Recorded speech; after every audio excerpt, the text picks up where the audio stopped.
morning and welcome back to Avoca, ladies and gentlemen. We are just about to recommence day number 5 of the Vissla Central Coast Pros QS3000 on the World Surf League Tour. That is a wonderful shot of a Sunday morning here on the Central Coast. John Shamoka alongside me is yesterday big heat winner Saxon Lumsden. Saxon the waves up today. Conditions looking pretty darn good out there. Yeah, Shmoo, yeah, it's pretty fun. Had a quick little rinse this morning. There's a few waves. Everyone's wearing wetsuits. The water's 24 degrees. I don't get it.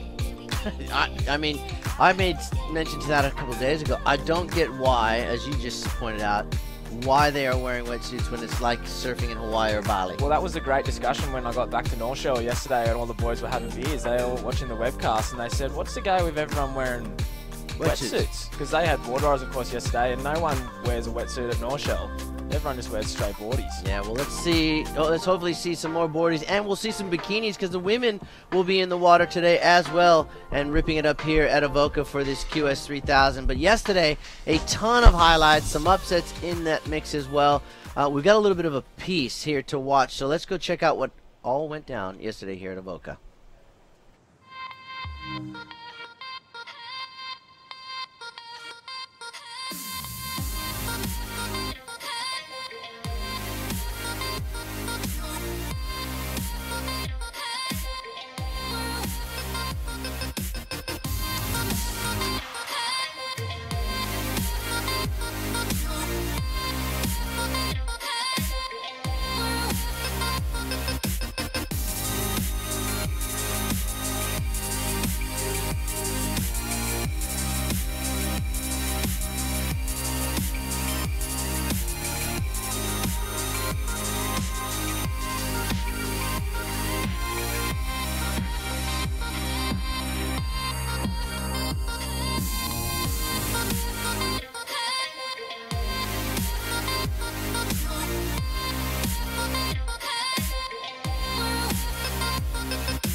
Wow, well, there's some serious ripping there from the boys, Saxon, yesterday. Well, the little pet helicopter got a pretty good shot of Connor O'Leary there, didn't it? Yeah, and today we're going to see very much of the same from people like yourself, because you won't see any fins from me, mate. I think we will. You'll be coming up later in the day. Of course, we're going to start off with the remainder of round 5, which is in the water right now between Oni Onwar, Dusty Payne, Connor Coffin, who is sitting inside the WSL top 10. In fact, he's number 7, the 25-year-old from California, and Sheldon Simkis. So what a way to start. I mean, it's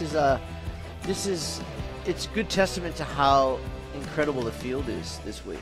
Yeah, and it's Sunday, and some of these guys haven't even surfed yet. Yeah, it's it's crazy. We were looking. How many days have we had? 4? This is the 5th day. Fifth day. So 4 days, and tomorrow will be our finals day. So we're not even, we're still 2 days still away. Not even close, really. And as you can see, the morning glare here on a Sunday in Avoca. The conditions, from what we see on the swell chart, Saxon, what are you seeing? You're the local guy here. Well, before I get into that, you should have seen the glare about 30 minutes ago. Yeah, someone turned Big Yeller on, and I just was going, who turned the lights on? It was unbelievable. Couldn't even see. Yeah, it was so bright. Now we got a bit of cloud, which is probably good. Good little cloud cover here. Help the 5 boys down on the beach here and sitting at the panel. Yeah, definitely. They struggle in the morning, those guys. Yeah, especially here. We just keep feeding them coffee and muffins. Bang east. Yeah, it's on the up. It's bigger today. It's slightly more north, I would say, just due to yesterday. It was kind of pretty strong northeast, east-northeast, so it pushed it a bit more north. Forecast to get pretty windy again today, I believe, but that cloud cover's good because that'll keep the temp down. Yes. So that might not make it get too windy, but... And then the swell tomorrow isn't really a wind swell. It's more of a... Well, you're going to laugh at me when I say it's a longer period because it's only 12 seconds. Yeah. But that's pretty good for the East Coast. Yeah. Australia. I guess, yes. So every country, state, or whatever is different. But, and like coming from Hawaii, you want those 20-second periods, 17-second periods. But here at 12-second periods, it's pretty good. Yeah, it's pretty good. It's pretty good. So it's supposed to be nearly double the size of what it is right now with 12 seconds. Or at least, well, I think this is at 1.4. I think it's supposed to be, oh no, it won't be double. It'll be about 2 meters at 12 seconds is what I've heard by tomorrow afternoon. So, looks like Dusty Payne there. Of course, we all know the story behind Dusty. There's a couple of stories behind Dusty Payne from Hawaii. from the island of Maui. The 30-year-old. Is he 30 now? He's 30, yeah. Are you kidding me? Yeah, 30-year-old from Maui. Dusty, an incredible free surfer. We've seen him in multiple movies, just throwing down some big airs and big turns and some big barrels. But also, too, that infamous Hawaiian season where he's come from 73rd on the QS rankings all the way into the top 5 with a win and then a second at Sunset. Yeah, that was just plain silly, wasn't Phenomenal. That season was just crazy for Dusty Payne.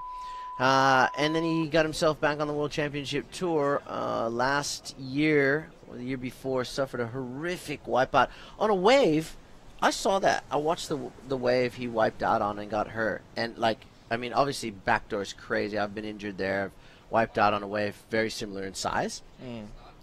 But it didn't look like anything Dusty had happened to him before, where you're sliding down the face, you wipe out, you get stuck in that trough, but you get spit out the back. Yeah, it must have just been so much turbulence that there was just no water there. It was just all aerated, and he was straight on the bottom. And he's just crushed his face, yeah. And the poor guy suffered that much injury to his skull. He was saved by the local boys out there, and had to go through a lot of rehab. And look at where he is now. I mean, what an individual. Yeah. To be able to get back on the horse, but to go through everything he went through, it was horrific. I mean, he nearly died. Yeah, it's heavy. And he's back doing what he loves best. It's his big passion, and hopefully he can post up a result this week and really get back on that horse. But man, this guy's been through a couple of tough years. So well, he's back now, hey? He's back. Yeah, he's back. He's loving it. He looks golden now. He looks like he never took any time off, which is great, but one of the boys said he was lost atlasing down the beach the other day. Oh, right. By that I mean that was one of his best performances in that surf movie. Yeah, he was. And he was just corkscrewing airs. Well, I mean, how many? He's straight out of Margaret River wineries. How many videos have you seen? Just. Well, that's a hooter. There we go. All right. Manoir. And he's working his way through. That's a pretty good start there from what we've seen. First wave of the morning. A little blurry-eyed, but we got there. Yeah. Oni Onwar had a win last year at Cruy, and we were just talking about that off camera. He started off okay, and then he banged one out at Cruy last year, and then just slid downhill from there. Currently sitting 103rd on the rankings with 11 heat wins last year. But it's crazy because when you look at the results before the win, they're average. Then he just banged a big first place finish at Cruy and then slid backwards. Big good morning to Jesse Adams. Yeah, Wheezy. Yeah, he'll be in here in a few heats' time. But Oni Onwar starting off things, and ooh, there we go, just getting some clarity on our camera, and that glare is gnarly. It's crazy. So he'll set the pace. It's the guinea pig heat. First heat of the morning. Be interesting to see where they put that, because it is the main round. Here we go. This might help them decide. The score hasn't come in yet, so this might help them. Let's see. Ooh, Connor Coffin, first heat of 2019, first wave for the American. He's off and running for this year. He's been obviously here working with Glenn Micro Hall, getting ready for the big WSL events. So he sits number 7 in the world, 25 years old, Connor Coffin. That's a good year. It's a great year. I remember you're about, what, 25? Yeah, I'm 25. Yeah, so I've got 24 years on you. You need to respect your elders. Got nothing but. Yeah, I know you do. But, geez, when I was 20, I was actually it was the second half of my pro career. I was just qualifying again. Yep. After being off the tour for 2 years when I was your age. So it was probably the better half of my 2 halves of my pro career. I think I'm just qualifying for adulthood, maybe. Hey, as long as you start somewhere. I don't know if I'm there yet. Well, let's never grow old is what I say. Peter Pan. Peter Pan, that's it. Let's see some scores from these guys. Oni Onwar and Connor Coffin, they will set the pace. And as soon as we get... In fact, it's a free heat because it says 0 on the time Yeah, the Time boys set. will just be out there the rest of the day. These boys can just have the day, and we'll come back tomorrow. And Yeah, we'll have one heat. yeah, Just a one-day heat. Now we'll get it sorted out. This is, of course, this is the finest surfers in the world right here. Here we go. Looks like Oni Anwar going to. Whoa. Well, he was telegraphing error there. yeah, he thought about. I don't know what happened there. He was thinking about it. Here goes Sheldon. That's a nice, clean one. Whoa, that was a sick tail blow, but. When you get to this level, Saxon, like you surfed yesterday, you're thinking minimum 2 big turns, and 3 would be ideal. Well, they seem to like 2 turns. And they got to be big ones, though. They seem to like 2 turns. If you get 2 sucky sections, you seem to be doing okay.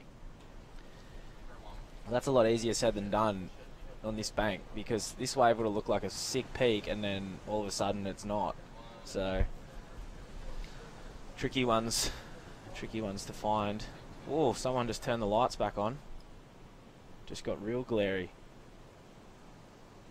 So still awaiting scores on our graphics. Yeah, we're waiting for some early morning scores here at the Vissla Central Coast Pro. The ladies will be back in the lineup as well. I was ran into Sage Erickson and Jimmy Hogan. So Jimmy's a legend from back in the day. Mm-hmm. Used to be on the ASP World Tour when it was called that.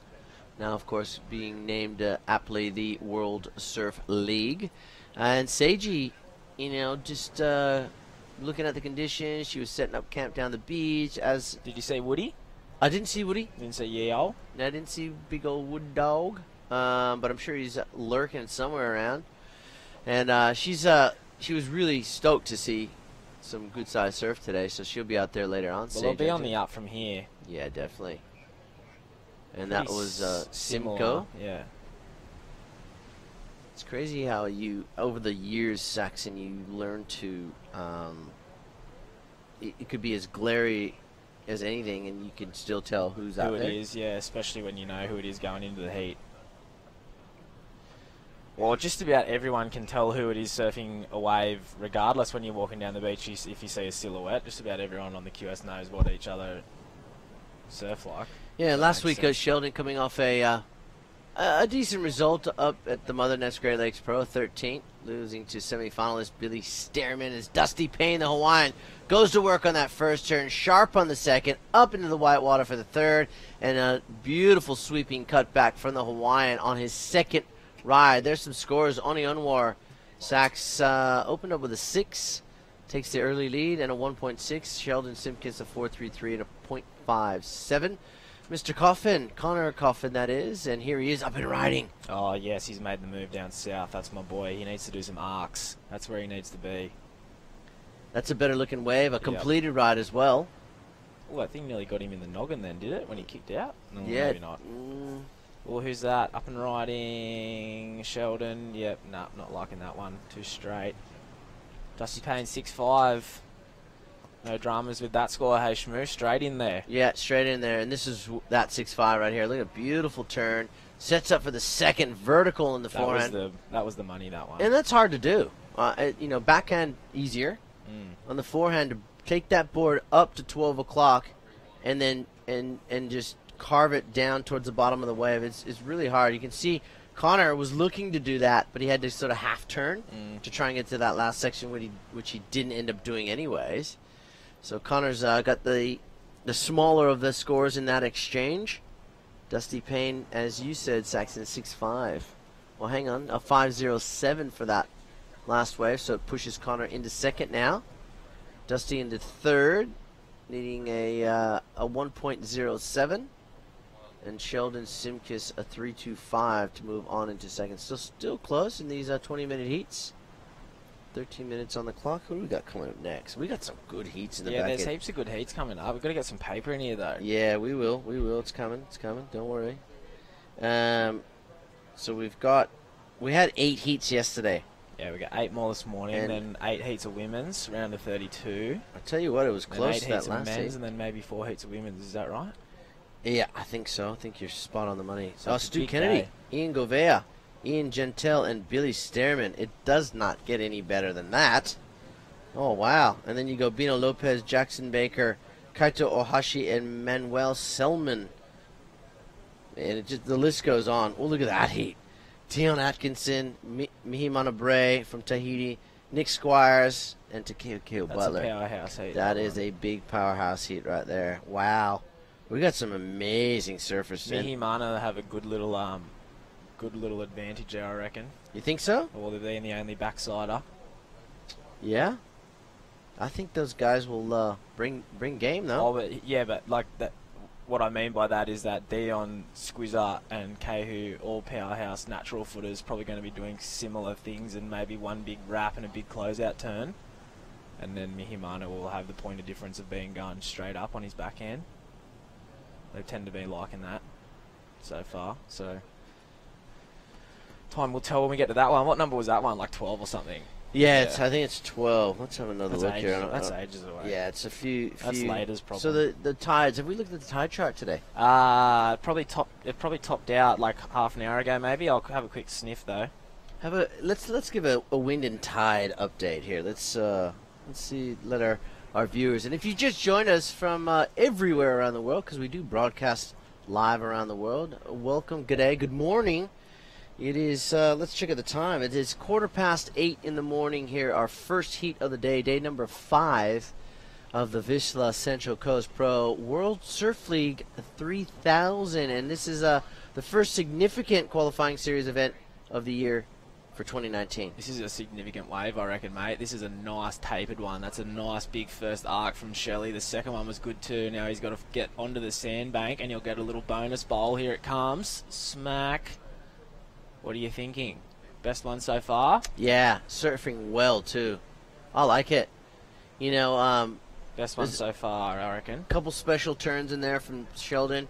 He's coming off that decent result last week at Foster Tongue Curry, and he's had some Rashi time. He looks solid, and these guys are.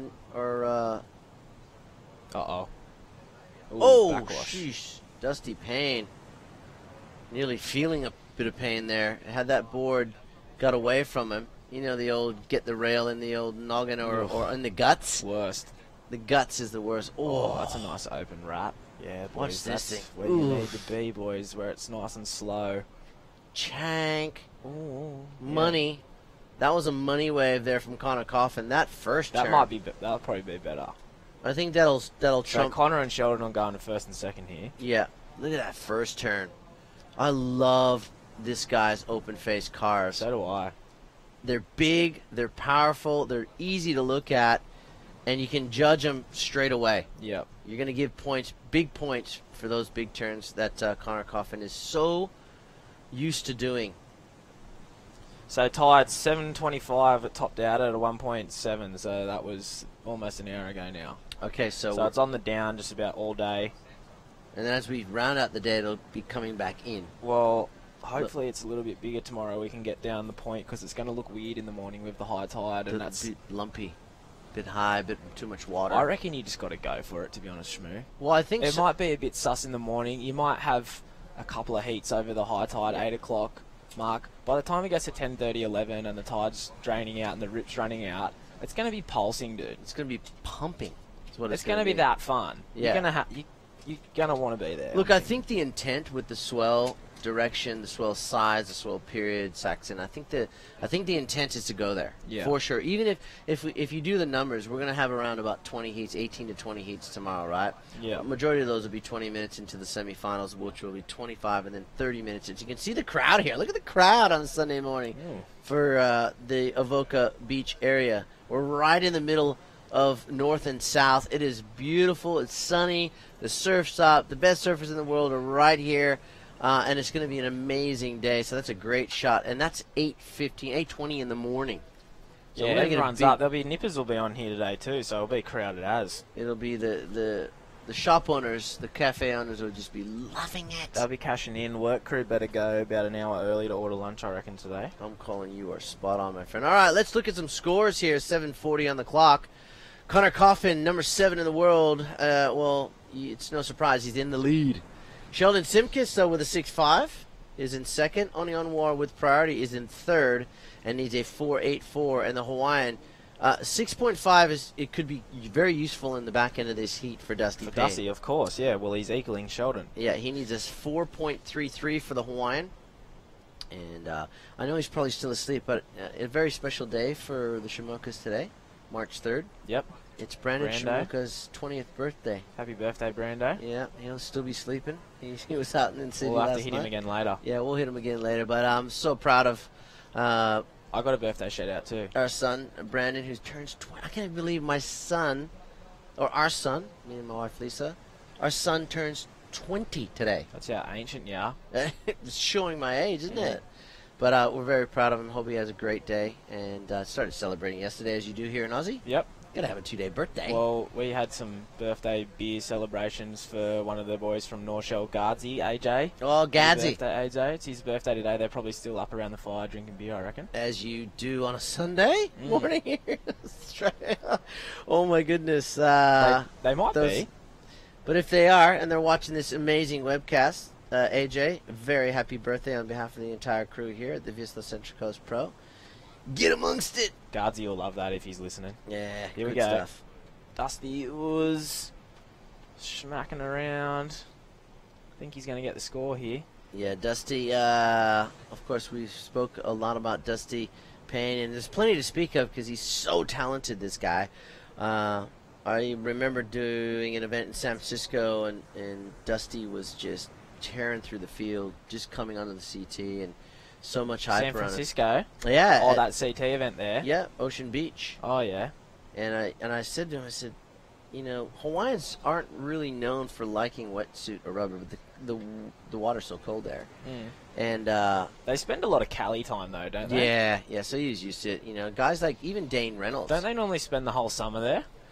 Pretty much. He you know, obviously guys like Dusty who are making film clips and whatnot, he's everywhere. Traveling, yeah. Yeah, he's everywhere. So he's used to the cold water. But man, for a Hawaiian that was born and raised on Maui, to go to Ocean Beach, it was many moons ago, and just start destroying people in a wetsuit, mind you. And I think he was wearing booties. Wasn't that where Kelly won the title, but he didn't win the title because they didn't do the maths? Yeah, I was actually there and presented him the trophy. I was the MC, and then I didn't have to take it back. Renato Hickle, unfortunately, had to take it back. But oh, what a just giant blunder! But you know what?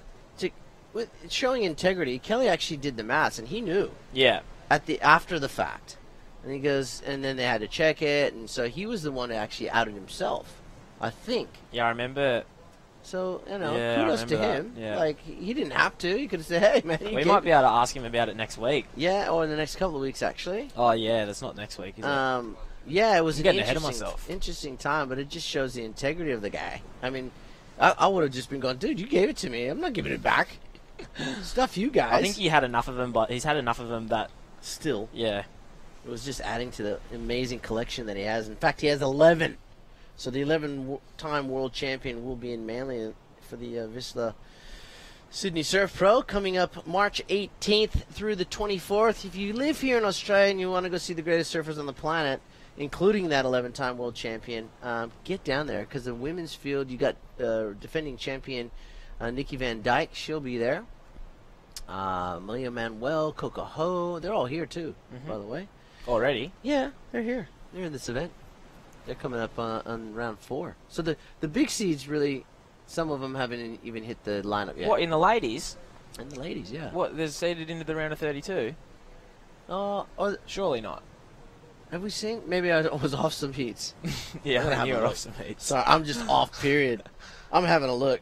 Surely 64 is the last seed round. You'd think. I just probably got it wrong.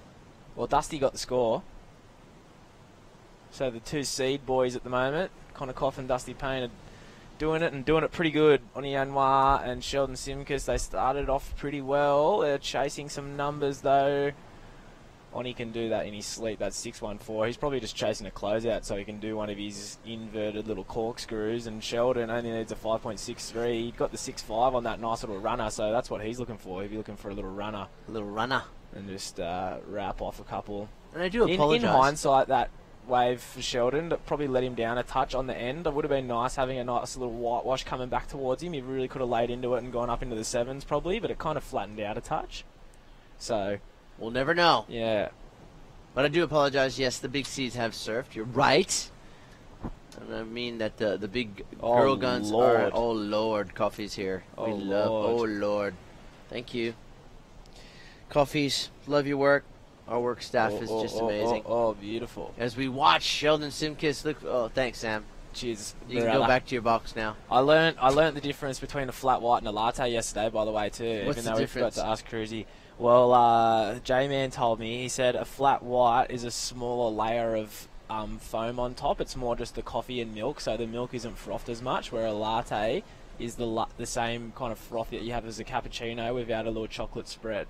So it's basically coffee and milk.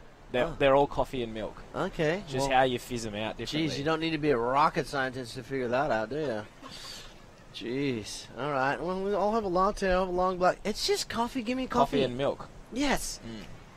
But, oh my gosh. But imagine if you, like, here we are. The only reason I'm morning drinking having this, a coffee debate. The only reason I'm drinking this flat white right now is because it's in a cup and I can't. It's in like a cup that I can't see through, so I can't tell it's not a latte. So there you go. Otherwise, I wouldn't. Oh, Sheldon didn't really need to do that, did he? You can tell Saxon had the first sip of coffee. He just spat out about 3 different subjects in one go. I love it. Well, I was just getting back before we were looking at this wave from Sheldon Simkis. Maybe you shouldn't have taken that wave. Yeah, sorry. Go ahead now. That all the big gun girls are here. Some of them surfed in this event, but I can assure you that they'll be surfing at Surf Fest next week. Coco Ho, Malia Manuel, Nikki Van Dyke.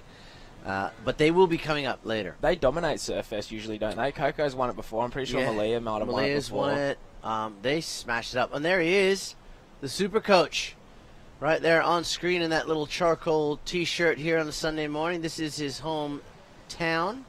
Well, Central Coast. Now it is, yeah. Central Coast. Let's not get territorial. It's 8:30 in the morning, all right? I wonder if Micro still claims you minor or if he claims Avoca now, because he'd have to claim you minor. He's born and bred down Woy Woy way.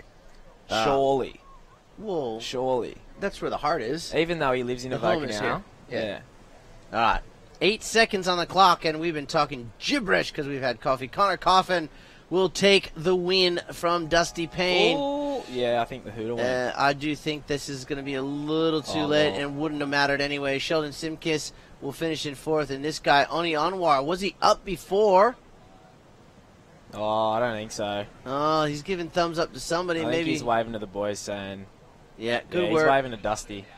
All right, so unofficially, our first heat is in the bag. That's official. Unofficially, the results will be Dusty Payne 2nd from Hawaii, and Connor Coffin, number 7 in the world, wins his first heat of 2019. Plenty more incredible surfing action to come from Avoca. We're going to go do what Saxon likes to do, pay the bills, and we'll be right back right after this.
Alrighty, welcome back here, Avoca Beach. This is Connor Coffin. Check him out. Look at him.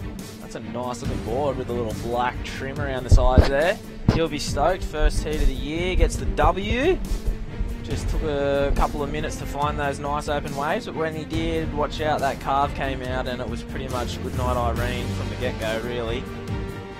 Just having a little flick through the app right now, checking who we got in the water. We got Stu Kennedy, Billy Stearman, Ian Gouveia and Ian Gentile. Up on your screen you can see the graphics. Yeah, you certainly can. Bill Stearman with the best of it so far, Shmoo. Yeah, well, semi-final finish last week up at Foster Tuncurry. Billy's, I think he's, again, we talk about who's going to be in that conversation at the end of 2019 in regards to qualification for 2020.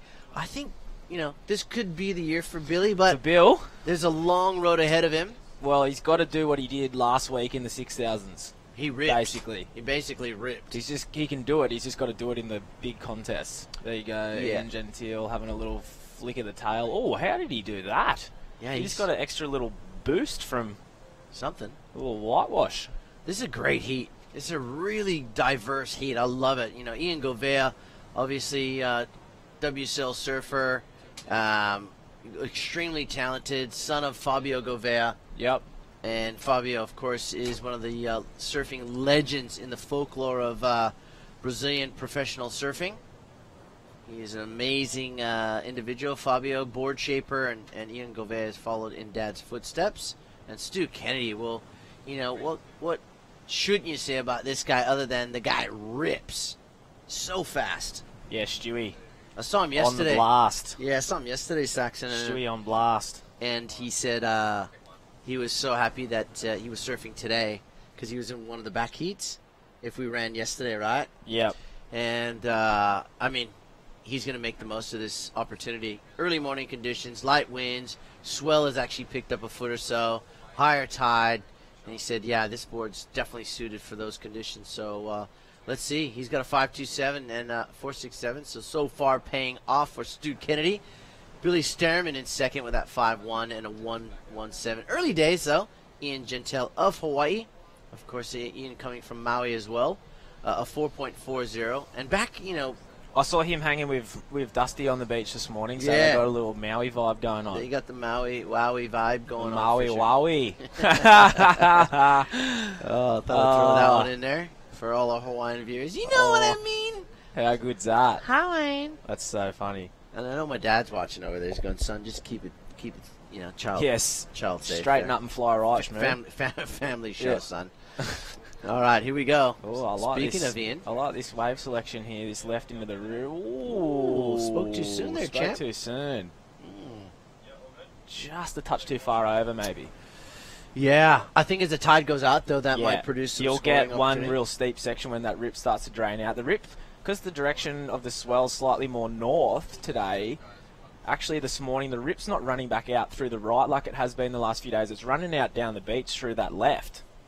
So we'll see if it changes around with a bit less water on the bank, because that left was kind of shallow, so it might force it to come back out through the gap that it has been. But currently it's been going out down the side. So a little change around this morning. All right, well, we got that first heat out of the way, and so did Connor Coffin for 2019. The world number 7 is standing down there on the beach with, I believe, Dimmy. Dimmy, how's Connor feeling? Yeah, mate, down here with Connor Coffin. Great performance. How does it feel to get the cobwebs out for that first heat of 2019?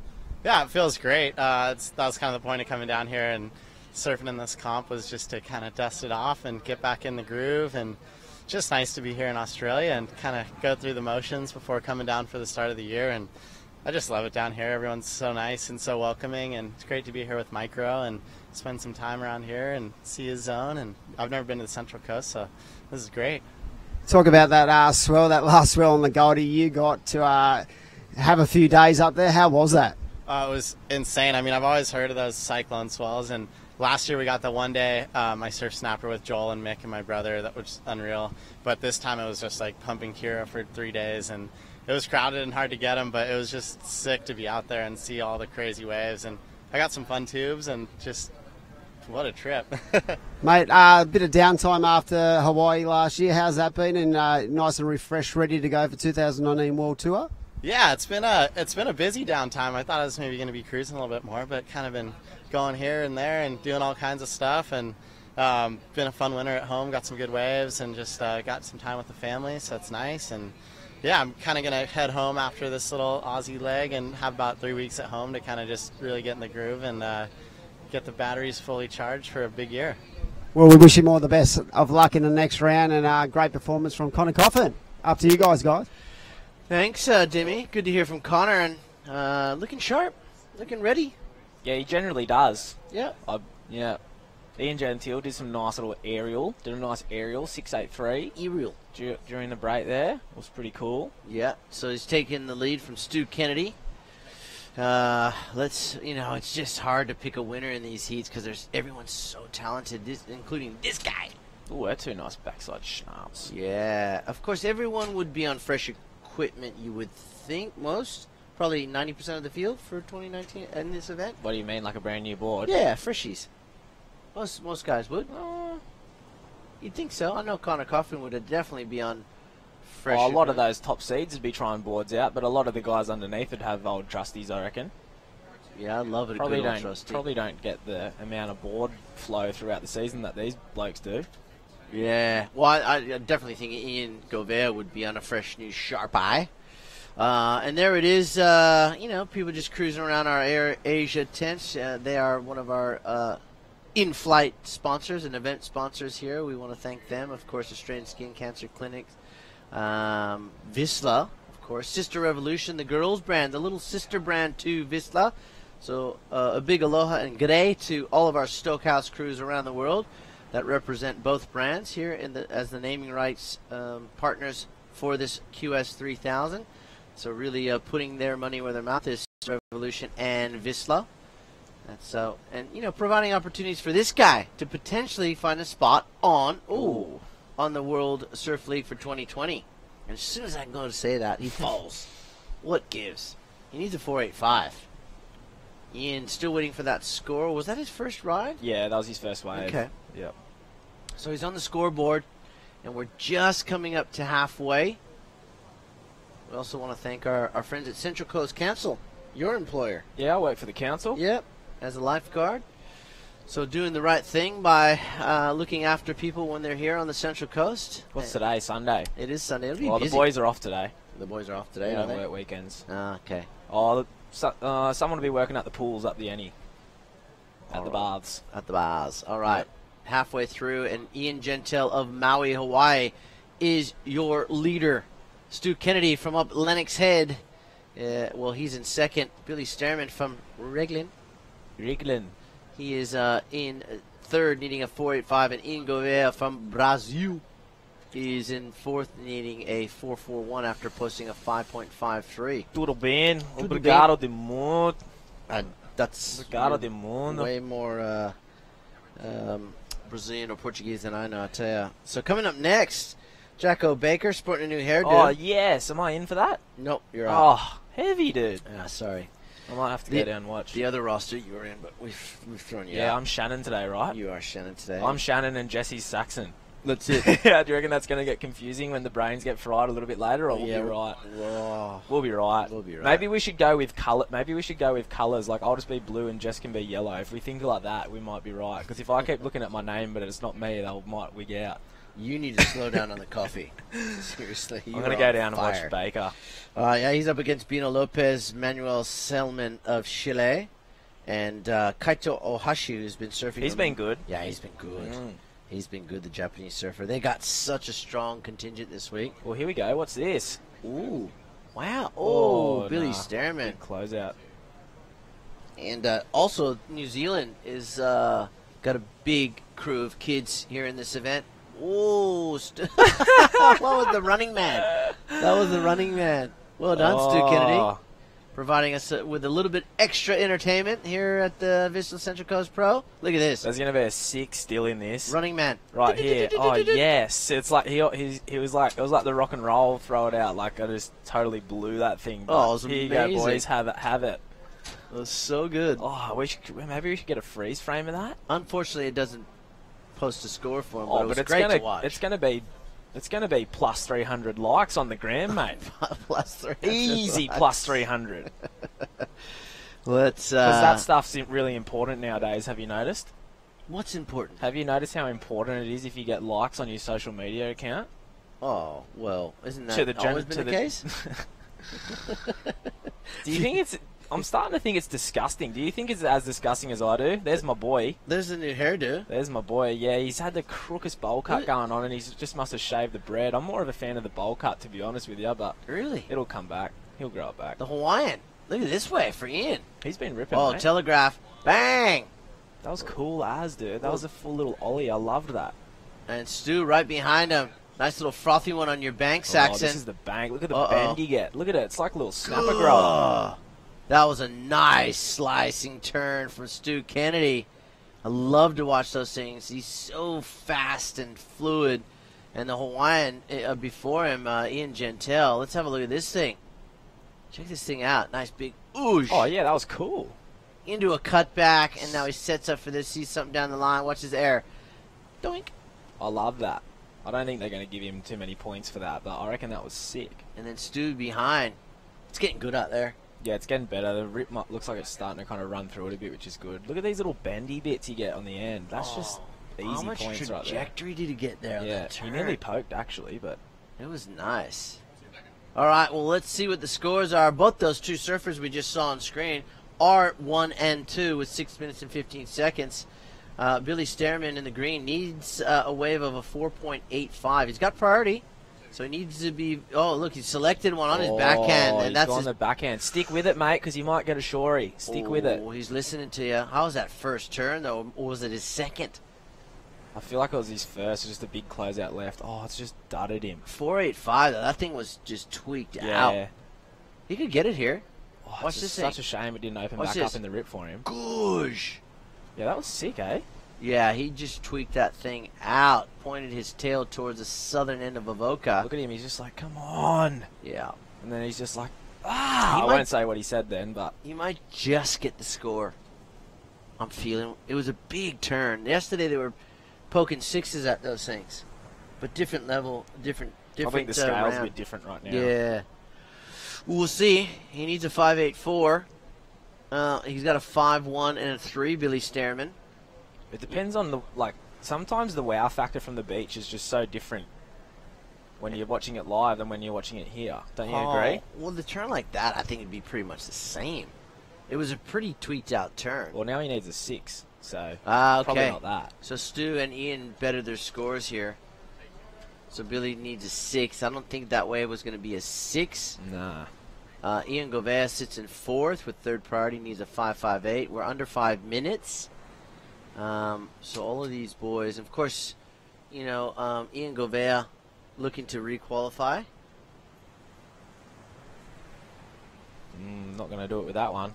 No, definitely not going to do it with that one. Oh, well, it was a 5.8, so you're spot on Ah, for Billy. okay, so now, well, yeah, close. So he would have got it previously. Oh, no, he needed a 5.87. 5.84 he needed. 8.4, Yes, okay, he would've- so, yeah, previously he nearly, yeah. But then he needed the 6 anyway. But, well, that's good signs for him, isn't it? Well, it is. If he can get 2 of those nice big tweaked out backhand. I reckon whenever you're getting scored for like one move, or you're doing something that you're just thinking, that probably would have felt sick actually. But whenever you're getting scored for one move, you know the boys are liking you, and that makes you feel good about yourself for the back end of the heat. There's a total different scenario when you're getting a couple of waves and you're linking some turns together and you're hearing 4.5 when you're paddling back out and you're just going, oh, they hate me, and then it's pretty much you're thinking it's all over. So, yeah, he'd be in a good mind frame is basically the point I'm trying to get to right now, just from doing that one turn and hearing that near 6-point score. There's your paper, dude. Okay, I'm blue. No, I'm not, because the colours change anyway. You are blue. Okay, I'm just Shannon. Yeah, you're just Shannon. Okay. You see how confusing I try to make it for everyone? Just to see if you're on. If Oh, you're so up. the 4 women's heats are not on our sheet of paper here? Yeah, they are. Nah, the next round. Yeah, but aren't they on standby? No. The round of 16? No, we're going into round 4 of the women's. No, but I thought round 5 was on standby. 4 heats of round of 16. No. No? No, it's men's. Did I read my text incorrectly this morning? Okay, hang on a sec. Ladies and gentlemen, we're having a serious debate in the middle of a heat here with 3 minutes to go, and the Hawaiian Ian Gentile is out in front with priority. Stu Kennedy in second. Billy Sterman looking for a 5-3 on. Ian Govea needs... Well, hang on. Needs a 5-5-8. And, okay, it says... Either way is fine for me. Round 4, 5 men. Round 4 women. Round 6 men. Round 5 women. Yeah, but where's the round 5 women on our sheet of paper, mate? Yeah, well, we've got to add 4 more heats. We've got contrasting information from phone technology to paper. Yeah, never mind. Let's just get let's get to the debate off webcast here. We are running a QS 3000 Saxon Lumsden, and it's 2 minutes to go. It's crunch time for Billy and Ian Govea because they need to get some scores here. I wouldn't say they're average scores. They're going to be pretty good scores needed for our Kiwi and our Brazilian because Stu Kennedy has priority. Yeah, he's got the priority. But Ian Govea working underneath it. Nice first turn. Drives into that little check snap. Bang. Close out reentry. I think he's got it. You reckon? 6? 3 turns? Oh, the Hawaiian flying. He's on fire right now. The flying Hawaiian. Well, Ian Gentile went big, large, long, and strong. I don't like how Ian's board doesn't ever go back towards the beach here once. Okay, yeah. I reckon that's 3 half turns, to be brutally honest with you. I reckon that's not it. I'll be upset if that's it. Yeah, I'm going to agree with you. Oh, look at this. Grab, big frontside air on a set wave. Rode out of it, so I think Ian will better his 5-2 for sure. Gentile, yeah. Yeah, yep. Definitely. Because we got double Ians in this heat. That's right. Ian Gentile. 1 minute to go, and Billy Sterman, this could be his last chance. He needs a 5-5-3, and that wave does not look like it's going to produce a 5-5-3. Wave is not on the bank, mate. That is not on the bank. Wow, he should have kicked out of that thing 3 pumps ago now. Wow, that is definitely not a 5-3-1. What was he thinking there? I don't know. Stewie had priority, so maybe it was his only kind of option to catch that wave. I would have just rather wait the heat out than ride something like that. Yeah, probably, or at least wait till, like, now. Yeah. Wow, that's interesting, Billy. Interesting choice. Anyways, 20 seconds to go. Ian Gentile of Hawaii is leading Stu Kennedy of Lennox Head with 10 seconds on the clock. Yeah, good. They didn't give it to him. Yeah, they didn't give Ian. 5.4. Well, he's going to get another go here, though. Ooh, he needs a 5-5-8. Stewie won't catch this wave. Oh, it's a dud anyway. Yeah, so the heat is over. Unless he does something. Hang on. He's going to have to do a flip in here, but he might get a ramp. He's looking for it. He's got nothing. So Ian Govea, Billy Sterman will be bundled out of this year's Vissla Central Coast Pro. Moving on through will be Ian Gentile and Stu Kennedy. This guy doing massive rooster tails. He's into the next round. We're going to go to a short break. We'll bring in Jesse Adams to call out after this. Stay with us.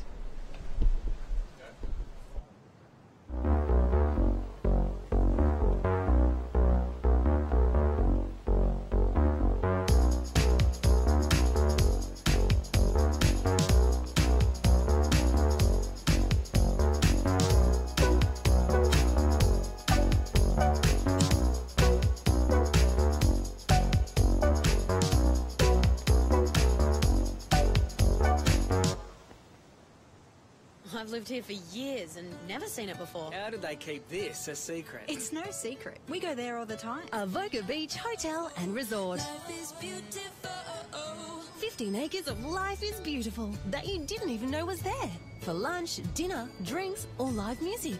Perfect for all special occasions, weddings, conferences. Stay for the night or as long as you like. AvocaBeachResort.com.au.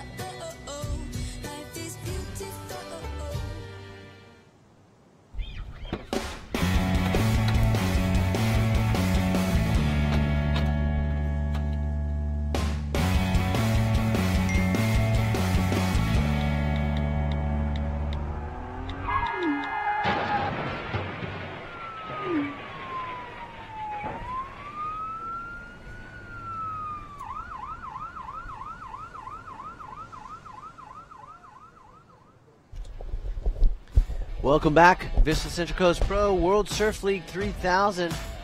And Jesse Adams in the commentary booth. Jesse, good morning. Morning. Back. Yeah, you're back. Good to have you back. And Jesse, you've been out there for the first couple of heats. How is it looking from the beach perspective? It looks good. Nice day. A great day. Yeah, sunny. You drive down from Nui? Yeah. Yeah.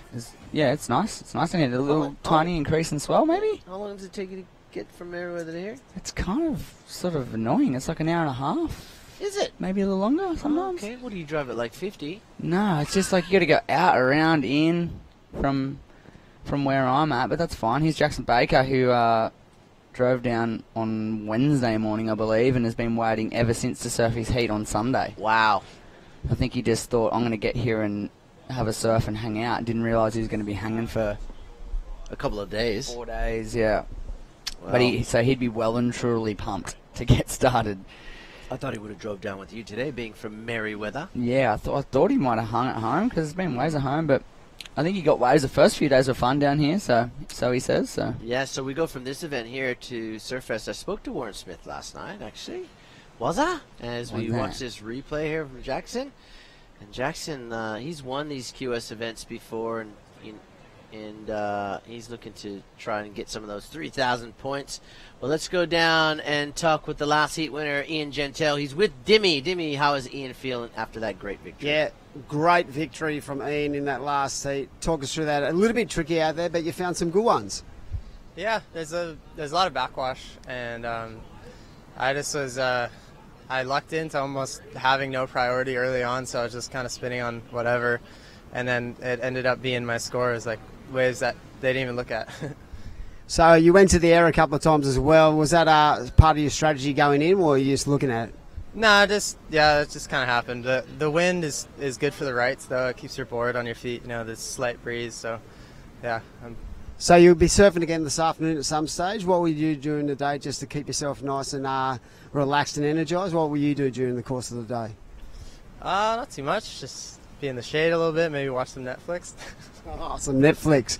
So he's going to be watching a bit of Netflix, getting ready for the next round. It was a great performance. Well done, buddy. Thank you. Pass it on back to you guys in the booth. Yeah, Dimmy, love the handshake. Well done. yeah, Yeah, little old congratulations. good stuff. It was an old-fashioned handshake. You're getting too used to these post-heat interviews, Dimmy. Doing a good job there. Bang! Hello, Bino Lopez. Good morning, my friend. Yep. Very solid opener. Pino. Gives that left-hander a little bit of what for. Have a look at this one, Manuel Selman of Chile.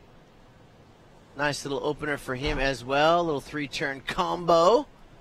And then find some inside love. Zoots over the white water. A la Ben Ipa, the legend. Watch this thing, though. Nice opening turn here as he just gives this one a bit of smack. That's going to be a good opener. Didn't mind that. Yeah.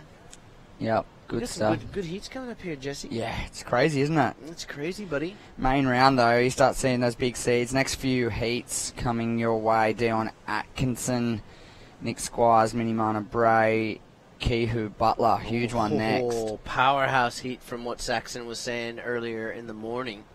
Crazy good surfers in that one. Yeah, and just glancing through, I mean, Heat 14, Matt Banting, fresh off a win. He's got Mitch Colborne in that one. Josh Moniz is coming up. Wade Carmichael, Matt Wilkinson, Josh Burke, Dean Bowen. Well, Josh Moniz for me, I'm excited to see what Josh brings in 2019 because, he's so close with his brother Seth, who's now in the World Surf League. Josh won a 3,000 last year at Pipeline in his own backyard. And he's got another super coach by the name of Reynos Hayes. I wonder if Reynos is here. I haven't seen Reynos yet, but it'd be great to know if he's here or not. I'll go have a look after this heat. But, Josh really going to be feeding off Seth's performances last year, and Seth just absolutely lit it up. And couldn't fault him last year, hey, Seth? And so deserving of a spot. I'm so happy to see another Hawaiian guy, of course, on the World Surf League, and just blew minds last year, Seth. Such a young guy to be on, a young up. So there's so many good surfers out of Hawaii that have got the chance to qualify. He's probably like one of the youngest, right? I think he's the youngest or the second last youngest, Seth. Yeah. So brother Joshua will be coming up later on in the event, but right now, Bino Lopez, have a look at this thing. Bang! One turn, surfing solid on the backhand. But you're going to need more than that in this round to move through. A 5.83 for Bino on that first one, a 3.8 on that previous one-turn blast. Manuel Selman opened up with a 4.4. Jackson Baker, a 3.83 opener, and Kaito Ohashi, sitting out there from Japan with priority, yet to ride a wave. 13:25 on the clock.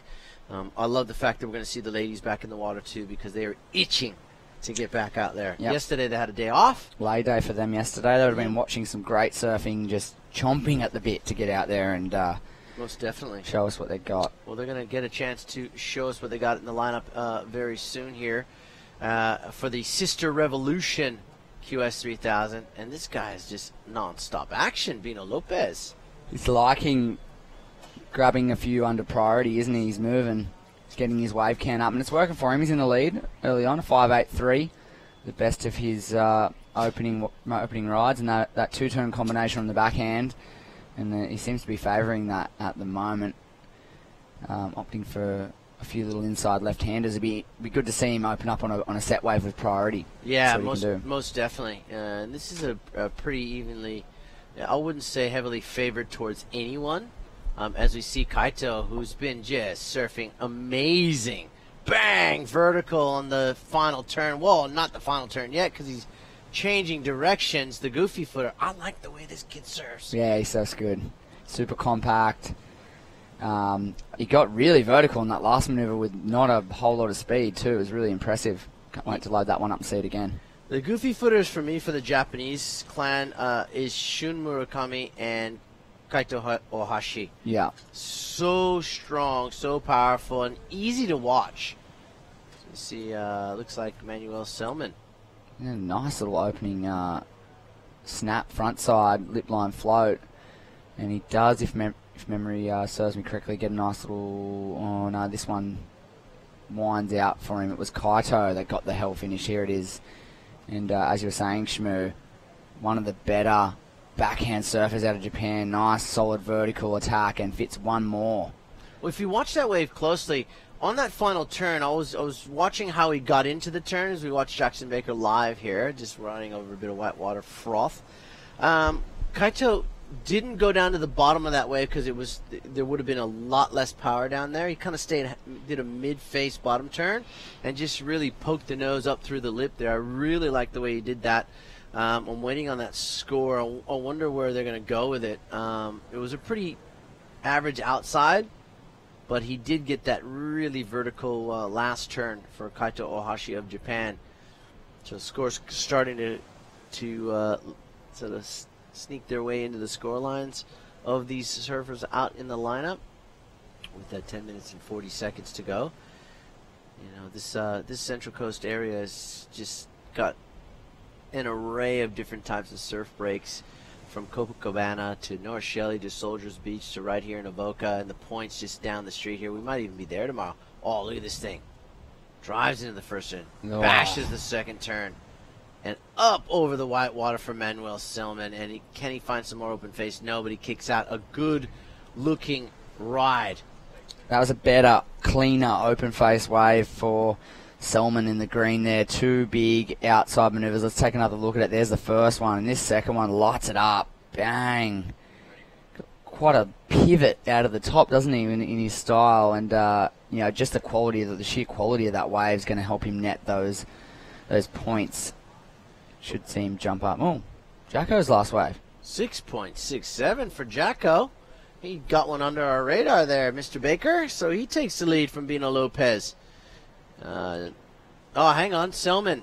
Manuel Selman, that last ride is 6.6. He takes the lead, pushes Jackson Baker to second place to regain the lead for Jackson, a 4.60. Bino Lopez in third now, looking for a 4.68. And Kaito, interesting, because of the average sort of surfing on the outside for Kaito and the nice big blast on the inside, he was only able to manage a 4.83 or thereabouts. Is it me, or is a lot of surfers this year riding sharp eyes? There's a lot, yeah. Saxon and I were talking about that earlier yesterday. There's a lot of sharp eyes in the water. Here's Bino. Is this live action? Look at this. Look at this left. Is he gone? He needs a little inside connector. He's going to get it. Have a look at this. Up in the lip for another turn and another whitewash climb. That's a great ride there for Bino Lopez. He, could go very close to taking the lead. You'd have to think with that last ride. He read that wave very well, and he had a lot of speed coming out of that. I think it was the second or third turn. We might even get that on replay, where he could decide whether he wanted to keep going south or come back north. Look at this first turn. Bang, nice open face snap, dries off the bottom again. Little mid-face turn, and then he keeps his speed here. Doesn't have to bump up and down too much, but then floats over this section. Little 2-for-1 floater re-entry, and it hits it off the white water. So a good ride. I think that'll be that is a 6.7. He takes the lead, Bino Lopez of Brazil, with 8 minutes to go in this heat. Loving the mid-heat action in this one, and here's Kaito Ahashi's second ride.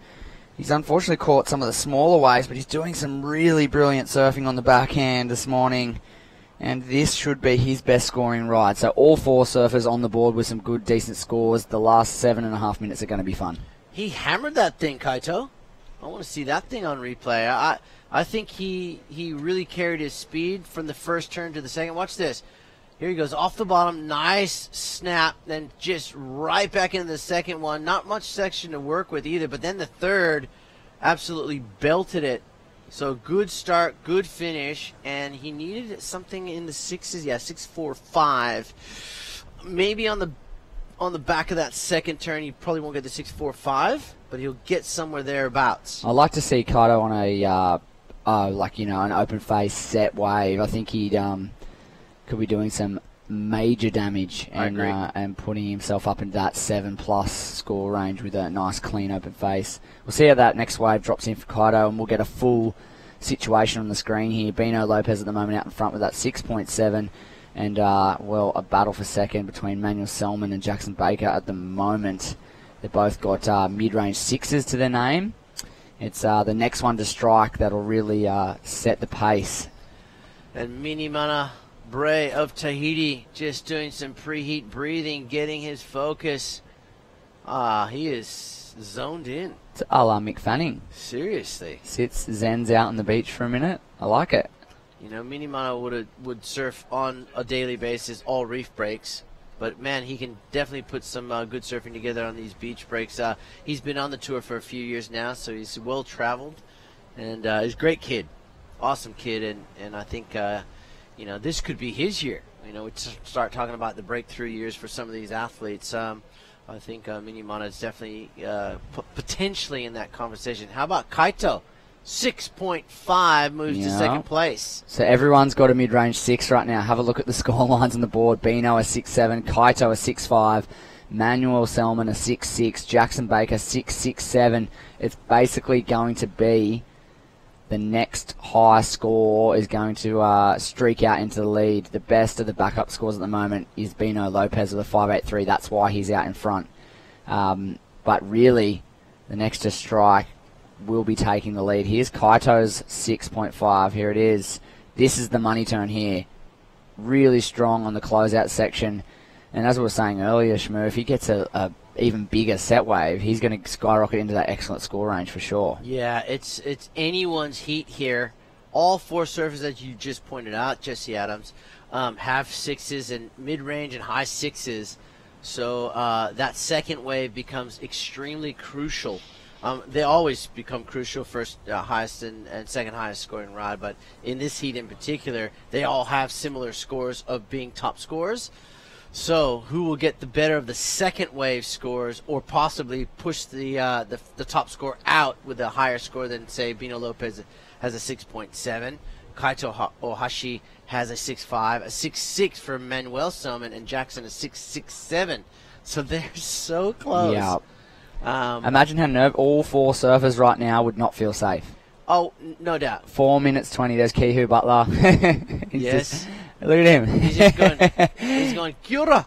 He's got a different approach, a very different approach to Minimana. Minimana's zoning out. Kihu's just rocking it. He's frothing. Smiling and having some water for some hydration. It is very hot out there.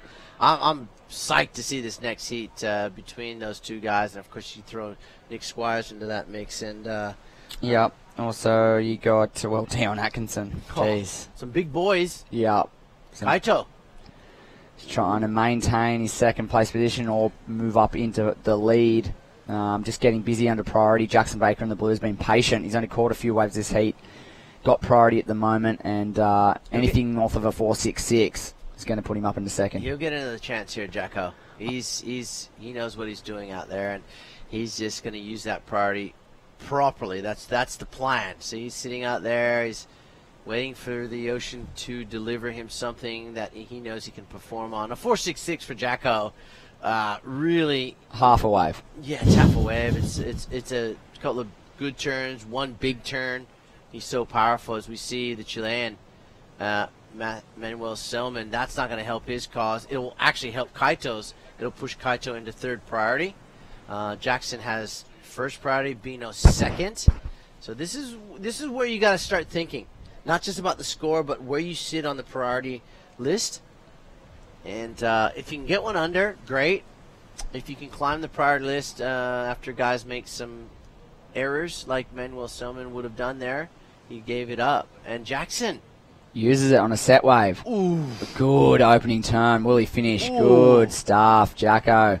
Confidence as he rides out of that last maneuver. I like the theatrics at the end there. Like, yeah. He's been training. He's been doing some stuff with Timmy McDonald, I believe, and he would have been clapping the head flick. Here's the replay. Nice, strong first snap. Finishes tidy, and yes. Well, that first turn was as tight in the pocket as you could get, and he will no doubt take the lead. A 4.66 easily done from Jackson Baker from where we sit with 2 minutes to go. There it is, an 8.17. We said two big turns. Yeah. One big turn is going to get it for Jackson because he's that powerful, and we were spot on here with an 8.17 on that last ride. So Bino Lopez drops into second, and now he's up and riding. Just a bit of a half turn there, and goes to the air, lands in the flats, and he'll rid that 5.83. As the Shuckers claim. Yeah, he'll rid the 5.83. He'll get that out of his score line. Kaito will now need a much bigger score. Look at this first turn. Boom, so tight in the pocket. Bang, just races towards that next section, and manhandles it. And then Bino. Judges have been liking these two into the flats. If you can spin out smoothly with no bumps, no murmurs. They really like those frontside airs into the flat, so I think Bino's going to do well out of that.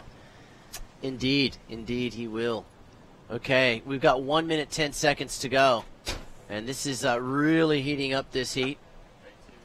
Jackson Baker has now taken over top spot. Bino Lopez with a 7 after that last big air reverse is in second. Kaito now needs a 7.20. He's got priority.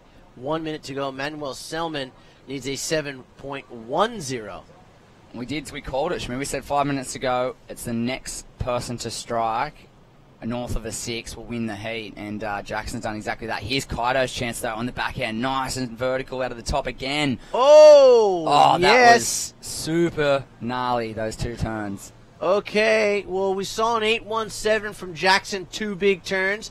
Kaito Ohashi, has he been the thief in the back end of this heat? Yeah, he likes it. Yeah, so I'm calling it. I reckon he's got his 7.2. I don't think it's as good as Jackson's 8.17. I'm pretty bad with the call, but I reckon he's got it. I think he has too, my friend. I think he has too. And you know, look at this. Bino will be so disappointed if he can get that, if he misses out here. Well, Bino drops a 7 on that frontside air reverse. He did. So he increased his scoreline before Kaito caught that wave. That's why he needed the 7.2. And, well, I guess Jacko potentially a victory lap there as he just falls off the board. Jackson Baker will win that heat. It's going to come down to what Kaito gets on this last ride. Could he have stole second place from Bino Lopez, the Japanese surfer? Well, you know what? We're going to keep you all in suspense because we're going to go to a short break, and we'll be right back and let you know if our Japanese friend has moved into second place. Stick around here in Avoca. We'll be right back.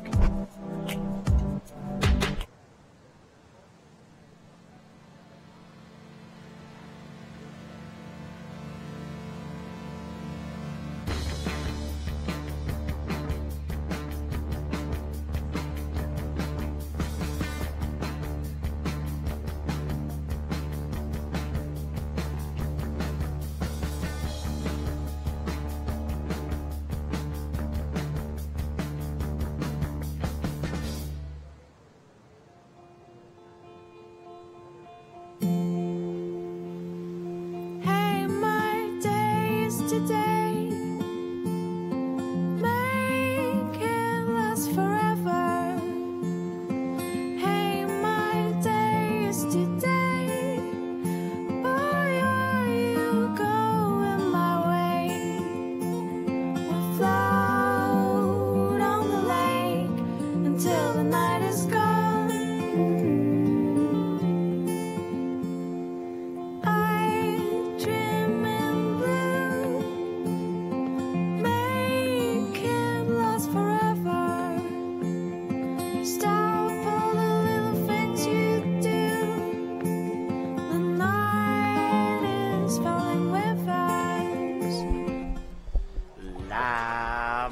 Live action back in the booth, Saxon. Remember that guy, Turtle Man? Yeah. Turtle Man.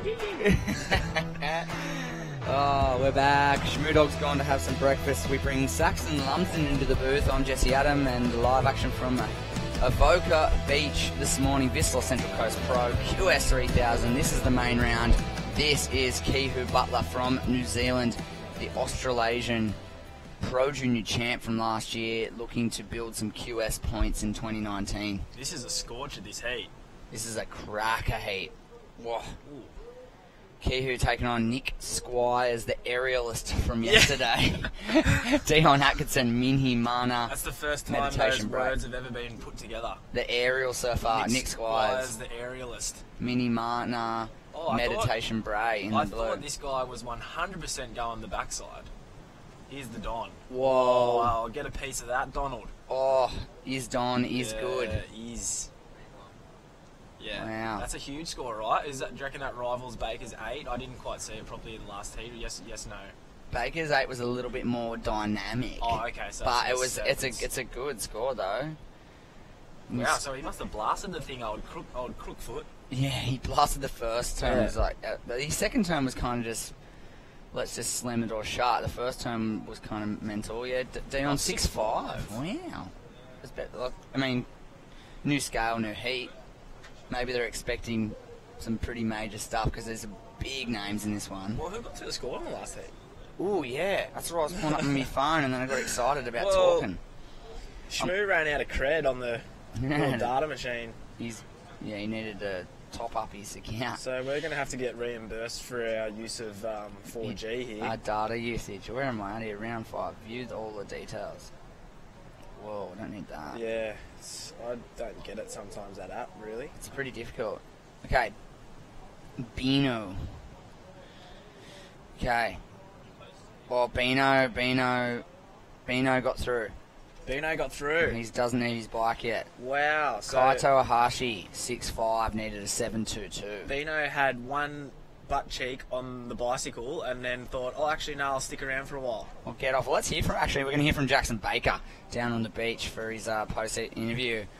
Take it away, boys. Yeah, thanks, guys. Down here on the sand talking with Jacko Baker, and that was the first heat that Jacko surfed in about 3 months after coming off a pretty gnarly ankle injury, mate. How'd it feel? Yeah, it felt good. It was good to get that first one out of the way. I think I got a little bit excited to just see how my ankle was feeling on that 3, but I mean, it's good just to get the feet in the wax. I mean, in a 20-minute heat, if you're sitting there for too long, you're kind of blowing it. So, I mean, that kind of got the ball rolling for myself, and I mean, my ankles felt pretty good in free surfs and that, but better in the afternoon ones. The morning, it just gets stiff. So, put a lot of work in this morning doing some rehab, and yeah, it felt really good. Yeah, I mean, I got a couple of scores. I mean, to get an 8 and a 6 first heat back, I would have been happy with 2 6s. I mean, I don't really feel like I'm surfing at 100%. I'm just stuck at this 80% barrier, and I mean, I've just got to push a little bit harder, but I guess that'll all come with time. Yeah, I mean, ankle injuries are pretty notorious. You've got to really nurse them for a long time, but mate, had to make some pretty tough decisions out there. Looks like a tricky lineup. Yeah, it's super tricky. There's such good waves, but then there's those little in-between ones where, like, if you had no priority, you'd be all over them. You could probably jam a 6 out of it if you really, really went nuts on it. But, I mean, yeah, I was needing a 4.8 or something, and I was sitting here going, all right, I haven't done this for a while. I'm usually quite all right under pressure, but my head was kind of spinning, like, different things going through my head. I was like, all right, just breathe, just chill, like, let a couple go, and then I knew that a set had to come. And if it didn't, I mean, there's that many 4s with a minute to go, I could have frolicked on a couple. So if I needed to, I would have got a 4. But kind of feel better dropping an 8 or a 7 on a bigger one and kind of putting yourself in that kind of safety position, you'd say. Yeah, nice one, mate. Great little insight into the heat. Great performance. Good luck in the next one. Thank you very much. All right, back to you guys. Oh, Tez, we're going to bring him in here, I reckon. Yeah, we've got to get him Yeah. in. He's going to frolic his way into the booth and have a just chat. Frolic back up the track and just get the florals on and frolic in the florals. Frolicking his way into an 8. Hey, you know how Newcastle Jacko Baker is? Like, I seen him running the Van slip-on with with your shoes not on properly, and like the reef shoes with the shoes not on properly. You know that one? Like stepping on the back That's of the the... full Newcastle look. And you guys are probably might be too close to home, maybe. But Do I know? No, I'm not aware of this. You're not aware of it? Yeah, you step on your heels. Is I that what you're talking poached about? it. I poached it from Newcastle, I reckon. You could even cut the heel out Like of the you slip-on. nearly don't need a heel anymore. They've made them. They kind of just. They've made these. Yeah, I've but got it's them on. not as cool. Yeah, it's not. You It's just not as stomp cool. on it. Yeah, you just stomp on it. Yeah, you just stomp on the Yeah. heel. You don't need to actually get them on. I Because you seen can- him doing it one day last year, and I went, mate, I didn't think you could get any more Newcastle into that. What a legend. Love Yeah. it. Frolicking around, getting 8s. Good man. Good to see him back in the water post-injury and taking out the previous heat. That was Jackson Baker. So current in the water, 13.5 to go. Kehu Butler in the green drops a 6-2-3 on his last. So he's out in front. A little quiet for the opening stanza of the heat here. Nick Squire's been sitting for 6.5 with priority, waiting for his first wave. And here it is. Oh, Squizzer. He can pick one, can't he? Whoa, frontside snap. Nick Squizzer, the Oh. Illawarra aerialist, just doing some lip turns right now. He's going to start doing air camps at his surf school, at Illawarra Surf School. You got to give it up to Squiz, mate, because he probably never done an air until about 2 years ago. Yeah. And then he's busting them out in heats to get scores under pressure. 2 in a row, too. Yeah. Flaring. I tried one in my heat and fell off. Just straight up fell off. He didn't fall off. You did a filth layback in your heat, though. Whoa. Me and Shmoo were in here just freaking out, and you had the Hoyo deck on too, is that right? Yeah, it was straight Newcastle. Nearly turns. Yeah. But, yeah, no, he's through to the sky in the northerly wind yesterday to progress, so it's good to see Squiz mixing it up a little bit. Here we go, Mini Mana Meditation Bray, front side snap, very fast and loose. I'm glad I didn't put my house on him going right, because he hasn't even got one yet. Yeah. I was thinking he was just going to backhand snap off. He loves a backhand snap, but he's going front side in this heat. Got a sticker on the nose this year, it's good to see. Yeah. Yeah, on a little DH thing. Looked like it had heaps of volume forward. Like quite a lot. Like a groveler for the Yeah, small it looked Kiwi like kind of conditions. flat and like volume up forward. Front foot volume. The small surfing competition. Surfing comp. Oh, here we go. Oh, Dion. Donny. How nice has Donny surfed, don't you agree? His style. Oh, here you go one more. Smack. And that is how you surf the qualifying series. The sign sealed and delivered. He's got a 6.5 already. Yeah. And looked like he was surfing really sharp on that replay. Here's that first turn of Mini Mana. And gets a couple of swerves through the inside, but it's all going to be out of that first manoeuvre. Yeah, like he's ripping, but this wave's rubbish, yes? Yeah, this wave is flat. Needs to get on the backhand. He does finish pretty good. One more little foam frother, but not really much happening on the inside. This is Dion's replay. Sets up for this turn, little down the line snap, and one more. I think there was one There was a prior. carve Yeah. outside as well. So yeah, he's got, you know, a nice open face carve into a few snaps for a 7.27. Oost. Straight to the lead. Dion Atkinson out in front. Kehu Butler back into second. A few scores coming on through for the boys. 4-6 for Squizz's opener. Bit sticky throughout the second half of that wave, right? Yeah, the Yeah. first one was nice, but then, yeah. Wasn't much happening towards the end. Here's Kehu having a look with priority. I think it looked like it was nearly going to pipe. And wow, he used priority in that. He wasn't happy. Oh. Priority blunder, as they say. That nice little angle for Dion's one, like right in the top of that zone, in the rip, you get the sucky first bit, and then like keep the down the line speed onto the bank, and then as it hits the bank, it kind of like winds along it. Yeah, you got that that down the line speed coming into the closeout section Oh. where mere mortals would have done one. He fit in about 3. Yes. 1, 2, 3. Ha ha sa. 7.27, high score of the heat. Thanks for coming. 10 minutes to go, halfway mark. Red, green. Support crew was running late for Donny too.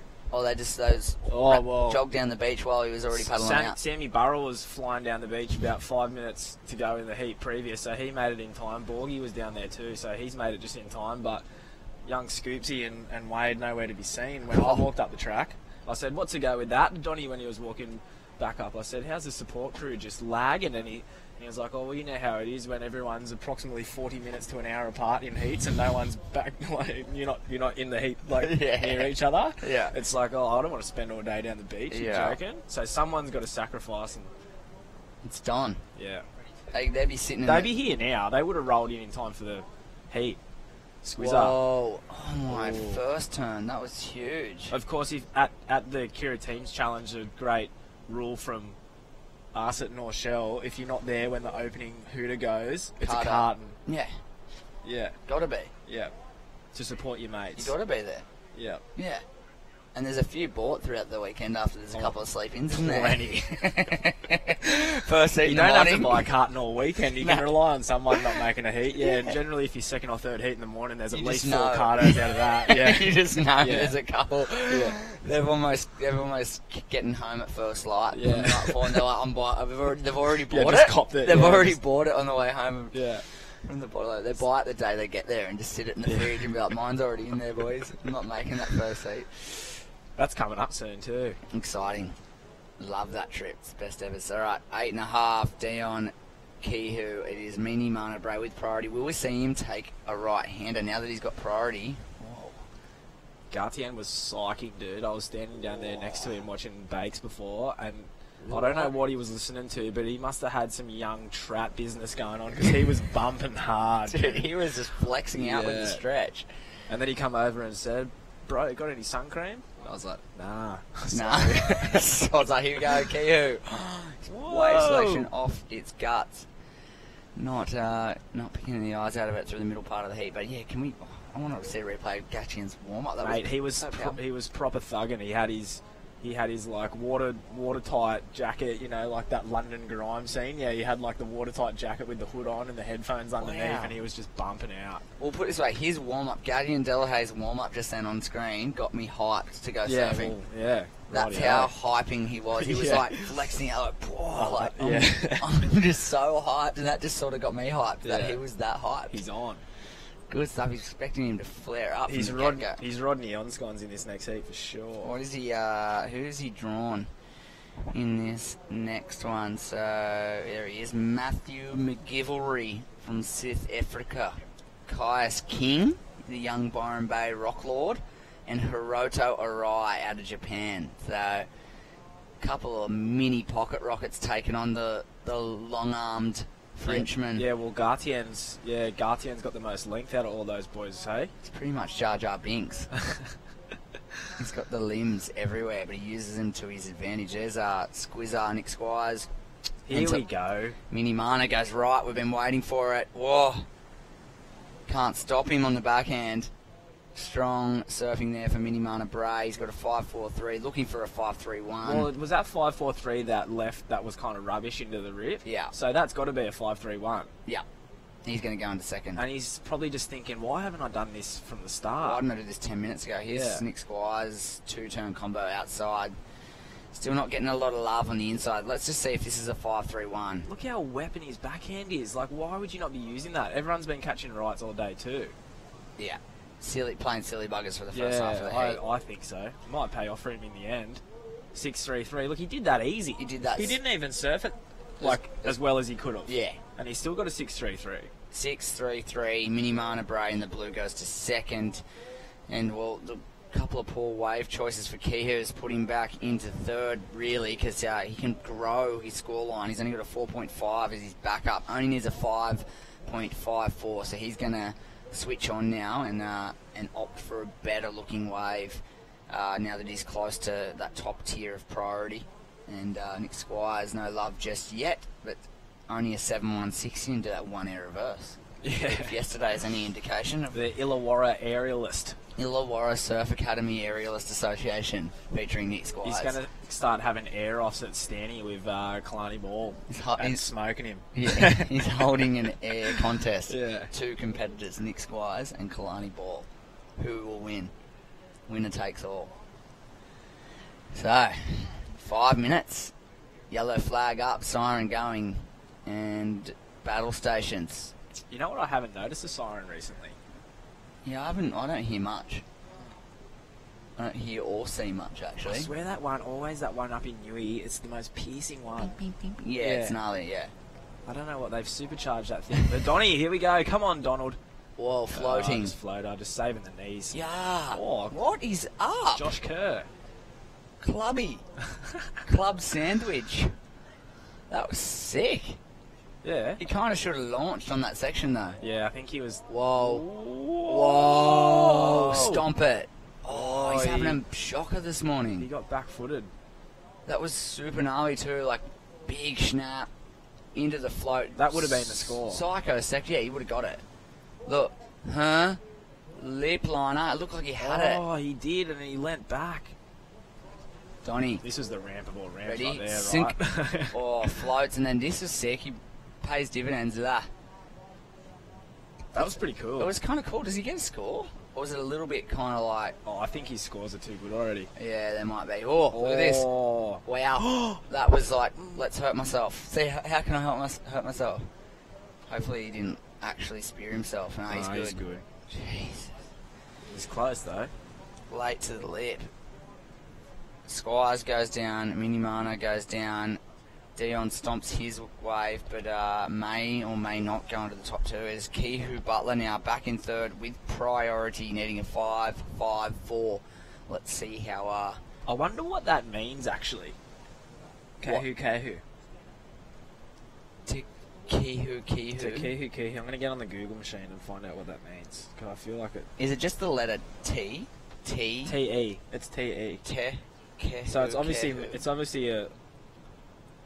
a Maori. Are you saying that in Maori it could be like, you know, it could mean strong something. warrior? Yeah. Sick. Let's find out. We're going to use the Gagulator machine. Someone will tell us. I just call him Kihu because it's easy. That's what I do as well, yeah. Here we go. Someone on this thing? No. Kihu's got priority in green, needing a 5-5-4. Pressure's on. 2.5 to go. Our Australasian junior champ in the hot seat. Nick Squire's a standout from yesterday, also hunting a number, but his is quite higher. Here we go, a heat leader on the backhand. Dion, one big section. Oh. Wow. He's feeling it. Yeah, he looks like he's feeling the energy this morning. 2 minutes. Looks like there's some motion. Could be some clean waves coming through. That last of Dion, those last two efforts from Dion do not go into the top two, so he maintains the lead with the same score line. Let's have a look at this one. Someone having a look? Yes, Mini Mana looking to maintain second place back on the front side. A nice wrap to open up. Huge Larry into the lip. That was super strong, powerful surfing. Gets a little finish here. Oh, God, that's a good score. He's going to improve his scoreline here. Well, maybe he's just going...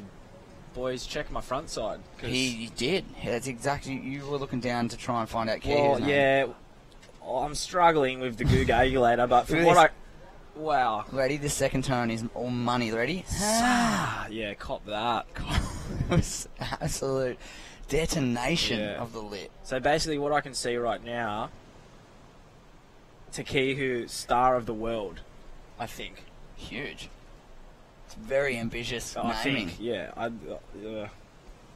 Someone will probably know better. I don't know. I haven't done research. Star of the world. I haven't done research since high school, so I'm really a bit rusty at it. Look, he's going to use priority here. He's desperate with under a minute to go. Needing, at this point, a 6-2-1, but could be more. Here he goes. Frontside air. Stomps it. Star of the world right now. Did he make it? Oh. Squizzer, 7-8-3. What happened? Whoa, wouldn't it?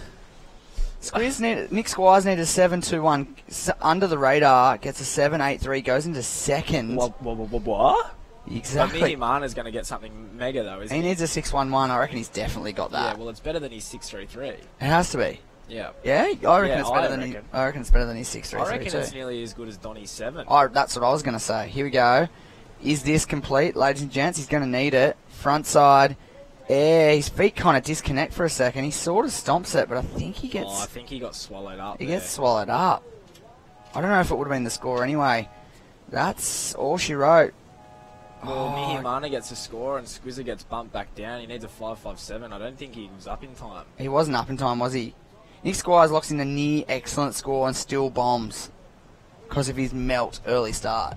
He only had a 4.6 in the first 18 minutes. And he had that really good right and he got a bit sticky on it, right? And he fell off that really good left too. Yes. Such a bummer for Nick Squires. Minimana drops a big number, goes up into second, and he's praying to the surf gods. The meditation paid off. He's psyching, mate. He's psyching. He's through to the next round. That's Minimana Bray. He goes on through with Dion Atkinson. And we'll load up the next heat. We've got another big one coming your way. Stay with us. Live action from Avoca Beach for the Vissla Central Coast Pro.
Have any graphics behind that track on that ad there, you'd think you're in just the dirtiest underground London nightclub, wouldn't you? That was a thumper, that track. What's wrong with the dirty underground London nightclub? Absolutely nothing. Let's be real. There's absolutely nothing wrong with it. I got three. Well, there's plenty wrong with it, but everything goes when you're there, right? But there's plenty wrong with it, but it's so right. If it was light in there, it would be wrong, but because it's dark, it's right. Here we go, Hiroto Arai. On the right. Segways are plenty here today. Yeah, definitely. And this looks like maybe Matthew McGilvery. Yeah, that's McGilvery. Bang. Slicing he rips. fast. He rips his kid. He really rips. I love his surfing. South Africans, well, they're always in the mix. They're always in the conversation. They love their surfing. If you just joined us, you are watching amazing surfing. Some of the best surfers in the world right here on the central coast of New South Wales, Australia for this QS 3000. Oh, and Caius King now. Ooh, nice. Hasn't he developed into a fine young surfer? Nice. Good old Caius. Great wave selections. 3 turns. And he likes it. You Have that. You can tell by the kick out. Gartien. Woof. Yeah, wow. He was psyching pre-heat. He was just bumping out to some thug music, and he was just... The grimace on the face was unbelievable. Me and Jesse were just freaking out in here. Camera cut to him. I saw him turn up early this morning. He was checking out the conditions as we look at this replay of Caius King, and he was already psyched, and the contest hadn't even started yet. Here he is. He is pumped up. Look at that little Larry Bertelman right there. Rubber man. Here we go. Bang! Hits that oncoming section into a backhand snap, and you can see him hit the white water there. That means he's happy. Are the judges happy? 717, Caius King. Yeah. How good's that start? Pretty good. And Gatien with the 5-5 while we wait for a couple more of the boys to get a piece of it down there up against the Perspex. It's not really Perspex. It's Tezza McKenna with Donny, mate. Did Donny's support crew make it down in time, Tezza? I'm not exactly sure, but we'll ask him at the end here. But yeah, I mean, this is the first time that Dion's actually hit the water this year for 2019 in a WSL event. Of course, represented Seaford at the Board Riders Battle. That was a good weekend. Yeah, it was great fun, and good to get the Rashi on for the first time down there and compete for the club. And then I guess now it's a bit more individual, but yeah, still equally as fun. And stoked the waves are cooperating today and a little bit less backwash, and yeah, it's awesome. Mate, you're looking at a couple of kegs lighter to me. I mean, you've been doing some work in the off season. Yeah, but that's what happens when you strap on the tool belt sometimes too as well. You sweat it out. So I don't know. I'm just loving surfing, and I was running around the points on that cyclone swell for about the last week, so I think that might have been a bit of it. So yeah. There you go. That explains it, mate. It's a QS 3000. I mean, your focus, of course, is on the 6 and 10s, but these events are still pretty important for you. Yeah, definitely. Just here to I got all new boards, so just dial in on them, and also, just get the watch on, get the head going again, and see how far I can take it. Nice way to start the campaign, mate. Congratulations. Thank you. All right, back to you guys. Yeah, thanks, Tezza. What's the support crew? Do tell. Oh, well, Dion's staying at Wadey's house just up the street here, and Wadey and Coops went home to grab a light brekkie, and Ty Watto and one of our other mates from around here, Sam Burrell, were down there in time, but I don't know if the other boys are down there in time. Ah, okay. So that's surely they would have been. Well, you'd hope so. Yeah. Support crew. Super important to have those people around, isn't it? I tell you what, Kai's King definitely has a support crew whenever he's at an event. I know Dad's around and little bro hanging out. Yeah, I've seen them running around. And speaking of... he's loving the Larry Bertelmans right now, isn't he? He's a tall lad. He's a big kid. That was pretty cool, though. He's got to be 6'1".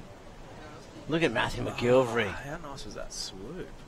Oof, and again... Oh, nice combo. Good exchange. I like. Good kick out, too. My gosh. Look at him. He's out the back already. He kicked out so good. Hiroto Orai in 4th place with a 4-5 opener. Well, let's take a look at this last exchange. Caitlin Delahaye of France. Caitlin? Say Caitlin. Gatien. Gatien. Caitlin. Gatien. I thought you were calling him Caitlin. Oh, Caitlin Jenner. No, Gatien, sorry. Where did I get Caitlin from? I don't know. It looks if you don't have your glasses on, maybe the I and the E can look like an L. Maybe that's what it was. Oh, my apologies, sir. Yeah, Mr. Delahaye. Gatien. What type of name is Gatien? I don't know. Typical French name, though. Not typical, but it is definitely, obviously, there's... Section. And two-turn combo for Kai's King. We know how to say his name properly. Caius. That's a cool name. I like that name, Caius. Should name my dog Caius. It's a cool dog's name. What's its name again? Bear. Bear. Bear and Coda. Oh yeah, Bear and Coda. Like a Coda bear. Yeah. Look at this turn. Swoosh. Pretty cool. Yep. Good turns, good scores, good times. 12 minutes to go. Men's round 5, heat 13. So we've got, what do we got? 3 heats left in this round. Coming up next, the winner of last week's event, the Mother Nest Great Lakes Pro, Matt Banting, will hit the lineup. He'll be pretty lethal. Yeah, but you know, this kid's also impressive from Brazil, Flavio Nakajima. Yep. The big boy, Mitch Colburn, and the youngster, Dexter Muskins. That's a good heat. Oh, here we go, Hiroto Arai. He's waited a while for this thing. Oh, he almost made that. Oh, that was a really nice wave too. I'm thinking maybe at this point in the heat, just surf it. I'm all for going for it, but you've only got a 4.5. You don't have much. You kind of sat for a while. This wave's quality. If you just bang the lip here, you're going good. He went the all-out tail blow. Imagine if you would have made that, though. There's 2 more turns in that, though. If you just bang the lip and do a wrap and finish it, then you're probably in the 6s, 7s, and then you're up in second with a shot at the lead.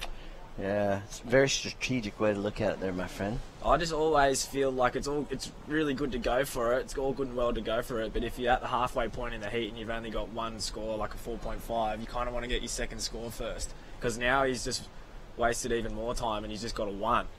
Yeah, but at this level, though, I mean, as you go deeper in the event, Saxon, I think, you got to sort of lift it. You got to lift your game a little bit. So maybe he's thinking, "Fucking, just go for it."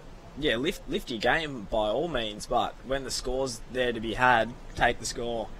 He could have let off the gas pedal a little bit there, and that still would have been a really big, nice turn. I agree. Yeah. And then surf the rest of the wave, which we'll never know what he would have done. That's what I'm thinking. And then, yeah, like you said, I do agree, but I also disagree. Don't agree. Yeah.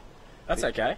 Because it is okay. That's fine. Because I want to see guys at this level, especially when they're knocking on the door of a big result potentially, is you got to have that go for it attitude. Otherwise, he's going to be thinking that potentially on his next few waves, or he might be pushed into a situation where he's going to need to score the back end of this heat, and he's got to even go for it a little bit harder. Well, now maybe he's thinking, gosh, that wave was good, and I just fell on that first turn, and now maybe he's mentally rattled. Correct. Could work either way. Yeah. Depending on your mental state. This guy's mental state's He's going in to check. launch. Watch this. Whoa! Oh!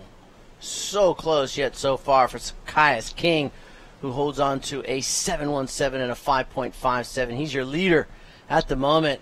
Have a look at this one. And this is our Japanese surfer. Just that little left's going to get good, I'm calling. Watch this thing. It was like he did everything perfect. He got the rotation perfect, and then there was kind of like a little lump moving across, almost like a little backwash wobble moving across, and his fin engaged when it wasn't supposed to engage because that lump of water stuck up slightly higher than it should have been. Yeah. And it kind of grabbed his fin. If we watch it in super slow, I bet you'll can probably see it.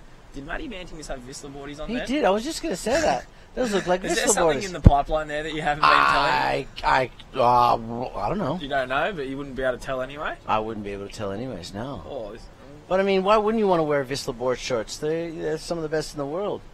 Made from coconut husk. We love them. Rightio. Yeah. They're all the goods. Remember that ad with the really beautiful blonde girl? Yes. Where's with the that coconuts. ad? Where's It's that ad? still floating around. Is it? Yeah. Gatien from France. On the back. I said that left was going to get good, and he just scored one. Mr. Delahaye, and now Caius just follows his lead. What's happening here on the inside, Saxon? I don't Nothing. know, but that was good rail to rail instead of bouncing around to get to the inside. I did appreciate that. He's A going lot to of have people to. out there will be thinking I'm crazy, but that's much more appealing to the eye than just flapping about. He's going to have to start wearing his long hair in a man bun. Well, that's what? why he was trying to link it, because he'd done that. Well, how good was that first turn? It was massive. Big backside snap throwing the rooster tail. Didn't even matter what he was doing on the inside. And then Gatien there. Do you reckon it's in his contract that he can't cut his hair? Well, maybe. It's the look, right? He's kind of turning pretty punk, so I'm thinking maybe just shave it and just dye it green or something and just get a big green mohawk. Yeah, maybe Vans is saying, hey, keep it long Keep it, for that's what now I'm until we thinking. change our campaign. That's what I'm thinking. That could be. That's a good call, Saxon Lumsdown. Because it's been long since he was a fetus. It is. It's too early. Too early. I do like it though. 7 minutes on the clock, and Mr. Caius King is out in front of Gatien Delahaye, sorry. Gatien, though, it's only got a couple of fives, but, so does Matthew McGilvery. So McGilvery needs a 5.8 here, and Hirota Arai needs a 6.43. So anyone still can finish in that top two. Here we go. Here's our Japanese surfer looking for a big open face, frontside air reverse, and that is not going to happen. Are you starting to believe in my theory now? Yeah, I am. I'm 'Cause starting. There was a 6.43 on that wave that he fell on previously all day, I reckon. Had he just tone it back a touch? Because now there's 6 minutes to go and he's got a 4 and a 3. And he's trying airs and he's freaking out. Yeah, but don't panic yet. But I think he is. Yeah. It looked like it on that wave. He Yeah. was just trying to telegraph. He should have kicked out of that wave. Because really, he could be in second right now. I believe you. Yeah. You're looking at me like, you idiot. It's not that I don't trust your commentary because you do have great experience and you know what it's like out there. So I do trust it. I just think, you got to start going for a little bit more when you get to this round, this level. Just went awkwardly. But this is a classic QS heat right now. 12 points is winning it. So you really can't, in this heat right now, you haven't had to go all out. You've just had to get 2 sixes and you're getting through the heat. Currently, something could happen in the last 5 minutes. But the old QS adage of 2 sixes, 7 and a 6 or something like that, 12 points will get you through 90% of the heats. It's working right now. It is working right now. You're right. Hasn't worked in the last couple previous. Guys have been blowing up with 7s and 8s and stuff. This one right now, slightly different, slower waves, and dude's making a couple of mistakes maybe. 6 points. 12s, 13s. Kais has got the pressure on everyone. He's been out in front from pretty much the get-go. 12 points. Guys are chasing him down. Everyone's starting to freak a little bit. Well, if we look at our WSL app here, let's just have a little look-see. And I'll start doing some averages, like rough, because they'll be obviously. I won't have an analytics app that I can just drop all the biggest scores into. Here goes Hiroto. But if we if we look at finish that one, I think that's the score there, Shmoo. Oh, 6-4-3. Okay, yeah. Well, he didn't panic. That's for sure. He nearly fell on that first turn, though. But if we look at, I'm just looking at up until now. You got a spot on between 12 and 13 points, with the exception of a few heats like Reef Hazelwood's heat. He had 16 and a half or so. Yeah, but he's a freak. Yeah, he was freakish yesterday. You're right. Whoa, what is going on? Hiroto's just banged one, and McGilvray's just banged one and gone to the flat. So, at this round, you're looking about 12 and a half, 13 points will get you through. Look at this thing from Hiroto. Boosh! Yeah, what was sketchy he was like, make it. Oh, wow. That's a good score, though. That's a good score. And you can see his body language. He likes it. And he was all kinds of trying to get bucked off by that wave. But he held strong, so I'm interested to see what the score will be for Hiroto and this thing. This was pretty nice, too. Open wrap. Not as strong as I remember, but this is good. Oh, was it, though? I thought it was solid and clean. I thought it was cool. Ooh, Gatien. Oh, come on. Don't do that. Don't do that. He's a bit pumped right now. He's going to...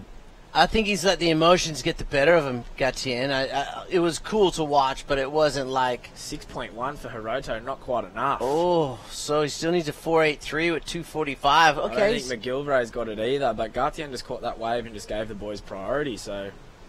And he needs to better 5.43, and he claimed that last air. It was cool. No, it's not a 5.43. But, I mean, honestly, I wouldn't be paying that big points. No, not in this lifetime. 2 minutes and... McGilvray's got the 6.9, so they loved his one. Yeah, his way was... Oh, they did. Okay, so I don't agree with that. Yeah, but he had the turn before, though. I think Hiroto's wave is much better. Well, it's a 7 now, so the average is averaged out to a 7. So, nah, I don't agree with that. Hiroto's wave was better. Wow, yeah, I agree. I think so, too. I think they got that one Maybe they torched him because he wound the windows up. On that first turn. Yeah. Could be. There he is again. Oh, over-rotated. Hiroto. All right. Looking for a 6.04. And look, Gatti and Delahaye. Well, that's what happens when you claim it, my friend. They don't like it unless it's massive and you claim it. You can't do that. I mean, you can. You can do whatever you want. But I just think it wasn't claim worthy. No. His other wave did. More than that. For sure.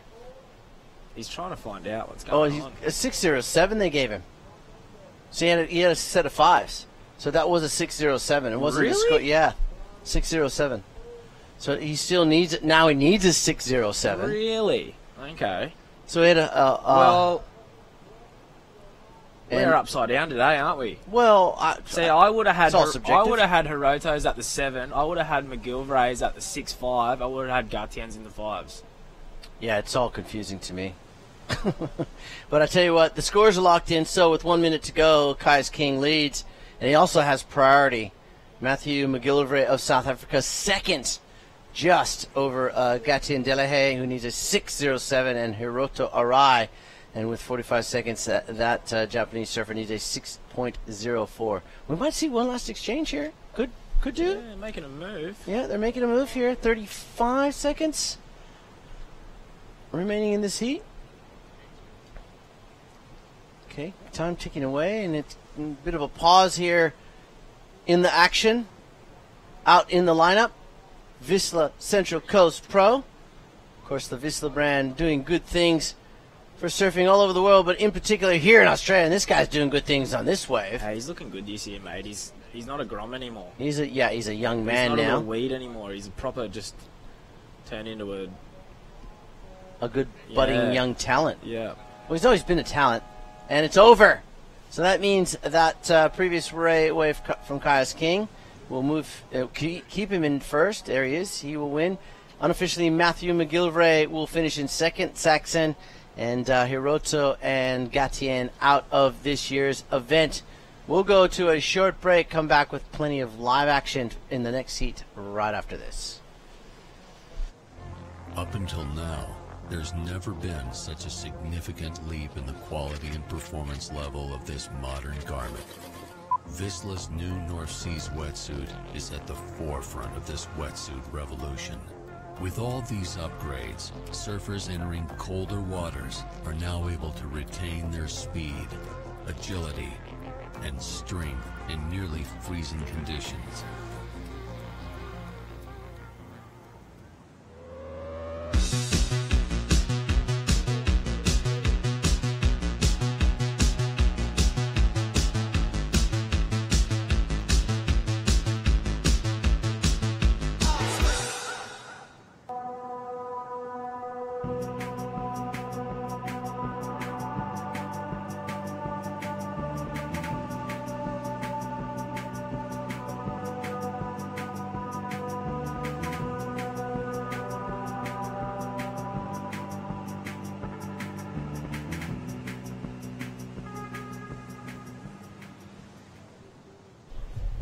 Welcome back to the Vissla Central Coast Pro World Surf League 3000.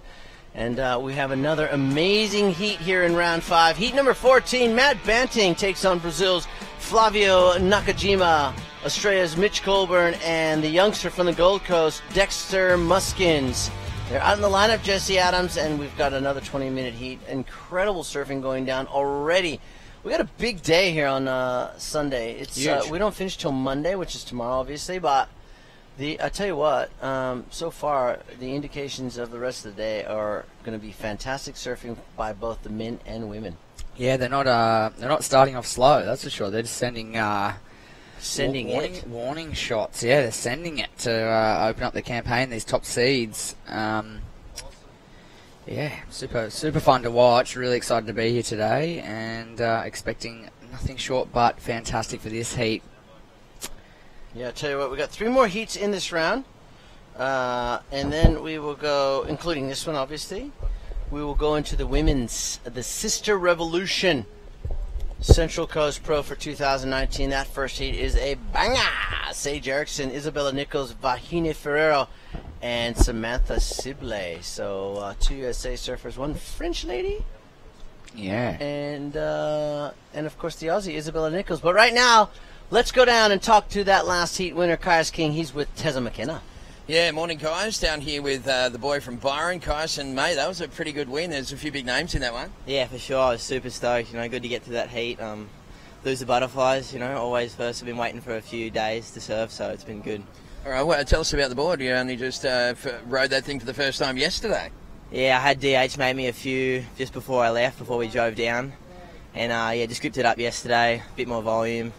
And yeah, it's going amazing. So, did you get any waves off that swell when you were back home in Byron? Yeah, so I was kind of pretty sick before Boomerang, so I kind of had to cancel that. And then that swell, was pretty insane, so I went and did a little road trip and scored some spots for sure. All right, mate. I mean, you've ticked all the boxes from the amateur staff through the pro juniors and now into the QS. What's your plan this year? Yeah, I'm just going to keep chasing a few of the bigger QSs for sure. I got a good wild card into Sunset and took advantage of it last year, so got myself up in the top 100, and then yeah, just going to do some more comps, travel the world, and yeah, see where it takes me. All right, mate. Looks like career's on track to me. Good luck in the next one. Awesome. Thanks, mate. Okay, back to you guys.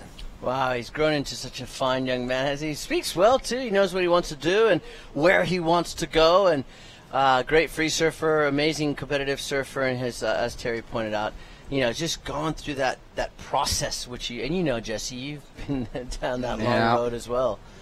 It's amazing to see Kais grow into a young man, as you said, because you get to watch someone of his caliber from such a young age, like such a tiny little grommet, like 10 years of age, and as they grow up, it's kind of hard to believe that they're like not that little midget whippersnapper anymore, Well, I've grown up and I'm still that little midget. Yeah, so am I. I'm still in that height category. Yeah, but you know what I mean though, like tiny riding 4.7s and all of a sudden he's just gotten a bit more volume in his board. He's probably riding like a 5.10. Yes. And then when he's winning heats at QS 3000 level, it's like, he's not a Grom anymore. Yeah, I did Grom to you potentially, but like he's in the big league. There's a big name right there. There's a big leaguer, Matty Wilkinson, formerly of the Central Coast area, Copacabana, and now residing up in Byron Bay. Just opened a restaurant with him and his partner, and it's doing quite well.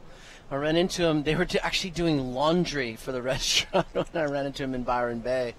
On the tools. Yeah, he's on the tools, and that's great. Obviously, Matt didn't get his place on the World Surf League, but he's one of those surfers that is so talented that he will get back in 2020. That's my call, anyways. It'd be hard to see him not. How's that for Dexter Muskins? Dexter just lit that thing up. I reckon he got practice going right on that last swell up on the Gold Coast. Yeah, he would have. He would have got a fair few ways up there for sure. Don't know if they would have been that small and crumbly, but he definitely looks like he's been practicing on the backhand. This second turn, nice and strong, fits in a third. Going to be a great score. Yeah, good way to open for the youngster from the GC. And we'll wait for that score to come in, but I can tell you what, this next heat equally as solid in round number 5. Joshua Moniz of Hawaii takes on Western Australian Jacob Wilcox, USA's Michael Dunphy, and Australia's Callum Robson, who has had a few heats here. So right now I'm going to say a bit of an advantage will go to Callum because he's been surfing out here over the last couple of rounds. But, I mean, the talent he's up against, these guys know how to compete. It'll be interesting to see. I know Josh, he surfed in the first few QSs in Hawaii, but this will be his first official sort of beach break competition. I'm excited to see what he's done in the off season. I know he works a lot with the Takoro boys with his equipment, and then the other super coach, Reynos Hayes, who is definitely was super massive part of getting Seth Moniz onto the World Surf League. So Joshua coming up next, exciting, and all the Moniz family over there in Hawaii. Aloha. I know Papa Shmu's watching over there. Big good morning to you, Dad. Nice. It's your grandson's birthday. Make sure you call him. Yeah, give him a buzz. Give him a buzz. That's right. Here we go. Colborne's found a left-hander here. Front side. Big snap. To start off, will he get something to work with on the inside? Well, he needs to pull up his shorts for one. And then pull down his rashi. Something needs to come up. Something needs to come down. That's it. I ran into Mitch. He had a free surf this morning. He's still on that chili epoxy. He says, hey, man, if it's not broken, don't fix it. Mm-hmm. Good first turn here, though, Jess. Yeah, explosive out of the top, as we expect from Mitch. Hoping he was going to get a little inside to work with, but that one just petered out a little bit on him. So just the one manoeuvre to open up his campaign. 7 minutes in, too, so he waited quite a while to grab on to that one. Dexter's first wave, nearly a 7, so good opener for the Gold Coast kid. 6.9 as opposed to Matt Banting's 6.33, Flavio a 2.33 and a 1.13, so nothing really of substance there for the Brazilian, and a 2.9 for Mitch Colburn. But, the thing that's Mitch is so talented. The thing that scares me about Mitch is when he gets disinterested in a heat. And you can tell by his body language, obviously he might beg to differ on that, but just from what I see, if the wave's not presenting itself to him, sometimes he'll get a little, and I think sometimes maybe he needs to take another few pumps forward, and then he might get that inside connection. I mean, easier said than done. Totally. But you'd be surprised what you can achieve once you sort of froth up a little bit, right? Yeah. You give it that extra little bit and you kind of scratch for it all the time. All these little extra things start happening for you. Yeah. Whether it's that extra turn on that wave or whether it's actually getting into a wave of consequence, or whether it's sitting in the right spot or anything. Yeah, because Mitch is so good at surfing these waves that, they're always presenting opportunities for barrels and airs and sections because he makes these amazing clips, right? But in competitive surfing, sometimes you gotta find that way to get the wave to present itself. And so it's a different game altogether from free surfing or clip making to competitive surfing. Yeah, sometimes you just got to force the issue, and let's see what Matt can force out of this one. Oh! Nice. Whoa. Is that complete, Jesse? No. No, it wouldn't be, would it? He did. Well, look, he kind of did, but he kind of didn't. Yeah. Oh, here we go. Mitch Coburn, a couple nice turns out the back, and he kicks out. Well, there was nothing presenting there, so he did the right thing.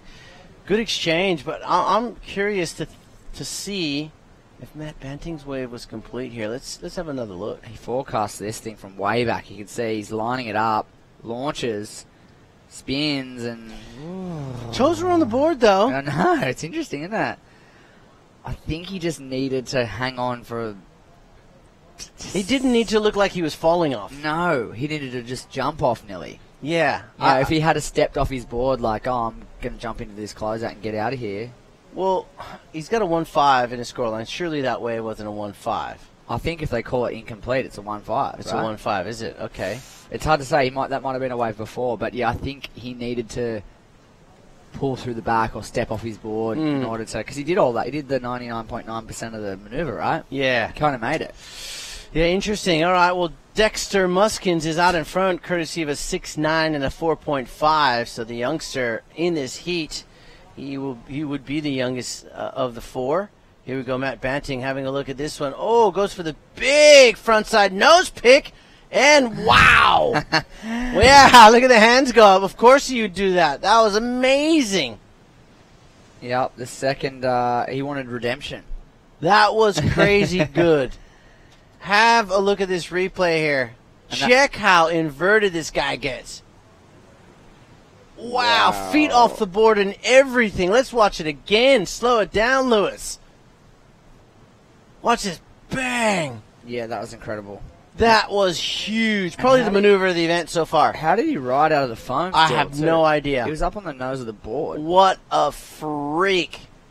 That was crazy. That, to me, was a maneuver of the event so far. And that's what we call forcing the issue, too. This section wasn't that great. Look at this slow down. Beautiful work by our fresh air crew. Oh, just nose pick, full rotation in the white water, and somehow manages to ride out of it. Wow. Yeah. That's big score.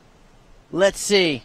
He'll throw away the 6.3 into his second highest scoring ride because that has to be a massive score. It's got to be, yeah. It's something that you don't see very often at all.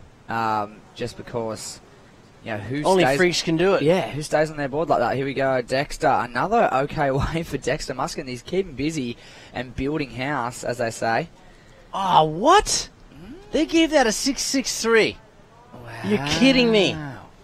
That thing was crazy. It's an interesting one because when you do things on a surfboard that other people probably can't do, you got to pay it. You got to pay it, right? There's only a few people that can do that in the world. Well, I mean, I love to get excited about surfing in general. Yeah. But I love to get really excited about when I see things like that. It was like the first time we seen Josh Kerr do the Corrupt. Yeah. It was on the Gold Coast, and we went, whoa! No one's done that. What's that? And I think it was, up in the nines. Yeah. It was just that one turn, but it was a 1%er type turn. Yeah. I mean, like that, what Matt did isn't, it's surely not the first time we've seen something like that, but it's definitely the first time we've seen it this event. Maybe? Yes, definitely. Like Kalani Ball's done a couple of nice ones, but that was like... That was the turn of the event for me. Yeah, totally, right? Because, like you said, you made a very, very good point. There's probably 1% of the entire surfing population, and that's probably the highest level of surfing in the world, that can do things like that. Yeah. In these types of conditions. Well, there's dudes that win world titles, multiple world titles, that can't do that. 100%. Do you know what I mean? 100%. That's pretty freakish. Spot on. Yeah, so, that's an interesting... it is the highest score of the heat, but no, it's not. It's not the highest It's not the highest score of the heat. That's the crazy thing. Wow. Yeah. I don't think we'll see another turn like that today. No, and everyone, not to discredit the high score of the heat, the 6.9 Dexter Muskins was a really good Oh, way. warranted for sure. But everyone in the heat can do that. Like, everyone in the contest can do that, right? No, we put it in the context, right? Yeah. So we're not having we're not banging. It's all subjective out there. And Of course. I just get passionate about what I think is amazing surfing. And that was truly amazing surfing. Yeah. Although it was one turn, but we've seen higher scores for one turns. Yeah. So I'm a bit baffled, but hey, the score's locked in. It is what it is, and we're going to move on. But Matt Banting moves into first with 6 minutes and 40 seconds to go. Dexter Muskin still sitting in second. Some big scores needed by Mitch Colburn and Flavio Nakajima. Let's have a look at it again. I mean, he was completely off his surfboard. Yeah, disconnected. Totally disconnected, and even he knew it was amazing. Yeah. So, And for a guy that has like a 95% completion rate, like he's got arguably one of the highest completion rates in the world. Yeah, he's easily up there for one of the highest completion rates in the world. For him to be kind of stoked, it's pretty insane something. Yeah, as we see Flavio now on his backhand goes for that first snap and then into the third for the Brazilian. Yeah, and that's going to be a stock standard score for Flavio. It's not going to be a 9.64, unfortunately. We know that for sure. I can bet my house on that with 5:50 on the clock. Yeah, Matt doesn't really claim too many waves. He is he's a glue foot, but yeah, that was I know we can harp on it all day, and we're gonna have to move on. But I thought that was gonna go up into the 8s, to be honest. Yeah. Well, you wouldn't be surprised if it did, right? No. You wouldn't be surprised if you did. I think Rito and his crew will look back on that in particular maneuver or score today and go, okay, we probably could have. And this is why they're so good at what they do. Let's face it, it's tough to throw scores down there. And I make no bones about the fact that I'm probably the worst judge on the planet. So to have to sort of throw scores in, and you know what, sometimes because you don't see that type of turn a lot, you do get confused potentially about what to throw at it. We could also look at why they maybe didn't throw an excellent score at it. Like, what would they be looking at that we're not looking at? Maybe they think that because he was caught up in the foam for a split second, they think that it maybe wasn't as... Well, they paid a score to it, so obviously complete. Yeah, complete, but yeah, maybe the fact that it wasn't sort of an instant sort of rotation, they sometimes seem to not like that. I mean, I'm just clutching at straws here. Like, I think it was a big number, but yeah, also maybe potentially, not that this should be really accounted for, but maybe they understanding the how high the ceiling is and what these guys are capable of doing. All subjective, totally. Maybe they're thinking, hey, we better leave quite a bit of room here because he could do that even better on a bigger wave, and we've got to pay that an 8. All those variables, my friend, will definitely come into the mix for sure. And again, we form an opinion here. Of course. Just like the judges do. It's all subjective, so we're not having a crack at anybody. We're just giving our passionate opinion about, within our credibility and knowledge of the sport and competitive surfing, because we've both been there. And we're passionate. That's the main thing, is we're passionate about amazing surfing. And that was an amazing turn. So it could have gone there. It didn't. And he's got a 6.63, still winning the heat. But I'll tell you what, the other side of the coin is if he does not make this heat. Oh, if he doesn't make this heat, that's heavy. You just go in the context of that, you go, well, he was hard done by. Yeah, if he wins the heat, the result's the result, and it's fine. Yeah. So it'll make the highlight reel anyway. It'll definitely make the highlight reel. He's carrying on anyway from where he left off last week, Jesse, where he just was in fantastic form. Matt Banting. It surprises me the kid doesn't have a sticker on his board, to be honest. It's baffling. It is baffling. Yeah, there's been multiple world-class athletes online at the moment reposting some of his stuff, going, what is going on? Yeah. And look, hey, with 3 minutes to go, he's still leading. Dexter still in second. Flavio chasing a 7.30. Mitch Colburn an 8.40. Albeit Matt had a couple of hard years. He was injury plagued. He lost his sponsors, and it really plays on your mind mentally. We've both been in those situations, Jesse. It's tough, but now he's come back and he's proving to the world that he's definitely worthy of a good brand to pick him up. So let's hope a brand does. Even though he's rocking around in Vissla shorts, we like it. Ah, there you go. We love it. Keep Take rocking that. those coconut husk sport shorts. Take that. That's it. Yeah, hit, nudge, wink. Yeah. Speaking of winks, got the cash again. 33 wins on the trot, that horse. Oh, it did? Yeah. Jeez. That's it. Can't stop it. And you wouldn't back it. You'd love to watch it. It only pays $1.08. Not that I'm backing any horses. Here's Flavio. Whoa.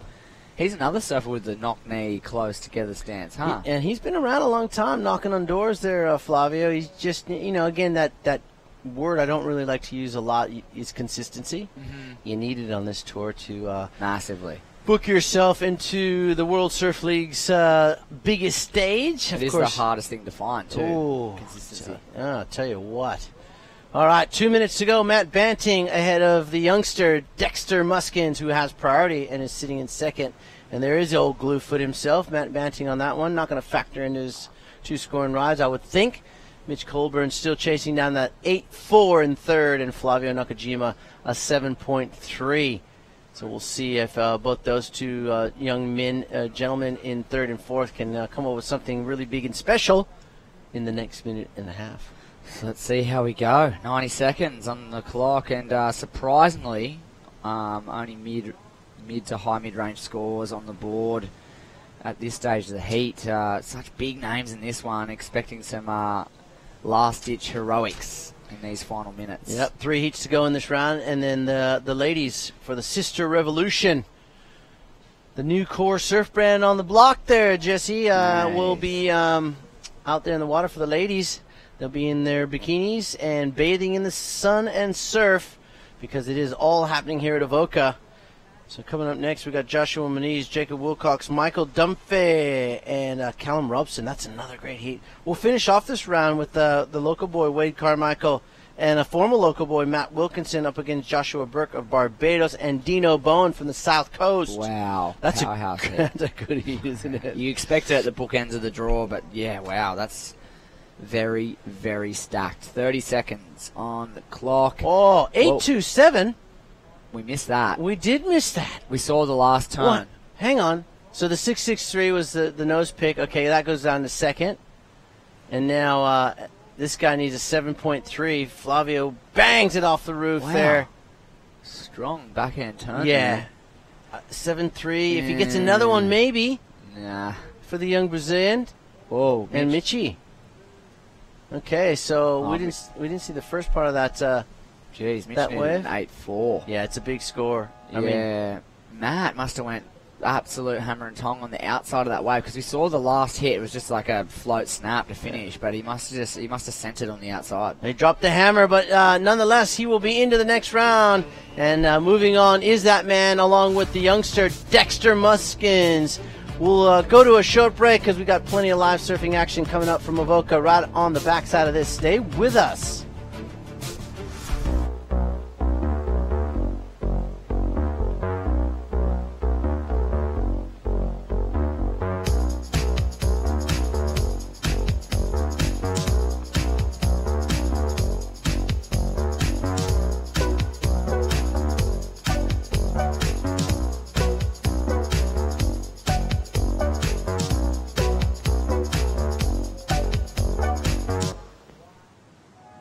I've lived here for years and never seen it before. How did they keep this a secret? It's no secret. We go there all the time. Avoca Beach Hotel and Resort. 15 acres of life is beautiful that you didn't even know was there. For lunch, dinner, drinks, or live music. Perfect for all special occasions, weddings, conferences. Stay for the night or as long as you like. AvocaBeachResort.com.au.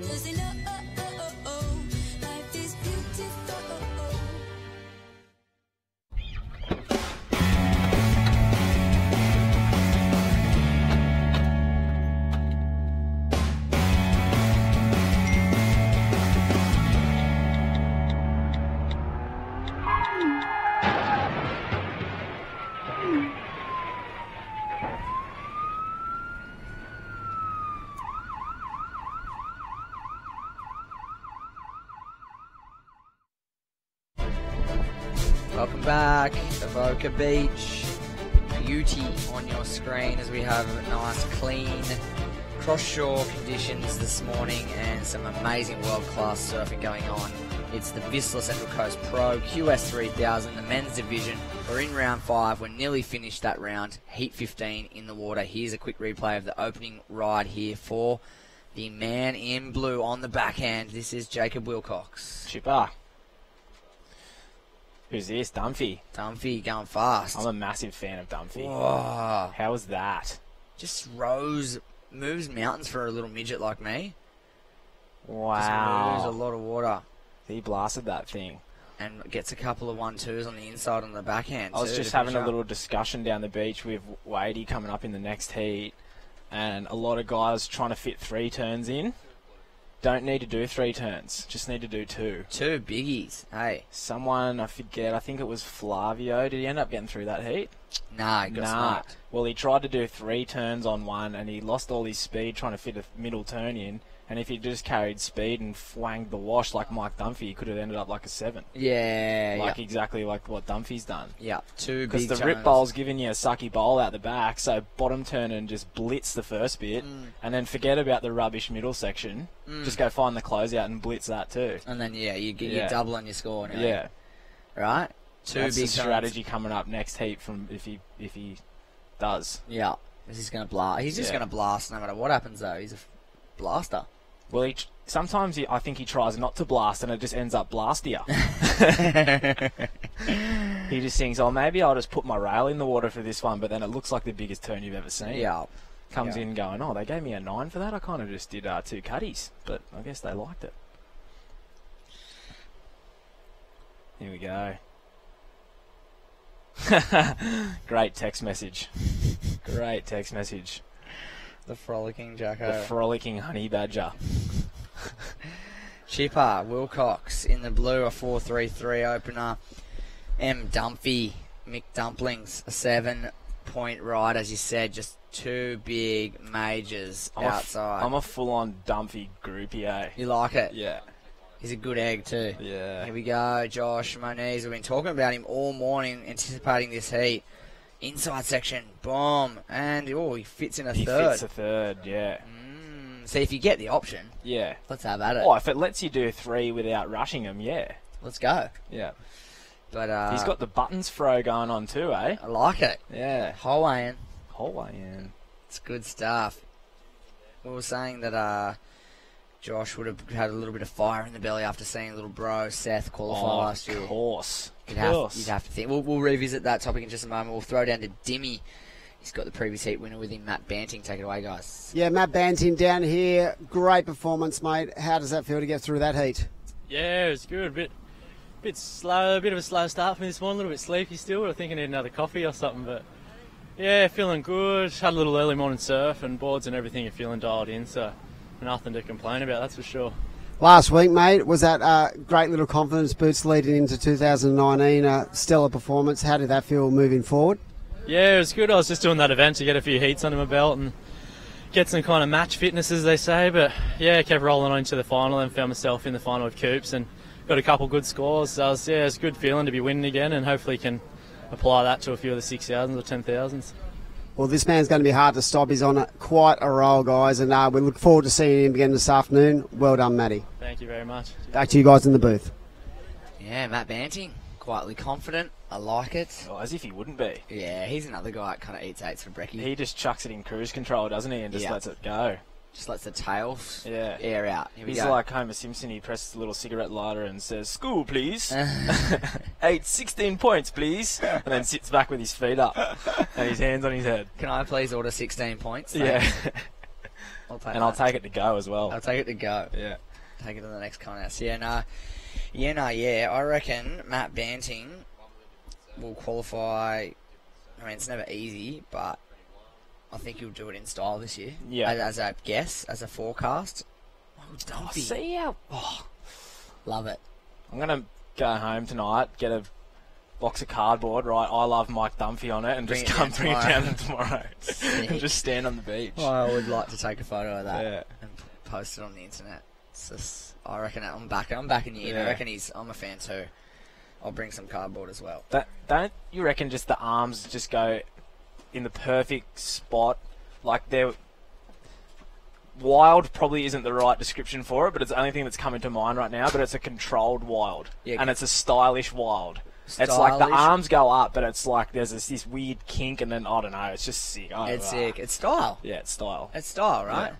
I just like the way he just blasts the absolute bejesus out of it too. Like, he kind of always hits it super hard. And he kind of always looks at his tail when he hits a section too. So he's got like almost the M fan dog like little look back thing going on. Style. That makes it, yeah. I like it too. 7 and a 5.67. He's in the lead. That's Michael Dumphy from the east coast of the USA. WA, Western Australia's Jacob Wilcox holding priority in blue. He's got a couple of scores. Best is a 4.33. Josh Menez drops a 5.83 on his opener and patiently waits for a second scoring ride, as does Callum Robson. So, You know what's kind of weird about what's going on at the moment as well? What's that? It's been howling northerly 3 days in a row and the water's still 24 degrees. That's bizarre. And it's supposed to be really strong today again too. No blue bottles? No Portuguese man-of-wars? There was a couple on the beach this morning. Oh, right. Okay, so a few. Maybe. Few blue you bottles? might get unlucky and get done. And really warm. Probably the warmest water I felt this season. I reckon it's nearly the warmest water I've ever felt. It's so hot, isn't it? For here. For here, yeah. The water's really Normally warm. it's somewhat refreshing, and if you put like a 2-hour session in boardies, you might get a little chilly towards the end. Yeah, I know, I'm feeling You could it. stay out there all day. Oh, fully, yeah, it's a bath. Feels like we're on the Goldie. Fully. So for those of you watching at home, I mean, always pretty warm in summer here on the Central Coast, but, you know, obviously not as warm as the, 7-8 hours north of us on the Gold Coast, but it feels a little bit similar to somewhere like Byron Bay or the Gold Coast, like 22, 3, 4. Like, I'm nearly thinking it was 24. 24, right? Probably close, yeah. It's pretty warm, so shorts. The boys fishing out off the coast would just be bagging out on all sorts out there. Yeah. Water's that warm. So warm. So unseasonably warm. And usually with northerly winds and swell, we get cold currents this time of year, like get really cold water, and it hasn't really eventuated after a few days of north good. wind. It's Stay nice. away. We might be past that little threshold. You know, there's always that one little threshold in the year. Josh Moniz. Wow. There it is. How's the guys just, like, having borderline no speed and there's a whitewash behind them and they're, like, kind of cheetah fiving and somehow they never nosedive? Do they just, like... Don't you reckon when they finish that? You reckon they're just doing that many sit-ups and squats? Like, look at this. Like, he's barely moving. He's cheetah fiving. You should be poking for all money right there, but somehow he... Yeah. I think if you're a stocky regular footer with a semi-afro, you can just do that. Don't you reckon? Yeah. Yeah. Carlos, I like Carlos. Yeah, Carlos. Munoz, Josh Moniz. Yeah. A lot of dudes that have Nitro. some pretty sweet throat. Nitro! What's he up to? Remember, he was the lord of the reverse chop-up. He's probably, Remember that? Yeah, he's probably wearing a backwards cap doing a reverse chop-up at snapper. Yeah, exactly. Remember when we used to go up for Grom search events and stuff like that? He always, like this dude flying down the line doing reverse chop-ups instead of cutties? Yeah, he pioneered those short, wide firewire boards too. Oh, wow. He was, Nitro. And he was pioneered the Surf Guy cheesy television Shout program. out Nitro. Shout out to Nitro.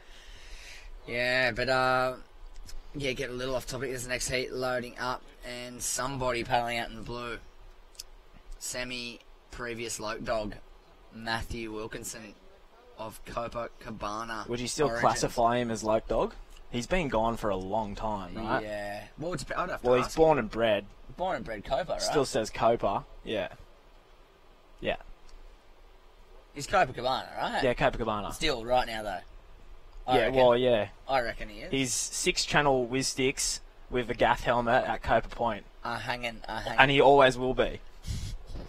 They're hanging in a little fish and chip shop. They're a pipe bakery There's shop heaps there. of old Wilco 6-channel whiz sticks boards around. There is? Yeah, heaps. Yeah. So great. Yeah. Swallowtails as well. Must have been a nightmare for Gary to shape back in the day. Just keep popping out 6 channels for Wilco with Knowing him swallowtails. from such a young age, I still look at him every day and wonder how he got that thin. He was a little pudge ball. Was he a little pork pie? He was a little porky kid in a gaff hat doing the biggest upside down hangers at 11, and you're like, why can he do that? Yeah. Already, he just had this. He was just so much better than everybody else. It was weird. Yeah. Same with Owen. Both of them. Owen was just a few years behind. But it was like... Will he have the backhand dialed in from Avoca Point? Doesn't he what? Pretty much all the backhands get dialed in at Avoca Point. Well, Matt's in that conversation of like that best backhand in the world conversation. Yeah. Always. Oh, Callum Robson just come into frame behind our logo up there, and he's just blasted 3 of the blastiest blasts you've ever blasted. Yeah, that was strong surfing from Callum Robson. So he's going to be in the mix now. He's holding on to 4.67. And we need a big number to go up into second. It won't be it, I don't think, but it will help him. It's going to put him in the mix. How's Chipper? Jacob Wilcox, a 7.13 while we're chit-chatting away, a 6.4 to his name as well. He's got the lead, and Michael Dunphy not far off him with a 7 and a 5.67. Maniz locks in a 6.7 for that frontside air. Yep. Boys are throwing down numbers. Callum's got a score come through that's going to rival those for sure. And here's Dunphy. I love Mike Dunphy. We're expecting sounds like a movie.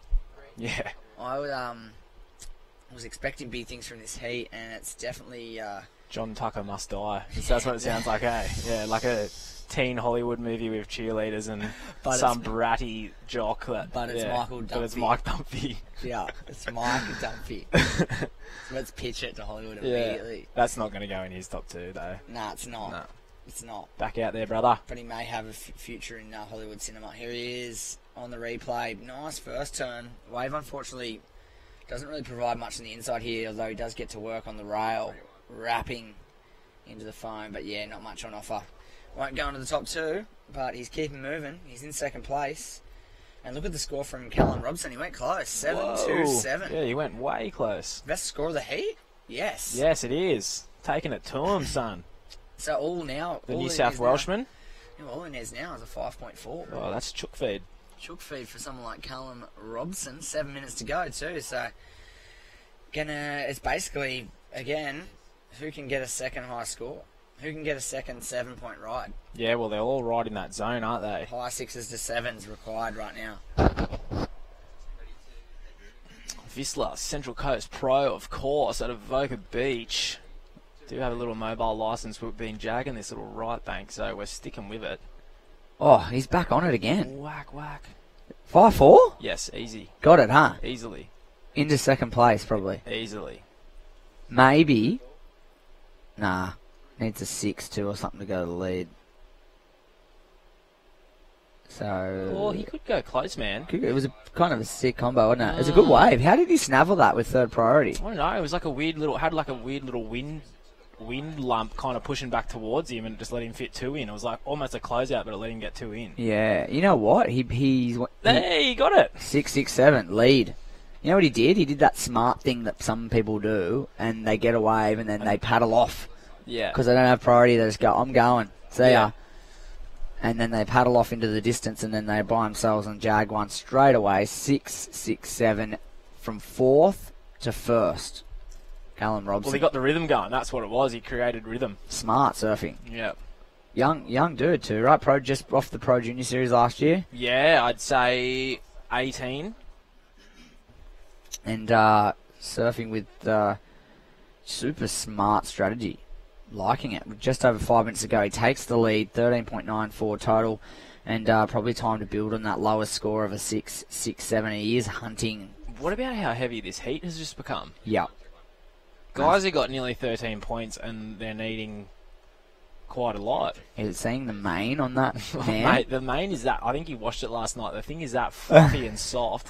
Here he is again. He to needs the north. a chop, really. To the north by himself, just getting sendy on the end bowl. I like what he's doing. No priority, just have at it. Sendy surf competition. The Sendy McSend Festival.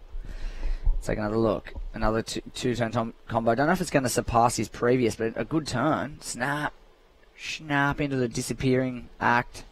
No, his other one was better. Other one was better, yeah. But still, he's got the right idea. He's by himself, picking off whatever he likes. These boys are kind of arm wrestling on each other for priority. I know. And I'll tell you what, Man Crusher's gone back into third. Here he is. Here he goes. Second priority too, so they've let him have this, or Wilcox has let him have this. Oh, this is a bomb too. Wow. Why do they let him have that? It's a full sidewinder across the rip. He had like a full hack. He just needs one more good turn. He fits in a nice that little wave float. went so sus, didn't it? No, that's not complete, Mike. Needs a 6.54, and I think he might have manoeuvre choice. He maybe didn't need to just hack the absolute bone out of it. I love you, Mike, but this isn't the score, mate. Look Here we at go. his powerhouse. Oh, I thought that was just going to be a bomb. Look, it had the full sidewinder grinder on it, and look at how sus this end bar was, though. It was so unfriendly, wasn't it? It was suspect number one, that Yeah. end section. It was not what he needed. He just needed one tap, and he gets that score. Yeah. He needed to tap away the end section. Done. Do We'll you reckon see. Jacob's wave selection is that perfect that he foresighted that thing being He looked garbage? at it. He went, he needs a 6.54. That's a 6. He can I have it. reckon I would have caught that wave every day of the week. Yeah, I would not have let him have it. Yeah. And it would have been a mistake. Yeah, you're Because very right. I don't think he's going to get a 6.54. Well, I guess it wasn't really a backhander's wave, was it? Nah. The backhanders probably want those shorter ones so they can go upside down twice, where the forehanders... They want to it's run. Yeah, you kind of want to run. Yeah. You want to fit at least 2 in, and you need a bit of a run on it. Yeah. Unless you're an absolute freak and you just go for one ham sandwich Yeah. and you're Josh Moniz and you got a 6.7. Oh, true, he did do that. So Turned to nothing into a 6.7 really. And Yeah. if he's only got to do it again, a 6.84 for red. Looks like he's Han Solo right in front of the judges' tent right now too. So He's kind of got pole position, second priority, and he's kind of in the spot. I think he's given up on the rip, but he's looking to do the 6-7 again. I think Maybe. I feel like a lot of people have been giving up on the rip. Don't give up on the rip. I don't think you should ever give up on the rip. I reckon Yeah. you should live and die by it. I did. I died by the rip. Well, at least you live and died by. At least you Yeah. live and died by it. Yeah, I came in, everyone was like, you needed to get up to the north, mate. What? We're trying to telepathically tell you to paddle up towards the north. And I was like... But I don't think anyone really did anything on the North Bank except for an air or two in your Yeah, head. they didn't. Yeah, that's what I was trying to say. I was like, I made my bed. Yeah. I'm gonna go to bed. Mm. I'll sleep, mate. Night. Good night to myself. But yeah, I'm with The you. prime possum. I'm with you. I'm with you. I'm backing you now. I've changed my tone, and I'm backing Josh Moniz for holding it down with 2 minutes to go, needing a 6.84. He's got his spot. He just needs a wave. Yes.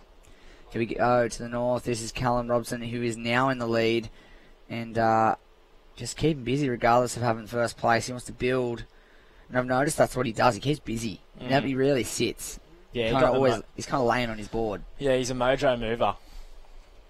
Yeah, and he's got the mojo at the moment. 90 seconds to go. Quick replay of this last one. Won't fall into the top 2, but this is your heat leader on screen from the northern part of the east coast of Australia. Well, he's a Grom and he's taken it to some crew right now.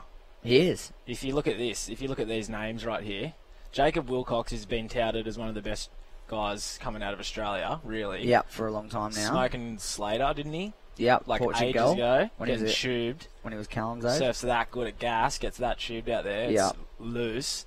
Mike Dunphy, my man crush. Yep. And Josh Moniz, one of the best Hawaiian guys, one of the best gnarliest aerialists in the world, and stands tall at 10-foot backdoor. Yeah, like CT quality guys. And then Callum Robson coming out of Evans Head, just belt waxing crew. Yeah, love it. Like he's got the world-class field at his feet, and he's tallying them up at this point of the heat. 30 seconds to go. He's looking the goods. He's actually further south. He's chasing north. Further north, chasing Josh Moniz down. Oh, yeah. Ooh, he's just going to do it. He's going to do it. He wants it. I wonder if he knows he's in first. Does he know? Because he's acting like he's in last. Yeah.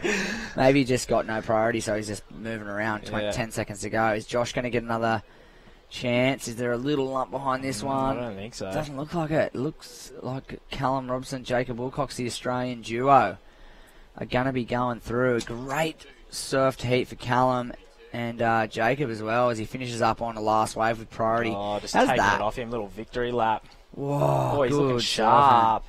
But how is that? Like, he had priority.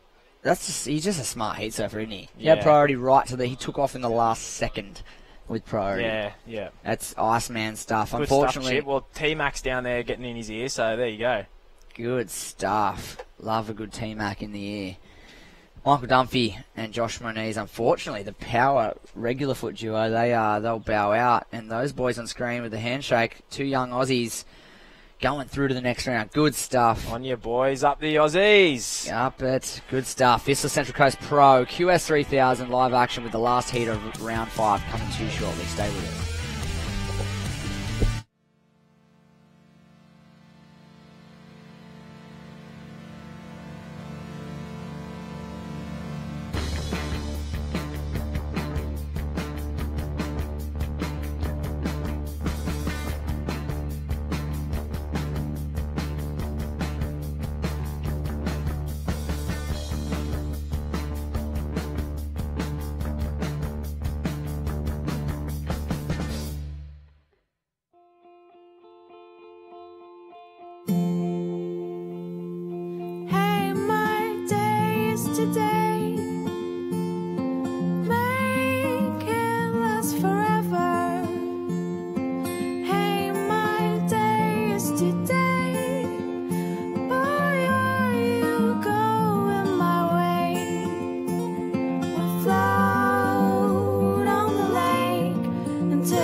welcome back here to the Vissla Central Coast Pro. Have a go at these two Central Coastians in the Central Coast Pro. It's Matt Wilkinson. He's dropped the 7 bomb straight away.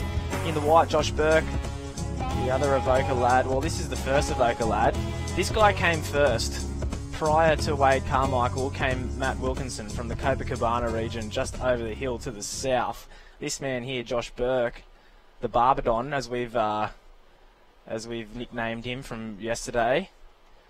This man here, he came after Matt Wilkinson, but he's from the Avoca region, so he's on the northern side of the hill, which is Avoca, and just sends some spray to the north off the end of that one. And then also out the back, Dean Bowen. So Wilco, Wadey and Dean Bowen at some stage would all have been doing the junior series together. So that's pretty crazy. And then Josh Burke's just thrown in the mix from Barbados, and Shmoo's in here just getting into it. Yeah, well, I think who's getting into it is Matty Wilkinson.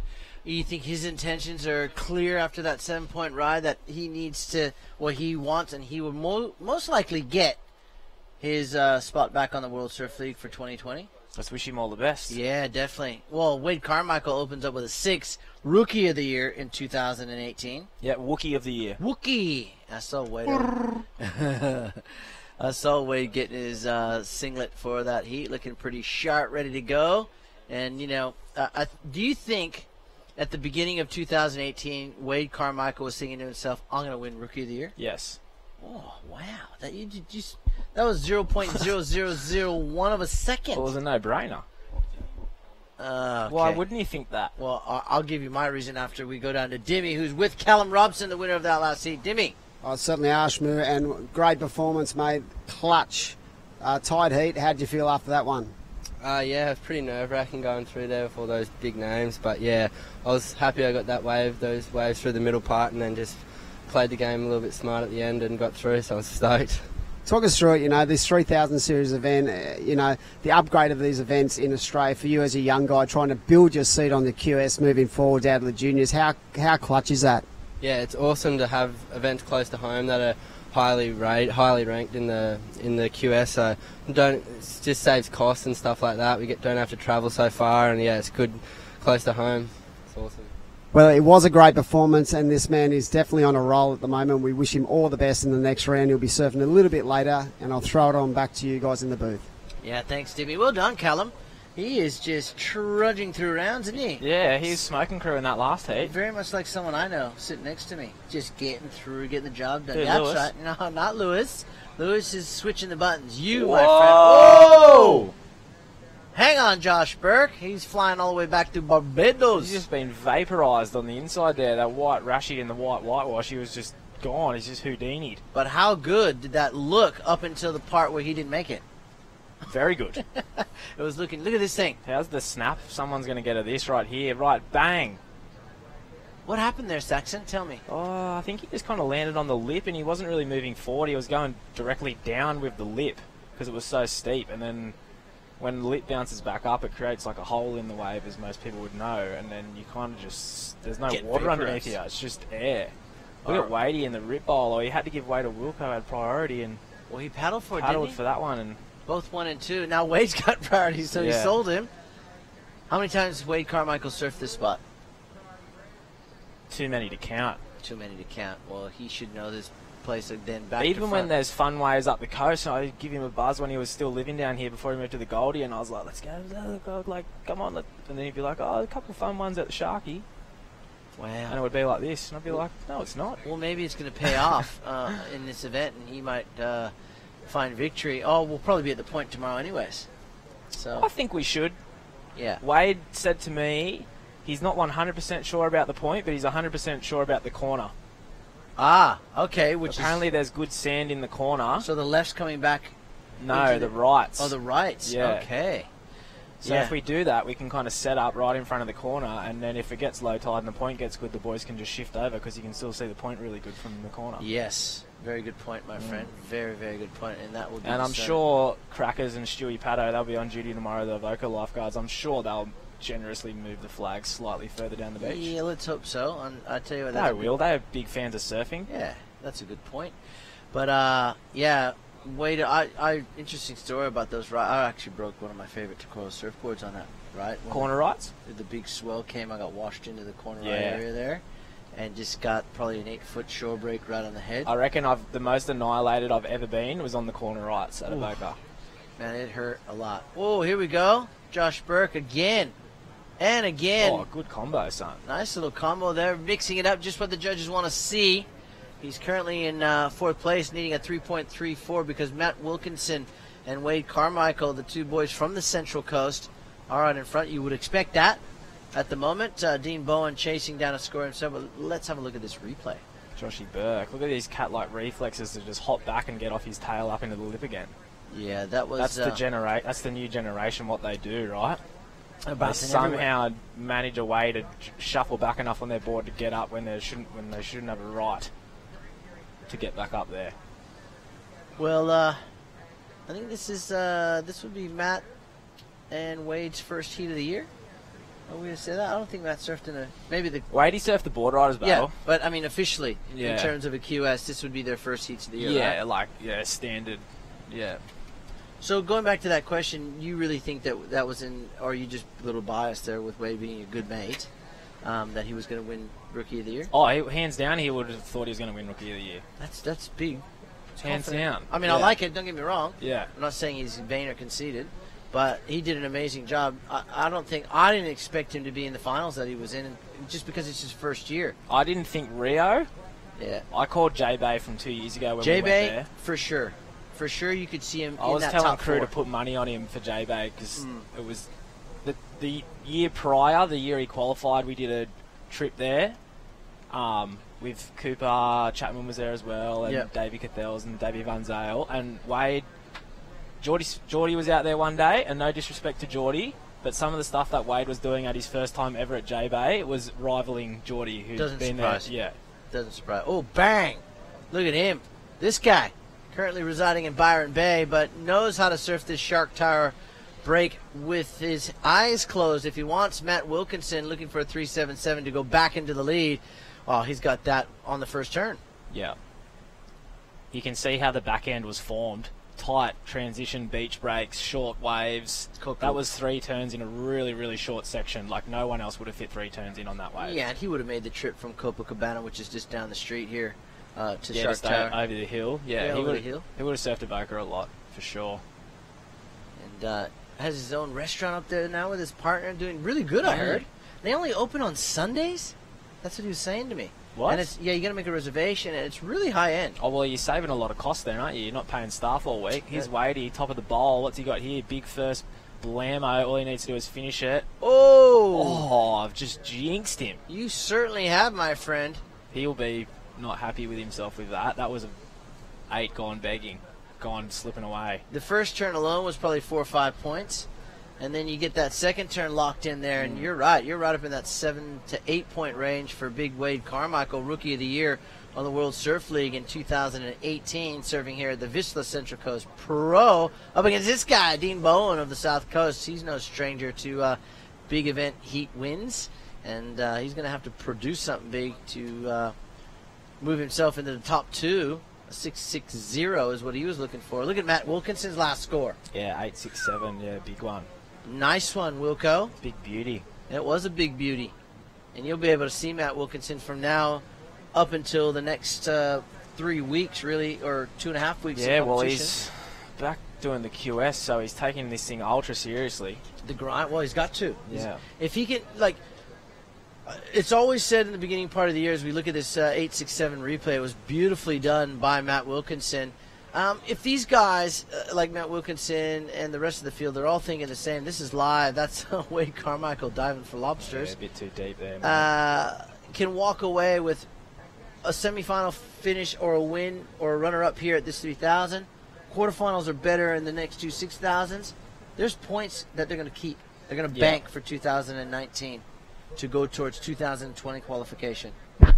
I reckon this year the cutoff point will be between 16,000 and 18,000. Have you done the maths already? Nope, I'm just calling it. Because we've seen it fluctuate, right?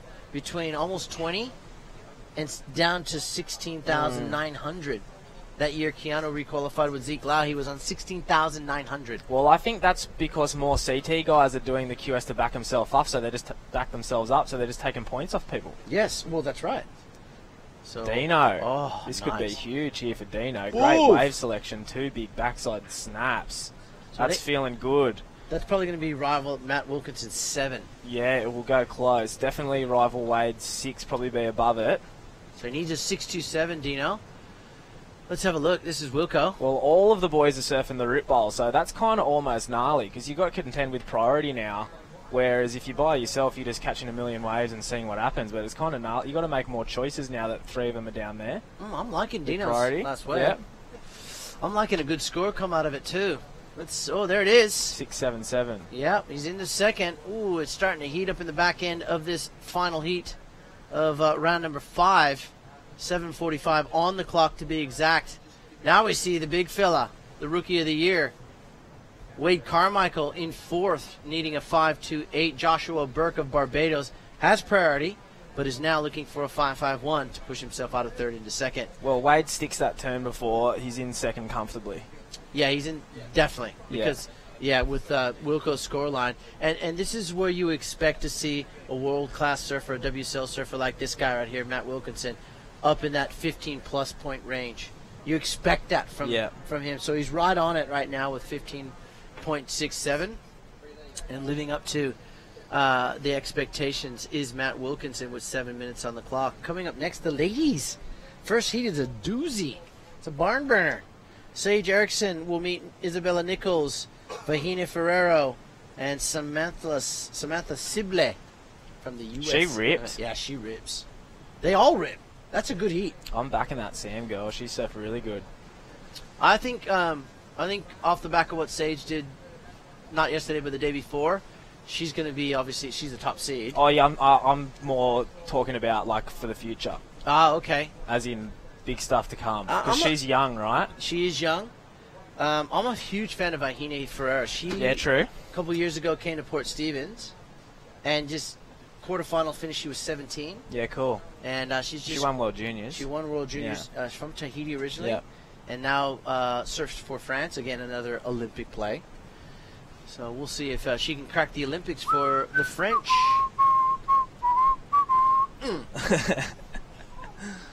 That's the national anthem, right? I have no idea. I'm pretty I sure. just thought you were whistling Dixie, buddy. Nah, I'm pretty sure that's the national anthem. I love being in this fresh air broadcast OB truck. I mean, we're such a tight-knit family, but I feel so sorry for the producers and the director here in this truck, because we oftentimes, many times throughout the day, just lose our absolute minds in here. And they've got to listen to it, and so do the fans. But we don't really care, do we? I would tune out if I was them, to be totally honest. They probably do for the majority of the day. Wadey on one here. Oh, it's got a nice little grow through the inside. He's picked a nice one. He only needs a smaller score to 5.28. He might have done it. Well, something's going on here. There's heaps going on. Everyone's up and riding. We're going to be the backwash? Oh, well done. Whoa. Okay, let's look at the replays. I reckon that'll be paid, but it won't be. I'm confused because there's so much action going on. What's happening here, Saxon? Well, I'm thinking this turn is paid complete, but it's going to lose value because of this. Nah, I don't think so. I think so. I think this is going to be a good wave for Wade. Watch this thing. Soos, and then it just goes frothy and foamy. Yeah, just a touch deep, that one, but worth a go because he only needed a 5. I think he might go close. This is dangerous, though, because... Watch the backwash here. Whoa! Yeah, this is he's full ripping this thing. Wow! Oh, you did it to him. You just did it to him. I swear that you just gave him the commentator's curse. The kiss of death. He was on a screamer. He was on a heater then. Joshua Burke of Barbados, and then we just had to say he's on a screen, and bang, he goes down. It's always the way, but let's see what the judges think here. He had the second turn. If we go back and look at that replay from Joshua Burke, how good and big was that second turn? Yeah, he blasted. He absolutely smoked that thing silly. So Wade gets it on the button, right? No, just a point, just 0.4 over. Okay, so he's in second now. Oh, and then Dean misses it by 0.17. So I think that backwash kind of cooked him a little bit there, Shmoo. I reckon that's what it was. Like, it was a complete turn, but the backwash forced him on his inside rail, and then he tried to turn it into a kick out. He tried to turn disguise it into a kick out, and they're onto him. They're onto I was onto him. Oh. But Joshy Burke, without finishing it, goes to second. Okay, interesting. 3:20 on the clock, Sexton. So Tell us how it's going to play out. The two big dogs looking for scores right now. Matty Wilco's just skyrocketed out. Yeah, I was interested to see how Wilco would go this year, in all honesty. I was thinking, I know he had the hunger and I know he wants to get back on tour, but I'm thinking the QS has changed a lot since he was on it last time, in all honesty. This is my opinion, people. Don't crucify me for it. But after watching this right now, he looks deadly, deadly serious about getting back on tour, and he looks like... Without a doubt. Yeah. Without... I was wondering whether he just kind of float his way through it and see how it went. But if he show up in the first heat of the year in a 3,000... And start doing things. Do this... Yeah, fair play. And he looks he doesn't look like he's floating around. He looks like he means business. Oh, look Do at you the agree? scoreline. Do you agree? 100%. Like, he could get those scores floating around if he wanted to, if he lucked into the waves, but he looks like he's trying to play smart heats and... Yeah, I mean... Yeah? 100%. I mean, everything from the way he looks physically, his physique looks great, his mental state of mind, he's just in a really good place, and his equipment. Those things are ultra crucial to being serious, taken seriously. Yeah. And approaching every heat seriously. So I agree with you. To be honest, I didn't even really think that he was going to just maybe float in here and not be so serious.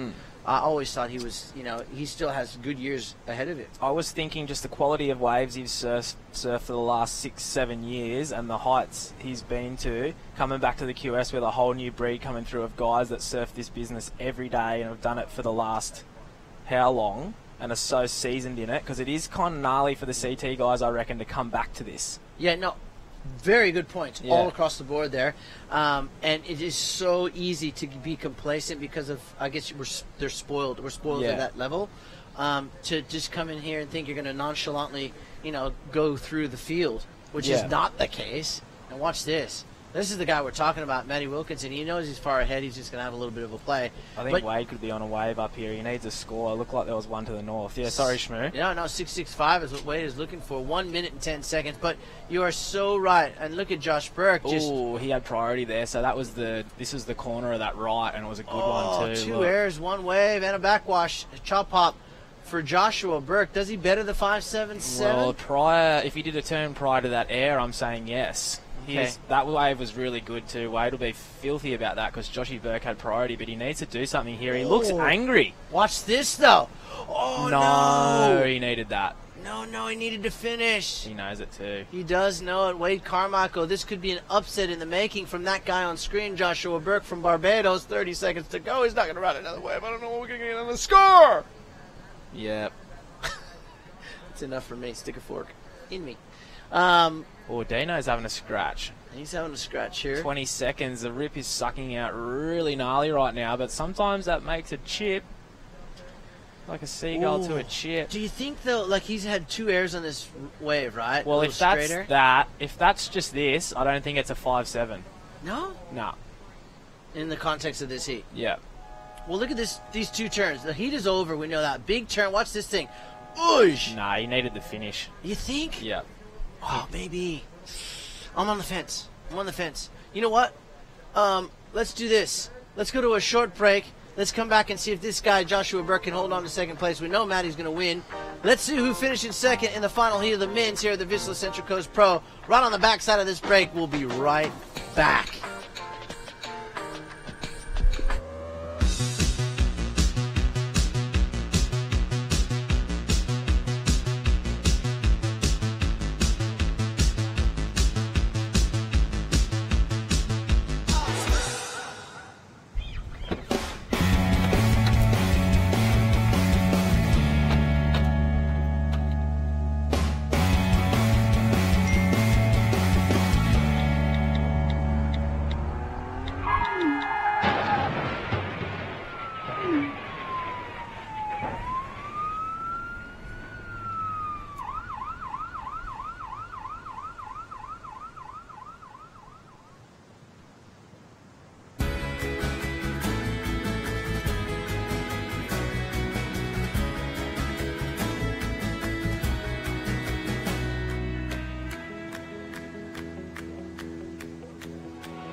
Ooh, and the sweet smell of sausage rolls on a Sunday. Welcome back to the Vissla Central Coast Pro QS3000. And someone's got that little sausage Sunday roll in this broadcast booth. And I'm jealous, Jesse Adams. A little jealous, I'm not going to lie. I'm not going to lie either. I tell you, as soon as we come back from break, I just got this nice, beautiful aroma comes sweeping under my nose. And right now, we got sweeping into this wave is Isabella Nichols, the former world junior champion. She's off and running, so is Samantha Sibley of the United States, but albeit slight scores, or light scores if you like. Just a 167. Here we go. This is our Tahitian now representing France. Vahine Ferreira on the strong backhand. Just a one turn. Jesse, give us your thoughts on this heat. Break it down for me. Well, I'm looking at the names in this one, and well, there's Green up and out of that one. Isabella Nichols, I just saw a really, really good clip of her online recently, just yesterday actually. I've got this video clip contest for a wild card that's going for the first World Tour event of the year for the WSL. So it's up there on the Gold Coast. Yes. Yep. They've got like a send your clip in. It's a Boost Mobile thing. Yeah, the Boost Pro. So yeah, I saw Isabella's entry into it, and she is surfing so good. Yeah, well, super gnarly. That's she hopefully can replicate that here in the first heat of round 4 for the ladies at the Sister Revolution Central Coast Pro. But we had the final heat of the Vissla Central Coast Pro, and it was won by a very informed Matt Wilkinson. He's down there with Dimmy. Yeah, Shmoo, that's right. No easing into 2019 for this, man. What a heat. Look fun out there, Wilco. Yeah, it's good fun. It's good to be back in my old stomping ground. I haven't surfed an event here since probably, I don't know, 12 years ago or something. So it's pretty cool to be back, and yeah, the waves are fun. I'm stoked. 2019, you're looking fresh, you're looking fit. What's your expectations this year? How are you going to approach it? Yeah, well, I want to come and beat all these hungry little groms on the QS and get back on tour, and yeah, I guess that's the plan. Although I found a little glitch in the system. I've got a spot in the trials for snapper, so I was thinking I might just go Mikey Wright style and just go through that, win that, and just get my way back on tour straight away. I love it. Outside surfing, Matty's been pretty busy as well, mate. You've got yourself a little venture going up at Byron, mate, a little restaurant. Talk us through that. Yeah, it's been good fun. I bought a property up there, and it's got some accommodation and a restaurant on there, and I've learned a lot. Working's hard. No, it's been a lot of fun though, doing something different. My whole life I've just woken up and thought about surfing, so to have something else to think about and learn some stuff has been really cool. Well, he might own a restaurant, but this guy's still one of the best on the planet. What a great performance. We'll see him in the next round. Good luck, Matty. Cheers. Yeah, well done, boys. And, well done, Isabella Nichols. We asked her to carry on from the clip she just dropped for that wild card spot up there on the Gold Coast, and she did not disappoint. But I tell you what,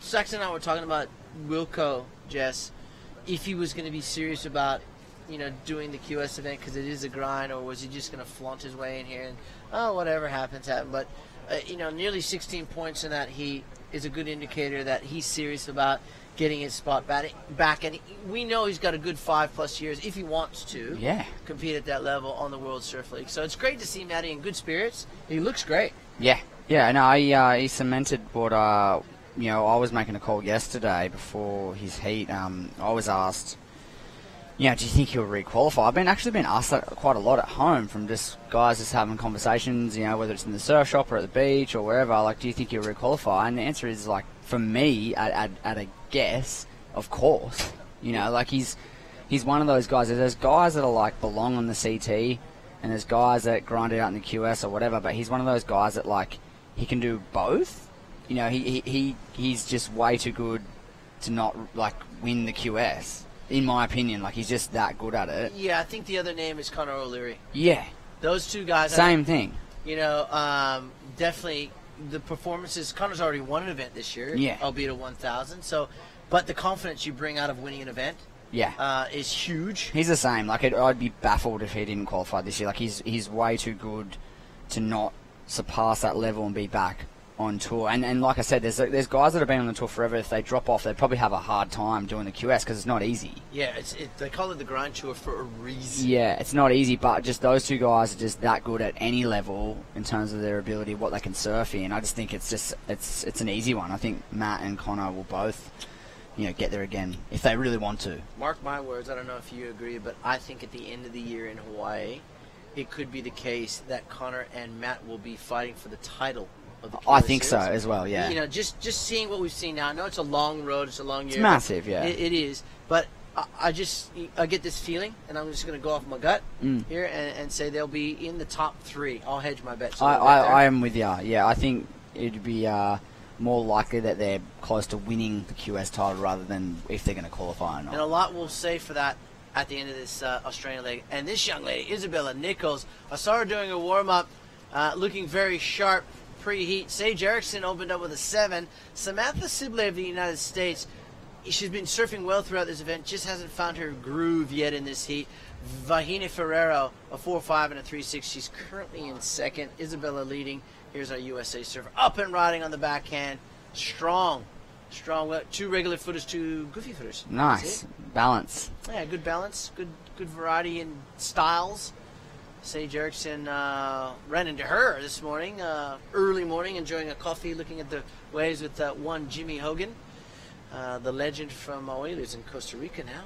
And enjoys waves all year round. He keeps trying to get me to go down there. Yeah, I just can't wave find the rich. time. Yeah.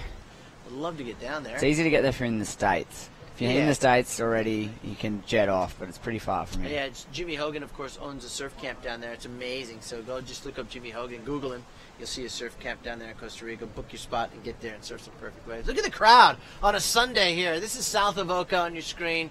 The Sister Revolution, Central Coast Pro. Of course, Sister Revolution, for those of you who don't know who are watching this live webcast, it is the sister brand of Vissla. So you think Vissla's good, Sister's just as good. She's the younger sister of the brand, and she's just been launched in October. This lady just launched onto the scene some 5-6 years ago with a vengeance. That's Sage Erickson, who now will move into second place because she only needed a 1-1-0. Yep, a 7-point ride to her name, and definitely, as you said, a seasoned competitor on both the QS and the World Surf League Tour.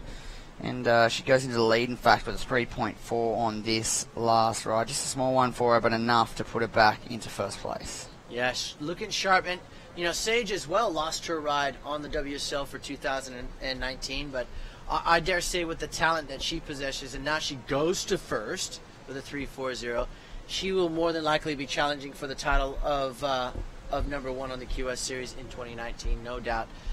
Keep your eyes out for where Sage finishes up at the end of the year. Coming up next, the South African Bianca Baitendach will take on Japan's Hinaka Kurokawa. And last week's not runner-up, I'm going to say. She finished in third last week. Canel Boulard of France will meet up with Philippa Anderson. Whoa. She, too, will be in the conversation of qualification. She's just missed out 2 years in a row. Yeah, she's right there. She's got some fresh new sponsors. Mm-hmm. Good support, and she's looking sharp. She's Yeah. looking fit, too. Yeah, she trains hard. Yeah. She's been training hard. So, She's got to get her brother Craig to do a little bit of training. Yeah. Good luck. He doesn't really need to train. The guy surfs so much. Yeah. He just launched a new movie part on the weekend down in Melbourne. Apparently got a massive reception. You'll be seeing that online shortly. What's it called? Don't know. Former did it. Can't remember what they called it, but it's insane. Well, anything Craig or Dane Reynolds and those guys actually do, you're frothing to see it. So I'm going to go look after work today. I'm going to go and... It's a next level, though, for him, I think. It's big, mean pits as well. Like, it's pretty cool. What's it look? I love to watch Craig Anderson surf all day. Yeah. What a style. Yeah. Style bender. Yeah. Knee bend, knock knees. That's it. All right. 9 minutes, Saxon. Jesse.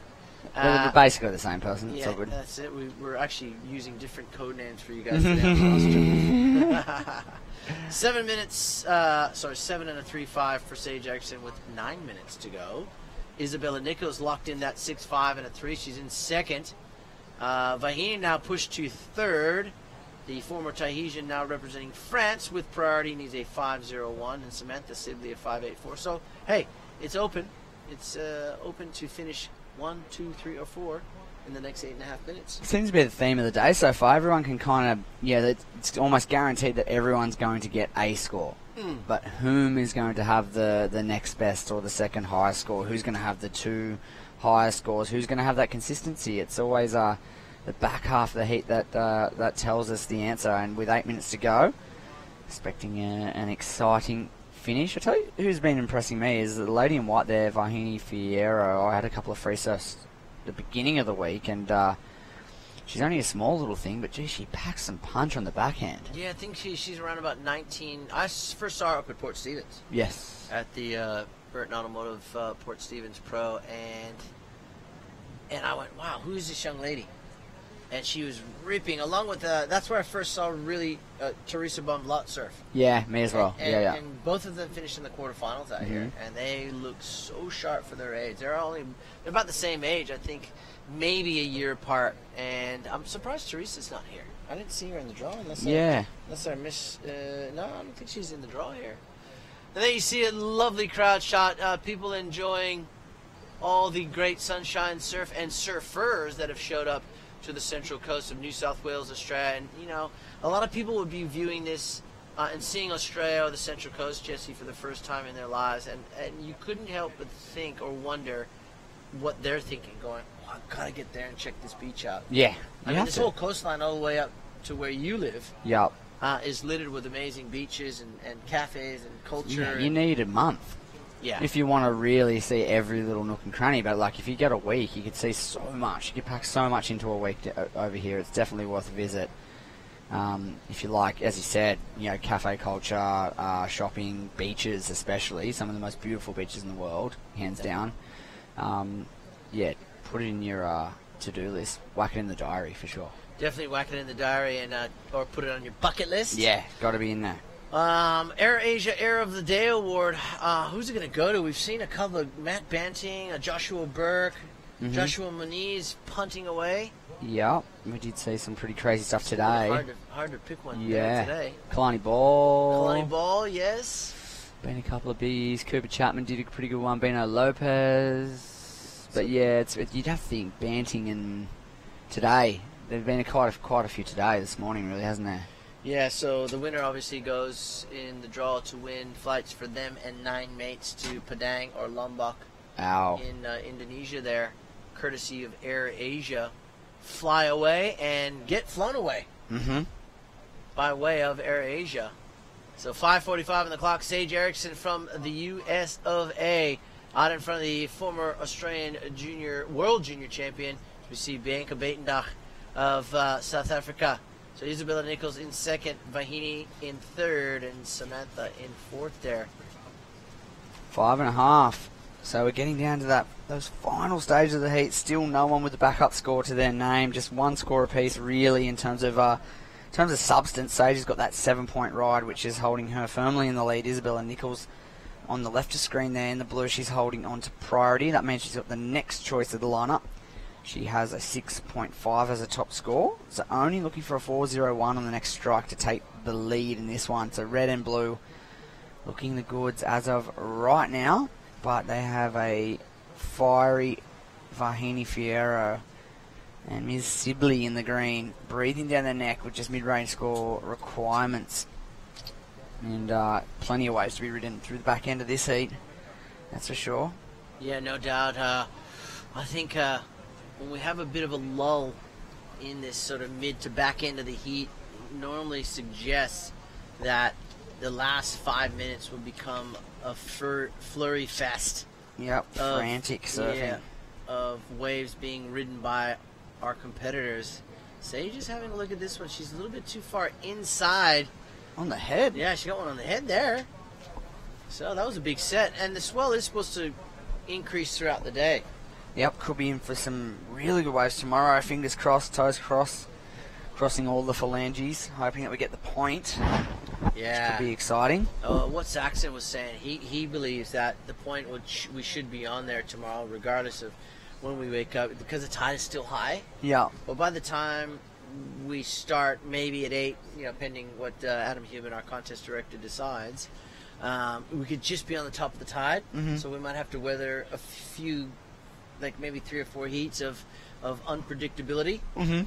And then it's on. It's on from there on out. Yeah, straight into the finals, and it'll get better and better as this swell is forecasted to increase in size, and the periods will get longer. Yeah. He said something about a 12-second period, which is actually quite good. It's really good. It's Yeah. bang on, really. And plenty of north in the swell to get inside the bay here at Avoca. Mm-hmm. So, fingers crossed, ladies and gentlemen. And some of you viewers may have seen a few years ago we ran the event on the point, and it was at Jackson Baker that day lit it up. Yeah. Yeah, that was where he kind of like sort of announced himself a little bit there, right? I think he was throwing away 8 5s. Yeah. That's how good he was surfing. Yeah. He had about 4 9s already in his score line within the first 10 minutes. Yeah, that's kind of built for his surfing too, and it's the same as Wade Carmichael dominates the point. Yes. And he's similar in terms of his like square it up, have at it approach. They're both kind of belting it as hard as they can. So it kind of makes a little sense to me that they are, they both stand out in those particular conditions. So I'm very excited with both those guys in the draw, and a long list of other names, and all these ladies that are surfing amazing at the moment. It's going to be pretty spectacular to watch if we get lucky enough to have it off the point. Yeah, most definitely. And right now, you'd have to say one of those front runners would be Sage Erickson. She said she's never surfed the point, but would love to.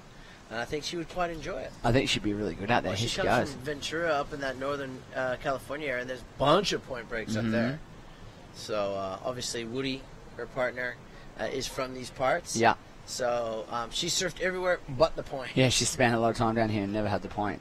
Yeah, so she's looking forward to it if she can get into the finals day, because if she surfs and gets through today, which it's more than likely she will, she'll surf again this afternoon. Yeah, right. Okay, so one more heat to go after this one to make finals day. That's right. And right now it is Sage and Isabella Nichols, 1 and 2. Vahine Ferreira with third priority needs a score here.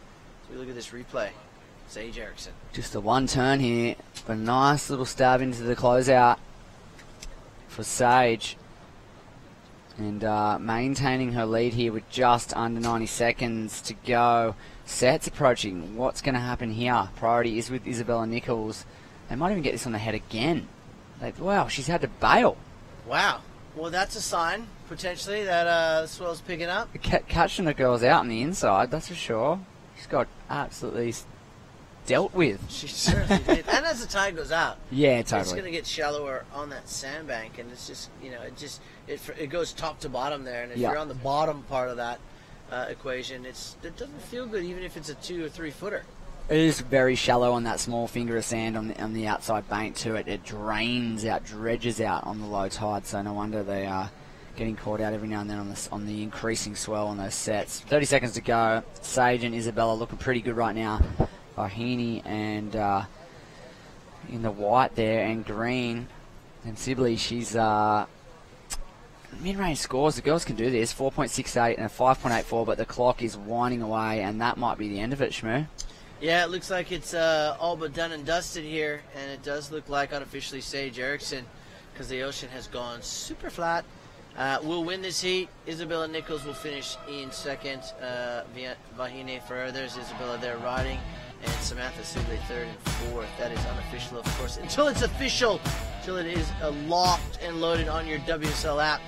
That young lady will move on into the next round. We'll see more of her upcoming later on this afternoon. Sister Revolution Pro will continue here on the Central Coast Pro right after this break.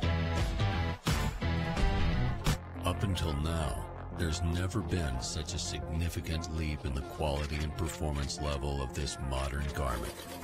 Vissla's new North Seas wetsuit is at the forefront of this wetsuit revolution. With all these upgrades, surfers entering colder waters are now able to retain their speed, agility, and strength in nearly freezing conditions.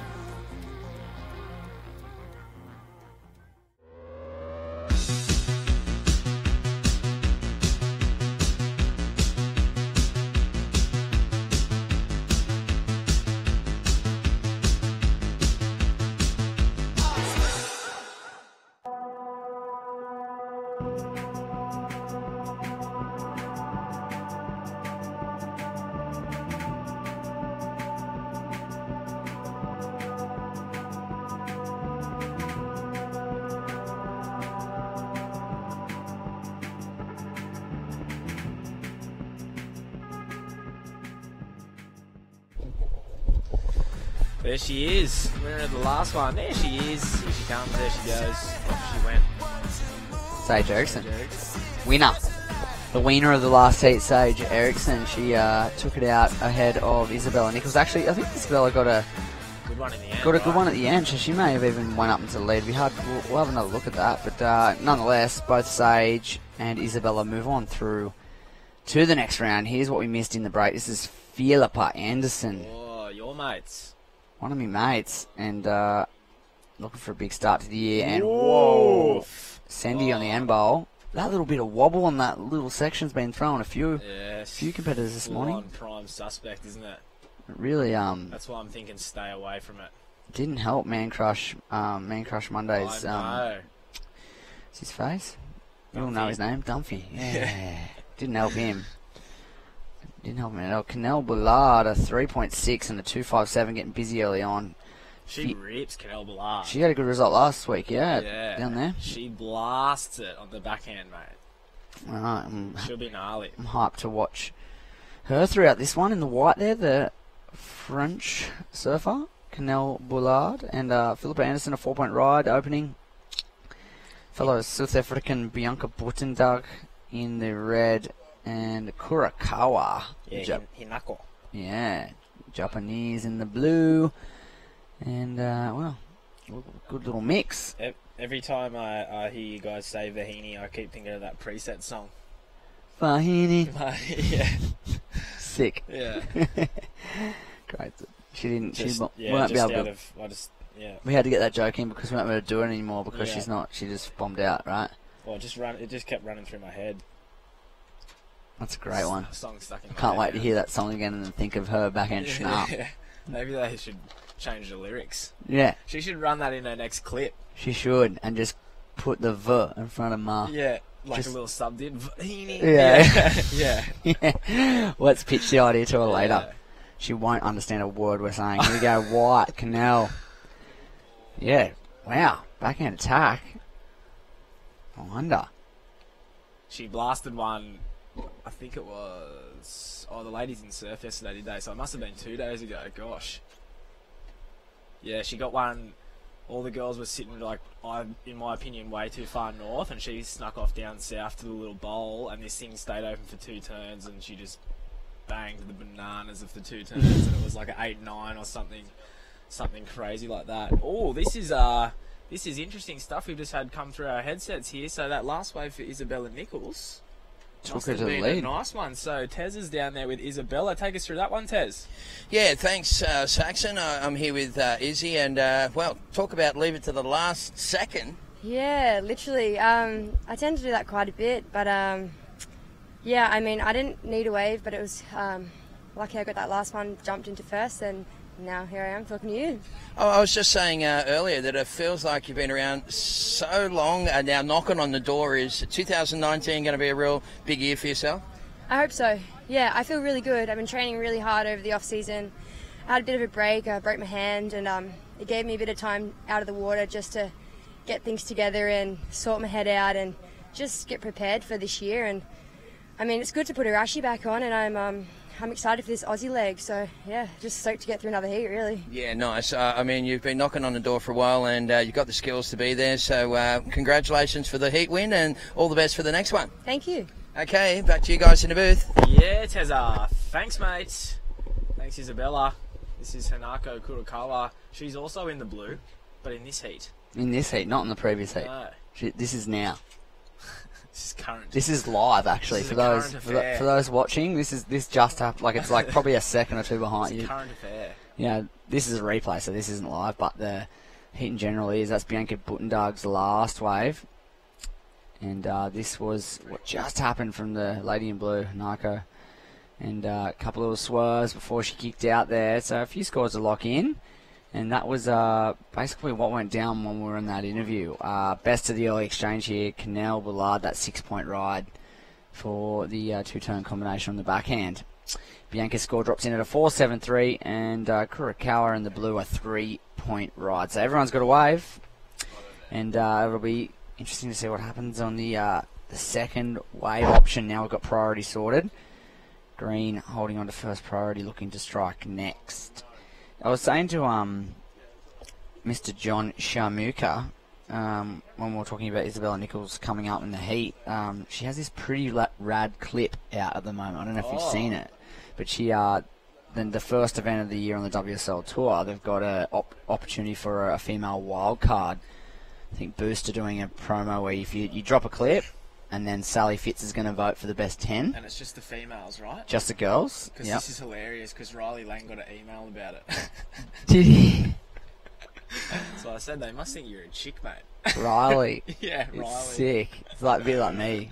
I get that. We've been at Jessie. Yeah, it's classic. Yeah, anyway, yeah. That's So it's just the ladies, right? It's just the girls and potentially Riley Lang. So he might be able to get in the Roxy Well, we Pro. got the email. Yeah. Or the Boost. Is it the Boost now? It's a Boost Pro Boost now, Pro. yeah. So Boost are doing it. And, so they're, you send in your clip, Sally Fitz votes best 10, and then the public vote out of that 10 to, see who give the person the wild card. Anyway, Isabella Nichols puts up a clip instantly. She must have had stuff in the bank ready to rock and roll, and it's mental. Yeah. It's proper. She's surfing really good waves. I don't know where she's at some right point break for the most part, but Because that'd be a good idea, wouldn't it? That would be like something you could do, a little persuasive, just make all your clips right-hand points if you're going to get the spot for snapper. Yeah. This is And what then I can they're do. like, Put this is what me I in. can do on a right-hand point. It's you should have a look. It's pretty sick. We'll check her on the gram check it. and she'll probably have a link in bio. Maybe a link in bio. And hoping that Riley Lang puts something together, that'd be cool to see. I know. Shout out to Riley if he's having to watch the Sister Revolution Pro at home. If he's come up for the Arvo, not far for him to get up here from.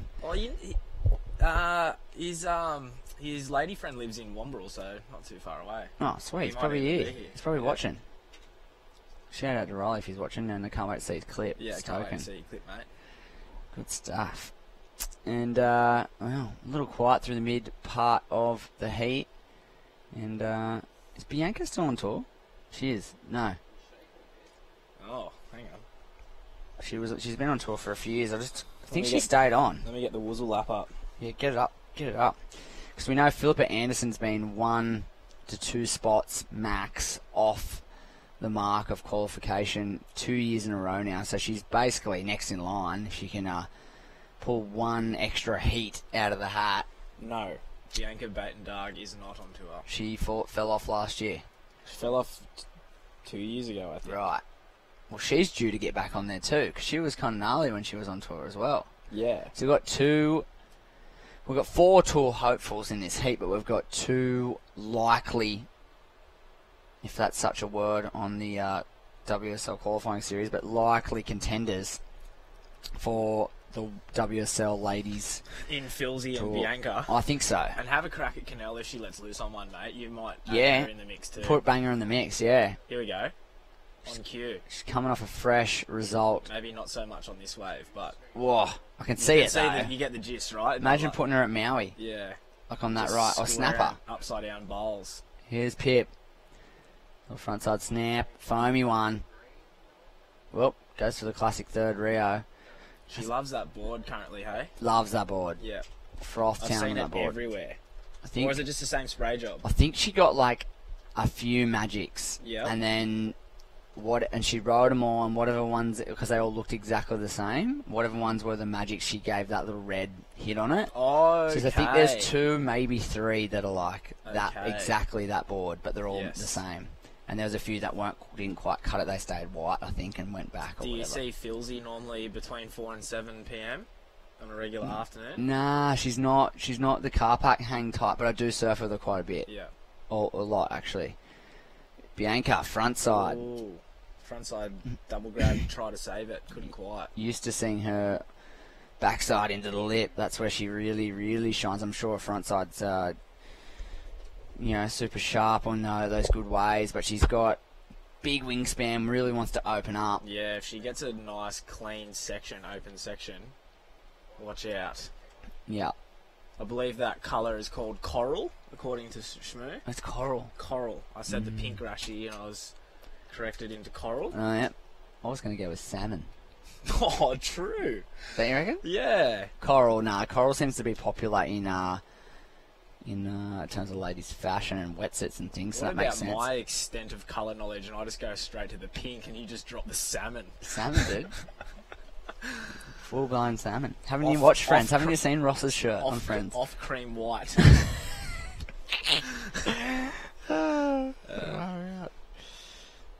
I'm trying to think of other things we can call it, but no, I think Volkswagen yellow.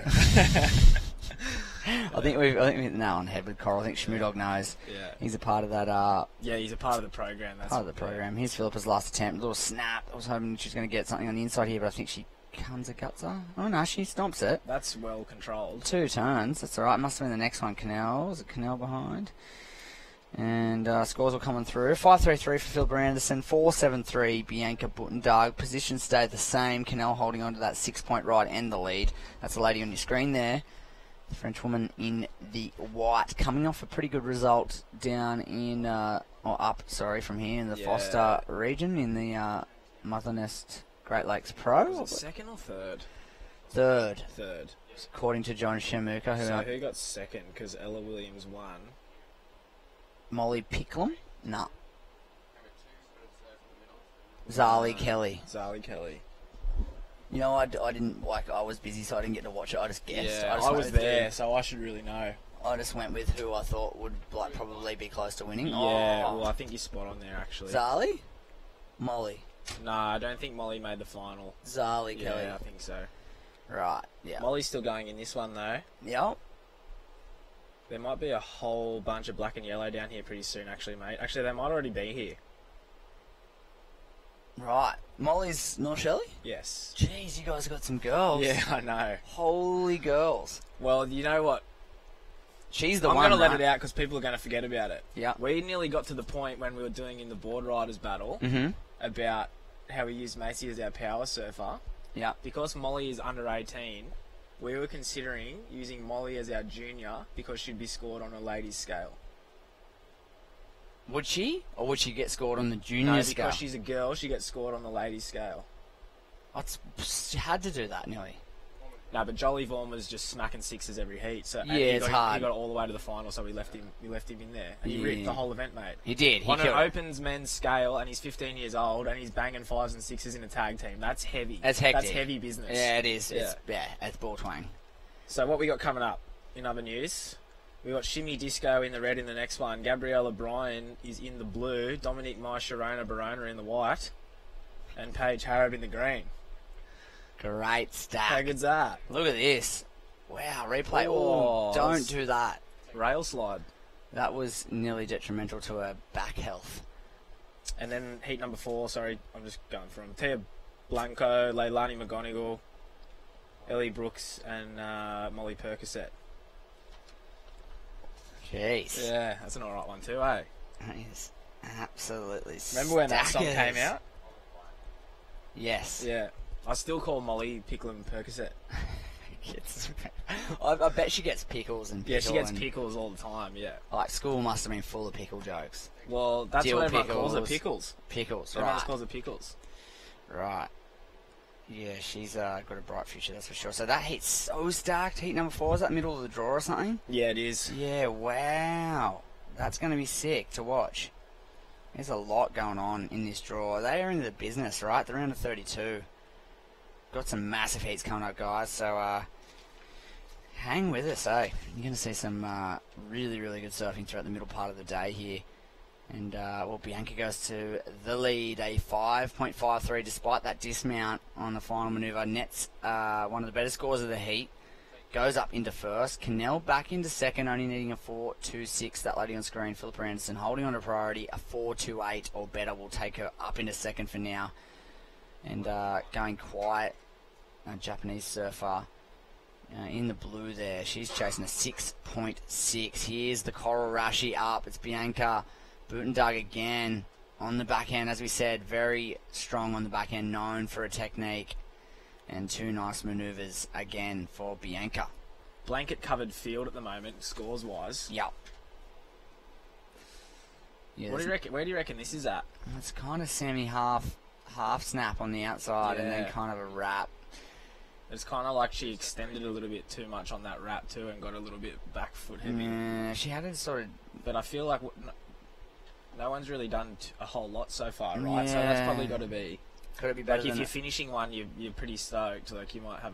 Actually, 473 is the lowest. I reckon it's better. It's hard to say, isn't it? yeah, it's really hard to say. Are they going to crucify for the first turn? Was kind of like a horizontal down the line stab. Well, they torched Ian Govea this morning for doing it. Torched him. He got 3 turns on the left, but he didn't really turn his board that much, and they grilled him. He only needed a 5 something, and he didn't even get it. Wow. So did you maybe just go a bit safety? Yeah, he went way too safety. Ian Govea does like huge stuff. I So. know. Good veggie. Good veggies. Ian Govindas. Ian Hare Krishna. Hare Krishna. Ian Good Veggies, that's his name in Newcastle.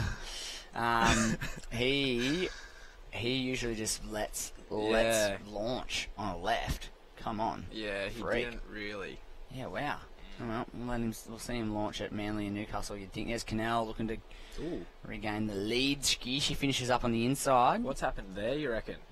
Cut to it at the end. She only needs a 4.5. Yeah, you're right. So Bianca gets a 4.97, so she does just improve, but they do kind of chuck her over the hot coals a bit for that. A little bit, yeah. You could have. That wave had 5s plus written all over it, really. Oh, there goes Canal. Canal, 507.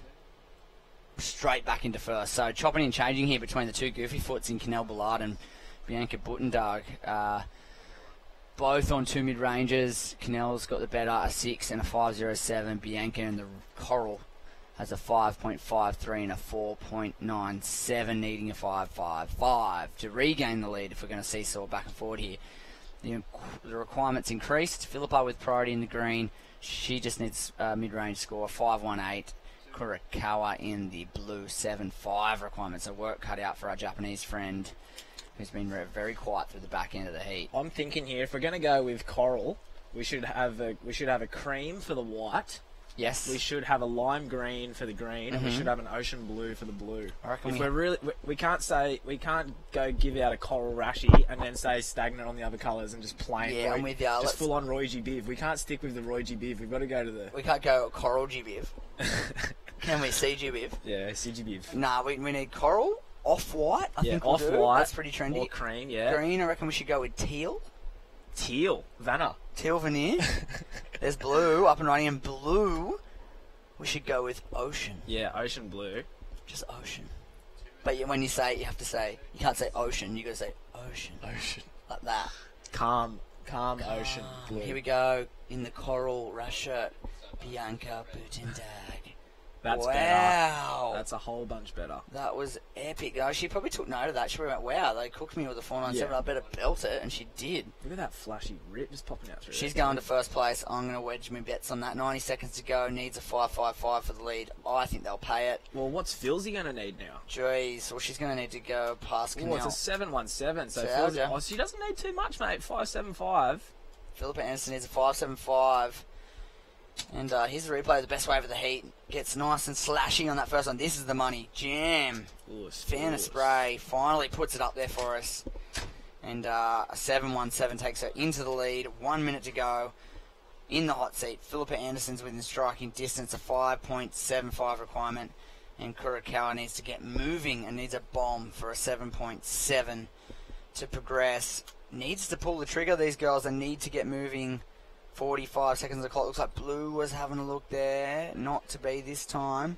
There is waves on the horizon. Are they going to come through? There is lumps of moving water making their way in here, mate. Oh, Canal's having a look. Wants to increase the scoreline. If she can get a bomb right now, This she can next put the nail one, on the coffin. She maybe shouldn't have paddled for that first one, because look at that next thing. Here we go. Philsy, what's she got? She's going left. She's going to need one big smack. Get it. Oh, big vertical turn. She needs another. Well, there's a rip bowl here. She needs to stick with it. Do you reckon? Yep, she needs to stick with it in case she gets the inside right connection.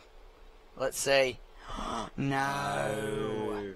It was a good backside turn. She just needed one more and she was on. We count this heat out. It's kind of like here we go. Oh, she's won the heat, mate. She gets one more. Oh, no, she doesn't. She missed the section. So, I mean, we'd be guessing at this point. Here's the replay. Green. Was this a 5.75? We don't think so in the booth. No, I don't think so. She's getting a 4.5. The Shorey gave her nothing either, did it? If she got maybe two little links on in here, maybe. Yeah, she got like a little 1-2 inside combo, but not to be. So it looks like Bianca Buttendug will take that one out with a 12.7 combo. That lady on screen, Canal Ballard, fresh off a good result. straight through this heat again, so keep picking up where she left off. We'll get the official results to you shortly, and we'll load up another heat. We'll see you back shortly for the Sister Revolution Central Coast Pro.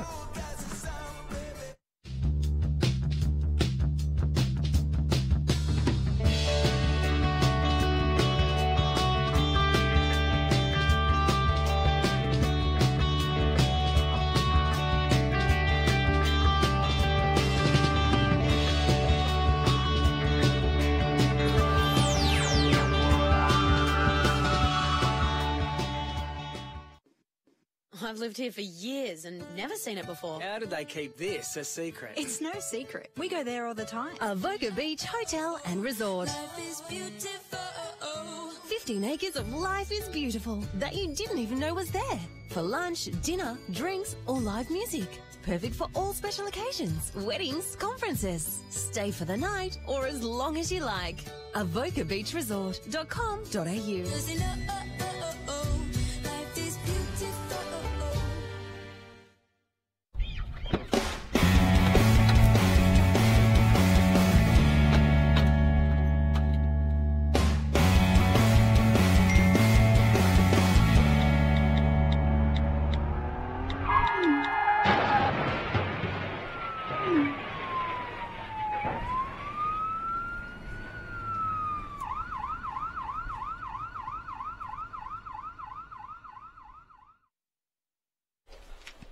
Welcome back, ladies and gents, to beautiful Avoca Beach. And we're into the ladies' part of competition here, the Sister Revolution Central Coast Pro.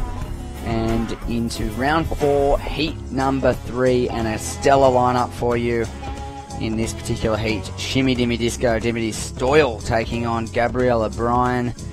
And Dominic Barona is up and riding in the white singlet there from Ecuador, and also in this one, Paige Harab from Inzid. So a stellar lineup. Here's Dimmy, John Shamuka. Look at this. Wow. Just hitting all the right places on that wave. Dimity Stoyle, and she just launches herself into the closeout. And what did you just call her? Dimity? Shimmy Dimmy Disco. Shimmy Dimity Disco. Wow. I've seen shirts cutting. You know, she's a DJ. Yes, of course. So she's Shimmy Dimmy Disco, right? So I've seen shirts and hoodies and stuff cutting around the beach. People wearing them. Wow.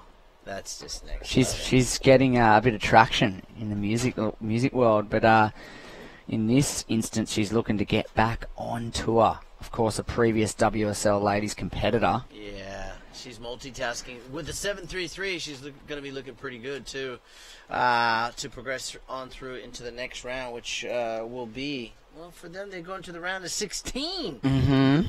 They are cutting through the field here.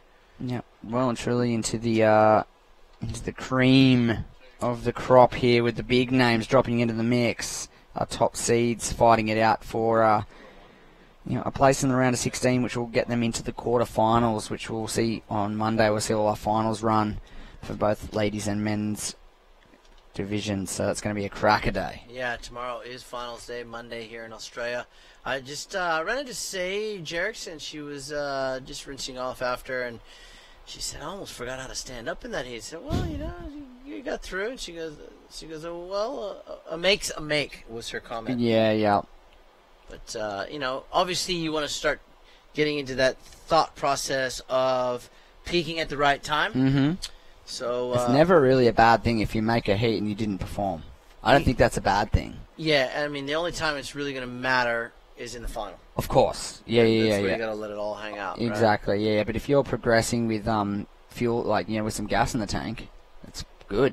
If you have to go, 110% to progress through one of these early rounds, then you're not peaking at the right time, that's for sure. Yeah, indeed. Right now, Dimity Stoyle is, well, in her previous post-heat interviews was saying, hey, I want to get on tour. I want a spot here, and her surfing is definitely showing us good signs that potentially in 2019 this young DJ and fantastic surfer who's been knocking on that door for a while is going to be right there. Ooh, she had to give way to Paige Harab.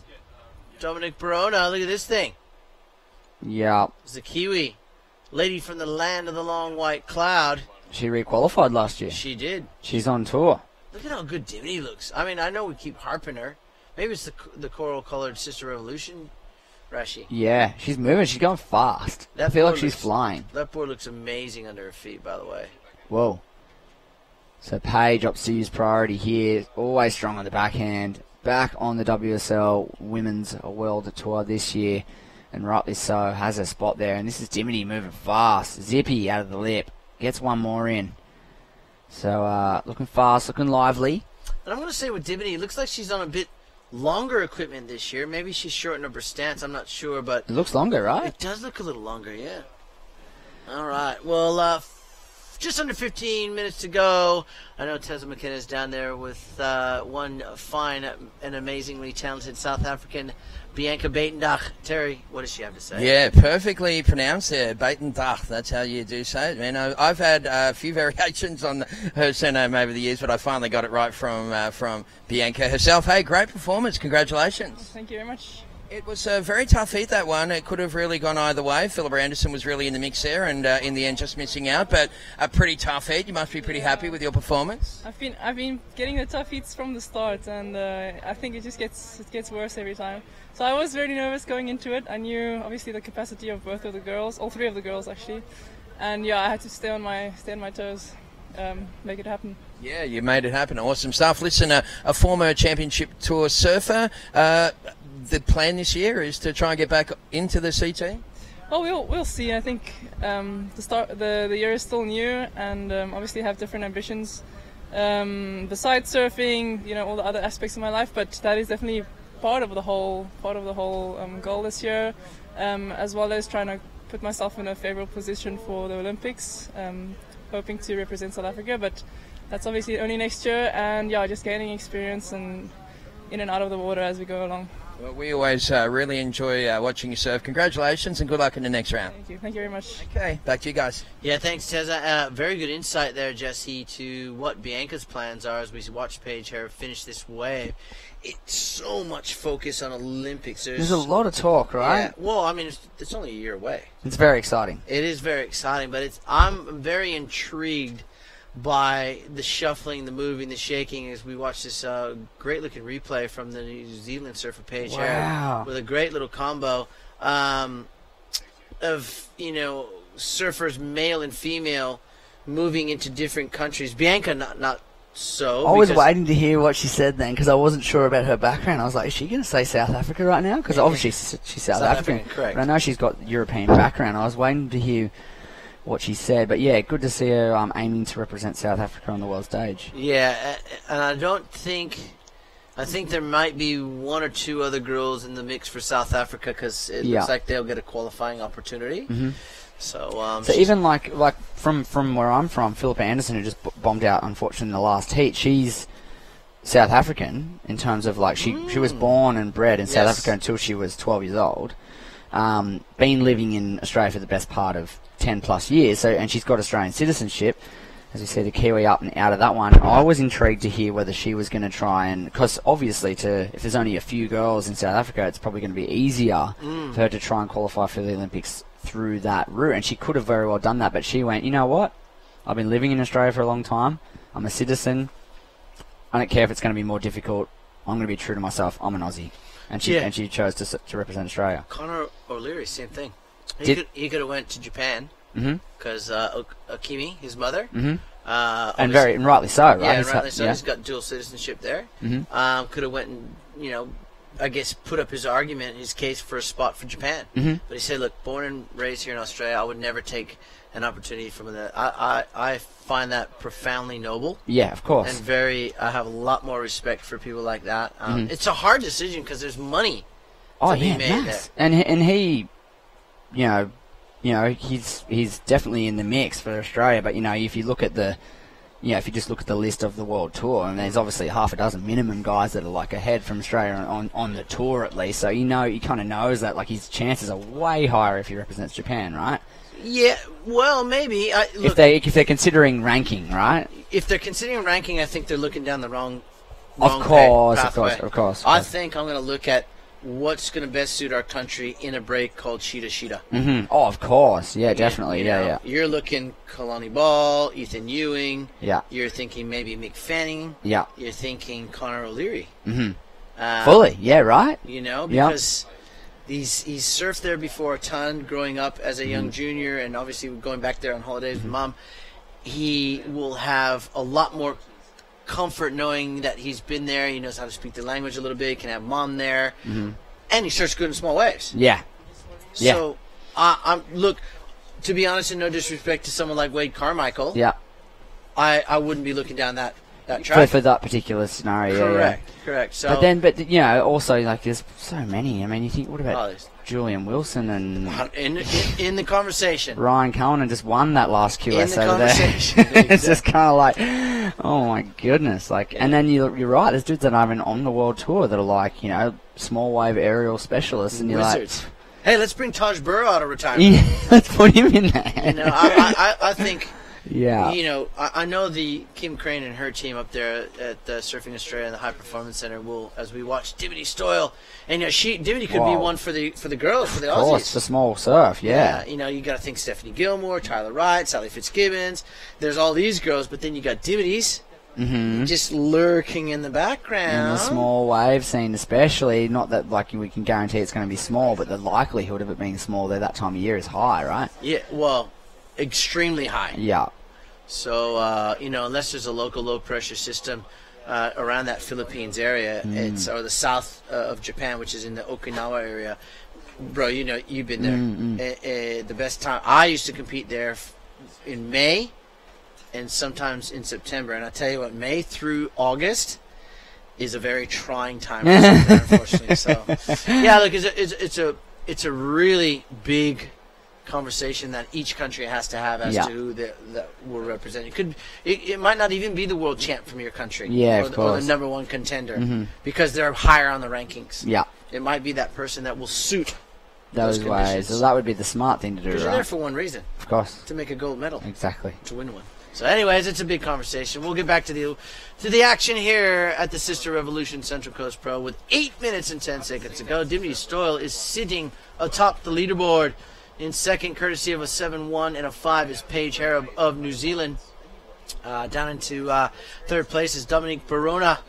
She needs a 6.61, and Gabrielle O'Brien of Hawaii. Well, she's comboed. She hasn't even had a start to her heat yet, although she has priority. We'll see if she can have an 8-minute heat.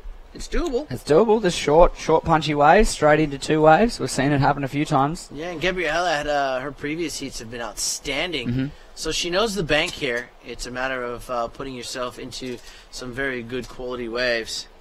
We'll see if Gabriella can get started here. We'll see how she goes. Priority is always a good sign. She's got next choice. She's going to have a little look here. She might like the look of this one. Yeah, the Hawaiian. Here we go. Boom. And as you said, had some good heats previously. It's through surfing like this. He's got another section down the line. Whoa! Worth the wait. You ask and you shall receive. Thank you, Hawaiian surfer Gabrielle O'Brien. She absolutely put an absolute beating on that wave. Put the hammer down. Check this out. Replay. I swear we asked for this. Whack. Nice tail slide. Snap. Watch this closeout turn. Bang. Big old rooster tail. And that will score extremely large. Watch this score get dropped here. She's currently sitting on a 1 and a 0.5.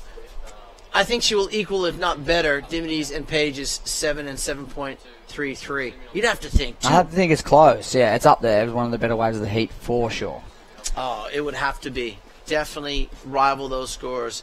Two big, tight, powerful, flowing turns. She didn't miss a beat going from one turn to the other. Yep. Luke Reading and his team will pick up on that, and I think she'll be dropping a pretty solid score here. 6 minutes and 15 seconds, and she's got plenty of time left in which to get a second ride. So, you know, she's got that Hawaiian warrior spirit. Mhm. Never give up. I like it. 8-minute heat. We called it. She's going to have it. Yeah, 8-minute heat. She started it anyways. We'll see if she can finish the Hawaiian. Right now it's about the Aussie Dimity Stoyle hitting the 1s and 2s up the top of the leaderboard with Paige Harrop. There it is, a 7-1-7, though, right in between. There you go. You said it was right there. We said it was one of the best ways of the heat, and we're right. 7-1-7. puts her up into third with just that one really strong score now, only requiring a 4.93. She's back in it, and she needs to get moving and hunting the lineup now with fourth priority. And this is where the higher seeds like Dimity and Page will be going, oh, they're looking over the right and left shoulders. Where is she? Because if we give her some space, we all know what happens. A lot of times they get opportunity. So Gabriella sitting out there with fourth priority, 5 minutes and 20 seconds. And I have no doubt in my mind she'll get another crack at this. Dominic Barona sits with third priority and in fourth place. Dominic looking for a 6.61. There she is on screen. It's going to be a fast and furious last 5 minutes. And there it is, 5 minute mark, and Dominic Barona is going to look on her second decent wave. Little slash on the backhand, up into the lip late and goes straight down with the suds in the whitewash there, and that won't be the 6.61 requirement. She'll need to get back to the drawing board, back into the lineup and have another go at it. And it is still the red and the green singlet holding those first and second priorities in first and second positions, as we see just a little late, little off axis, and doesn't ride out of that second manoeuvre. Needs a little better than that to get into a progressing position. And, well, that lady on screen hunting a 4.93 in these final minutes to leapfrog one of our more experienced surfers that are in those first and second positions at the moment. Here we go. She's going to have a look at this one. Needing a 4.93. Little frontside slash. Needs a little bit more than that, so opts to kick out. So we'll take another look. Smart. She could have lip lined the end there trying to force a score, but getting out of there and having another go was probably the right move. Yeah, smart surfing, I agree.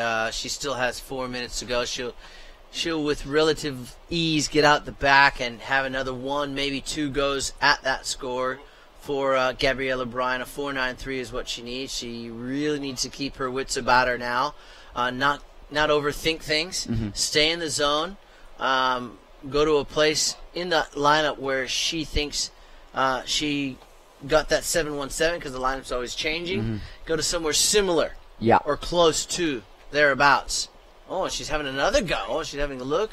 She's got to give way. Paige Harrop. So Paige trying to better a 5 here. Well, she's in second, had priority, and held off Gabriella Bryan on that wave too. And now with priority is Dimity Stoyle looking to maintain the lead, and a quick 1-2 carve snap combination for Dimity. Unsure if that'll factor into her scoreline. Nonetheless, holding the lead, used priority, and held off the other competitors. Yeah, I don't think it will for both these young ladies. I mean, it looked like it was going to be a nice wave, and as it hit the bank, it just ran away from Dimity here on this replay. And then Paige Harrop just gets one nice big turn, but that leaves the door wide open. With priority is this young lady, and she goes for it. Whoa. And mistakes like that, well, a 4.93. I'm not sure what she did previous to the wipeout, but I can't see it being anything that would warrant a 4.93 for the Hawaiian Gabriella Bryan. That was something it was an unforced error there. Yeah, she had one really nice turn that we saw before the dismount there, and she had to just lip line that end section. Got there a little quicker, obviously, and gave herself the opportunity. She may have been looking close at that score, but still another couple of minutes. A really quick paddle back out, so she could potentially get one more shot at it. I think she will. I think she'll get out the back, like I said, with relative ease. I know Dimity's already out the back. You can see her on screen. Paige Harrop would be out the back. Dominic Barona, there she is, the Hawaiian, waiting now. I'm not sure who's the closest to her. If I'm Dimity and Paige, I might just want to snuggle right up next to Let's be Gabriella. friends. Yeah, let's just hang out a little bit for the next 1 minute and 40 seconds. Let's be inseparable for 1 minute and 40 seconds. That's what that would be the goal in mind. But well, it's Dominic Barona with priority, so she's the sleeper in the pack, a 6.61 requirement, and it looks like they're going to sit with her potentially. They're sitting with each other. There's everyone. Yeah, they're all there. They're right there. Trying to force the issue. Well, 1 minute 15, and well, Blue's going to have a look at this? No. She's in fourth priority anyway, so she's just hunting. Have a look at Paige Harrop. She is now going closer to Gabriella. Look, she's gonna... Oh, she sold her on it. Oh, yeah. 1 minute to go. I don't even think Paige had to take that wave. No, not even a little bit. She had a little bit of a knee-jerk reaction. Yeah, she was okay. She was going to sit on her, but kind of did herself a mischief. Yeah, that was for her an unforced error, but With 44 seconds, Gabriella has to find some clear air here and not get sold into the same situation as Paige Harrop. 35 seconds to go. The Hawaiian chasing a 4.93. Dominic Barona chasing a 6.61. Yep, move down the coast here. Under 30 seconds, and the Ocean decides to go, well, flat. Flat. Like, literally needs a wave now. 20 seconds on the clock. I think she knows it could be all over Red Rover here. And Dominic did have a look just there. Wanted to paddle into something as we wind down the clock. Will someone stand up before the hang hula? on. Where are we? Well, Gabriella's there riding. Oh, and goes for it. Whoa, and then Dominic. Wow. How about those two turns? Uh-oh. Uh-oh is right. So was it only one maneuver for blue, for Gabrielle Bryan? If we look at these replays, it'll tell us. That way it won't count for Paige. Let's have a look at this big turn. Wow. 4.93. It was a nice, solid set wave turn. Is it under a 5? Yeah, that was beautiful, though. That was really nice. If she had managed to get one turn before that, she was on. Yeah, it was a 6.61 for sure. But look, we're going to go to a short break because this heat is now done and dusted here at the Sister Revolution Central Coast Pro. We'll come back with plenty of more ladies action in heat number 4 right after this. Stay with us.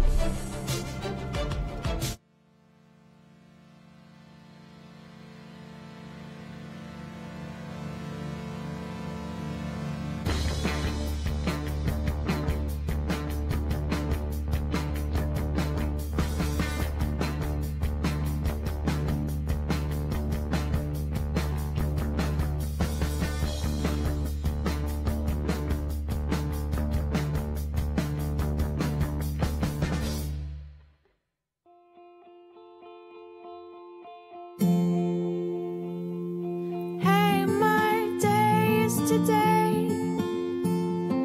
Make it last forever. Hey, my day is today. Boy, are you going my way? We'll float on the lake until the night is gone.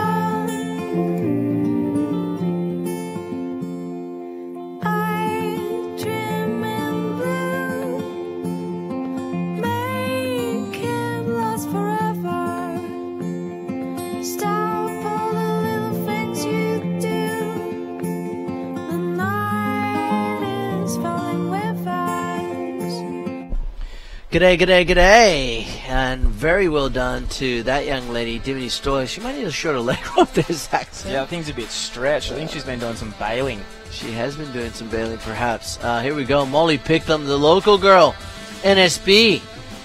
Is she NSB? Yeah, Oh, Molly Percocet, Oh. NSB. A couple of the crew are down here, mate. They're ready. There's a lot of crew down here. here. There are a lot of people down on the beach. I've just seen a few of the NSB guys down here. Right. Seen Hunty running down the track. Representing, Seen huh? a few of the Groms running around, actually. Look at that tight pocket turn. Watch this. Bang! Off the closeout section for Miss Molly Pickham. Well, that's her 4, and then she's got another score coming, so... All right, Ellie Brooks opens up with a 5.5 and a 2.33 for that second wave score for Molly Pickham in the green. Leilani McGonigal and Tia Blanco yet to ride their first waves. So coming up next, Bronnie McCauley, Paulina Doe, Sarah Wakita, and Chelsea Turk. Chelsea was involved in that near head-on car crash. Oh, that was chaotic, wasn't it? That was crazy. That was hardcore. I mean, let's be honest. It had she hit unintentionally the Brazilian young lady, it would have been holes everywhere. Yeah, probably, most She would have finned her with all 3 fins. Yeah. It would have been like tiger claws. Yeah. Tiger claws up the back. Definitely something like that. All right, 17 minutes to go. Let's go down and talk to that last heat winner, Dimity Store. She's with Terry McKenna. Yep, thank you very much, Shmoo. Down here with the DJ herself. Hey, how you going? How's the music? How's the whole music scene going apart from surfing? Yeah, so good. Shimmy Disco's had a lot of work on. Last night we had a really fun party at Rhonda's Bar, just in Terrigal, so it was actually really fun. A lot of the QS Surfers were there having a good time. It's nice to have a little sideline apart from surfing, but back to that heat, and congratulations, great performance. Tell us about this surfboard. It looks like a bit of a QE special. Yeah, it's the Dim Sim QE special. DH made for me. It's got a couple of numbers on here, but I think it's just a special board for me. Yeah, nice stuff. All right. What's the plan for you, obviously, to try and re-qualify this year? Huh? Yeah, I just want to be more consistent. Just surf good as much as I can, and try and get good scores every heat. And yeah, so I'm trying to just focus on that, like improving my heats and my wave selection. I don't know, just try and surf good. Yeah, you're so experienced. You've been around for a long time now, and it's showing me that you've got a nice, relaxed approach, and I think that's really important as well. Yeah, no, it's great. Like I have Stacey here with me. He's coaching me, and everyone at Surfing Oz has been working hard with all of us Aussies. So it's good to go there and train with everyone and just push each other, and yeah, it's fun. Awesome. All right, well, good luck in the next round. Thank you so much. Okay, back to you guys. Play a gig last night, come down here and smash heats in the daytime. Good combo. Leilani's nearly made one. Yeah, I'm pretty sure. I think Dim played the opening set, so she might have not been there too late. I reckon she would have pulled up stumps about 11 or so. One of the boys from around here, Tom Kenny, played the late set. That would have been going on for a while, I reckon. I reckon some crew would have been in there till 3, probably. Maybe 2, 3. Oh, geez, that's well beyond my bedtime these days, bro. Yeah. All right, well, Molly Picklum is out in front. And Ellie Brooks sits in second. Leilani McGonigal still that low-scoring ride of a 1.50. Tia Blanco, 2.67. She's in third, needing a 3.84. Miss Molly needing a 3.81 to take the lead. Good golly, Miss Molly. Pies just popped in too. Oh, what do we got? Sam Norwood. Avoca Bakery Bakehouse. Oh, wow. Wow. Okay. We'll have to hold off about 14 minutes till you get into one of them, mate, so just settle a bit there. And the difference between these guys and you is I'm an athlete, so I'm definitely... You're going to be back on the granolas, aren't you? No. I'll definitely had enough granola today. I'll definitely have a sausage roll. Don't worry about that, bro. Rat coffin. Sam, our team in here obviously distributes all the good stuff to that side of the truck. They're on the diet before they give us the leftovers. Hot, chunky meat pies and Red Bulls over there. Oh boy, that's a recipe that's for hardcore diet, isn't it? That's a cornery waiting to happen. All right, 13:45 here in this heat. Let's get back to some live action. Round 4, Heat 4. Ellie Brooks is your leader. Molly Picklum in second place. Tia Blanco chasing that 3.84. Leilani McGonigal of Costa Rica needs a 5 to push herself into second place and into the round of 16 because it's coming up later on today. Here we go. The young lady they know. What do you say, Percocet?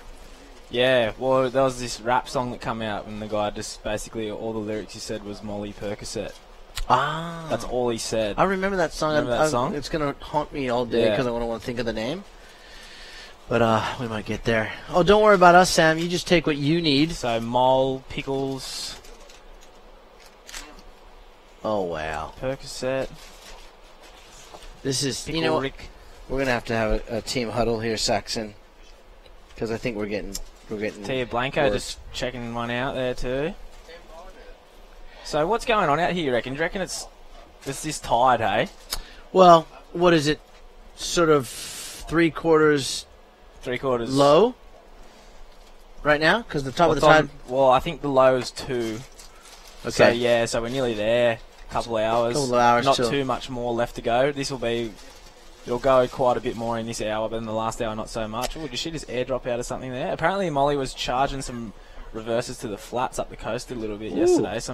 Some of the boys staying at my house didn't know who she was, and I said, well, now you know.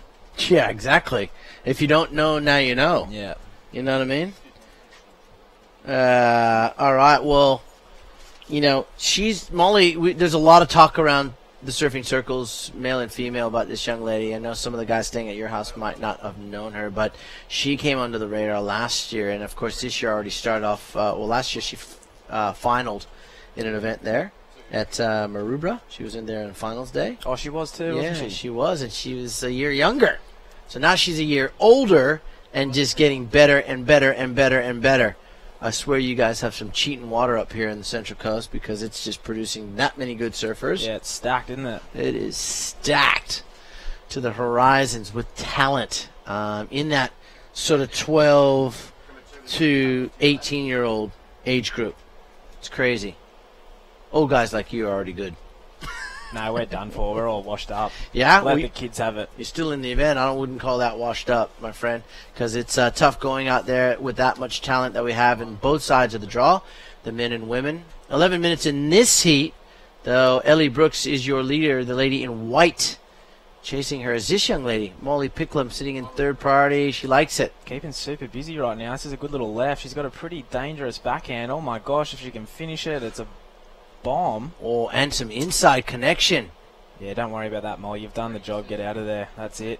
So she will probably, from what I've just seen, have the highest score of the heat. Yeah, that's got to be the highest score of the heat, right? Yeah, because it's 5-5 at the moment with Ellie Brooks, our leader. But let's have a look at these two turns. They were brilliant.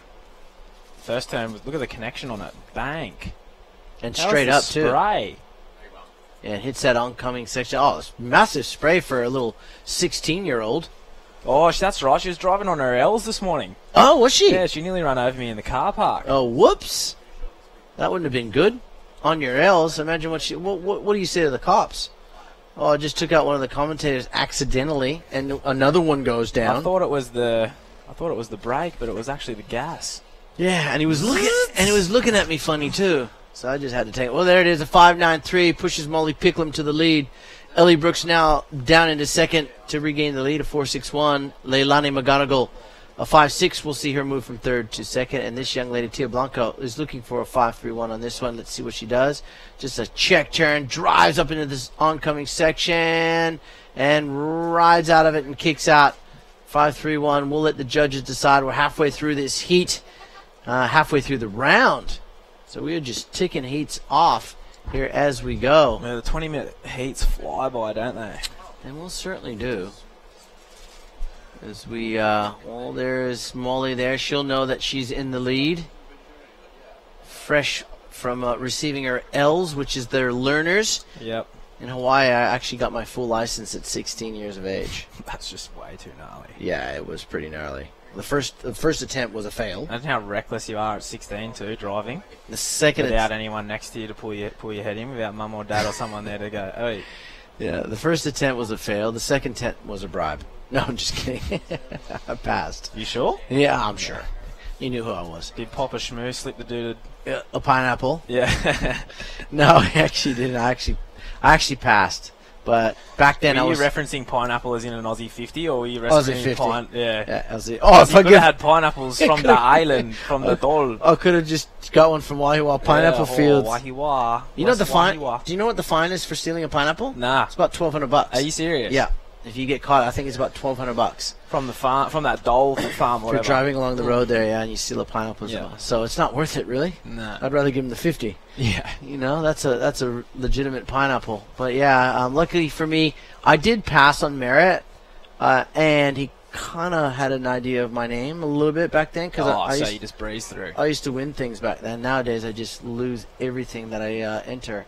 I'm just such a grub. Anyways, I'll get back on the horse. Someone help me. I need a coach. Should do the Masters. I do the Masters. Oh. I do the Masters, trust me. And I get beaten by really good surfers. So I got to work on things. Ooh, I like that. Ellie Brooks, nice cutback.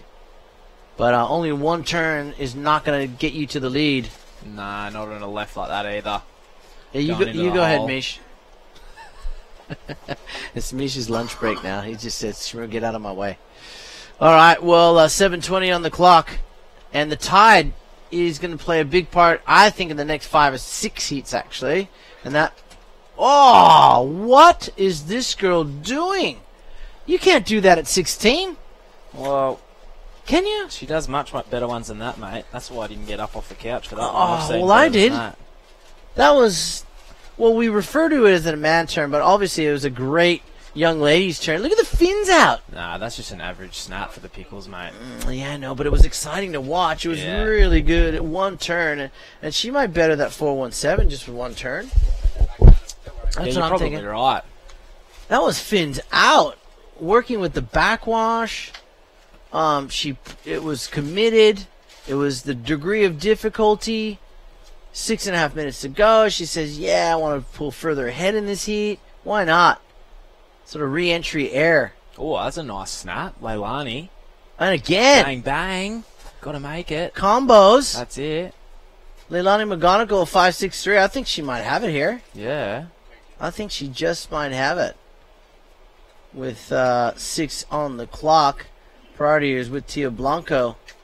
Also, they didn't give her a bigger score. Look at this thing, though. Oosh. Throwing a lot of spray on that turn. And straight up and over that section. Full two-turner. Yeah, and a nice tail slide, controlled tail slide, snap turn on the second maneuver for Leilani McGonigal. Oh, look, she did better. 5.8. One turn, 5.8. How about that? That's impressive. Yeah, it's pretty daunting for the other girls. For the isn't next it, 10 really? years? Yeah. If you're 16 and... It's casting a big shadow over some.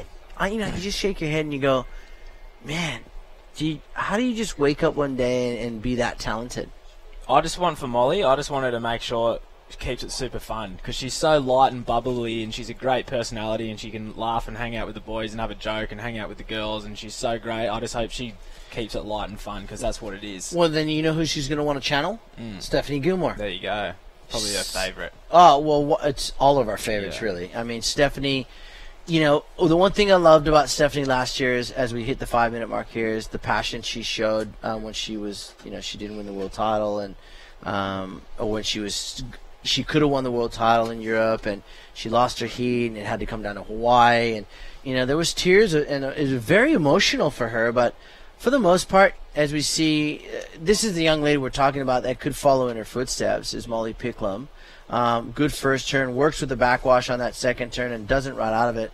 But if she can channel that fun, as you pointed out, F-U-N, fun, and really channel Stephanie Gilmore, I think she can follow in those footsteps quite easily. There's a time to be serious, but you can't get caught up in it when you're not in the heat and you're not preparing for your heat. You got to let it go.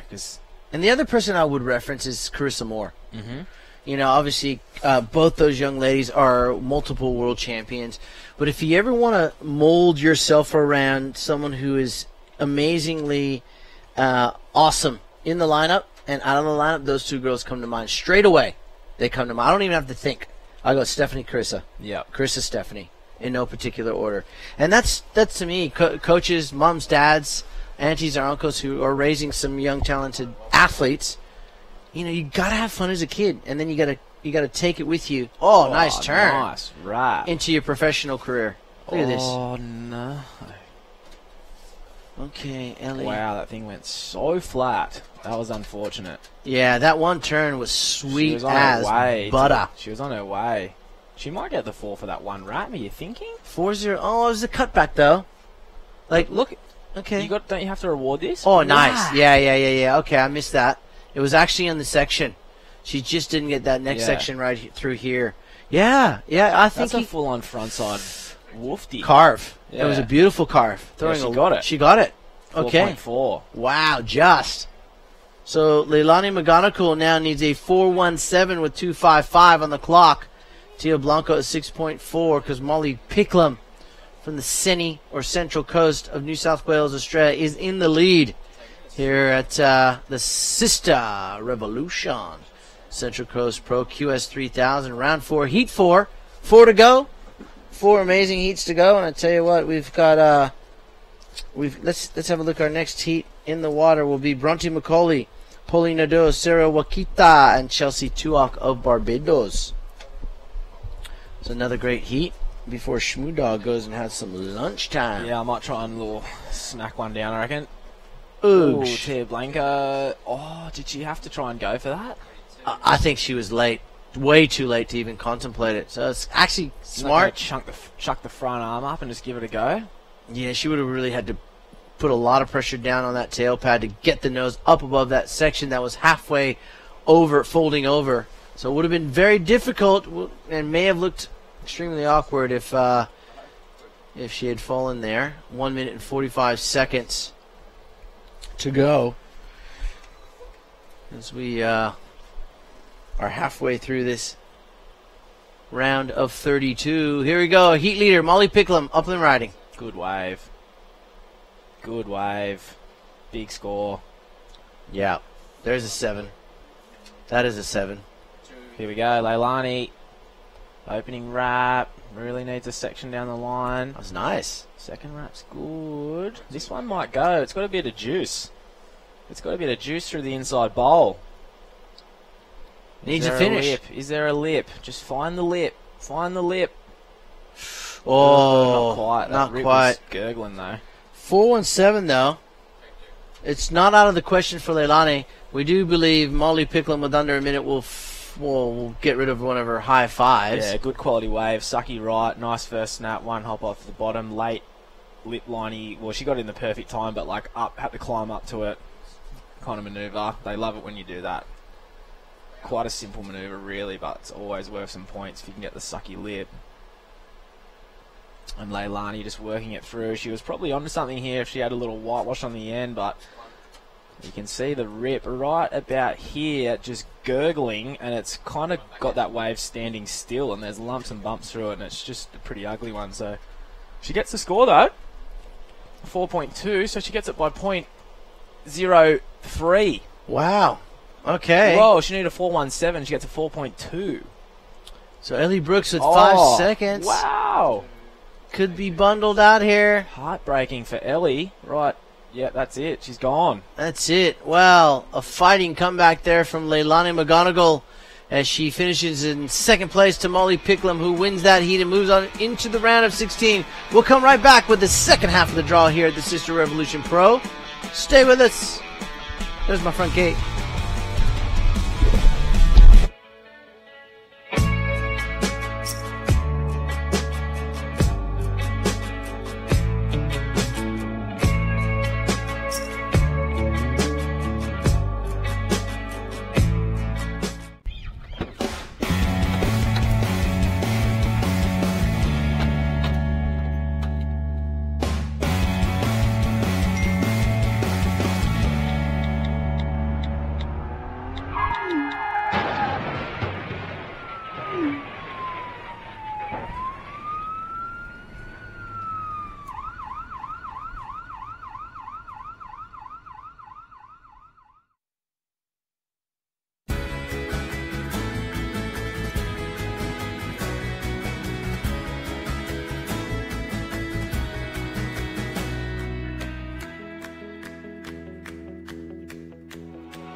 Welcome back here to Avoca Beach. This is the Sister Revolution Central Coast Pro. We are in heat number 5 of the round of 32. Bronte Macaulay in the coral, as according to Shmoo. Pauline Ado from France in the blue. Sarah Wakita from Japan in the white. And Chelsea Tuak from Barbados is in the green. This is Bronte Macaulay from Margs, but not quite Margs. Oh, I'm really struggling for the exact area right now. It's like Cowramip or something like that. I'll get it right. Here we go. This also up and riding. Paulina Doe right now. 2 solid snaps on the backhand. Oh my gosh. Here we go. Chelsea Tuak was out there warming up this morning, just picking off one in the rip. And also as well, Sarah Wakita. So it's all happening here. And we just had a little tour group running through the bus here.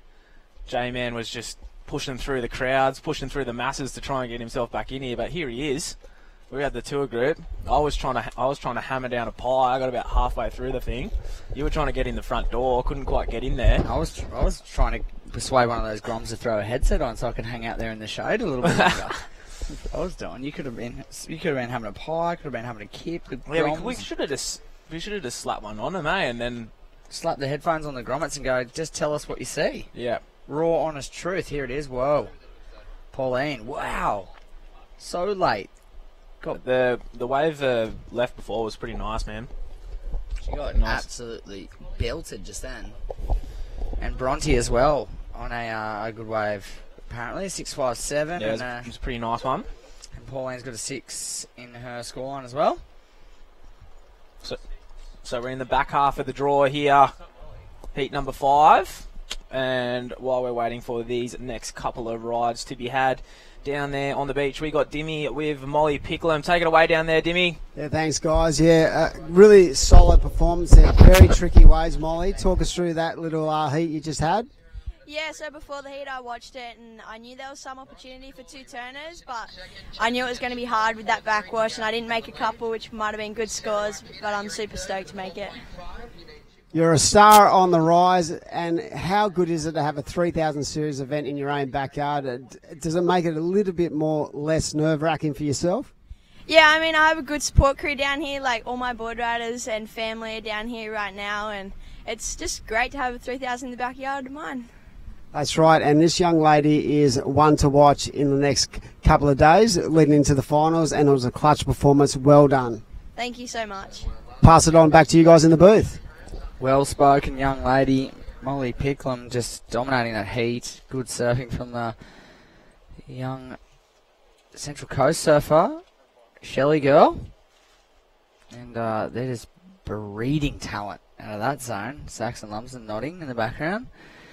Just constant flow of great quality surfers coming out of that region. It's good to see another young upstart doing really well, and she should have a red-hot crack, even if it is really early on in her career at the QS this year. You'd have to think if she even has half a stab at it, she'll be well and truly in the mix.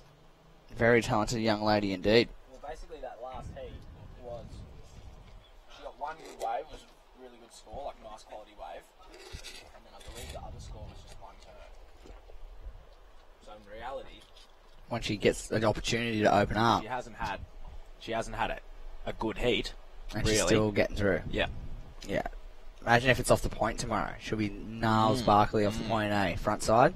Of course. Gonna toot the North Shelley horn a little bit here, seeing we are in Avoca. And I am safe inside a bus, as we see Sarah right here before I... Whoa! Talk about wafting. But yeah, mate, it's 6 on the trot for North Shelley in the Kings of the Coast. And where's that run? Changes beaches every year. So it's never the same, really? No, never the same beach. So it moves around the board riders' clubs on the coast. Mm-hmm. And we've done the full lap. It was at South Shelley last year because it was gigantic. Mm-hmm. And last year was the inaugural Queens of the Coast. Oh, they did girls? So you have a girls' tag team as well. So basically, for people who don't know about the board riders' clubs, which they probably do, but they've been some international viewers, it's basically your local beach and everyone joins a board riders club, and once a month you have a contest. Pauline Doe would probably win most of those board riders clubs events with that turn, right? But yeah, so in the Kings of the Coast you have to field an under 16 team, you have to field an under 21 team, an open team and an over 35 team. All teams must have 5 surfers, so you have to have a lot of depth in your club. Wow. And this year we've had a Queens of the Coast as well. And at the end of the day, it's like a 4-3-2-1 points system kind of thing. Yeah. I'm not sure exactly. Yeah. And then the winner's the winner. It sounds a lot more complicated than what I thought. It was just going to be pick your 5 and go. No, you have to cover all age groups. And this year, it was 6 in a row for us, and we went probably within a point of getting done. It went we finished on the exact same points as Avoca, and it went to like a count back or something like that. Wow, they must just be not. Yeah, they feeling were it. really not happy with us. Wow. And when has it been at Avoca the last few years? Yeah, every time it's at Avoca, we smoke them. But it has been at Avoca recently? Not for a while. Maybe 4 years ago. Yeah, right. Yeah. So they're waiting I think to have... this year might be Avoca. Oh, they might be back. Big year for Avoca. Wow. Because they got some heavy teams if everyone shows up too. Yeah, of course they do. Yeah, crazy amount of depth in this region. But I was speaking to someone the other day from Avoca, and they said they had their first board riders comp of the year off the point. Yeah, it was pumping. Yeah, they took the point, took it and ran with it on a Sunday. The point was good. Yeah, sick. And they reckon they only get that maybe once every couple of years. I was saying, like that they actually have board riders on the point. On the point, yeah, probably, yeah. Like once or twice a year if you're really lucky, and then the last few years that was the first time. Well, if you think about it, you have one contest a month, so you got to get it on that day, and the point not doesn't consistent. break. No. If we got as many east swells as we do south swells, you'd get it all the time. But that doesn't quite happen in this part of the coast, does it? Nah. It's nah. not like your guys' point where we just get south swells all and the it's time. good. Yeah, you need the east and the north, or it's got to be gigantic south, and it's not really that fun when it's like that. Yeah, right. Sarah Wakita. Yes, ripping, but not in that particular way, but looking pretty, all signs pointing towards a good performance if she can nab herself a good wave in this one. And, one of those rare days where the point could be tomorrow. Let's keep fingers crossed as we see. Please.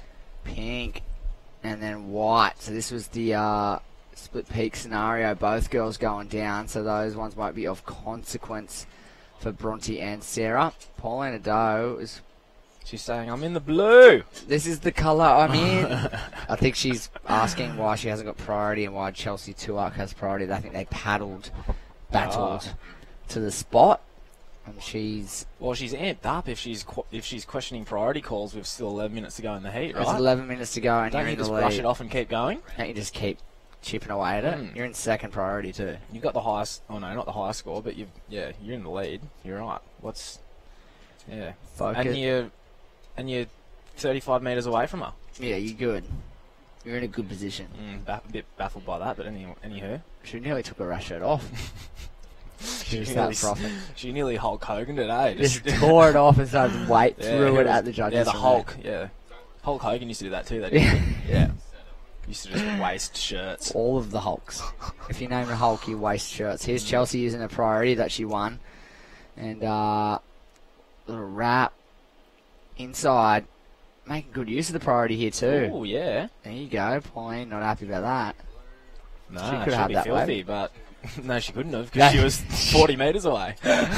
Bronte again. Oh, too much whip. Whoa. Too much whip, not enough nay-nay. Yeah, not enough no-no to get down the face on that one for Bronte. And I'm sure she'll go out and whip again. Chelsea's replay here. She's priority in this one. Nice, smooth, rail-to-rail stuff for Chelsea. And then she finishes up with a little float. And wasn't too bad. This was the backside whip. No, didn't pull off on the shorey though, so that score won't go into her top two. She's still holding the highest score of the heat, 6-5-7 in her scoreline. Bronte McCauley in second. There's a battle on again here between Bronte and Pauline. Are we going to see a shirt rip now? The first one kind of stretched it a little bit. Now this second one might be toast. Might just oh no, absolutely she got it. She gets it. She gets it. What's this score going to come through for Chelsea? Is it over 4-5? This is going to be a score. Look at this right runner. Look at this Are section. you joking me? Oh my, Sarah Wakita. The old boy would be stoked right now. Oh, big old front side lipper. That was a really nice two-tone combination. Yeah, that was mental. It was a sick right runner from deep too. That's the bowl. That's the J-Man bowl. Yeah, that's the one I couldn't find. Look at this end bowl. Yeah. That's a full-on whack on the end. So 5.25 requirement for second, a little more for the lead. I think she's going to do it. She'll probably go to the lead. You'd have to think so. Oh, yep. Stop it. 6-8-3. Sarah Wakita, fourth to first. Paulina Doe with her beloved priority with a 6 to her name. And now looking for a 5-3-4 on the next attempt in order to go back into the lead here. It's funny the differing opinions on priority, isn't it? Because we both hate it. I don't like it, eh? But get it away from me. Yeah, get into one. I didn't know that's what you were doing. Who are the boys in the booth sorted? All the boys, you got pies? Yeah, The boys have done it. Sorting out lunch here. We all. Does anyone at home want, if I could telepathically send this somehow, do you guys want some lunch? I could describe it to you. So Crew you know would what be you're in. hungry, mate. Crew post up with this on the couch, and then they're just done, and you just you just become one with the couch. You guys can't. They can't see what I'm doing right now, but they might be able to hear it at home. Yeah, or they can. How good. Oh, I was going to cheers them. How good's that? Awesome. Whipped in the biggest closeout ever. Packed it though. Yeah, packed it. You got to. I wonder if people at home are just like, these guys need to just stop. Probably. There's probably quite a few. The funniest thing is they can't do anything about it. We're here for the next couple of heats, and we'll do our best to give you a little insight into what's happening down on the beach. But so far, not a lot happening through the middle part of this one. 7 to go, Saxon. Sarah Okita jumps into the lead with by far one of the smoothest two-turn attacks over the last few heats, I reckon. Yeah, she's cool, I reckon. Don't you reckon she's cool? Yeah, I haven't really seen much of Sarah out of the water, but I feel like she's real cool. She must be cool. Look at the way she surfs. Wakita's a famous surfing name. They're famous for being real cool too. I think, yeah. Yeah. In Japan. Yeah, the dad, Takayuki's the pipe guy, the pipe charger. Big in Japan. Big in Hawaii. Big in Japan. And I'm pretty sure Sarah has a brother, I think his name's Taichi. And he rips too. He must, I'm assuming he's also cool. Yeah, I reckon he's pretty cool. Yeah. That pipe, the Japanese pipe, the Wakita, what's his first name, Wakita? Takayuki. Takayuki is the man. He's the deep pipe bomb lord. Hey, look at this. To arc. Whoa. No. Just had to have that. Too much wobble in there. 633 requirement too. She would have been looking pretty good. Well, she got the first 2 arc down, but then she just couldn't get the lip snap down. Nah. First 2 arc was good too. But yeah, a bloodline of very talented, cool operators in the Wakita family, and she's out in front. Sarah, 683 4.5. That lady on the screen is not feeling super comfortable with second priority, but at least she's up there on the priority list. Yeah, she wants the P. She wants the P on her name. And holding on to a 6 at the moment. She only requires a 5, 3, 4 to jump up. And Bronte, a little quiet. She's got the P though. She's on priority. Yep. Looking to strike. You'd have to think she's got another 6 minimum in her right here. Only needing a 4, 3, 3. So this is going to heat right up in these final 5 minutes. I can feel it. She got a tiny bit too whippy on that other one and bring it down, and that'd probably be 2 6s. She would be sitting on it for sure. Yeah. For sure. But she makes them sleep too. A little siren just went off down the beach there. 5 remaining. Surfers in the water. 5 minutes to go and mid-range scores. It seems to be the theme of every heat, really. Like 5, 6s, maybe 7s by like the halfway mark, and then eventually someone cracks like a 7, 8. I think what it is like the tough little beachy, real short, kind of tricky. You can get a lot of one good turn and a finish. Yeah. But it's really hard to get 2 really good turns, have enough time to get it, and it's extremely hard to get 3 good turns, but it has rarely happened. Yeah. So the judge boys don't want to go too gnarly off an okay 2-turner. Yeah. And then because it's really hard to find a good 3-turner, you end up getting stuck in the 6s. Yeah, that's where it stays. That's kind of what it is, don't you think? Well, she's used prior. She must have liked this. Oh, whoa. No. Well, she really needs to improve on that 4.9, I think, because there's danger where Bronte and Chelsea are sitting right here. Especially Bronte, priority only requiring a 4.33. Pauline would not be feeling comfortable at all right now with 4 minutes on the clock. No chance. Chelsea, a 6.33 requirement. She makes one of those end bowls. She could be on. Here she is. Wow. Big frontside 2 arc. Down the line for one more. Good little snap. It's a good wave. I don't know if it's a 6.33, no, I but don't think it's. Well, Sarah Wakita got a 6.83, and her wave was quite a bit better than that. Yeah. But she might. It'll go into a top 2, I reckon. Here's Pauline's effort. Unfortunately, catches inside rail. Look at that little flashy, Evoker flashy, just popping out and just full Doug. Doug's just drifting underneath the water on that flashy and just grabbing Crew's leggies and stuff. Yeah, pulling them under. Old Doug rail. Full Doug rail. So, not to be for Pauline on that occasion, but Chelsea will get a score in there. It is a 4.57. No, it's not. It's a 4.03 because the requirement's the same. It's a 6.33 requirement for Chelsea. Yeah, well, it was only really that one turn, wasn't it? Solid. 2 of them and she's on. 2 of them and she gets a 6.33. If she gets 2 arcs. 2 Chelsea 2 arcs. Yep. She'll net herself a number that could see her progress through this heat. Sarah Wakita holding down the lead. Pauline Nadeau still holding on to the second place position. Bronte McCauley with priority needs a wave in these final minutes to give herself an opportunity for a 4.33 score. That will be enough for now to take her into second place. Chelsea still hunting that 6.33, and as we said, a couple of big turns. She's been doing those one turn, little lipper finish waves and getting in that 4 range. She does 2 of those good turns, finds herself a little section, and she'll be on. Ooh. Whoa. Pauline was having a look. I think that was I think that was Coral. Oh, there's Bronte there. Whoa, Coral, it was yeah. Coral. Sarah Wakita. She was in Prio. And she just did it. Everyone just had priority and lost it. Everyone's just chucking priority away now. It's because Pauline wanted it. It's like a Macca's pickle and they're just chucking it at windows. Bronte on the back end. One nice little turn. Goes a little sloshy if she can finish, and she does. Whoa. 4.33. I'm in second. Yeah. Yep. Yep. But Pauline Nadeau went into priority right now. Yeah, so she's psyched. She's so psyched that it might make herself even better. Yeah. See, she used priority there, Sarah Wakita. She could have held off Pauline this final minute. Is this a 4.33? I say yes. Yeah. I reckon it's a 4.47. Yeah, I reckon she gets it. Gets a nod. Oh, she That's gets 5.6. Joyce, she's in first.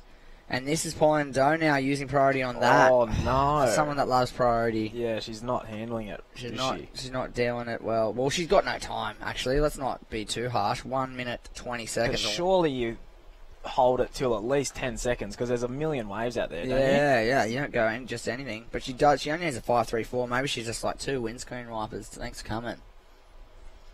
Wakak. Done. Wakak. Yeah, that's what she's hoping. So Sarah Wakita now into second, needing a 5.34 to regain the lead. Pauline Nadeau 5.34 also. That's what she needs for second place. Chelsea Tuak now with priority in the green. 6.77. Not too much change for her. We know she's got it in her. One big turn been netting her that 4 to 4.5 point range score. Just needs 2 of them. Ooh, look out. Pauline Nadeau. That was just one, though. I do. Wow. I do. Was it just one? Don't. Was it a do or a don't? Oh, I think it might be a don't because I think it was just one turn. Was it just one turn? Yeah. 5.34. Yeah, you want two of those, really, don't you? Yeah. 10 seconds too. She ain't getting another roll of the dice. We'll see what the judges think of that last wave for Blue Pauline, the French surfer. She needed a mid-range score. Just the one manoeuvre may not be enough for her on this occasion. So, she's just got handled by that. She just got absolutely pulled under. So it does look like Bronte McCauley will take that one out ahead of Sarah Wakita. So great surfing to those 2 young ladies. They'll move on through unofficially.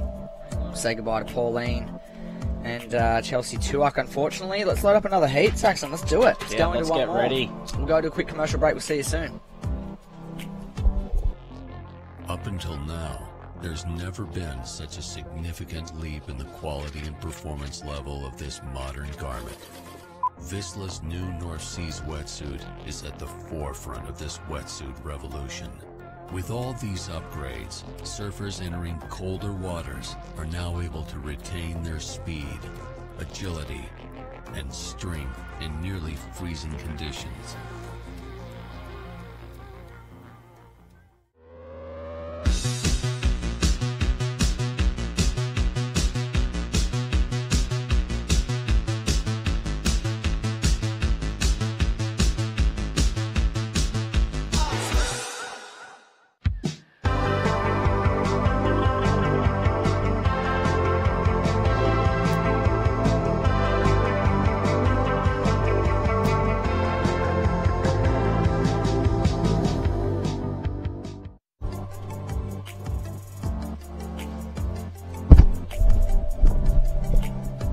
Wow. Straight back into it. How was that thing? It looked like Paige Harrop, didn't it? It wasn't. No, that was Nadia Eristabra. If I'd have looked at my heat draw, I would have known, Shmoo. That was Nadia Eristabra from the Bash country. She's up against Shino Matsuda from Japan, Brittany Penarosa from Hawaii, and Mia Collins from the United States. Yeah, daughter of the Skeletor, Richie Collins. So Nadia did some pretty gnarly backhand snaps the other day, if I recall correctly. And she's done it again. I'm pretty sure she did this the other day. She opened with like a 7 or an 8. Yeah, Nadia Eristabra. Actually, Terry says it really good. His Spanish is a lot better than ours, though. Yeah, well, he spends a lot of time. He's done a bit of over there, time, yeah. hasn't he? He has. Yeah. He's a sly little devil, that one. He gets around the old Tezza McKenna. Don't worry about that. He's on the beach calling this event for us as we speak, of course. But Nadia... Well-travelled, eh? Yeah, he is very well-travelled. 7.27. And I heard you and Mr. Jesse Adams referring to the coral color of Sister Revolution. Well, what we said earlier What's the on, deal? we reckon if you're going to do the coral, you got to have white's got to be off-white or cream, blue's got to be cool ocean blue, and green's got to be teal. Okay, so both of you guys can hop on down, get in your cars, and drive down from the Sunny Coast and Merriweather, and come talk to Gina Turpel, the marketing manager, during the... Oh, you'll be there anyway. So Gina. Jesse, you're invited. Let's have a little forum with our sisters down there in Manly. They'll be there. And you guys can tell them. I reckon that's the track you got to go on, right? Because you know me, I'm just sales rep guy. You know? Don't have any pull whatsoever? I have no pull at all. Nothing. Nada. Got any push? I just I got a bit of push, but that doesn't get me any pull. It gets me a lot of bull. Yeah. No, I've got no say, but hey, you know, I love the brand, so I'm a bit partial. But she's looking good, though. She's looking splashy and sexy, the old Sister Revolution. She'll go a long way, I'm sure. Just make sure you get it in all your local retailers because, hey, when she's sold out, she's sold out. You missed out. You know what I mean? Supply and demand. That's it, supply and demand. As we look at Nadia Eristabra from the Basque Country. Ooh, she took a little while to get How was that glide in? Is that a little maybe there's a motor on under the fins there? Maybe she just kind of glid into that one. Is that even a word? Glid. Is it? No. You just made it up. But it sounded. I nearly got away with it, didn't I? You just slid it in there. Yeah. Oh boy, It should be. Well, it could be. Glided is probably the word. Yeah, glided is definitely a word. Why can't you say glid? People knew what I meant. Hey, and I just 16 minutes ago, Nadia is the only surfer with scores on the board. I do want to give another big shout out to a birthday boy by the name of Brandon Shamuka, my 20-year-old son today. So he's awake now, you reckon? He is awake. I spoke to him on the phone. He's watching the live broadcast down in Sydney, and him and Mom are just chilling with the puppies. So a big happy 20th birthday to you, our child. 20 years ago, this guy was born. It's crazy. Life is crazy, my man. So you're nearly retired then, eh? You want a job next week?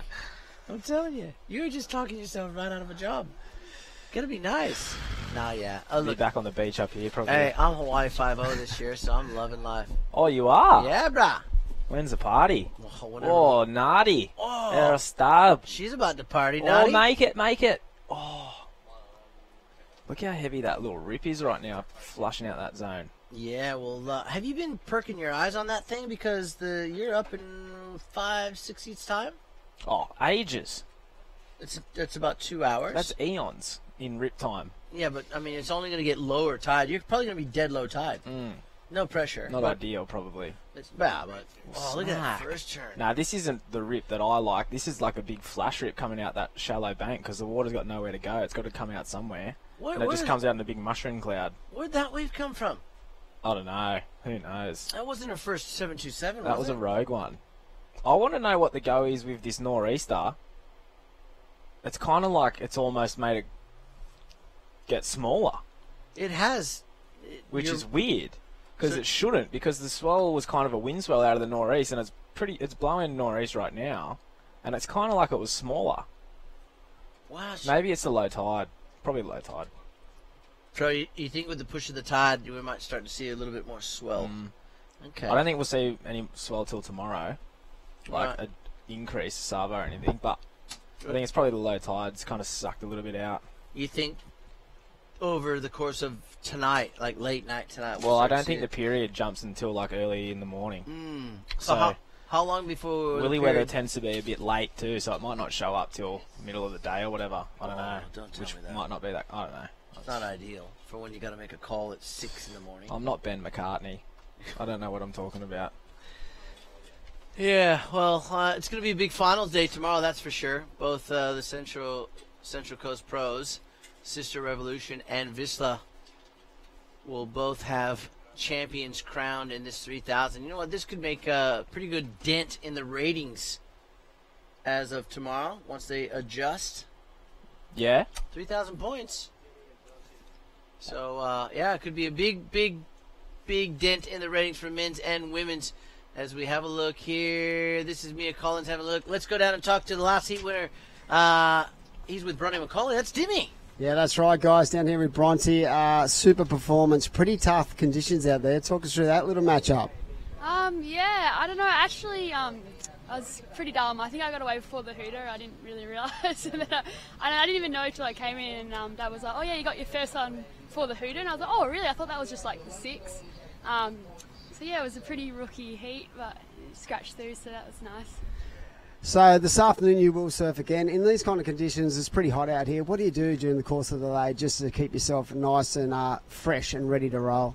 I usually like going back to the house and just cruising there. I guess some people like staying on the beach all day, but I just find it a bit too brutal with the heat, so I'll probably head back home and then come back down like an hour before my heat or something. For you, this event, is it just like a warm-up for what's going to happen in 2019 for you, just to find your feet? Well, I don't know. I think like 3,000 points is huge, and it's like a really nice way to start the year. So definitely taking it like seriously and going to try and win it, I guess. But yeah, I don't know why everyone's not doing it. It's just a great opportunity to start the year, and also getting the heat practice is awesome too. Well, we wish her all the best this afternoon, and she put in a stellar performance there, boys. So we'll send her back to the booth. Thank you very much, Bronte. Thanks. All right, thanks, Dimmy. Great words there from Bronte. Such a well-spoken professional athlete, and coming from the genetics of Dave McCauley, former top 3 in the world, and Lorraine, Mom, I know she's down there in Western Australia watching. Hello, Lorraine. Hope you're well and enjoying the live broadcast. Can you tell me, like, it's Gracetown where they're from, Gracetown. right? Yep. I was North Point. struggling before. I said Caramel. No, they're not from Carrollton. They have their house is amazing. I was sitting out on the rocks at North Point last year, and I could see the balcony where Dave checks the waves to mental. left-handers and. Can you see all the way to lefties? Surely not. No, South Point, you mean? Yeah, you can see South Point. Yeah, but you no way you can see all the way to lefties. He's really high on the hill there. You serious? Really? Yeah. You can see the lefties? Well, I think he might have. Is that why he he surfs it all the time? Oh well, it's right in their backyard, isn't it? Yeah. But I know they can see North Point. Yeah. They look right in the barrel at North Point. And this is Mia Collins from Newport Beach, California. Not quite getting it together on that wave. That'll have Dad jumping up and down. Richie's super passionate about pro surfing. He has never shied away from voicing his opinion. That's what I love about the skillet. That's good, mate. Yeah, he was one of those ones, like Sonny. You know, very. I wouldn't go as far as to say opinionated because everyone's got one, but it was passionate. Very passionate about what they feel is right or wrong, and that's okay too. Yeah, that's all right. Yeah, Mia currently in second. Just a small score line. She wouldn't be sitting comfortably out there in the lineup with that 9.71 total score line. Nadia Aristabe from the Basque Country would be sitting a little bit more comfortably than Mia with 13.04 in her score line. I reckon she's feeling great guns right now, mate, with Mia Collins. Or Brittany Penrose's got the 4.07, but yeah, well, she nearly needs an 8 to jump her. So I reckon Nadia's feeling great guns. There's 9 minutes to go, and not really anyone's had anything close to what she's done yet, and she's done it twice. Yeah, and Shino Matsuda of Japan, she needs a 5-2. She's only got a 1 in her score line with 9 minutes on the clock. Got to stay busy, don't you think?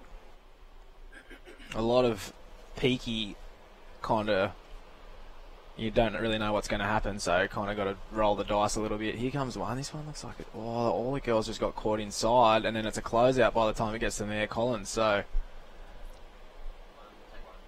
that was a bit of a weird one. That one. Just a Yeah, who do we got coming up next? We got 8 minutes 40 seconds. We're just flying through these heats at this juncture of the event. oh well. Back to the old DB, hey? Drawing board. Yeah. Wow. Are we doing abbreviations again today? Back to the DBs. Well, here's Nadia, heat leader, in and out. She doesn't like it. No, nor should she. Thing was a sandy, dumpy piece of rubbish. Dog pile. Yeah. All right, 7 minutes. We'll see. They're sitting This in is a low scoring They're heat. sitting in a bad flash rip right now, Shmoo. Like in a. Are you using lifeguard terminologies? Flash rip. Somewhere, I think I've heard that on Bondi Rescue. Okay, well here's the thing. When you're surfing beach break tubes, do you paddle towards the rip or do you find clean water? Clean water. Well, there you go. What does that have to do with What the are flash they rip? sitting in? Dirty water. Yeah. So get out of the rip, mate. So well, get out of the flashy. no, but Go you- find some clean water where you might get a green face. Ooh, Mia Collins straight up and down. Sitting in third now, needs a 4.84. But hang on, you just said stay in that churning stuff because that's where the good waves are. No, but it's different when it's a flash rip coming off a shallow bank with nowhere to go and a rip with an actual channel. If it's a rip with an actual channel, it's going to be breaking off the top of the bank and running onto it. If it's a flash rip coming out of a flat sandbank, it's just rubbish water. Comprendi? I'm lulling myself to sleep. Oh, man. Educate, I'm educate awareness. Okay, was that part of your prerequisite for your training to be a lifeguard? Well, you just don't get preventatives. Save yourself from getting wet. Well, I was always thought incentives. Get the results, you get the money. Oh man, flash mobs and flash rips. Well, look at it. It's just whitewashy, sandy, mushroom cloud, no waves in it. Just where's the rip part? Who pulled the cord? I don't know, mate. I mean, you don't swim against the rip, right? You don't surf against the rip. You kind of just finding clean water is finding clean water. It depends, though. It depends. Like- Surfing's different. Different rips for different. But I'm right now, you're riling me up. I know, but right now, get out of that thing. Is that what you do in your Baywatch budgie smugglers at the beach? I normally wear my budgie smugglers when I go for a little swim. Yeah. And you get on your the bullhorn. No, we don't have a bullhorn. Mate, get out of the rip. I do wear white zinc though. Oh wow! Yeah. I can't wait for the Instagram photos of that. I'm gonna have one of your workmates get a couple of snappies of you, and then we're gonna put them up in Manly. On the screen. Does anyone know who this guy is? I might have to doctor one or go and do a good setup. Maybe I'll do a good setup Please during the do. week or whatever. That would be, these, as much as these live webcasts are about the amazing surfing that you're watching on screen or have been watching, we got to have a bit of fun with it. I think we get a bit too serious. So I want to see those photos of you running around looking like David Hasselhoff. Surfing's not serious, so why should we be? Well, there is a serious element to it. I mean, It's more fun than serious. You can make some serious money if you get those results, and you got to have a serious head to get those results somewhat. Mia Collins needs to get serious with a 517. That's not going to do it. Because Brittany Penarosa of Hawaii is in second. Man, I tell you what, that 727 from Nadia Aristabe is really a key number. Yeah, that's the be-all and end-all at the moment, isn't it? Yeah, I thought this was going to be really good for Mia. She got one turn and went for, well, that was just a half turn. Well, watching the replay, that one turn is probably one of the more quality turns of the heat. It probably is. And where she's sitting needing a 517, so probably... No, well, it's come in already, right? Oh, no, she already had the 2 threes. Yeah, she just needs a wave that will allow her 2 big turns because she's got a great, solid, powerful backhand as we see Shino Matsuda. Well, she just hasn't had a heat at all. She's nothing bigger than a 1 in her scoreline. And that's, when you're at this pointy end of the event, you're thinking something's up here because you don't get there with scores in the 1s. But she just posted a 5.83, so now she's in the game. How about that? So she needs only a 317. Mia Collins needs a 517. But then you look at Brittany's rides, a 483 and a 417, and, it's on. Game on. All right, here we go. Heat leader, Nadia. Oh. Oh, sucky little bowl there. It's got her. It's claimed her. Doug. Old Doug Rail. I love you. Got her. Doug, yeah. Doug's underneath there just grabbing rails. Oh, I love it. Smack. See, most people would be confused by what you just said and go, oh, I don't get it. But I get it. And I love it. So, Brittany Penarosa of Hawaii, 2-turn combo. Can it better a 417? Can it replace a 483? If she does anything such as I just said, she'll make things a little bit more difficult for Shino and Mia, sitting out there in 3rd and 4th respectively, with 1 minute and 45 seconds on the clock. Here we go. Look at this one for Shino. Little left here. What are you thinking? I'm thinking she needs a big score. What? 360. She Get it needs up to hit there. that lip. She needs to hit that lip. Yeah. Oh, nice turn there. No, too much hesitation for mine. She needed to hit that lip. She needed the first turn. Yep. Hmm. Here we go, Nadia. Wow, she's surfing good. Just not completing in the back end of this heat. So I think regardless of whatever happens in the next minute, Nadia will be fine. She'll be moving into the next round. Yeah, I agree. Next heat coming up, though. They're in the lineup. I'll tell you that much. Well, Shino went close then. She got a 3.2. She needed a 3.6. She still needs a 3.6. So she, in hindsight, she probably should have just hit that lip. And Mia Collins has been, she's been trying. I will give her that. Just hasn't found that wave that will allow 2 good solid turns. Just been stuck in a bit of a rut. Exactly. And Brittany trying to hold on. She's got second priority, so she'll go snuggle up next to probably Shino with 26 seconds to go. She'll follow around a bit. As we see Mia Collins having a look. She's going to go. What way is she going to go? Left. Looking back left. Okay. This might have 2 turns in it. I think it does. Bang! There's the score. Gotta be. 2 good turns. 5-6. Oh, yeah. Fist pump. All right, 4 seconds on the clock. Was that enough for Mia Collins? This one's not going to count. A 5.6 is what she was looking for. 2-turn combo for the American. And it is definitely in the judge's hand. This wave won't count for Brittany. She was up after the horn, and it wasn't what she would have liked score-wise anyways. But after this break, I can tell you something. We will know if Mia Collins, that lady on screen, has moved into the round of 16. Stick around. We've got plenty of action from everywhere around Avoca for the Sister Revolution Central Coast Pro. Back after this.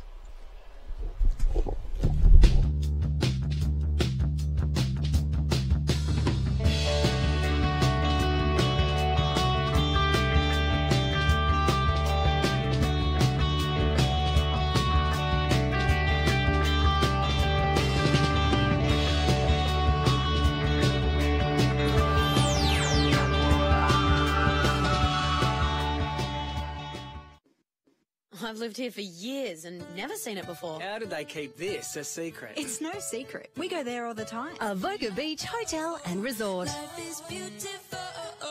15 acres of life is beautiful that you didn't even know was there. For lunch, dinner, drinks, or live music. Perfect for all special occasions, weddings, conferences. Stay for the night or as long as you like.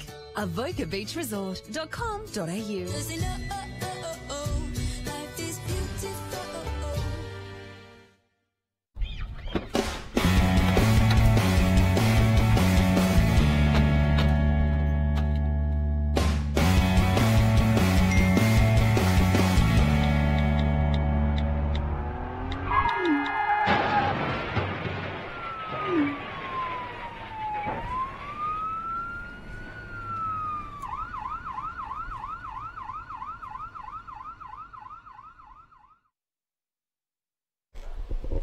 And we are back. Yes, we certainly are, Jesse Adams, into this next amazing heat between 4 fantastic surfers. And they're from all over the shop.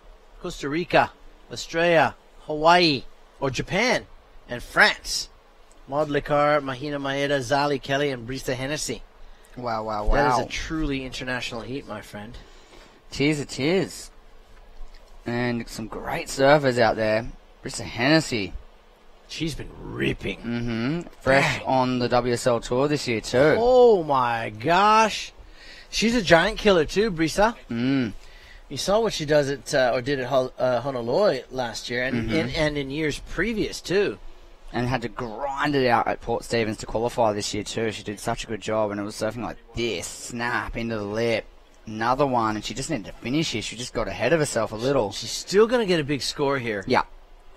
Yeah, she's going to open up really nicely, and there's Mahina, who's been a standout. She's had a few heats already, right? Yeah, yeah. Surfed, She's been a standout over the course of the week. Well, they've all had at least one heat. But she surfed a few times, I think. Yeah. The backhand attack of Miss Maeda and smashes that section multiple times, and that was a completed ride. She loves it. Yeah, there's a couple of big, probably, I assume some big numbers to come on through for the opening exchange here. Oh, without a doubt. Zali Kelly coming off a runner-up finish last week. Nice snap in the pocket, drives up into that section, and of course she's going to finish. She's like good old glue foot. She's the ice woman, huh? Holds it down. Surfed strong last week, too. Just lost a bit of steam in the final against Ella Williams. Yeah, but she's, as you said, consistently performing. Yeah, definitely. Well, as we wait for scores, they're dropped in for Mahina Maeda 6. We're going to go down to talk with Dimmy. He's down there on the beach with last heat winner. Yeah, sure I am, Shmoo. A solid performance by this young lady in pretty tricky conditions. Talk us through how that felt out there, Nadia. Yeah, I'm super happy to make it, and the conditions are super tricky, but yeah, I'm happy. Talk about your trip down to Australia. How have you found it, and do you love this region? Have you been loving it? Yeah, I came last year to Avoca and to Australia. I really like it, and this year even more because the waves are better, and I'm going to be here for a month, and I'm really excited about it. And talk a little bit about yourself and your homeland. What are the sort of traditional waves that you get to ride at home? And where I live, there is a beach break, but it's not that powerful as here. I really like more of these ones, but yeah. Well, that was a great performance, boys, and we wish you all the best in the next round, and I'll send it back up to you guys in the booth. Yeah, thanks, and well done, Nadia. She comes from a beach called Zaraut. It's, Zaraut. You've been there? You've competed there. I've competed there. It is good on its day, but Nadia's very right when she says it's not as powerful as the beach breaks here in Australia, but, she does have that little left-hander called Mundaka. Yeah. And a few other spots around that region. Yes, definitely some world-class waves in that zone. Yeah. Well, the most identifiable would be Mundaka. Of course, one of the best that left-handers goes from in the 27,000 kilometers. And on its day is the best left-hander going, really. Yeah, I got a great story about getting to Mundaka from France with Luke Egan and Tim Baker. And we got there, it was too high tide, but it was fun. We drove all the way from France in this little car that Tim had, and it was always going to be problems for us. But we got there, we had a good little surf, and on the way back we ran out of petrol. Oh, that's good. And it was in the middle of siesta and a fiesta time. Nice. And we had to beg someone to siphon fuel out of a gas station that was closed, petrol station, so we could get back to France. And so we had to go off on these side roads, ran out of petrol. It was one of those stories that sounds like fun. You can laugh about now, but in the time you're going, how am I going to get back to France? We got to surf in the contest, and yeah, it was all sorts of problems. But we got there in the end, and it was just a good trip with good people, Tim Baker and Luke Egan, obviously, and there might have been one other person, I'm not sure. But yeah, and Luke was ripping that day, by the way. I can imagine he likes Mundaka. Oh, he was shredding. He would have been chomping at the bit to surf that. So, I think Nadia would surf. Being a goofy footer, she'd be surfing that quite a few times throughout. The winter months are probably the best, through September through probably November. Then it gets too cold. Yeah, freezing. Backside of January, start to get pretty good again down there in that region. But it's a beautiful country, Spain. Yeah, of course. Yeah, she's very lucky. She lives in the town where the Pukas family resides. Yeah. Yep. Tala, Maria. Euro power force. In the shaping world and the surfboard world. Without a doubt. But right now, look, Zali Kelly out in front. Well, as you would probably expect, Brisa Hennessy opened up with 6.5. Mahina Mehta 6.67. And Maud Lacar, what was that? Little pirouette to finish up. Pirouette to finish. Yeah, there you go. She's only got a 1 under her in her score line for Maud Lacar.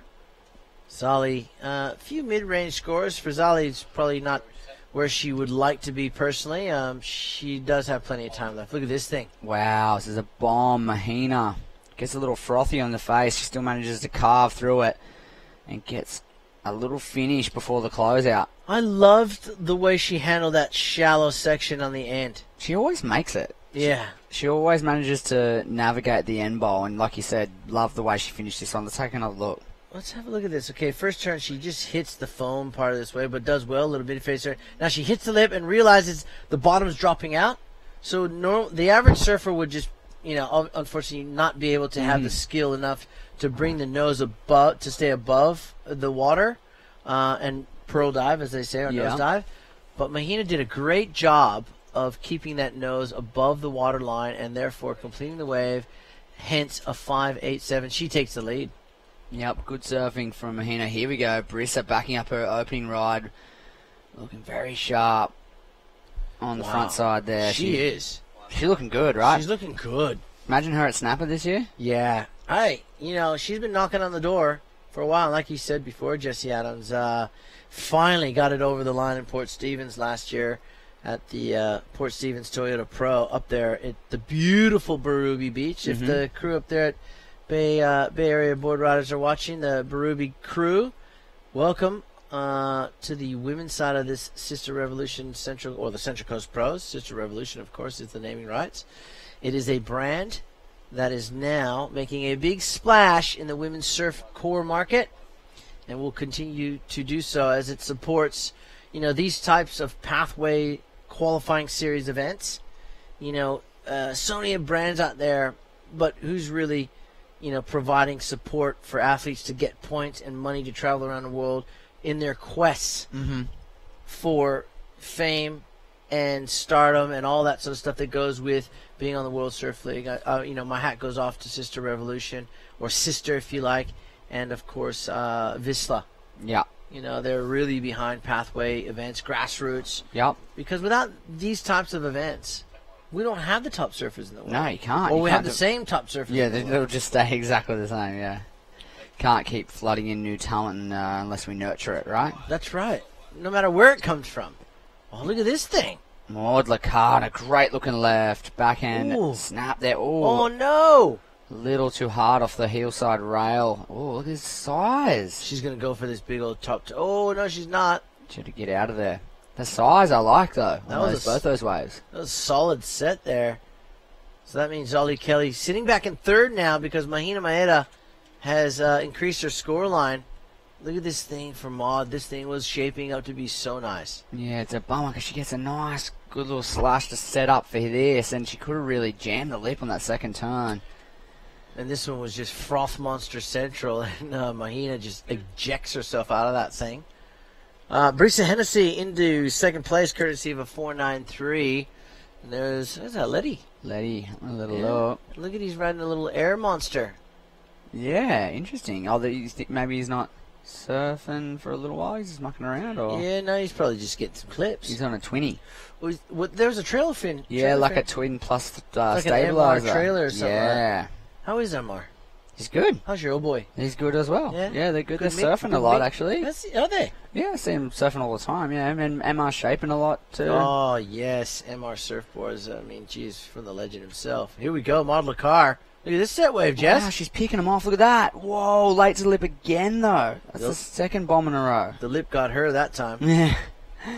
It was a bigger... I guess the bigger set waves aren't really running off, though. They're kind of like providing that one big section, so she had to go for broke. I think as a tide, when it bottoms out, then it turns, give it an hour or so, start to see a little bit more water fill in, Jesse. And then we'll see those set waves be able to offer up some more scoring potential, stay open a little bit longer. Yeah. Maybe slow down. Of course, that'd be a little bit more of a run on it. Two big turns is, it's definitely going to net you some big points. So if we can hold up just a little to allow the surfers to do that, we're going to see some really, really good surfing through this afternoon. Oh, we certainly are, because both men and women will be back in the water. The men will be back up in a few heats' time, actually. We got the first heat of that next round will be Cole Hauschman, Imaikalani DeVault of Hawaii, Mitchell Parkinson, and Liam O'Brien will kick things off for that next round. Yeah, round of 32. We are just motoring through this event because tomorrow is finals day.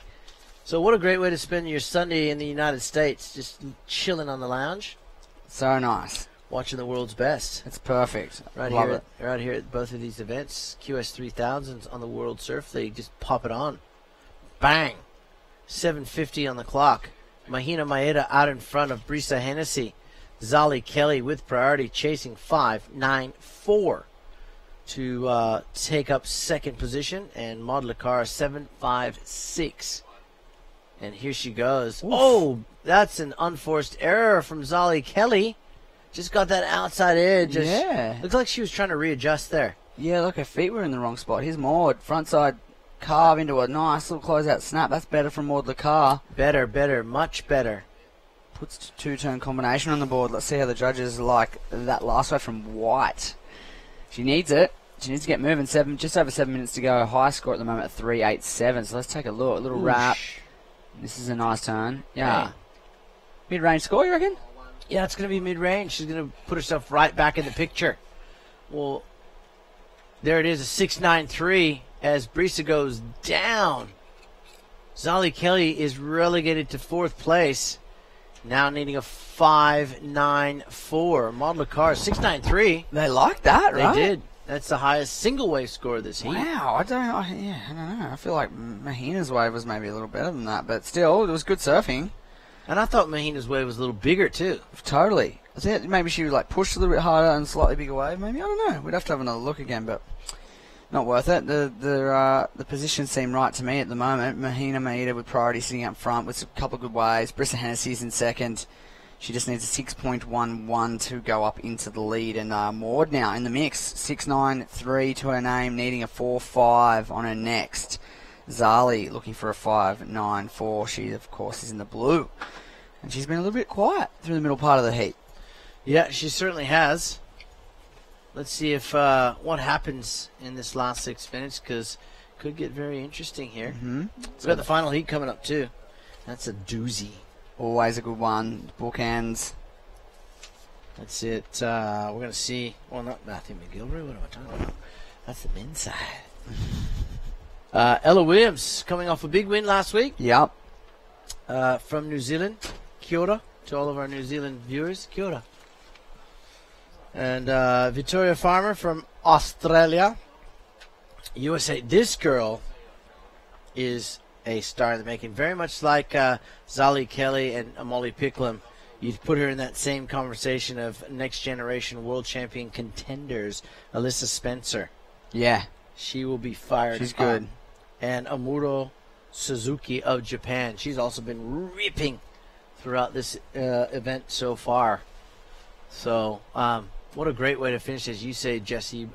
Great bookends to another amazing round of surfing here at this wonderful sister revolution. It is a sister revolution, really. It is. Women's surfing, the new revolution, the new evolution of it, is pretty substantial. Massive. The jump in participation, numbers, numbers, and then quality of surfing is just skyrocketing in ladies surfing. It's pretty massive, and I think when we talk about the Sister Revolution brand here, timing is everything in anything, right? Mm-hmm. I think the timing to bring Sister Revolution in to make a big splash amongst all the other great brands out there for core surf brands with the ladies is great timing by them. There was a need for it in the marketplace, so therefore, here comes Sister Revolution, and she's making a splash in the lineups, as we see right here at this event, being the naming rights partner. So get on to sisterrevolution.com and check out what all the hype's about. Mm-hmm. Have a look. Have a look. Dial it in. Bikinis to wetsuits and everything in between, with her feet firmly planted on a surfboard and in the sand, and loves a bit of sun. Nice. That's the infomercial if I've ever heard one. Did you just come up with that, or was that actually on the website? Hey, that was ad lib. Nice. Absolutely ad-lib, buddy. Well, if you're listening, I know you've worked with those guys, but dial him in, mate.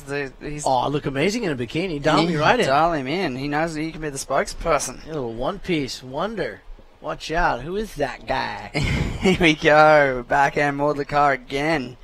She seems to be picking him. She just needs to put a couple of turns together and she's on here. There we go. One more maybe. Up into the foam for a lip line and maybe another. Ooh, nearly makes the end bowl. But yeah, Maud Car. 4-5. The smiling assassin right there. Yeah. Wow, she was smiling as she hit that last turn. For the French surfer, Maud Car, 4-5. Brisa Hennessy could be in trouble. She might be in trouble here. 2:50 to go. Mm-hmm. Judges will deliberate, review, and lock in score with 2:45 now on the clock. This means, there it is, a 6.93. That means the Costa Rican, she's in a spot of bother, and 6.21 is needed by Zali Kelly, who flies into that first turn and smashes the second for a big two-turn combo. Puts herself into the conversation now with a few minutes remaining. Oh, she'll move to second for sure.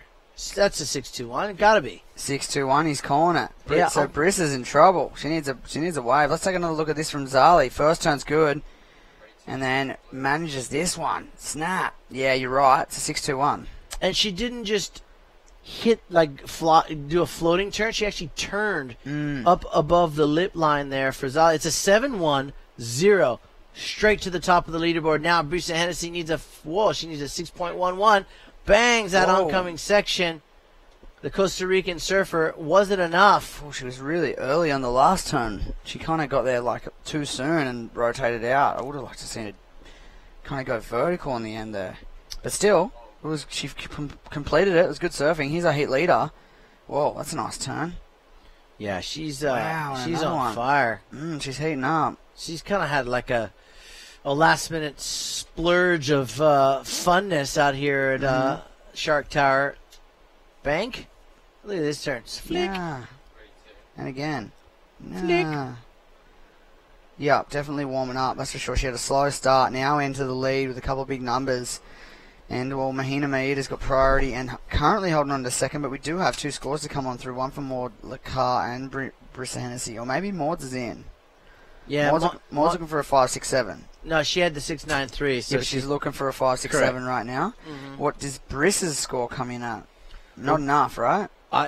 It hasn't dropped. If it hasn't dropped by now, I'm going to say she didn't get the score. She needs a 6.11. Still that 6.5. You know what it might come down to? Her falling off that first wave. Yeah. Remember the first wave, how gnarly it was? It was a 6.5 and she fell off the last turn. Yeah, that's right. She could have had like a 7.5 right now and could have set up a whole heat off it.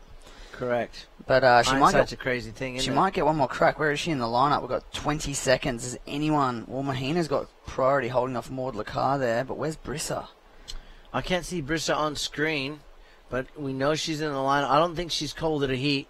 She's got 10 seconds to go. Someone needs to make a move. Maud Car, Brisa Hennessy looking for numbers. Maud's getting held back by Mahina's, who's going to take this just to see the heat out. And that's all. That's it.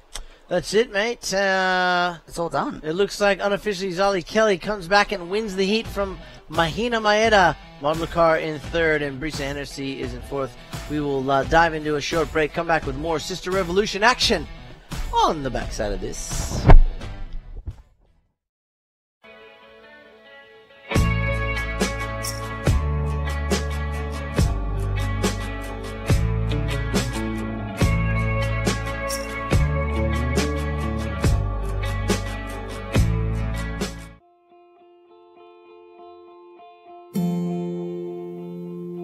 Hey, my days today, make it last forever. Hey, my days today, boy, are you going my way? We'll float on the lake till the night is gone. I dream in blue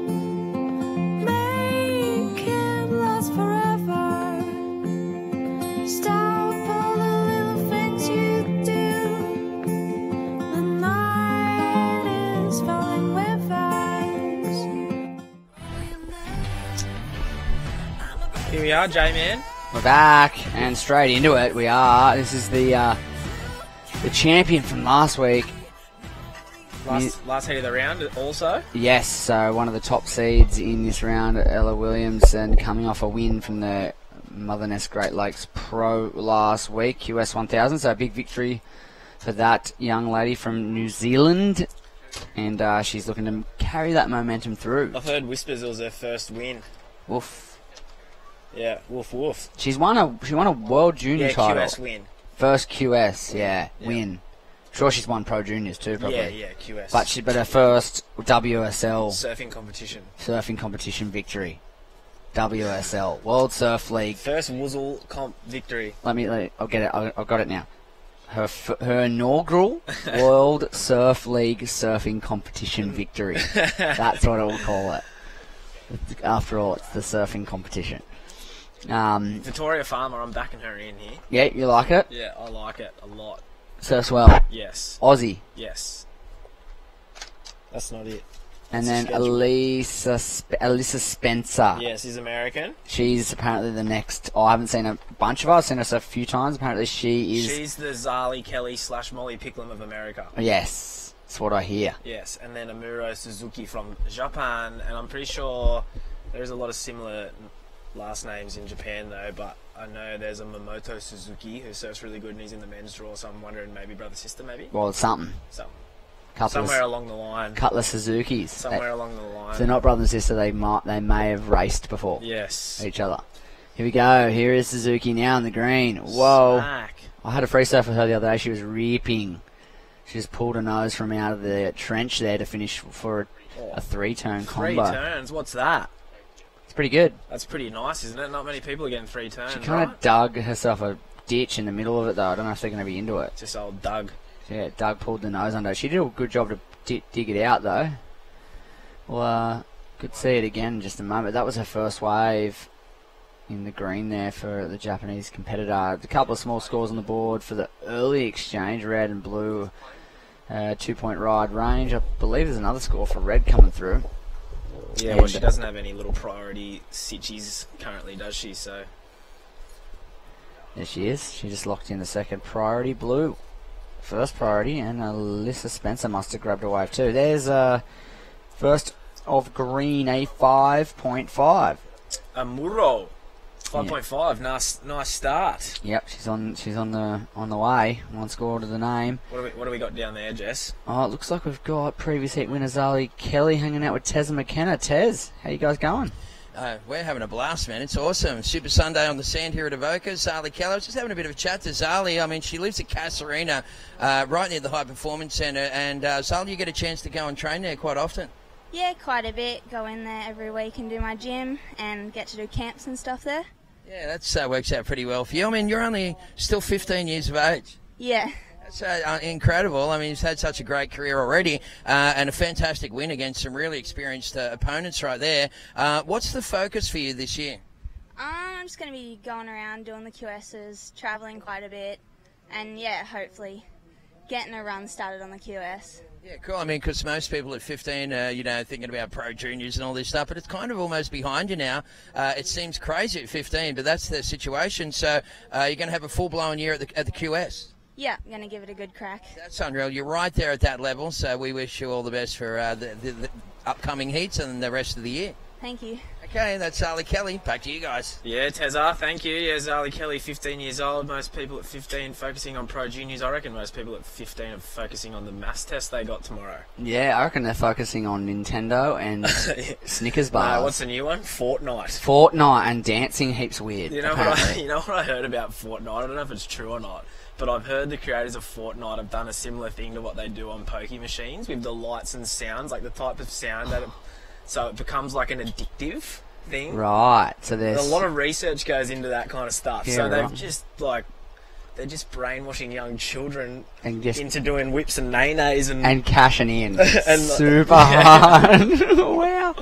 Well, Zali Kelly's definitely not doing that. She's winning heats. Nah, she doesn't have enough time for Fortnite. She doesn't, because she's too busy just smashing lips. She, I mean, it wouldn't be out of the question for her just to brain a couple of events and qualify, would it, this year? Well, what's she in now? She's into round of 16 now.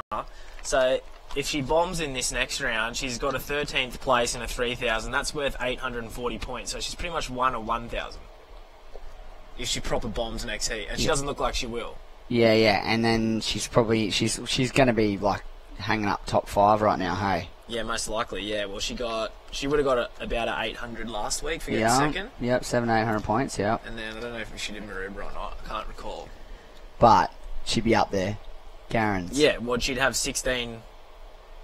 I mean, obviously they're all smaller events at this point in time, but I reckon she's going to have a red hot crack at these 6,000s in Newcastle and Manly. Yes, she'll be in them, right? Surely. For sure. If she's not, someone put her in quick. Yeah, quick, get onto it. But very excited for that young lady. Here's America's new bright hope, Alyssa Spencer in the white. Did see her surf at the Port Stephens Toyota Pro last year and was pretty blown away by her technique. Very sharp surfer indeed. Yeah, she's pretty good. She's pretty good, G. Suzuki in the green. She's got priority in a 5.5 to her name. She's leading the heat so far. What's that little magic concoction you're rocking there, mate? A little bit of a berry beverage. How do you do that? I just scoop one up from across the road. Rightio. Okay. I didn't bring me... Yeah, I thought you brought your berries and you've just been... mashing up a little mocktail. Oh no, boys are going delusional. We're just trying to hydrate in here. It's such a hot, nice day. Smash some agua. You're going to put some hydrolyte skis in your agua too. Oh, that's true. Maybe I'll send Shmooker a message and say, can you bring one up for me? Bring in a hydrolyte for the... Running a bit flat. You got to get some minerals and some vitamins inside the bloodstream before you go out for your heat. Well, is this the last heat of the round? This is heat 8. This is it. Here we go. Blue. Ooh, of Victoria. Oh. See the flare in it though? The flare up to splits. Yeah. Lucky she can probably do the splits anyway. Unfortunate splits. So this will see out the round of 32, and we'll have a 4 heats of round of 16 decided. We'll then go into the men's Vissla Central Coast Pro. Now we'll be into round 6. Round of 32 for the men. 8 heats of that. It's going to be pretty exciting. I'm pretty hyped. And I've got it in front of me here by the looks of things. Cole Hauschmand, Imai DeVault, Mitch Parkinson, Liam O'Brien in the first one. Expecting fireworks. Couple of air specialists in that one. It's going to be pretty mental because it's pretty aerially out there right now. You can see it. You can see it's still clean, but there's a little bit of texture there. There's a little bit of north wind. As you see... Whoa, Suzuki. Backside snap into the trough. That was a pretty cool looking turn. But yeah, pretty excited for this for the Vissla Central Coast Pro round 6 to kick off. Feeling it. Where are you coming in at, Saxon? Heat 3. I think 4. 4. Heat 4. You are too. You're in the coral. No, it's not coral in the Vissla one, is it? Though it's red. I might take it though. Should take it. Just go, oi. I just want to do this for the boys. I need the coral. The coral. I don't think they'll let you. But yeah, you're in the coral. I've had requests for the lifeguard dickies if I somehow manage to keep going. Oh, when does that kick in? I think maybe tomorrow. Good stuff off the point in your lifeguard Yeah, I've pants. had requests. Dude, it'd be that good. It'd go down. It'd go down in history. What do you got here, Saxon? Chauncey Robinson, Aiden Masonkamp, and Kalani Ball. It's a good one. You can have a crack at that, mate. I'm excited. Hopefully the boys don't do too many spinners on top of me bread. I reckon I can guarantee I don't have any spins in me. You have a couple of SARs and YARs and HARs happening though. Let's see it. But that's amongst 8 very stacked heats. That'll be next, ladies and gents. That's around of 32, round 6 to be exact. Here's my pick right here, Victoria. Whoa! Woof! That's a good backhand turn on the just opener. Hang on and get the score. Yeah. It's a really good turn. It's a shame she couldn't get up into the suds for a second manoeuvre, but nonetheless, throws a bit of water, doesn't she? Yeah, let's take a look. Legit, dude. Watch this little backside woofy. Right. One more, just up and over. Yeah. Push it up and over. She knew you needed to wait a split more second and pop up over the foam, and it would have been tidy as. Would have been Taz. Andre Agassi. Yeah. That was an Andre Agassi. That was an Andre Agassi. No, it was a Tommy Haas. That was right. That was the guy. Yeah, that's what I was thinking of. Oh, she belted it all the Yeah, way. 4.2, right? Yeah. And she's in second. 420. 420 for Victoria's last. Needing a 518, so I reckon she would have got it if she put the board up into the suds one more time. Yeah. She may as well have had a crack, jeez. Well, she had so much speed coming out of that turn that you're right. She kind of went too early. She could have done a bottom turn and gone full at foam climb time. Yeah, that's what she needed. But it's alright, she's back to the drawing board. Go again. Why not? Heaps of waves, 8.5 to go. And Mura Suzuki, she is in the lead on your screen behind the whitewash there. She's in the green rashi. She got second priority. She's holding on to a 5.5 and a 4.77. Alyssa Spencer on the backhand. Check this. Whoa. And Just got to get the completion. there it is. Oh, I got more than the completion. She got a full-on whack. She only hit a 5.97. She might have done that, considering she may have done something on the outside. Victoria's cool, I reckon. She's on a similar setup to you too. She's on one of those similar boards. Maybe that's why I'm vibing it. Maybe that could be it. Deep down. Check this out. Whack. This is like a little, and then this is a thwack. That had a bit more T in front of the W there. It did. Yeah. A little bit of T on it. She teed off on it, that's for Yeah. sure. She's going to get the score, I reckon. She needed a 5.97. She getting that? Ooh, Oh, maybe not. yeah. Oh, she did, by Yeah. a country mile. Yeah, easily. 7.67. Alyssa Spencer. So, yeah, strong surfing, rewarded. I like it. Up into the lead. Green back into second. Now, priority, Ella Williams. She's gone quiet. 5.28 requirement, though. Wonder where she is. She's somewhere else. She's not on screen. In the scheme of things, like in the whole lineup, Sitchy in between the two red flags. I wonder where she is. Ooh. I don't know what's going on. Does that look like a closeout to you? Or maybe not. I thought that looked like a giant closeout to me. When you look at it like that, it is. Yeah, she's south. Ella's full the south bank right now. She's south banking. Yeah. Not as prominent as it has been, in all honesty. Yeah, But I'm still going there. You can't help yourself, eh? You got Yeah. to. I like it. Dedication, digging it, backing it in. There she is. She's meeting everyone She's else left. up. She's left. She's paddling up to the north now, trying to join fellow competitors. She's got priority. She's got choice of the lineup. She can sit wherever she wants right now. And the mid-range score required for Ella Williams. There's Cole Hauschman. Hausch. He is up next in the first heat, the round 32 of the men's Vissla Super Coast Pro. Cole Hausch every weekend. Don't you reckon? Yeah. Cole Hausch do the aerials every weekend. Alright, Ella, she's got priority. Is this a peak? It looks like a full-on peaky blinders right here. She's got lipped in the back, but it's all good. Whack. There you go. Go Do it one again. more, young Yeah. lady. Oh, that's my. way better than Alyssa Spencer's. Am I correct? Yes. That's almost in the 9 balls, is it? Yeah, it has to be. It's got to be a high 8 plus the rest. Give it a little bit more if you can. Well, there was 0 downtime and it was a full bomb. Full bomb, and she jammed it twice. Like, absolutely jammed it too. Priority. The only way you see a better wave than that right now is if you do that 3 times somehow. Yes. And that doesn't It's really not happen. happening. It's not happening out there.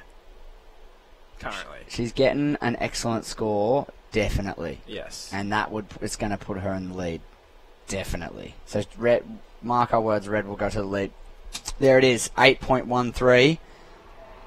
She does go to the lead. Give them more. What do they want? What do they want to see? What do they want, I honestly? want to see this. Ha! Yeah. Let's suss Ella's again. You reckon? Yeah.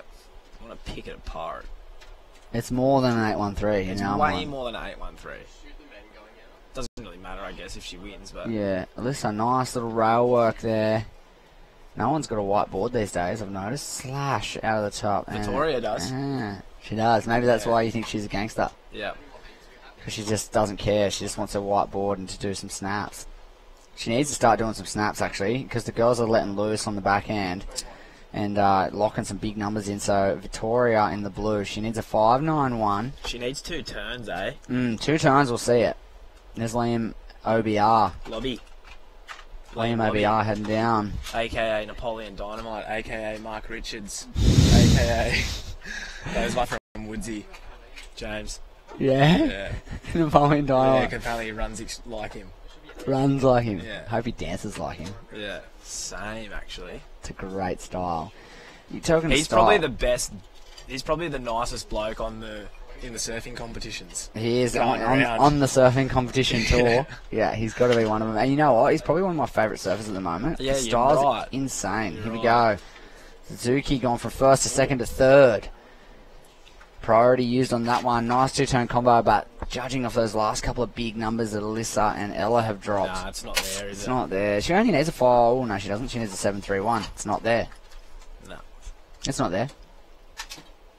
Don't tell me it's there. Cause No, it's definitely not there. Okay, No. good. Well, how sick of it do you reckon old boy is on the ski about this Northerly? Just He's copping had it in the He's ear. had a gutful of that Northerly, hasn't Yeah. he? Just have that much. Got a feel for him. That much zinc on his noggin right now, and like the biggest pair of those sunnies that like Yeah. you see girls driving like VW Beetles wear. Yeah. Like he has the biggest pair of sunnies ever, trying to just block out the rays. Here we go. Come on, Victoria, priority. And you know what? She was sold that for the price of nothing. Ella went, I'm going to pretend to take this wave, and you. Full on snake oil salesman, eh? Yeah, and then Victoria goes back to third. Priority and needs a score, and Ella's just sitting in first going, thanks for the priority and the heat lead. Ella just got a box of lemons and painted them orange and said, "Here, have an orange," but it was a lemon. Here for free. Take this Yeah. entire box. Make OJ. Yeah. All of a sudden and then you got- have a sip and your whole face turns inside out. It's so sour. That is what happened. For those playing at home, turning lemons into oranges is the analogy. So, good job by Ella, and she's, Alyssa's going to get to swing on this one because of it. Will she make good use of it? Here it is, lines it up, little setup turn, and no, nothing on it for Ms. Spencer. On that occasion, she is holding out of that 7.67 and second place, and quite big numbers needed. Mira Suzuki, a 7.31 requirement. Victoria Farmer, 7.7 is the score. Well, haven't both her scores been just one turn? Yep. So she does 2, she gets it. Well, it's so in reach. It's just there to be had. Yeah. 2, like, they've got to be considerable, but Yes. 2 considerable turns. Just the same. Same as Alyssa Spencer and Ella Williams. They both did. The 2 whole really- difficulty of the situation right now is finding that wave, because Yeah. there's not Not heaps. heaps. That's definitely not one. No, but she's going to use priority on it for some reason. You're winning the comp, you're winning the heat with an 8, and you use priority for that. No, that's not what you do. In a later round, that's a gigantic mistake. Yeah. Right now, she's going to get away with it. 1 minute to go, and that's not what you do. But she, like you said, she's going to win the heat by the looks of things here. Unless 2 absolute nuggets come through somehow in 50 seconds. And it doesn't really look like that's going to happen. Blue does have an opportunity though. She's got priority. Needs a 7-7. 35 seconds. Can she dial in 2 big turns? 2 big maneuvers. Victoria needs an opportunity fast as we count down this one. She's sitting. Doesn't look good in terms of opportunity. She needs to get moving. Scratch around for something. Yeah, you got to start paddling around, hey? It's not going to come to you now. Nah, the clock's going to wind away on you right now. Here we go. Is this a little something? It's not going to be a score though, I is don't it? think it's is it even a wave? She's going to go. She has priority. She It's needs a piece it. of wind. It's a piece of wind. It's a wind swell, and that lady on your screen manages to hold on. Alyssa Spencer and Ella Williams, the goofy foots, There she dominating goes. that one. And Oh, a little too late, hey? whoa, my goodness! A little too That late. was after the hooter, right? I think so, yes. That was amazing Yeah, stuff. She looks a bit shook about it, doesn't That's she? such a bummer for our Japanese friend, but Ms. Suzuki will bow out of that one. We'll get official results to you guys in just a moment. In the interim, let's load up men's action for the Vissla Central Coast Pro. Stay with us. Right back after this.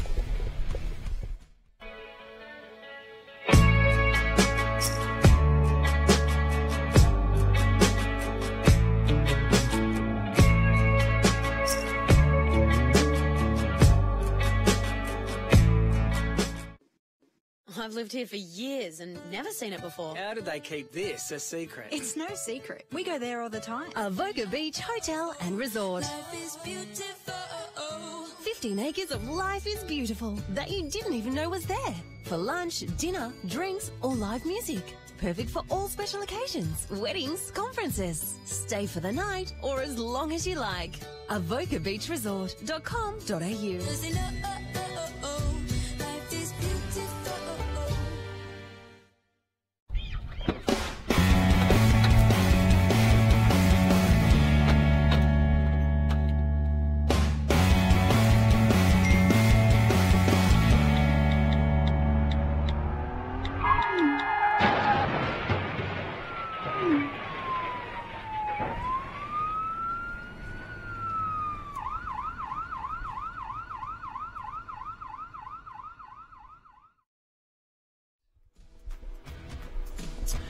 Men's action here at Avoca Beach, Vissla Central Coast Pro. So we've swapped around sponsors. We're now into the Vissla. We're off the sister and into the Vissla.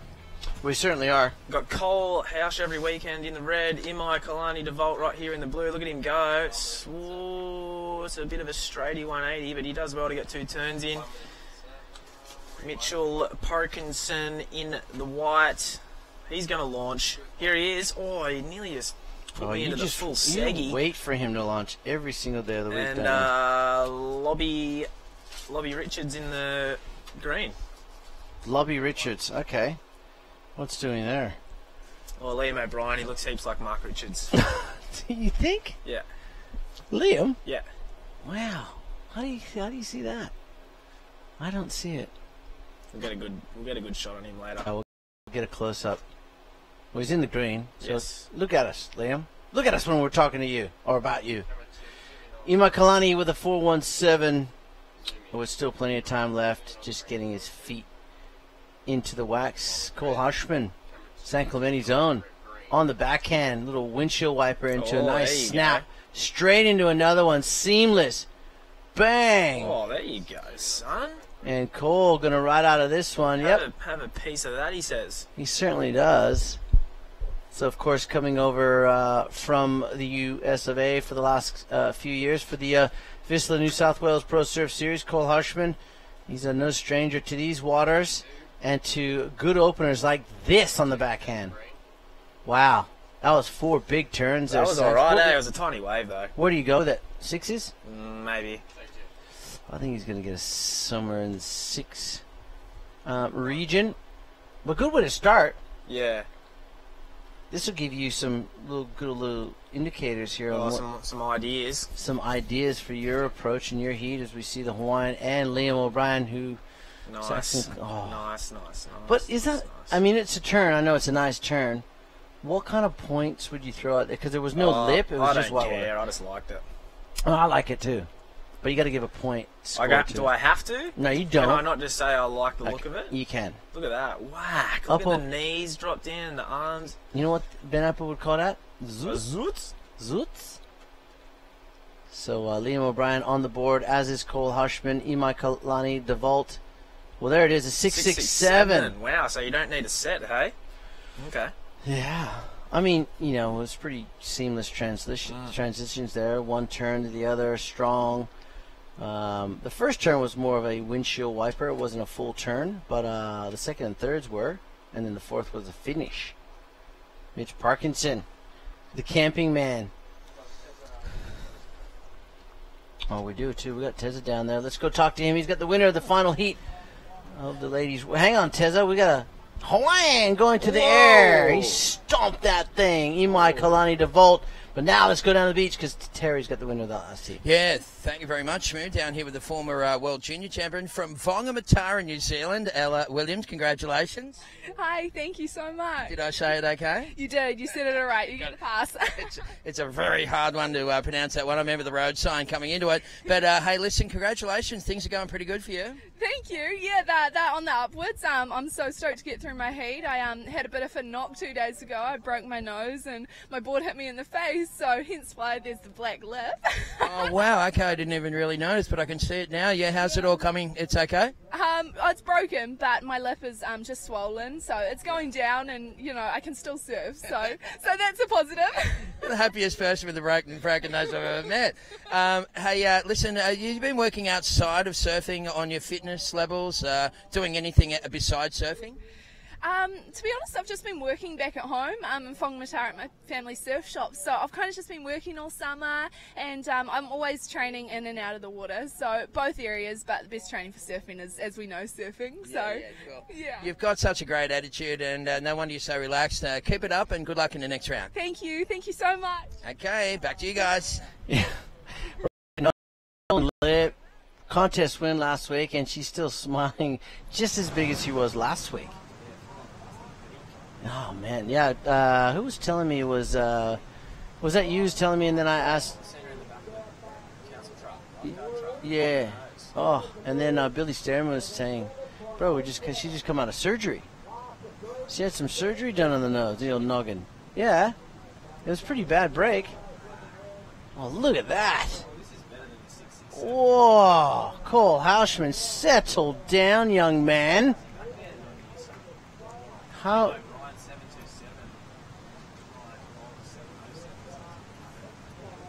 Wow, there's a lot of action during that interview.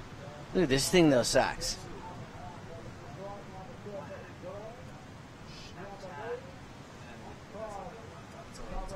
Three big ones and just a finish. Really? An 8.17. Ooh, the man from San Clemente. Get that, India. Yeah, he hasn't even really extended his big 6-foot frame legs yet into a big carving turn. Wait till we see one of those on the old forehand. And he loves to go to the air. So Cole Houshman, one of the Vissla team riders from the old US of A. He's a national junior champion, by the way. Yeah, he won the title, I believe, in trestles. Yeah, he's just getting better, this kid. He loves it. He's a fierce competitor. He's one of those big kids for his age, and he's just getting better with drawing on the experiences of this Vissla New South Wales Pro Surf Series, which he loves to do. And he's now in front. Liam O'Brien snuck in a 7.20. Look at the Hawaiian. Oof. Oh, that hit him in the face. Ouch. That got him. One looked like it kind of got him. Yeah, but he's a tough Hawaiian. That thing looked like it definitely. Let's have a look at the replay. Pull that one up first, Lewis. Look at this thing. Did it get him? It's normally just the way you twist your body, you miss it, but that one looked like it got him flush, didn't it? Flush, shovel smashing. Oh. Ouch. Well. Oh, look at these sets. There's Mitchy Parko. He's scratching around. He's heading to the north, boys. He's heading to the north. Where is he? There we go, super slow-mo. Okay, that's nice. Nah, his arm was there. Oh, was his arm blocking it? Got his arm. Okay, yeah. Good. Your arm's pretty much always there. Because it would have hurt. It would have got him flush. Those things can knock you out. Oh, yeah. It's coming back at him pretty quick. It is, and with a lot of blunt force. So luckily for Imai Kalani DeVault, he avoids a possible knockout blow from his surfboard anyways. Still holding on to a 7.07, sitting in third. A 5.54 will push him into second. Liam O'Brien is in second, courtesy of a 7.27 and a 5.33. Mitchy Parko's just dropped a 4.4. So he's on the board. He's got an 8.2 in him with one foul rotation. One foul rotation? I was going to say one foul swoop. Isn't that what you say? Yeah, one foul swoop. But a swoop's more like a carve, so I went with rotation. Swoop, yes. Yeah, went with aerial rotation. 10:20 on the clock. So we are that was a pretty good set too. By the way, solid set. We haven't seen a set like that in a little bit. In fact, the last back end of the girls had a few. There's way more north in it, mate. When I went down last time, there's the left rip bowl that Noemar tried to surf yesterday. There's like 3-footers in the top of that left, and they are gurgling, mate. There's free surfers down there pulling into closeouts. It looks so much fun. Down on the south end? Yeah, down south, yeah. Just before the point? No, just on the south side of that rip. Oh, who's that guy? It's Condor. Oh, Mr. O'Reilly. The Condor O'Reilly. And he's sitting next to the towel man, Owen Wrightsky. Both those guys. They're good pals now, right? Are they? Well, don't they both live in Lennox now? Yes. And Okay. surf together a bit. Look at this. Ooh, like it. Big Larry lay into a nice little tail slide snap from Mitch Parkinson. Cool. So, well, you need an 8.2. It's not going to be an 8.2, but it's definitely going to be up there in probably the 6 plus range. I'm calling. This is nice. What's his first turn? A little speed to burn action right here. Yeah. Oh, step on the gas. Yeah. It's pretty cool, eh? Sixes. Got to be in the 6 somewhere. 2 turns. Solid. Transition, speed, power, flow, execution. All there. Check, check, check, check, check. Liam O'Brien. Oh, look at him go. Oh, that was a bit of a burgery one though, wasn't it? Yeah, he's not... Hard to pick him, eh?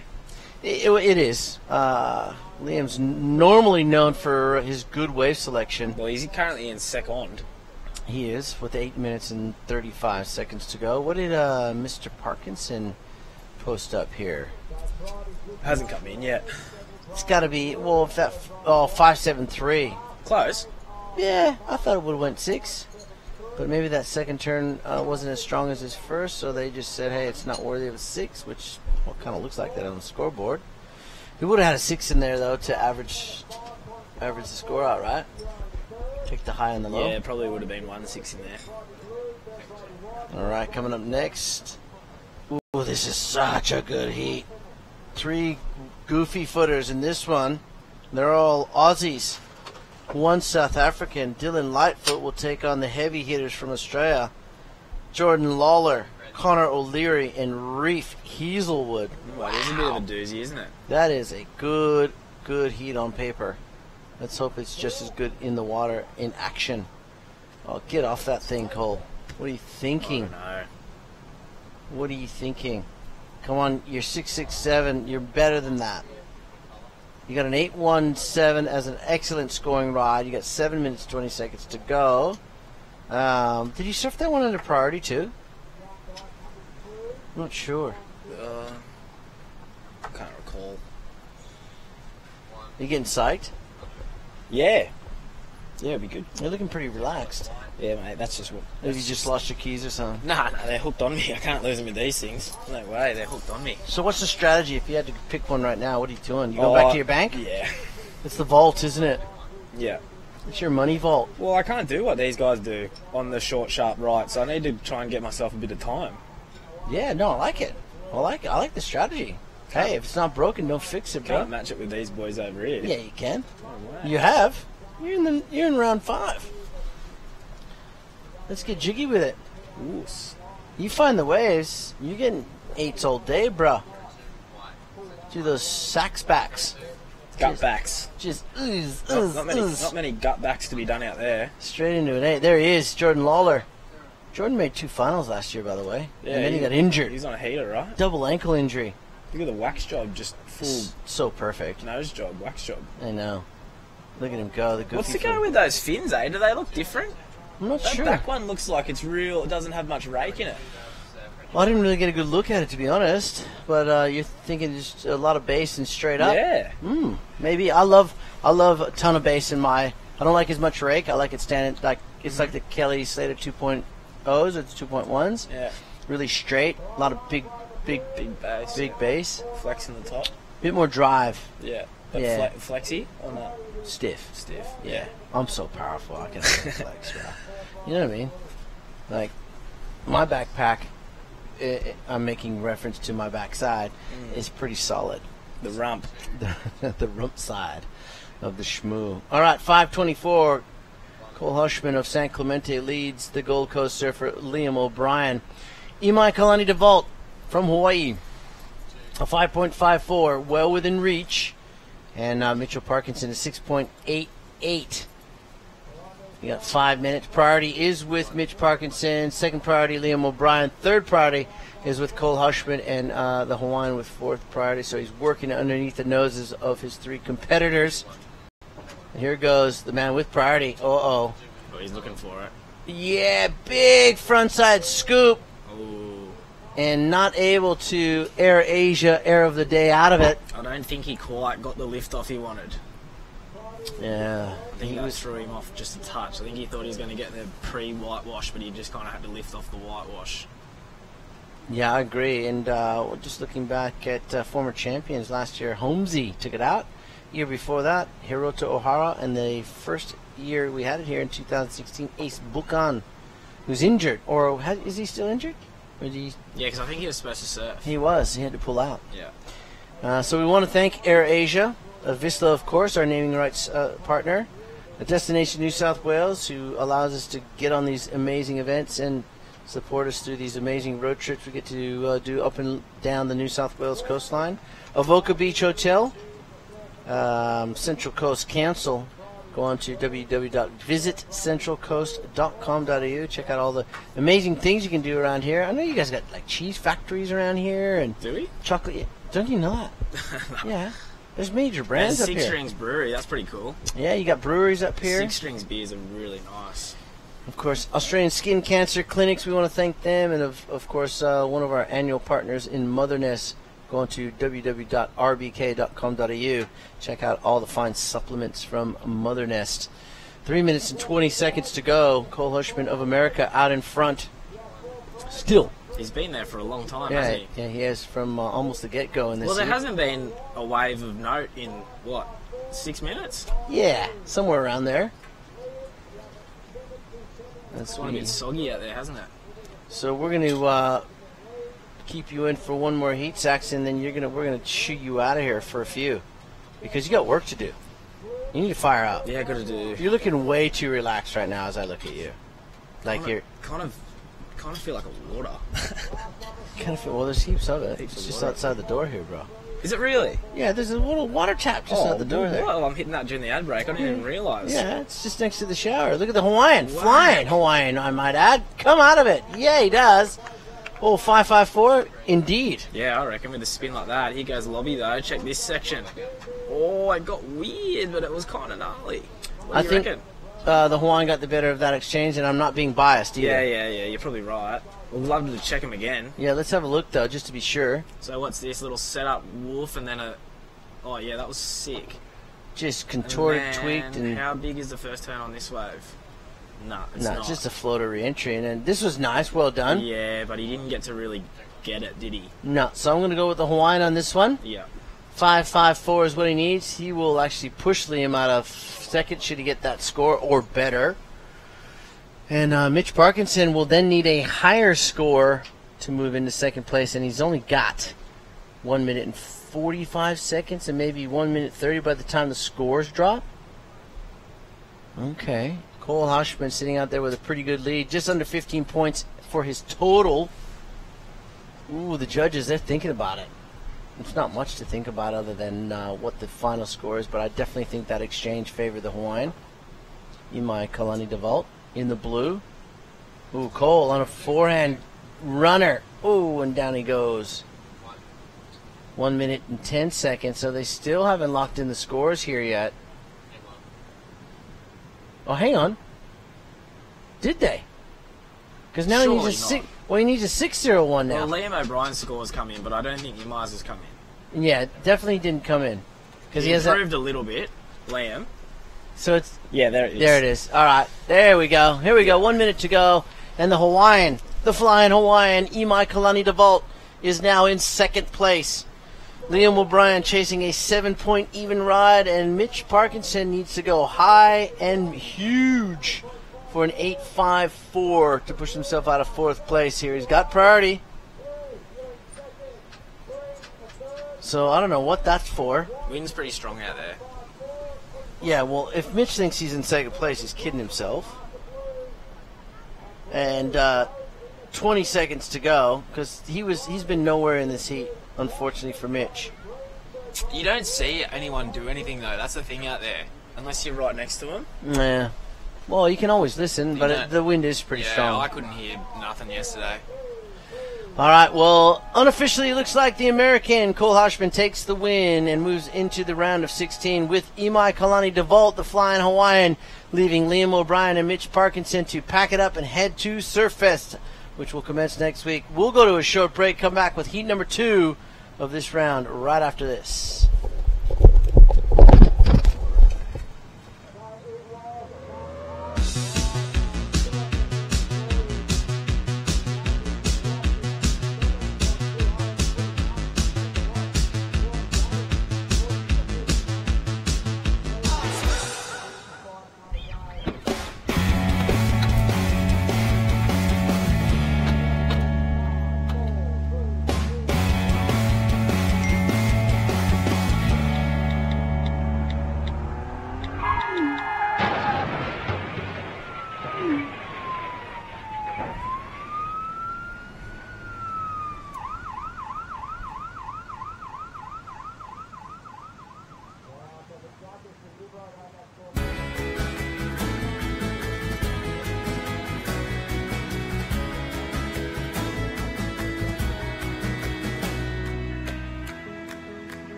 Are you kidding me? That tech?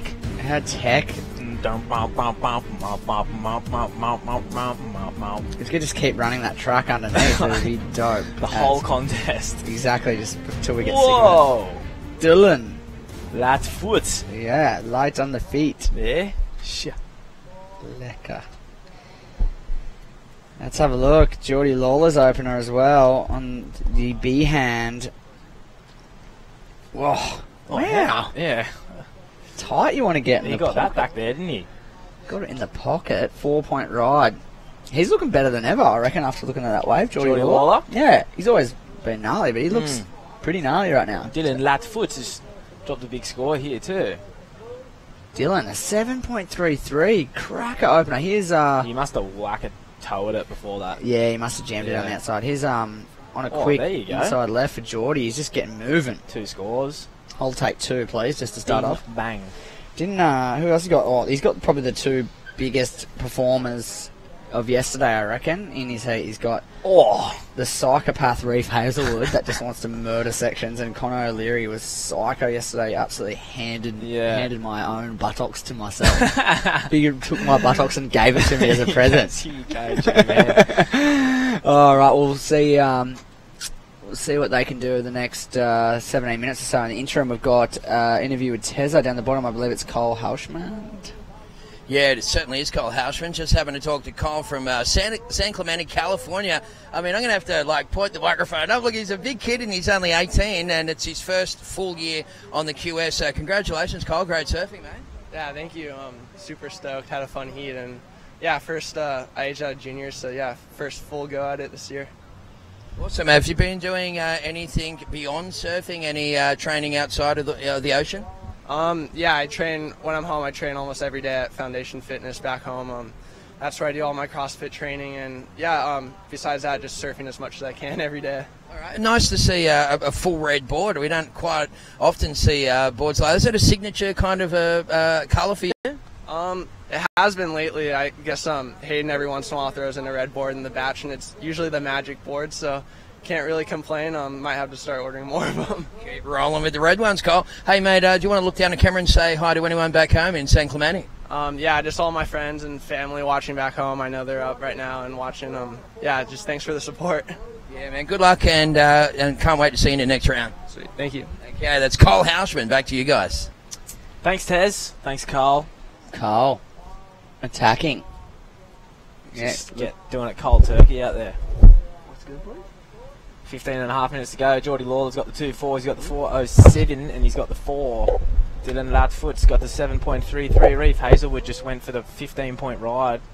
Whoa, Geordie Lawler's just gone for a big fan flare as well. Everyone's flaring. Everyone's just had goes at it. Well, why not have a go? You're in the round of 32. You're in round 6. Yep. Do you believe? So in life after love. Love. Gee, seriously, it's been that many days already. I cannot believe it. It's round 6. Second heat of this round, and I've been waiting for someone to do a floater because I got some text messages from Rob Coop before, and he wants me to tell a story, but we've been waiting for someone to do a floater. Okay, I'll point it out. There's been a couple. We've been missing the opportunity. Yeah, they must have been missing them. But you know what? These guys don't bother with that stuff. They just send it. Especially this guy. Check him. Whack. Shmoo's calling him the best. Oh. Whoa. That's kind of what he did to you. That's exactly what he did. Yeah. Just that, a bunch. Yeah. Like heaps. Wonder if I reckon he might have had a bowl of 8s this morning again. Yeah. For breakfast. Here we go. This turns where it is. Whack. So explosive. Shmoo's calling him the best number 1 pick for Olympics for Australia. Because of I think so. Because of his ability in ways like this. Because it's going to be in Tokyo. And I think Ethan Ewing as well. He also mentioned Ethan Ewing. So you and maybe Ryan, Shmoo, because he won the last comp in Japan. I threw that in the mix too, but then you know, like wow, like the list.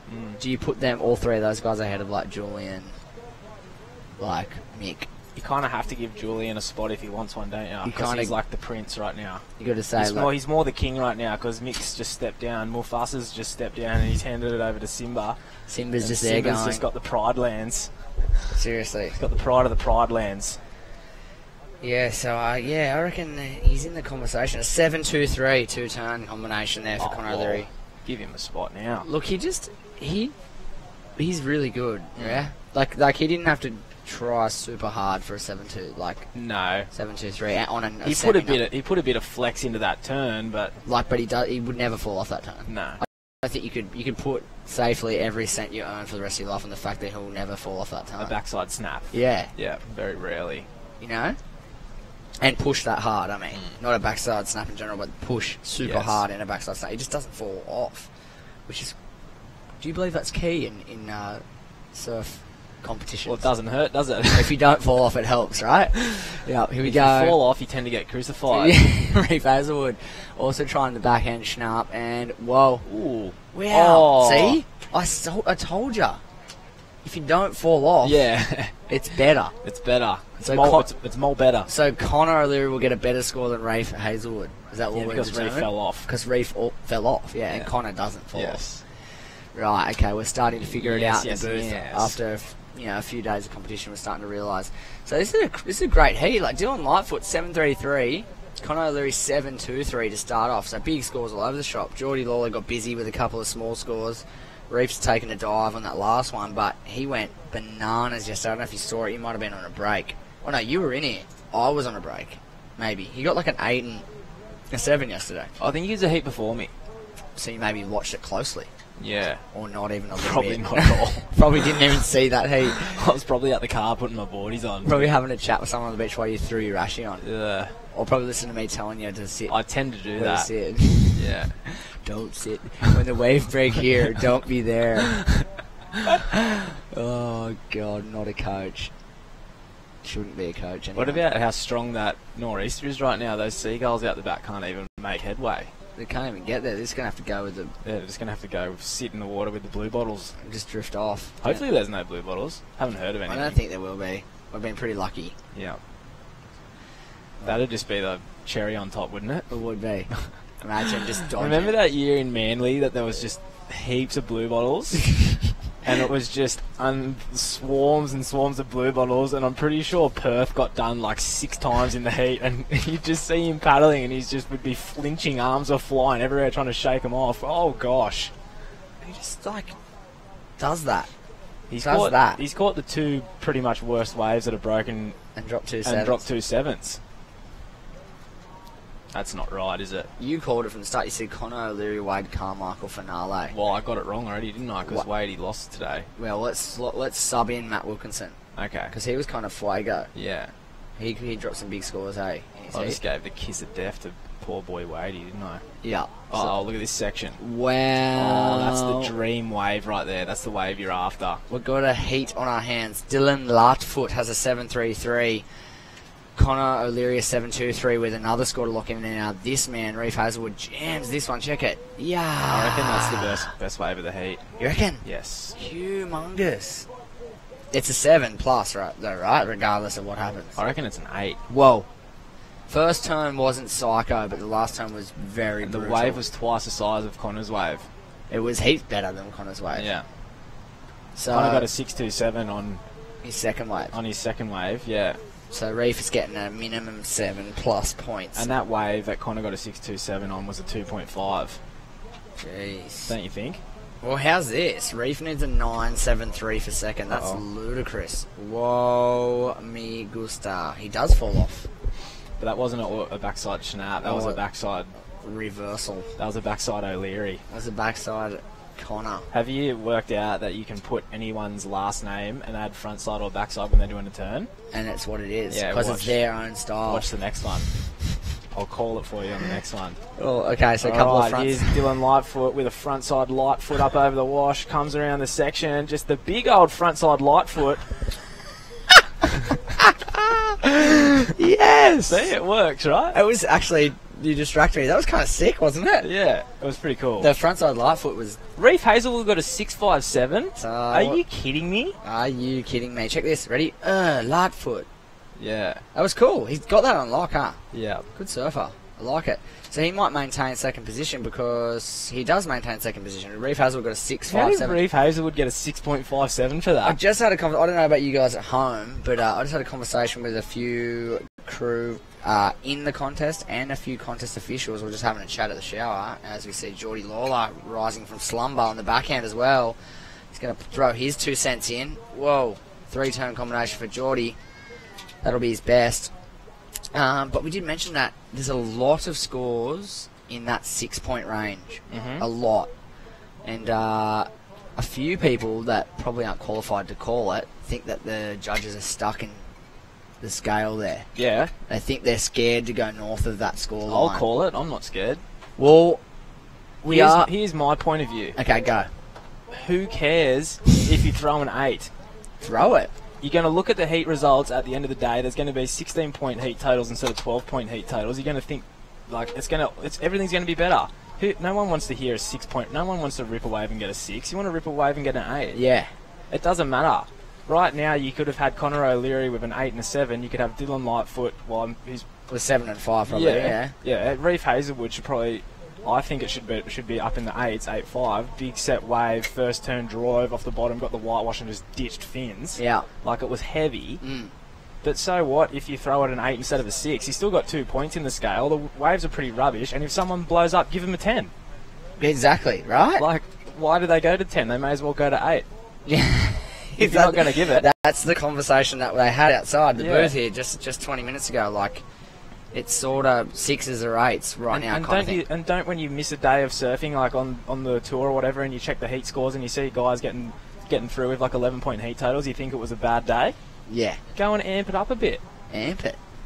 Yeah, I got big problems with it, I reckon. Yeah, not into From it. a viewer's standpoint. For this particular, I mean, the scale's always sort of semi-evolving as conditions change and heat, and we go into a new round. But this particular heat, it's high scoring, I guess. 7s and 6s, 7s and 5s, 5s and 4s, 6s and 3s. So that's kind of where it's at right now. I guess the only thing we're a little not in agreement with is Reef's top score. We both think that should be higher. Yeah. I thought, my initial reaction was mid-7 to 8. You were calling 8 and up, which I was not mad about. They've gone mid-6. It's pretty low. Well, here's another thing that can be said now. Because all the scores are so tight, you could potentially have 4 of the 5 judges on the panel with different opinions on who won the heat, because you are now stuck in the 7s and 6s. If someone does something similar, you have to give it in the 6s and 7s. You can't change the scale now. It's already been set. It's been set. So you could have 4 different opinions of 5 on who won the heat if all the boys start blowing up. So Comprendi? Yeah, exactly. I get it. Yeah. So what they need now is someone to go do something. Yeah, proper loony bird that's unachievable, and then they can sort of go, that guy won. And like that wave that Reef surfed and even Connor surfed, like Connor surfed his wave up. Reef's wave was a great wave. Yeah. Don't you have to pay quality surfing on a good wave? I think you do. Unless you like do something absolutely lunacy on a crappy wave. But that was a good overface. I think they just didn't like his first turn. I think they just liked his second turn, but I still don't think it's a 6. Can we cue it? Maybe, let's have a Do look. you reckon we can cue it? We'll see. If Lewis can cue it, that'd just be so perfect right now. Hasn't been too much going on, no real replays to speak of. Geordie Lawler got himself nearly a 6, and he kind of had a little bit of a little white chocolate moment on that last turn. Do you think? Yeah, he did. Probably more the wave. Here he goes now. He's going to go belt 2. He's feeling good. He's feeling good. Oh, he might launch. He's going to launch. Check yes, it. Do it. Go. Yeah. Whoa! Was it kind of a halfway between a chop up and a backside air, or was it just sick? He needs a 7. He didn't take off the lip though, did he? He kind of took off a backwash, no? Slash. Yeah, I see what you're saying. He was sick. Don't get me wrong. I think the cleanliness of the catch and spin might nearly get him there. I just reckon if it had been a lip, and he went above the lip and landed like in the front or whatever, he's got it. He kind of hit the wind pocket and launched from like almost the lip out and up, right? Yeah. Whoa, Dylan. He's doing well to be sitting in second right now because everyone is absolutely flaring up while he's doing a frontside reverse kick flip. Doing a frontside light foot. Frontside flip reverse. Okay. O'Leary's still out in front. This man. Whoa. He's got to make it. Aggressive. It was pretty sick. It was a little bit junky. He goes hard at it, right? He goes hard in the That's paint. risk, though, isn't it? I think it's good. He needs a 6.27, and that's prior to that last of Geordie Lawler. Geordie's waiting for the score, a 6.91 requirement. Do they think it was an air? Do they think it was a hop? I'm a little bit torn. I wouldn't even know how to score it. This was sick. Well, it can't be a 6.57 if his other wave was a 6.57. It can't be a 6.27 if his other wave was a 6.57 because the 6.57 was like 2 points better than that. Better than that, so they've got to give him a 4.5 for that last wave. Yeah. If that's where the scale is. Is that it there? 4.67? Might be it. Geordie Lawler got a 6.5, so he went agonisingly close. So close. Yeah, I reckon they just were a bit confused like me. Yeah. I don't know if they could really... Oh, yeah, I'm with you on that one. Yeah. Here we go. Dylan again. He's keeping busy. Look at this section. Get it. Oh. Absolutely belted that. That was his second turn, he was just going to lead. Yeah. Wow, he looked sharp through that, didn't he? Does. He's looking good. I'm liking his approach this year. Expecting some big things 2019 for Dylan Lightfoot. Can I go? Okay, after this, hang on. Here we go. No. Okay, now I'll say it. So with 2.5 minutes, Reef Hazelwoods needs a 6.27. In my opinion, that 6.57's a bit low. If he gets rewarded with a 7.5 or an 8, he only needs a 5 or a 4, something. If he gets that's an 8, that's my drama with the heat right now. Yeah. He's needing more than I believe he should be needing. Yeah. Because of the because of the score not going his way. Yeah. And now, because that wave didn't go up there, like that last wave was quite well surfed, but it only came in at a 4.67 because it was nowhere near better than his 6.57. Yeah, so they had to keep it go off that. Comparing it to himself. Yeah. Whereas Geordie Lawler gets a 6.5 for that slash to hop air rev. And it's, 0.07. Less than Reef's wave, Yeah, which was, see, I'm not happy with was that. mental. Yeah. Yeah, I'm with you. Because even if you look at... I guess they must have been comparing Reef's wave to Connor's 7.23. They would have had to have been comparing it to that, right? And they've gone... It's nearly a point less than that. That's not on, eh? No, that's beyond me. Judging is beyond you and I, though. Yeah. We have extremely different opinions than many people, don't we? Yeah, but that's why we're in here. Yeah. We're definitely not bagging out. They're doing that all day, so they're watching. They know what they're doing. They're talking about it, but they're sitting down there in the nor'easter too, mate. It'd just be disgusting. Yeah, what they're doing is just, getting toasted in the sunshine. Toasted in the morning. The sun goes away in the arvo, goes behind you, so you're sitting in the shade in the nor'easter, so you've been sunburnt all morning, and now you've got 2 jackets on in the nor'easter in the shade. And you've had to split hairs all day. Whoa, Reef, Hazelwood, front side. But that can never be a 627 because of the 657, right? They've basically said to him, you have to do the best possible surfing to get yourself a 627. Yeah. Like he doesn't need a 627, he needs an 8. Because in our opinion, a 627 right now is an 8. Yeah. Does that make sense? Yes. Like he needs an 8 basically. Yeah, it makes complete sense. Whereas, For some reason, Geordie needs a 6. Yeah. Yeah. It's like he's got his own scale. And if he does the snap in the air again, he gets it. But he doesn't because it's 10 seconds to go, and everything we said is null and void because even if they gave Reef an 8, he probably if he got an 8, he would have got through because that was a 537 his last wave. Yeah. So that's heavy. Yeah. Right, he ends up in 4th. Dylan Lightfoot, Connor O'Leary smashing it to pieces as they progress through this heat unofficially. Let's light up the next one. Let's get it happening. Nathan Cook, Carlos Munoz, Cooper Chapman, Owen Wright. Massive heat coming your way. Stay with us right back after this short break. There's never been such a significant leap in the quality and performance level of this modern garment. Vissla's new North Seas wetsuit is at the forefront of this wetsuit revolution. With all these upgrades, surfers entering colder waters are now able to retain their speed, agility, and strength in nearly freezing conditions.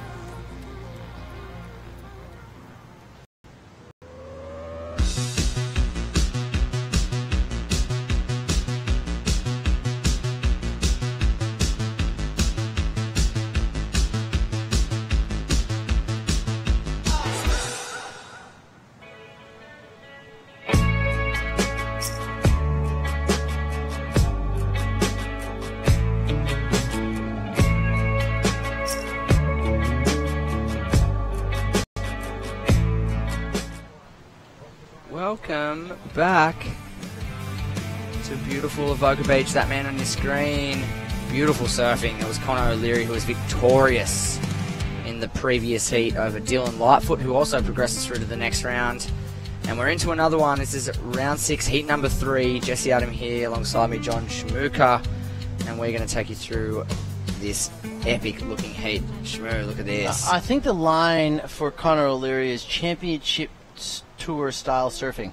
It is, right? Yeah. I was saying to Saxon in the heat, like, it's not a backhanded compliment whatsoever. It's just the fact is he doesn't have to try that hard himself because he's so damn good. Yeah, in fact, it's like a horse race, isn't it? He has to hold himself back fully really to let loose at the back end of the year. Yes. When it's going to, unless he's already in, which I believe by the time Connor O'Leary gets to Hawaii, he will be in the World Championship Tour. Yeah. And he'll just be backing up results. Yes. Oh, yeah, for sure. That's the dream, right? The last time he qualified, he won by a country million miles, right? The QS. He did.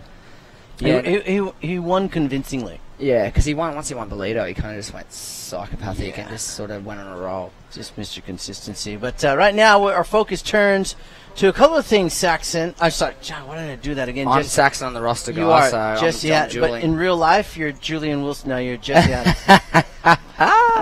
Don't you wish? Yeah, don't we wish? We do have the Champagne Surfer himself. He's down there with Dimmy. That's Connor O'Leary. Connor O'Leary down here right now, Shmoo, and yeah, whipping that backhand into a frenzy out there. Connor, talk us through that little matchup. Yeah, it's really, really tricky out there. Paddled out and all of a sudden this random flash rip was going through pretty much straight through where I was, playing with Sid, and I was just like, okay, stay busy and do a couple of windscreen wipers and hope for the best. Now you got that first one, a nice solid little wave. How important was it to get that back up pretty much straight away, just to put yourself in a strong position? Yeah, I mean it's always crucial, especially with shifty waves like this. It's you're always just hunting, and and that's what's been working for me. Worked yesterday, worked today, so yeah, I'm just going to keep going forward. New season, 2019. Everyone's a lot of excitement in the surfing world. How are you feeling towards 2019 and your focus and your goals? Yeah, I feel good. New year, fresh year. Just keep learning and keep trying to improve on not only my surfing but myself. And excited. keep smiling. Well, this man is on a tear, and we wish him all the best for 2019. He'll be back tomorrow, and good luck, Connor. Well done. Thanks. Back to you guys. Yeah, thanks, Dimmy. He's absolutely nailing it, Dimmy. You know, he's kind of new to these post-heats, but he's just asking all the right questions, getting all the right answers, and, yeah, flaring it up. I like it. I like it a lot. I like it. I was going to throw to him and ask him a couple of questions, just getting Connor's ear, but I thought he's doing such a good job. Let's let him have it. Yeah, let's let him roll, right? Let him roll with it. Roll off the tongue. He had it on lock, and Connor just seems super comfortable. QS 3000 for him, just a warm up. But he comes out with a win. You know, that might count. 3,000 points might count. What do you get if you're losing like a quarters or a semis at a prime? Oh, out of 10,000. Well, 10,000 for first, and then I think it's 8 for second. You're getting 5 to 6 for semis. Yeah, and then 3 for like maybe a quarters. It's like winning in the semis. It's like winning a 6,000. Right. Like 5 and 6,000 points, and then quarters I think is about 3-5. Yeah, so if you win this, it's a result. It's a result. 3,000 points is a result. 3,000 quarters in a 10,000 is a result. Even a second here is a result. Yeah. And depending on how the end of the season works with all the CT guys, stealing some points throughout the year, a semi could be a result here. Yeah, right. Depending on how many of those guys do a few, because the waves are good somewhere. And Absolutely. They steal the points, yeah. Yes, Nathan Cook. Whoa. Finishing 5th last week, surfing really well, the big, lanky, goofy footer. So we hope to see more of him as well throughout the event.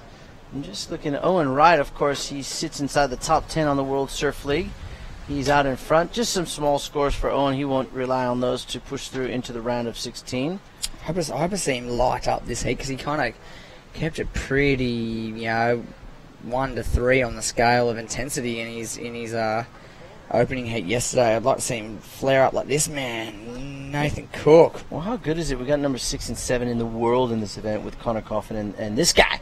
There he is. Flare it up. Owen, snap. He looks a little bit spicier today. Here it is. Good second turn. Lays into it. So a backup score instantaneously for Owen Wright. So a couple minutes in, couple of scores to lock, and he's in an early lead. Cooper Chapman, a 5.6. Carlos Munoz, a 5.17. 5s across the board so far. Yeah, and all 4 of these guys, and this guy, number 6 in the world, Owen Wright, he's enjoying fatherhood, being married, living up at Lennox, really doing a lot of sparring with Conor O'Leary and really feeding off that good energy showing in his surfing. It almost looks like he's just lazily flaring up out there. He's like Joel. A little bit. You just free, and Cooper Chapman needing a 3.90 runner-up last week to Matt Banting, who we'll see later on in this round. 11 minutes and 20 seconds remaining on the clock there. Let's see what the judges think of Owen Wright's 2-turn vicious combo. Nathan Cook into second. There it is, 4.8. Small score for Nathan. Takes him up into second. Owen Wright's last is his best, a 6.60. So you're on the money, Schmer. It's his best score. He's got a pair of 6s now. Something to build off, holding the lead. 11 minutes to go. It is Owen Wright and Nathan Cook. The goofy footers dominating the regular footers right now. Carlos Munoz in the blue on your screen there, regular foot. Needs a 5.61. Cooper Chapman has priorities a little bit south of screen. He needs a 5.18 currently. So a mix of lefts and rights so far for Owen and Nick to gain the first and second position at this point. Yeah, still plenty of time left to bring home some bacon into the round of 16 that will take place tomorrow. And there he is. There he is. Our co-commentator, Saxon Lumsden, will be in the lineup next. Let's send some good juju. Let's send him some juju. He's in the coral. I told him to grab the coral, the Sister Revolution rasher. I said you got to get in the coral, dude. Oh wow. He said he was going to ask. You know what he's like. You probably did. He probably did too. and Bieber, our beach marshal, probably would politely said, "Oh look, I can't really. You have to wear the Vissla one. You have to wear the Vissla one." But knowing Saxon, he's pretty out there. That young man. He probably would have went. And he's been told that if he makes finals day, if he makes Monday, he has to wear his lifeguard uniform. You know what that means? Stop it. He's got to wear his budgie smugglers. Oh yes. He has to. If he makes his heat, he has to. We want to send from around the world all the juju vibes for good luck and good ways to our co-commentator Saxon Jackson Lumsden. He'll be coming up in the next heat, and he has a doozy too. I mean, he's got no skimpy lineup here with Chansey Robinson, Aiden Messenkamp, who's coming off a quarterfinals finish over there in Brazil, and Kalani Ball. So.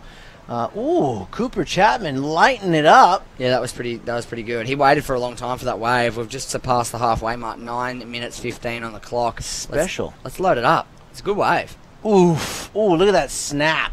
Watch this thing though.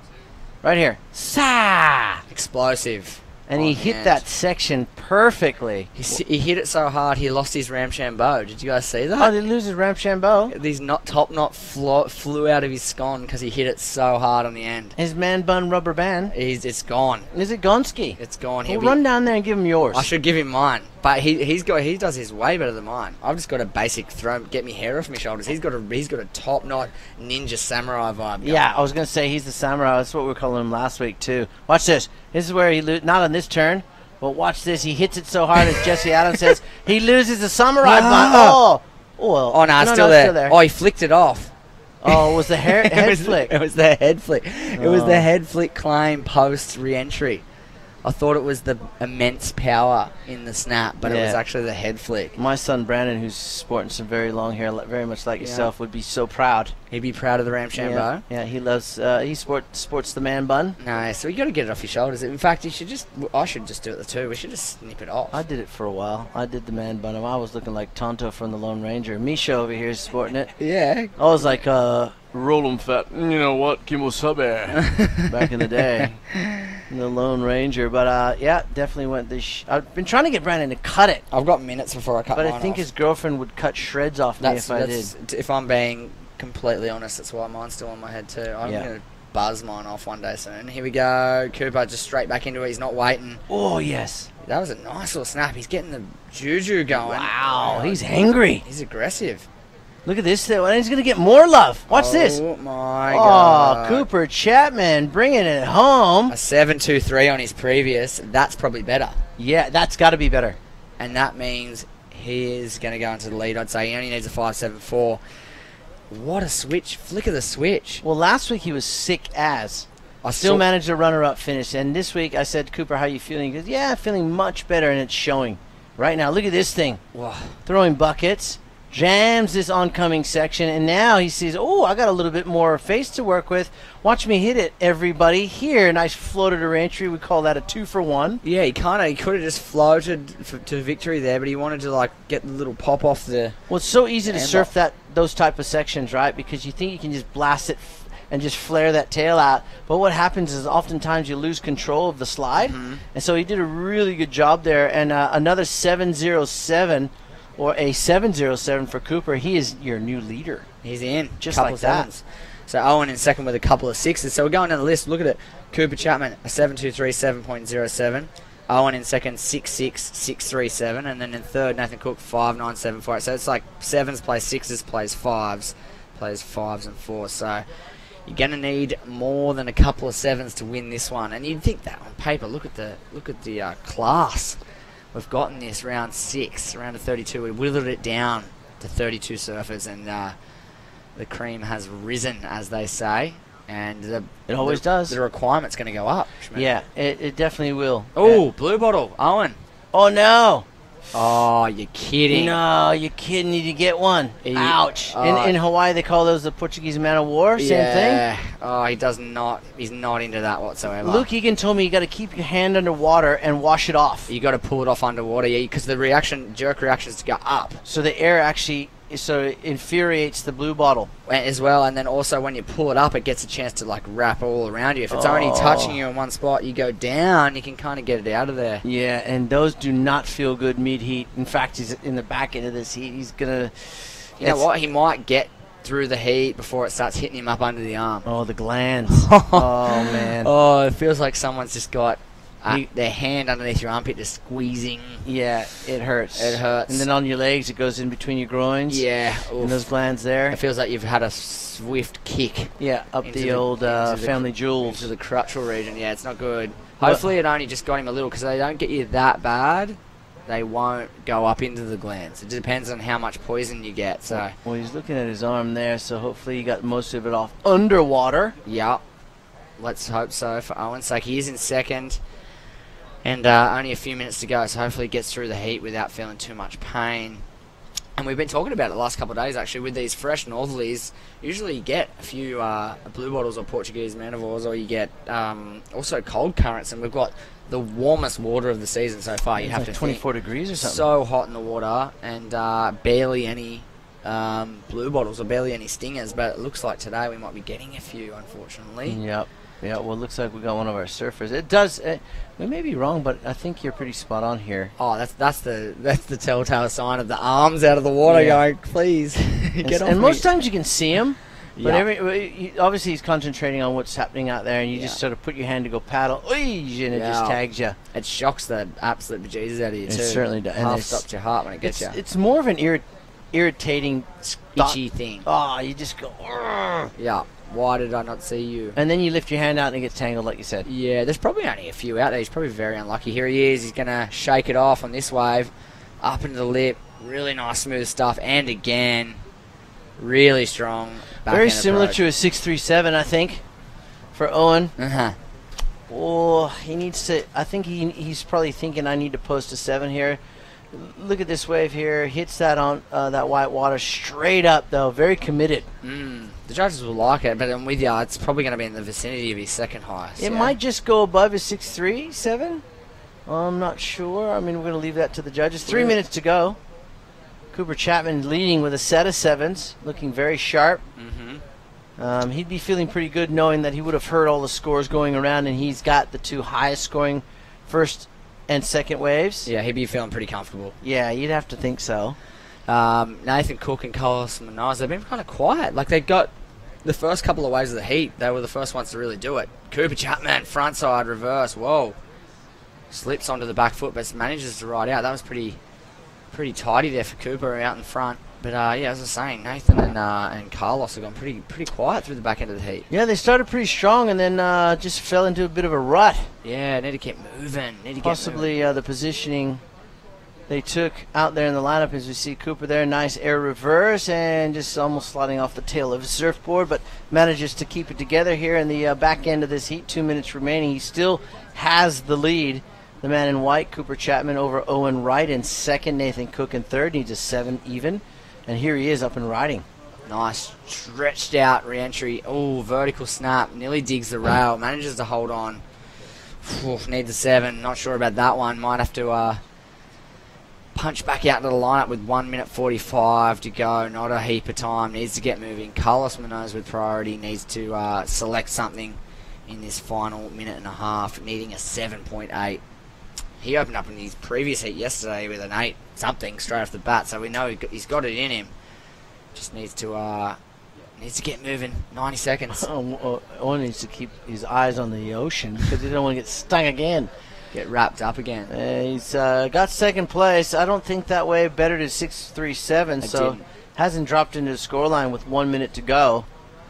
Ooh, it still leaves the door just slightly ajar for Nathan Cookie Cook. Yeah, and Carlos Munoz. Definitely capable. Time whittling away. Carlos does have priority. He has priority. Yeah, he's ready. Nathan Cook has 4th, so he's not in the box seat in that regard. Owen has second priority. So if I'm him, I'm going to go sit up next to Nathan Cook, but he might feel he's far enough ahead of Nathan to not have to. Whoa, he's right there. Okay. Yeah, he's going to sit with him. This is Carlos though with priority. Needs to go big. Here he is. Really nice frontside snap into another little frontside jam. Here we go. Oh, finishes nicely. Owen's watching over the shoulder. You see him? 28 seconds. Has this guy done the Houdini? I think he might have. 7.8. I think he might have. And Owen watched the whole thing. He can see it. I'm looking at Cooper's scoreline now. Let's have a look. You at home be the judge. Look at this air. Very well executed. Clean exit. Drives into that little check turn, but now he gets a big slamming closeout re-entry. That was what made the score. If he gets the score, that's what's going to define that score. The fact that he got it's a big score though. 7.8. I reckon that it's got to be up near excellent. I think they're going to. It has to. Well, basically someone's got to give him an 8. I reckon they might pay it. Yeah, they might pay it. Well, you know what? We're going to keep everyone in suspense because we are going to go to a short break, find out if Owen Wright, world number 6, is through to the next round, or is it Carlo Carlos Muniz. We'll let you know on the backside of this break. Stay with us.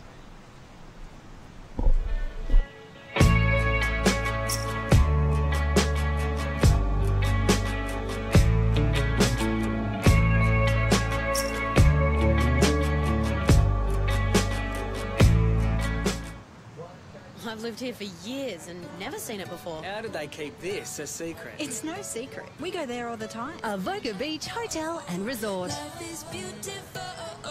15 acres of life is beautiful that you didn't even know was there. For lunch, dinner, drinks, or live music. Perfect for all special occasions, weddings, conferences. Stay for the night or as long as you like.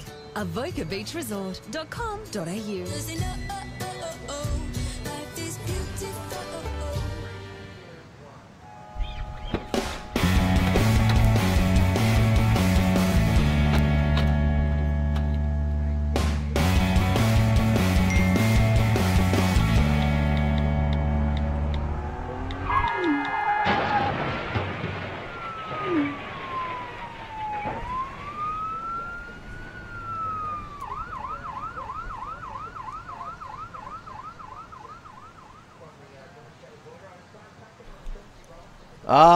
Welcome back to the Vissla Central Coast Pro. And look at that, a sigh of relief from the guy on my left, or on your left. Owen Wright, world number 6, and Cooper Chapman, runner-up last week. They are both through to the next round, courtesy of that last score from Carlos Muniz not being enough. And I thought it was just, it was well underscored from my opinion, but that's just my opinion. Of course, it's all subjective here as I look at my WSL app, where you can find out all the action. So Owen Wright dodges a bullet here at this year's 3000 event, and he's on into the round of 16 along with Cooper Chapman, who is carrying good health this week and the momentum off the back of a runner-up finish at the Mother Nest Great Lakes Pro just up the street in Foster Tuncurry in the Boomerang area, up against Maddie Banting in the final, just coming up a bit short. And I mean, you got to forgive the kid, he was sick all week. He's looking good now, sharp and ready to possibly find himself into another big finish. Well, tomorrow's finals day, and we'll be live, so you can join us from wherever you are around the world. I know we have a lot of viewers from the European regions, the Americas, the Asian regions, especially our newfound fans and friends from China, Korea, Japan. They're all watching. And they love surfing at its finest. Well, we're going to give it to you right here in this heat. Round 6, Heat 4, men's action. 20 minutes. Chancey Robson from Australia. Saxon Lumsden from right up the street here on the Central Coast. Aiden Messenkamp from South Africa, coming off a big finish at the Oyo Pro not that long ago. I think Aiden's actually sitting inside the top 5, if not the top 10 at least on the QS rankings. And Kalani Ball from the south coast of New South Wales. Those boys, well, they're going to give us a good show, hopefully, should they get the right waves. And we're going to go talk to our last heat winner very soon. I can see them on screen getting ready. Chancey Robson opens up his account with just a 1-point ride. And that guy on screen, our South African surfer, Aiden Messenkamp, waiting for his first ride. So, as we have a bit of a lull in the action with 17 minutes on this clock, plenty of time left, let's go down and hear how it went down for Cooper Chapman. He's with Jimmy. Yeah, Cooper Chapman, what an epic performance that was, mate. Taking on Owen Wright and some really big names. It must feel great to get through that heat. Yeah, for sure. I mean, Owen's obviously top seed here and one of the best surfers in the world. Looked up to Owen since I was a little kid, and yeah, just sharing the lineup with him is always good fun. And yeah, it's great to get the ball rolling. Yesterday was a bit of a sluggish start, had to get through on the buzzer beater, but found a bit of rhythm in that heat, caught a few pretty good waves, and yeah, stoked to not have to go to work tomorrow and get to surf in the comp. Yeah, talking about last week, you know, that performance last week, you're a little bit crook, a little bit under the weather. It must have given you a lot of confidence getting that result into this event as we build towards those 6,000 events. Yeah, of course. I mean, I've done some very hard work and a lot of prep the last month and a half. I put in a lot of hours in the water and in the gym, and while juggling 8 hours a day at building, so I'm extremely prepared last week. I think it just all caught up to me a bit, but I'm glad it happened in the 1,000, and yeah, still jagged a little result, and yeah, just happy to be here, feeling fit and healthy. Got some great boards under my feet. Simon Anderson made me some really nice boards for this Oz leg, and yeah, looking forward to tomorrow. Hopefully we get some good waves, and yeah, the next couple of weeks should be really fun. Well, this man is on a roll, and he's going to be dangerous on finals day. Well done, Cooper, and see you tomorrow. See you tomorrow, bro. Send it back to you guys in the booth. Yeah, boys, well done. How about that ride on screen as we were watching or listening to Cooper Chapman talk to Dimmy? Aiden Messenkamp went to town and put the hammer down. Let's have a look at this replay. Watch this kid go from South Africa. Wow, right over that oncoming section into another section with a big top turn into a third, and then gets the kick-out finish for the South African Aiden Messenkamp. And now, here's Kalani Ball with his answer on the backhand this time with 15 minutes on the clock. Good stuff. Let's see what the judges think. A 7-1-7 for Aiden in the white. We're still waiting. Oh, Saxon Lumsden had a ride as well. Just a .60. So just a look in and kick out, as well as Chancey Robinson. Coming up next, heat number 5, world number 7. Connor Coffin takes on the Hawaiian from Maui, Ian Gentile. And here goes Aiden one more time. Look at that. Oi! Overcooks that turn, and down he goes over the handlebars. So Ian Gentile, as we look at Chancey Robinson, big blast on the as he heads towards the oncoming section, and you can't miss the colors on that board. It will no doubt catch the judge's eyes as Chancey just put a solid turn down for his closing maneuver on that way. And we see Saxon having a look at that one right there. Good choice not to go. So once again, the Hawaiian Ian Gentile, Connor Coffin from America, USA, Bino Lopez of Brazil, and the Tahitian, Minimana Bray. I saw Minimana just before. He's so happy and just loving like the Tahitians are. They love their surfing, and they're some of the most loving Polynesian people on the planet. And now Kalani Ball, what's he got for us? Watch this turn. Boom! Tail slide, lets the fins go, and again, good body language. 2-turn combo from the South Coast kid. He kicks out. Aiden Messenkamp with a 7.17 and a 2.33. Followed by Kalani Ball with a 5.67. Let's have a look at this replay.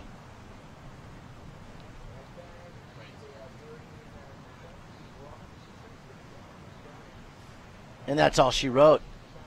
Good kick out, good turns, stylish, and noticeably clear on his surfboard. So a lot of these guys and girls looking for brands to pick them up, give them a ride, give them some support on these in these great events. Of course, the first official big leg of the tour, the qualifying series leg, is starts right here in Australia. Of course, we started in January at the Carve Pro in Maroubra, followed then by the Mother Nest Great Lakes Pro up in the Boomerang area. Now we're down at this 3000, the Vissla and Sister Revolution Central Coast Pros. And here he goes. Floats over the first section with a ton of speed into the second, and just is on a roll. This kid can do no wrong. Really amazing surfing from the South African. And now, co-commentator Saxon Lumsden off the bottom, drives off the top, throwing a lot of spray. Watch this next turn. Bang again, slides the tail out. Can he get a third? Of course he can. Whoa, and then I just put the mocker on him, and he goes down. But two big solid turns from Saxon Lumsden in the red. Kalani Ball now your new leader. Let's have a look at Saxon's last wave. This is a good-looking wave, too. Have a look at this thing. Watch this first. Woof! Plenty of spray. Drops off the bottom, squares his bottom turn, and then just makes a slight mistake and goes down. But most of the work, most of the points will be scored on those first two turns for Saxon with 11 minutes and 35 seconds to go. So we'll get through the 8 heats in this round, and then we'll head into the next round for the ladies. And that'll be 4 heats. And then I think that's all she wrote. Oh, no, we're actually going into, we're going to go into the ladies. So we got men's round 6, heats 1 to 8, and 4 heats of the ladies. So we're going to have a big day. So we watch Aiden Messenkamp, he's after that 6-4, has regained the lead from Kalani Ball. And a 5.67 for Saxon Lumsden means he needs a 4-point ride to push himself into second place. Chancey Robson sitting in third needs a 5.01. So many great waves. Of course, we got our Air Asia Air of the Day award. And they are giving a few lucky people in this event the unbelievable possibility of the prize of free flights for them and 9 mates to either Lombok or Padang in Indonesia. So their friends can go check out some of the best breaks in the world. So all Air Asia Air of the Day winners will go into the draw for that chance to win, well, 10 flights in total. Courtesy of Air Asia, our exclusive airline partner. Of course, Vissla, the naming rights to this event. Destination New South Wales, via its Tourism and Major Events Agency, which is DNSW as we abbreviate. They support all of our events here on the New South Wales coastline, allow us to do these amazing trips and events. And speaking of this coastline, let's have a little run through the coastline here in New South Wales and see some of the beauty. Let's just put it on pause after this wave here from Kalani Ball and let the tape roll and check out some of this amazing scenery.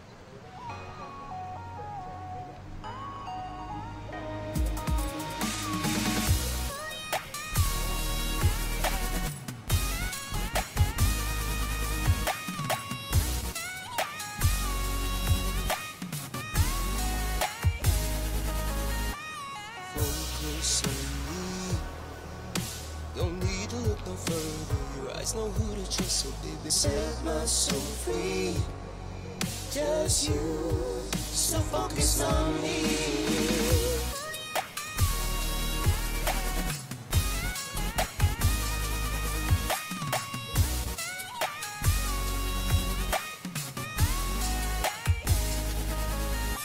Don't care what they see. You and I know better. We'll face it all together. Like I set my soul free. Just you, so focus on me.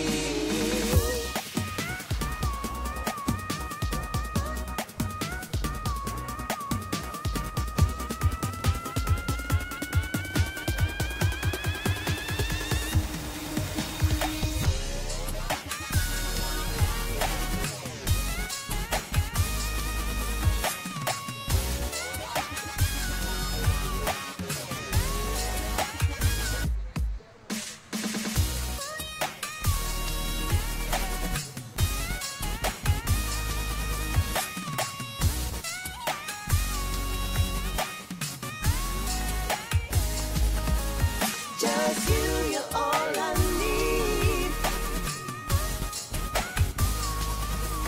Just you, you're all I need.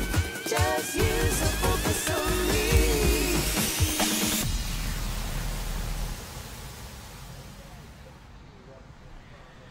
Wow. Well, that is the beauty of Central Coast. That's just one part of New South Wales' amazing coastline. And one of the best shots is the opening shot where you see the golf course attached to the beach with all the good surf spots or the surf banks alongside it.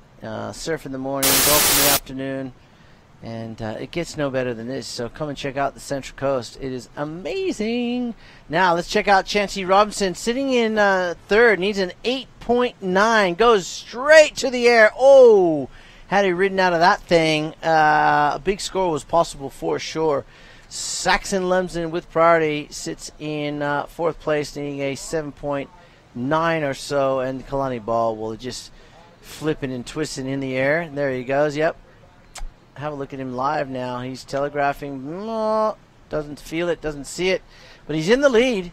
He's out in front of the South African Aiden Messenkamp, who both surfers now have scores up in the 7-point range. Aiden with that 6.4 in his score line. And Chancey and Saxon just haven't been able to find the waves that will allow scoring potential of 7+ points or 6+ points even, really to put themselves back into the game. 6 minutes on the clock. Saxon sitting on that bank he's been so successful on over the last few days here in this event. He's been a great crowd down here. I've been back and forth to the beach in between my breaks, and so good to see a lot of people, a lot of locals down here enjoying this event on a Sunday afternoon. Been a big crowd all day long, and people huddling under the Vissla tents, huddling under the Surfing New South Wales tents, just enjoying the action. There's plenty of it too. A ton of waves have been ridden today. I got a feel for the judges, actually. They have earned their keep today and the last couple of days here at this event. Here we go. Big set wave. Chancey Robinson. Oh, and down over the handlebars he goes, trying to force it over the white water. 5 minutes remain in this heat. And we'll see if Chancey and or Saxon. Well, Saxon needs close to an 8. So he needs probably a set wave that's going to allow him 3 big turns, and he's right in the money. And you can see him looking there. Swell is definitely on the increase. And this guy can almost do no wrong. That was a 2-turn combo on a set wave. So a 6.4. I don't know if that bobble will affect his scoreline. Just got a little hung up. Aiden.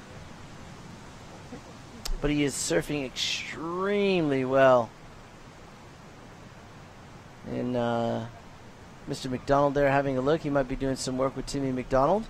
Coaching these days. There, a little bit of bobble, but managed to recover and push into that second turn, which was a very big forehand re-entry, hitting that oncoming section, sliding the tail, throwing a lot of spray, controlling everything to ride out of it.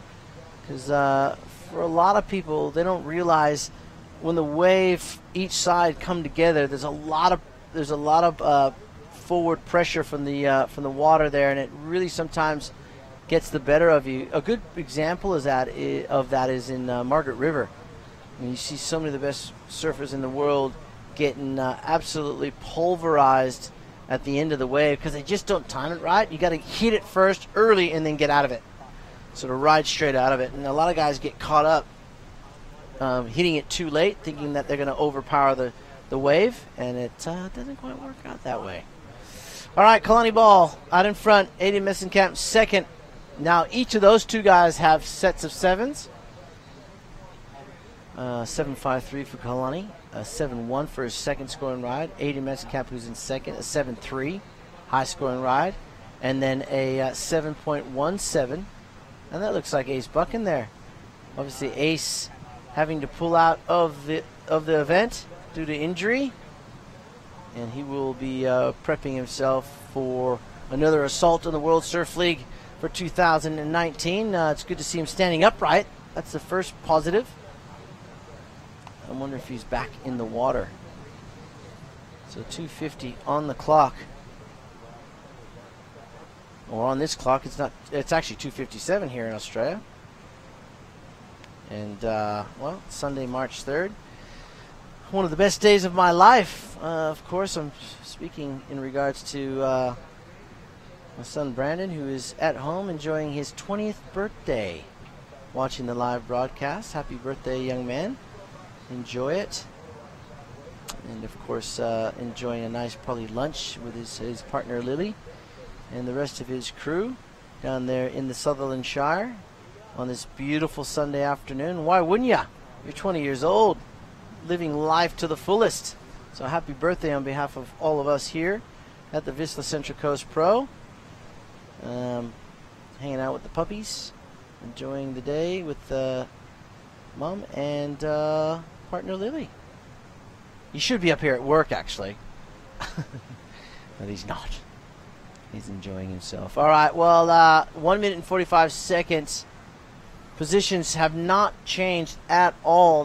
They've pretty much been the same from probably the 15-minute mark. Kalani Ball in front. South African Aiden Messenkamp in second. Chancey Robinson in third, needing a 9.8. And now Saxon Lumsden will need an 8.8. So we were trying to give him that big juju push, that energy, that psych, that luck. Hasn't worked out so far. He's only got that 5, 6, 7 in his scoreline with 1 minute to go. So he needs to swing big time for the fences. That is Saxon Lumsden if he wants to stay in the competition. Here he is Go for it.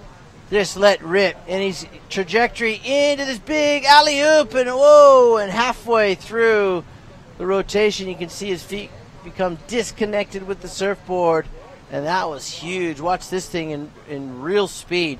Flying down the line on his channel irons. Bang! Lands on top of the wave and is just not centered enough to ride out of it. I wouldn't know because I would never do something like that. But these kids, they are made of rubber band, most of them, and they just love to go flying away off the wave and back on, very much like a skateboarder does in a pool or a ramp. 15 seconds to go. Here is Aiden once again picking off another beautiful wave with great turns. I want to just put the curse on him with 5 seconds to go. So Saxon's going to call it a day and an event. He's had a good run. I tell you, he's made a few heats, made a few bucks. In fact, he's made, let's see how much he has made. I'm telling you, he's made some bucks, this boy. So he's already into, he's $600 richer. So he's had a pretty good week or weekend. That guy moves into the next round, and we will get straight into our next heat right after this short break when we go to pay the bills, and we'll come right back with more Vissla Central Coast Pro action right after this.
Hey, Jess. Welcome back, mate. You're back. We're back. We're back. We're back. We're off and running. Oh, they got the music going. We like it. It's drama-filled music. I like it. Just build the intensity in this next heat of the men's round. Number 6, heat number 5. Bino Lopez, Connor Carfin, Ian Gentile, and Mini Manabre of Tahiti. Mm-hmm. Yep. 4 explosive individuals. Going to be good heat as we see Ian. He's been on a hot one this event. Look at that. Yeah. Quick as you like. Yeah, I first met this kid who is now a big kid, and this guy a few years ago, and look at me, and just goes for something that's not going to pay dividends. But Ian Gentile, such a small little grommet from Maui, and he's just grown into a fine young man. He's enjoying his competitive prowess right now. Just said, I'm just going to go from event to event, see how I go, really not taking it too seriously. Mm-hmm. Yeah, for sure. Yeah, it seems like he's taken a cruisy approach to it all, and I think it's working. Yeah, and so is this guy. He's having a good old time in this event. That's it looks like he's down there with Kalani Ball. Yeah, the winner of that last heat. Demi, let's hear what he has to say. Yeah, flying high, Kalani Ball, clutch performance. Talk us through that heat, Kalani. Yeah, super stoked to get through that heat first of all, and then I really wanted to start winning some heats. I've been getting a few seconds on the way through, so felt nice to go to the air and then do some turns as well and get the win. That little onshore breeze from the nor'easter really pushes into those waves. It gives you the opportunity to go there, doesn't it? Yeah, there's like the wind, and there's a lot of waves and a lot of opportunities to do airs, so I figured if I landed one on my first attempt, but I figured if couldn't find any turn waves, I'd just keep doing that and hopefully stick one by the end of it. Well, Smeary, if this guy keeps throwing those kind of performances in, he's going to definitely be one to watch on finals day. Congratulations, and we'll see you tomorrow. Thanks, cheers, mate. throw it back to you guys in the booth. Yeah, you're right, Timmy. We keep seeing performances like that.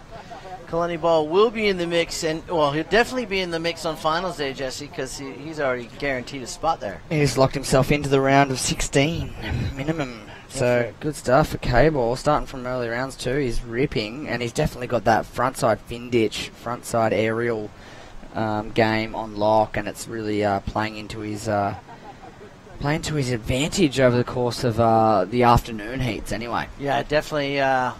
Connor Coffin, he's been on a bit of a tear as well, the world number 7, as he starts off with the early lead in this heat.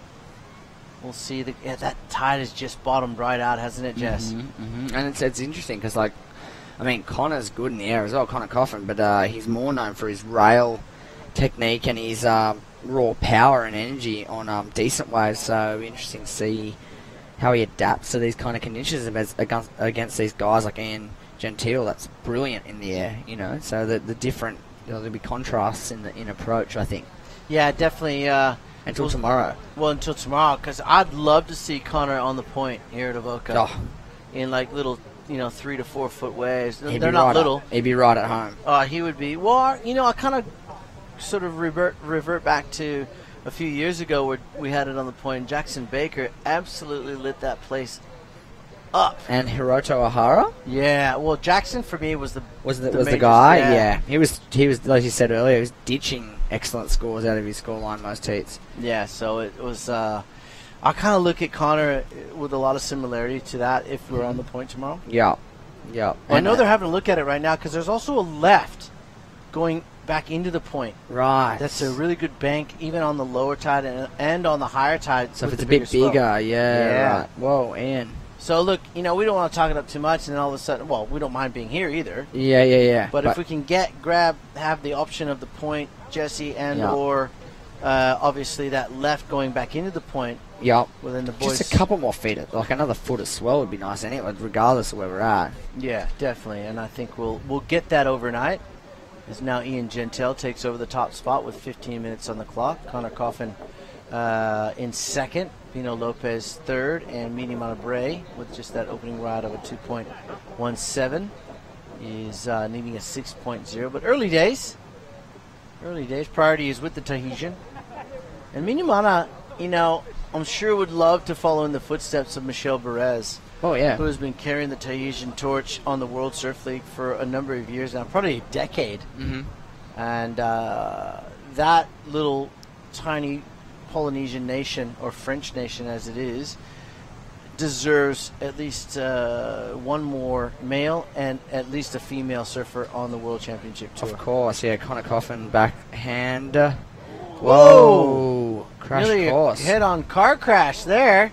Who was that going at him? Bino. Yeah, this is Ian Gentile, that's why. Wow. Whoa.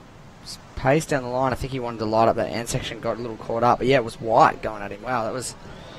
You know what kind of board Ian's riding? Takoro. Yeah, he is. We talked about that the other day. You were on your break, and Saxon was talking about how much he loves to wade Takoro's boards, and he wants to get one day. And I was like, oh, no, you have to have a chat with. Yeah, I've got a couple of boards, so I've put a bit more volume in my boards, and I think it's probably what Saxon would normally ride on his short board. Yeah. It's just because I'm lazy. So you just want to get in, yes, go fast. So I put more volume in it, and I was carrying a bit more poundage back then. But have a look at this, a near accident. Watch him go up. Whoa, watch out. Oh, he had to Bino had a ditch as well, yeah. And then Ian Gentile on his way to Coro. Look at this. Bang. Yeah, and we'll wade and carry to Coro. Both brothers, have shaped for the world's best. In fact, here is a fact. Here's some trivia for you.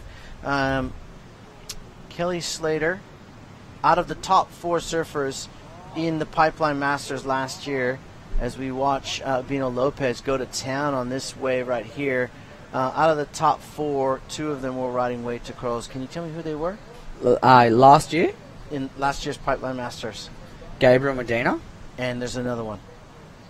Kelly Slater. Kelly Slater was the other one. And I tell you what, I'm a little bit biased there because I ride to Coros. Of course, but Kelly never looked so sprightly. Yeah. He was surfing good, right? Yeah. And when Kelly surfs good, which is all the time, but when he goes to another gear and becomes OG Kelly, everyone's what's going on. Oh. It's because his boards. He's always riding He was different OG. board. Yeah, what it was. I mean, it was his Firewire label, obviously, but I think they just did a little bit of an experiment. But Gabby, I mean, he was unhuman Yeah, that day. yeah, robotic. Connor, oh my God. Yeah, big backhand blast from the world number 7. If you're going to do one turn, that's the turn to do. that's the one to do. What do you think good old Supercoach would have told Connor before he pedaled out? What's your words What to do him? you tell Connor? Sit here, wherever that may be, and belt the bejesus out of one 2 times if possible. Is it as simple as do what you do best? Just sit here? That's what I mean. Like, do 2 of your size turns on one wave and you win the heat. Basically, that's what I tell him. He's that competitor. I never see him get rattled. Have you ever seen him rattled? No, never seen him freak out and do something weird or anything like that. No. I mean, when we say freak out, that doesn't mean if he selects the wrong wave, he's freaking out. He just selected a bad wave. I've never seen him emotionally charged up in terms of freaking out in the lineup. I've never. Whoa, Bino. Oh, Jeez. careful, Bino. You want your ankles tomorrow or what? Yeah. Wow.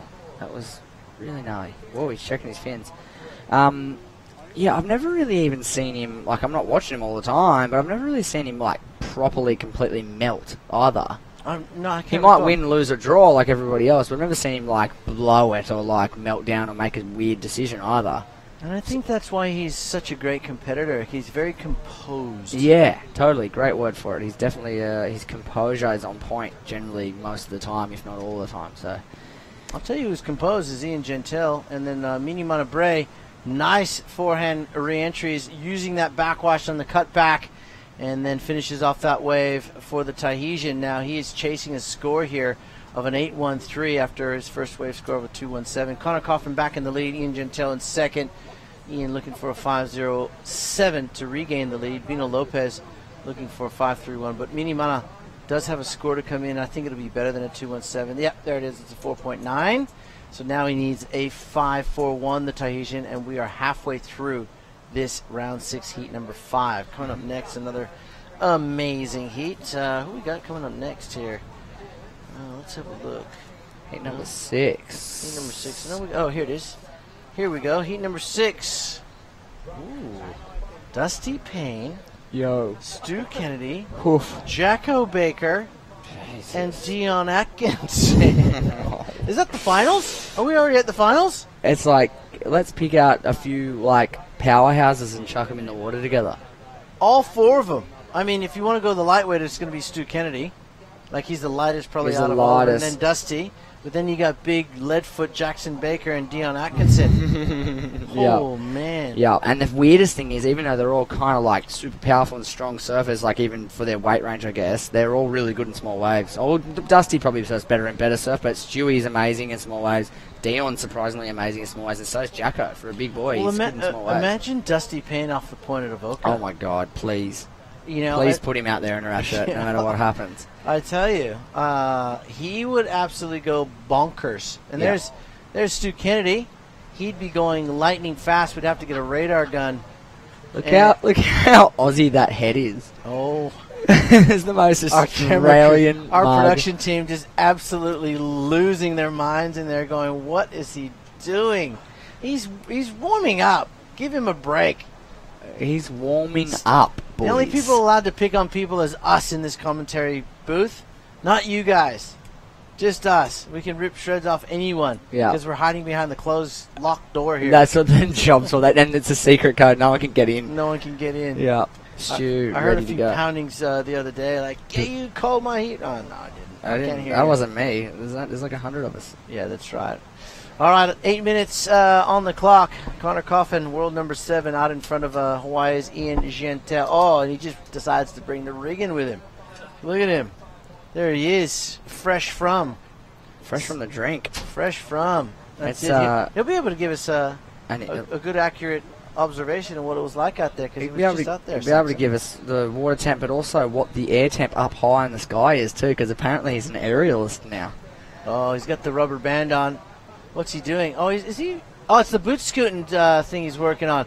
You do the left foot in, you do the right foot out, you do the right foot in, and you shake it all about. You do the Stewie Kennedy, and you rock it all about. That's what it's... Oh, it's Jacko! It's Jacko. Oh, Jacko Baker squatted out. He's coming off a gnarly ankle injury, so I guess he's trying to build some confidence. That's very, very, very funny. He was doing the sand's too hot for my toes. Sand's too hot for my toes. He's playing hot potato with the hot sand with his feet. You know what? Back in the day, if we had this sort of webcast technology, it would be all hell would break loose, right? In the 80s, I tell you what, there'd be a lot more fights. But these kids, they love it. They don't care. We hope. Jacko's on the beach doing that no matter what. He's zoning. He's zenning out. He doesn't care. I wouldn't. Yeah. Hopefully the boys, they're recording everything, right? They've got that for future reference. That's going in the highlights clip. That's a highlights reel. That's Jacko. the pre-roll. It's called the band dance. The band dance. Band dance. Oh, look at this. Uh-oh. Oh my. Oh, come out of it. Bino Lopez of Brazil looking for a combo, and that would have come close to a... That would have been his 9, right? To get him, I was just going to say it was a 9. You can see him, disgusted. Look at this thing. Oh, my God. Wow. Just a little off axis. He was on for all money. Okay, Mini Montebre in third, though. Needs a 5.66. Parker Coffin still out in front with 6 minutes to go from the Hawaiian. Ian Gentile from Maui. And his other fellow Maui brother coming up next, Dusty Payne. Who's the bearded guy there? Oh, it gets a bit awkward here, ladies and gentlemen, in the commentary truck here at the Vissla Central Coast Pro. But it's all about having fun. These guys are putting on a great show, so we might as well have a little bit of fun commentary whilst we're giving you the scores, the updates, and our observation and opinions as to what we think is good, bad, and sometimes ugly. Yeah. And that shot you got of me is definitely ugly. Yeah, I deleted that. Thank you. We can do better. Here we go, having a look. Mihimana Bray on the backhand. We love him on the backhand. Strong, powerful surfer. This one was a little quick. He does well to ride out of it, but I think he needed a little bit more open face to work with. A 5.66 requirement for Mihimana. I mean, he's got it in him all day. He just needs an opportunity. And we, as we arrive on the 5-minute mark, we'll wait for that score to drop in. Hey, riddle me this, Jesse Adams. What do you got? The crew up at Sandbar watching the webcast, they would be. They do. They throw it on the telly, and whoever comes in to have a look can just sit on the couch and watch. It's such a good idea. Sometimes they don't have the volume on, sometimes they do. It depends. Well, when we're on, they probably don't. Brooke just goes, oh, here he is again trying to sell me something online this time. Yeah. Get out of here, Shmoo. Now, they have it up on the screen. People come in to watch it and stuff, because some people, people might just be in the junction getting some groceries and they might watch a few heats. But it's such a... I tell you what, Sandbar, of course, is located in the Merriweather area at Union Station there. I got to get out of that shop when I go in there as soon as I can. You know why? Because there's stuff everywhere you want to look at. There's about 1,000 surfboards in there. And the last time I was in there, I actually started walking down the aisles. And you can't do that. Dean and Brooke, I went, I got to go. Yeah. I got to go. I can't be. You start throwing a couple on. You know what? It's the what we call the junction is milk, bread, and a surfboard. Milk, bread, and surfboard. I love it. You go to the shop, you pick up your milk, bread, or whatever you need. The missus is ringing there going, can you get eggs on the way home? Certainly can. Eggs and Stacey machine head just under the arm. Cheers, Az. Yeah. I'm out. Thanks. Channel Islands will rocket wide just for the shore break for the afternoon. Grab that too while you're there. Well, that Firewire looks a bit good too, so might as well grab that one. Might as well grab that one. And you can put that DHC on lay-by for me, will you? I'll come fit that on next week. Exactly. Yeah. No, it's a bit like that. There's too much to look at. It's a great shop too. I mean, obviously you got the apparel side, but from a hardware side of things, you boys got it on lockdown up there. They're doing a good job. Yeah, Brooke and Reese and the guys do a great job down there. It's good. Lock it down. And they would have it on in there. Hey boys, how's it going? Benny and that, they'd be in there. Oh yeah, Big Bad Ben. They're in there now. Thor, he's in there and living it up. Surf fans that we are in there, of course. Yeah. They'd be turning it on for Connor Coffin, right? They'd be like, oh, this heat's going to be a cracker, let's put it on. Well, they know you're on. And they probably would have thrown it on to watch Saxon Lumsden, I reckon. They would have went, oh, that Saxon Lumsden dude's coming up, we better flick the telly on. They're trying to throw you the Juju Saxon. We asked for it. We asked for it globally. We said, everyone out there, all our viewers, we need to send some Juju. Saxon's way. And he took it to the sky. I think we're one country short. That's it.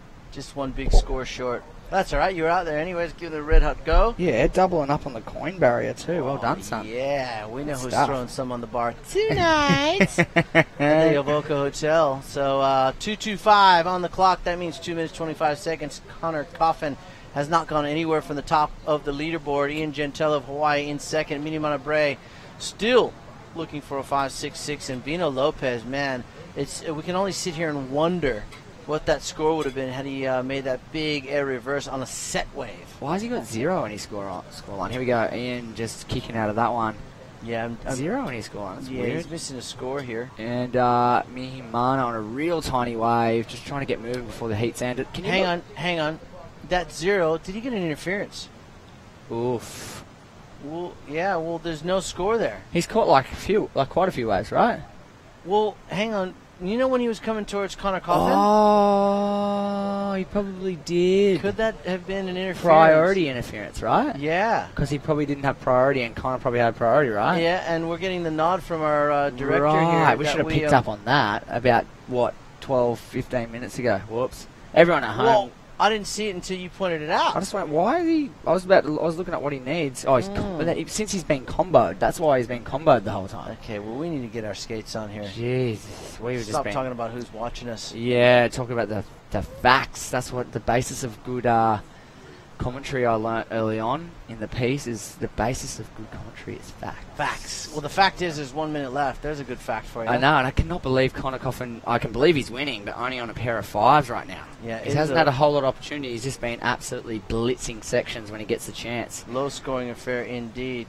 Bottom of the tide. It must have been tough. I'm getting the nod from Saxon. It was pretty average in terms of conditions. We'll get those facts into you. We'll get those. We'll ask him when he sits down next. Here's Mini Mana chasing a score. Still a 5.66. Let's see what he's got here. Nice lip line snap, and he likes it. Oh, that Tahitian fist pump. He's like commanding the judge. He's Rito. He looked straight at Luke Reedy and just went, "Yep, that's my score." Oh, was it? That's my score. Or was that this is what you're gonna receive? He's too loving. He would never do that to Tahitian. Nah, but you could make a great meme out of that. Yeah, well, I wouldn't do it to him because he's a nice guy. I don't think he got the score. He didn't. No, it's because he needs a 5.2. Yeah, not happy. Well, that is the heat there. Connor Coffin ends up winning the heat. And Ian Gentile, the flying Maui Hawaiian, is into the round of 16. Stick around. There'll be more amazing surfing here at the Vissla Central Coast Pro QS 6000, I want to say. It's a 3000 on the backside of this break.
Hey gang, welcome back out in Webland. That is Connor Coffin on your screen. They're victorious in the previous heat. He looks pretty salty about winning a heat right there, though, doesn't he? I think he didn't have that good a heat, mate. There's a couple of blueies out there too. He might have got nipped. Yeah, did you see a few? Yeah, mate. I was splashing them away from me. I seen like maybe 7 or 8. Oh, right, they're everywhere. Yeah. Oh, that's not good. Yeah. I saw Owen Wright got tangled up in one of the heat before your heat.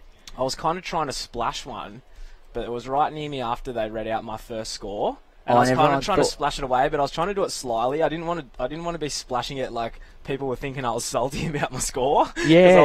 I was just trying to splash the bluey away because it had a bit of a tentacle on it, and it was right where I wanted Saxon to Loves be. is not keen on that last score, guys. Yeah, like, I know. just I was just trying to just little doggy paddles. We've been seeing them like on the webcast at least because it's so tight. You can see they're kind of like people are dodging. You can see people dodging them, and I definitely saw Owen trying to pull one, wrap one, get one out of his limbs. He was all over him. Yeah. He got towed up. I think. They've got a bit of length on the tentacles. You don't want them, A couple eh? of the ones I saw, I gave like a good meter berth to the ones I paddled around. Yeah, right. Yeah. Jeez. Yeah, no, not cool. I don't like the little pricks. Nah, I hate them. I hate them. You must deal with heaps of it on the lifeguard duty too. Yeah, heaps. Heaps of stingos. Yeah, stingos. Our stingos is kind of filled with water though. Why's that? Because we ran out of stingos ages ago, and it's more placebo effect. Yeah, right. Yeah, well, that's kind of there's nothing you can do about them, Nah. unfortunately. Yeah. Everyone's got their theory, but Hot really, bath. you just got to wait for the cycle to take its course. Hot bath is the best thing. I reckon But- hot water's the best too. but Some you people say gotta cold, but Nah. I reckon you soak. Hot, yeah. As hot as you can handle it, eh? Burn Yeah. the pain away. Yeah. Couple of early numbers are going to come through here, and did you do what you said you were going to do? Did you live and die by the southern bank? Yeah, I took the sword of Thor straight through the chest, mate. Yeah, No, it's more the hammer Thor, isn't it? I did that. I took the sword of King Arthur straight through the chest. I did it too, but I did it one round earlier and made about half the amount of money you did. so congratulations on that. Yeah, it's all good, brother. The thing was, it's been good to me, that little Rip Bowl bank for a couple of days, so You couldn't owed ask it for one. much more. Yeah. And- Sacrificial lamb. How's how we were trying to pin. Shamu and I are going to try and guess who was going to win this heat in the water right now. It's a Ooh. stacked field. Dusty Payne, Stewie Kennedy. I'm going to go with Dusty Payne. Dion Atkinson and Jackson Baker. And you know what we said? We went there. Me and Shamu agreed that our favourite surfer in the lineup would potentially be Dusty Payne. Yeah. But he's probably at the end of the scale who's the best in small waves. We were thinking, Stewie, Jacko, and Dion are almost small wave specialists despite their size. Like Dion and Jacko are big boys, but they surf better in small waves. Yes. They rip in small surf. Dusty loves the juice. He loves big pits, big ramps, big open faces a la Maui. He'll probably love the point. But look at him. An 8.17. I'm kind of thinking after just being out there, it's so flipping hard to find two turns. So I reckon if you're an air dude, you're just hitting ramps. Exactly. That's And what you just Kalani said. You just hit ramps for 20 minutes and you're on. Yeah, I watched Kalani do a couple of loopies from behind. It wasn't very fun to watch. Nah, it's average. Then the score keeps increasing. Yeah, well, his post-heat interview with Dimmy, he said the game plan was to go out there and, if I couldn't find a wave to do two turns on, I was just going to send a couple of airs. Some And he airs. said I was lucky enough to make my first one and I was on. Yeah. And he was like, I was just going to do it to the buzzer and see if I made one. Stewie nice. laying into that last section. Nice, sharp stuff from Stuart Kennedy. Yeah, it's tricky now. But yeah, he's exactly that. He's like, I knew I could get one done in 20 minutes, but I'm going to try. And he said he did on the first wave and then went, thanks for coming. So, good stuff from the aerialists throughout the day. I would love to see what Dusty did. If we do have it, we'll have a look. But Dusty Payne's dropped an 8.17 to start it off. It must have done some serious work to lock in that number. I'm kind of thinking he's whirly-birded. I think he might have. He's either somehow found a two-turn one, just absolutely sent spray, which he could do. But he also may have, the likely option is he went whirly on it, just threw something into the air. Yeah.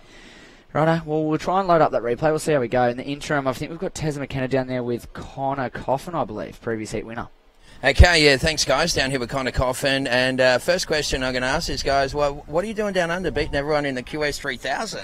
I just came to warm it up for the beginning of the CT season, and Micro lives here, and he set up a rad week for us here in Avoca, and a really fun night last night for his Micro Surf Academy. So, yeah, just coming down to be a part of that and hang with Owen and Willie and Ace and Vissla, and Saw was here, and my brother cruised down. So, yeah, it's just been a lot of fun. Yeah, nice one, mate. And what's on the cards after this? You're going to burn home for a while? Yeah, I'm going to go home for about 3 weeks and then head back down for Snapper. So, yeah, I'm looking forward to it. Okay, you're in great form. I can still see shades. I mean, in the original days, you were kind of under Gerlach's wing when you were a Grommet. I can still see shades of his surfing in your style. Is he someone you still look up to? Thank you. I appreciate that. Yeah, Ger, I worked with Ger for a lot of years, and we had tons of fun and learned so much from him, and he really helped me with my surfing technique and just, yeah, I love Ger's appreciation for style, and he's a rad dude. Still good friends with him, and yeah, good day if you're watching, Gerby, and see you at Bell's. Awesome stuff. Okay, good luck in the next one. Cool, thank you guys. Okay, back to you guys. Thank you.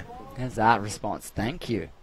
Thank he you. said, oh, you remind me a little bit of Ger, and it wasn't like, oh yeah, that's cool. He was like, thanks. That's like a tip of the cap. Yeah. Showing a lot of respect to his peers, of course. Connor Coffin, he's a master of style himself. Whoa. Ooh. Yeah, Dusty. he wasn't feeling it from the takeoff there. Nah, he stood up and kind of went, this wave sucks. Yeah. Yeah. Holding on to an 817. He wants to solidify his position with... Look at Jackson. Oh, Jacko. We nodded to each other in the interview. That was playing on the second screen there on your computer or your TV or however you're watching. But Jacko, a 3-turn combination. It was really solid. And Saxon and I kind of looked at each other and just gave a little nod going, yep. It's pretty sick. Yep. So 7.5. Nearly up there with the highest score of the heat so far. So he's starting to put a really good heat head on him, Jacko.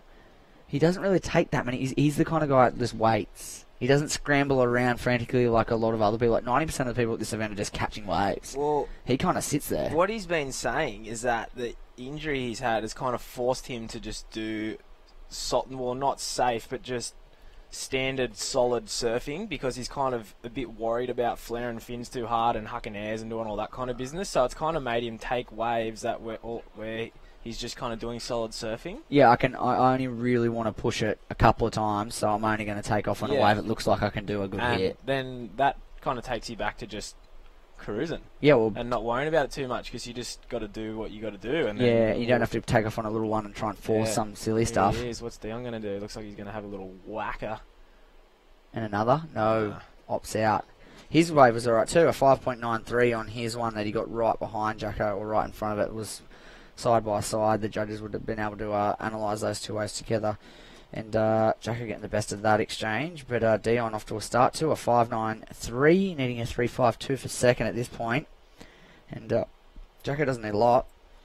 But Dusty's sitting there with an 8.17. You think if he gets another opportunity with another 10 minutes on the clock, he's going to be looking pretty hard to beat in this particular heat. He doesn't need to do much to make life hard, does he? No. With the 8. Yeah, mid-range score starts making people... 3 points or 2 points jump on at least two of the surfers. Yeah. So if he gets, say, like a 5, what they've got in their score line, they're looking at 8s again. Oh, Donny's found a left. Woof.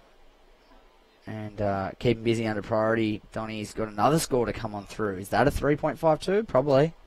I'd say so. Yeah. And that's the thing. These guys might, Jacko might get away shortly, and Dion's just got a score. They might put a little bit of pressure on Dusty here. Oh, here we go. Look at this thing just guttering out. One turn. Whoa, he can't help but get sandy, eh? Yeah, I definitely reckon that 817 was something like, yeah. He's thrown it out there, hasn't he? Yeah. Well, look, he's going to have a bit of pressure on him now, because Dion's gone to the lead with a 4.63.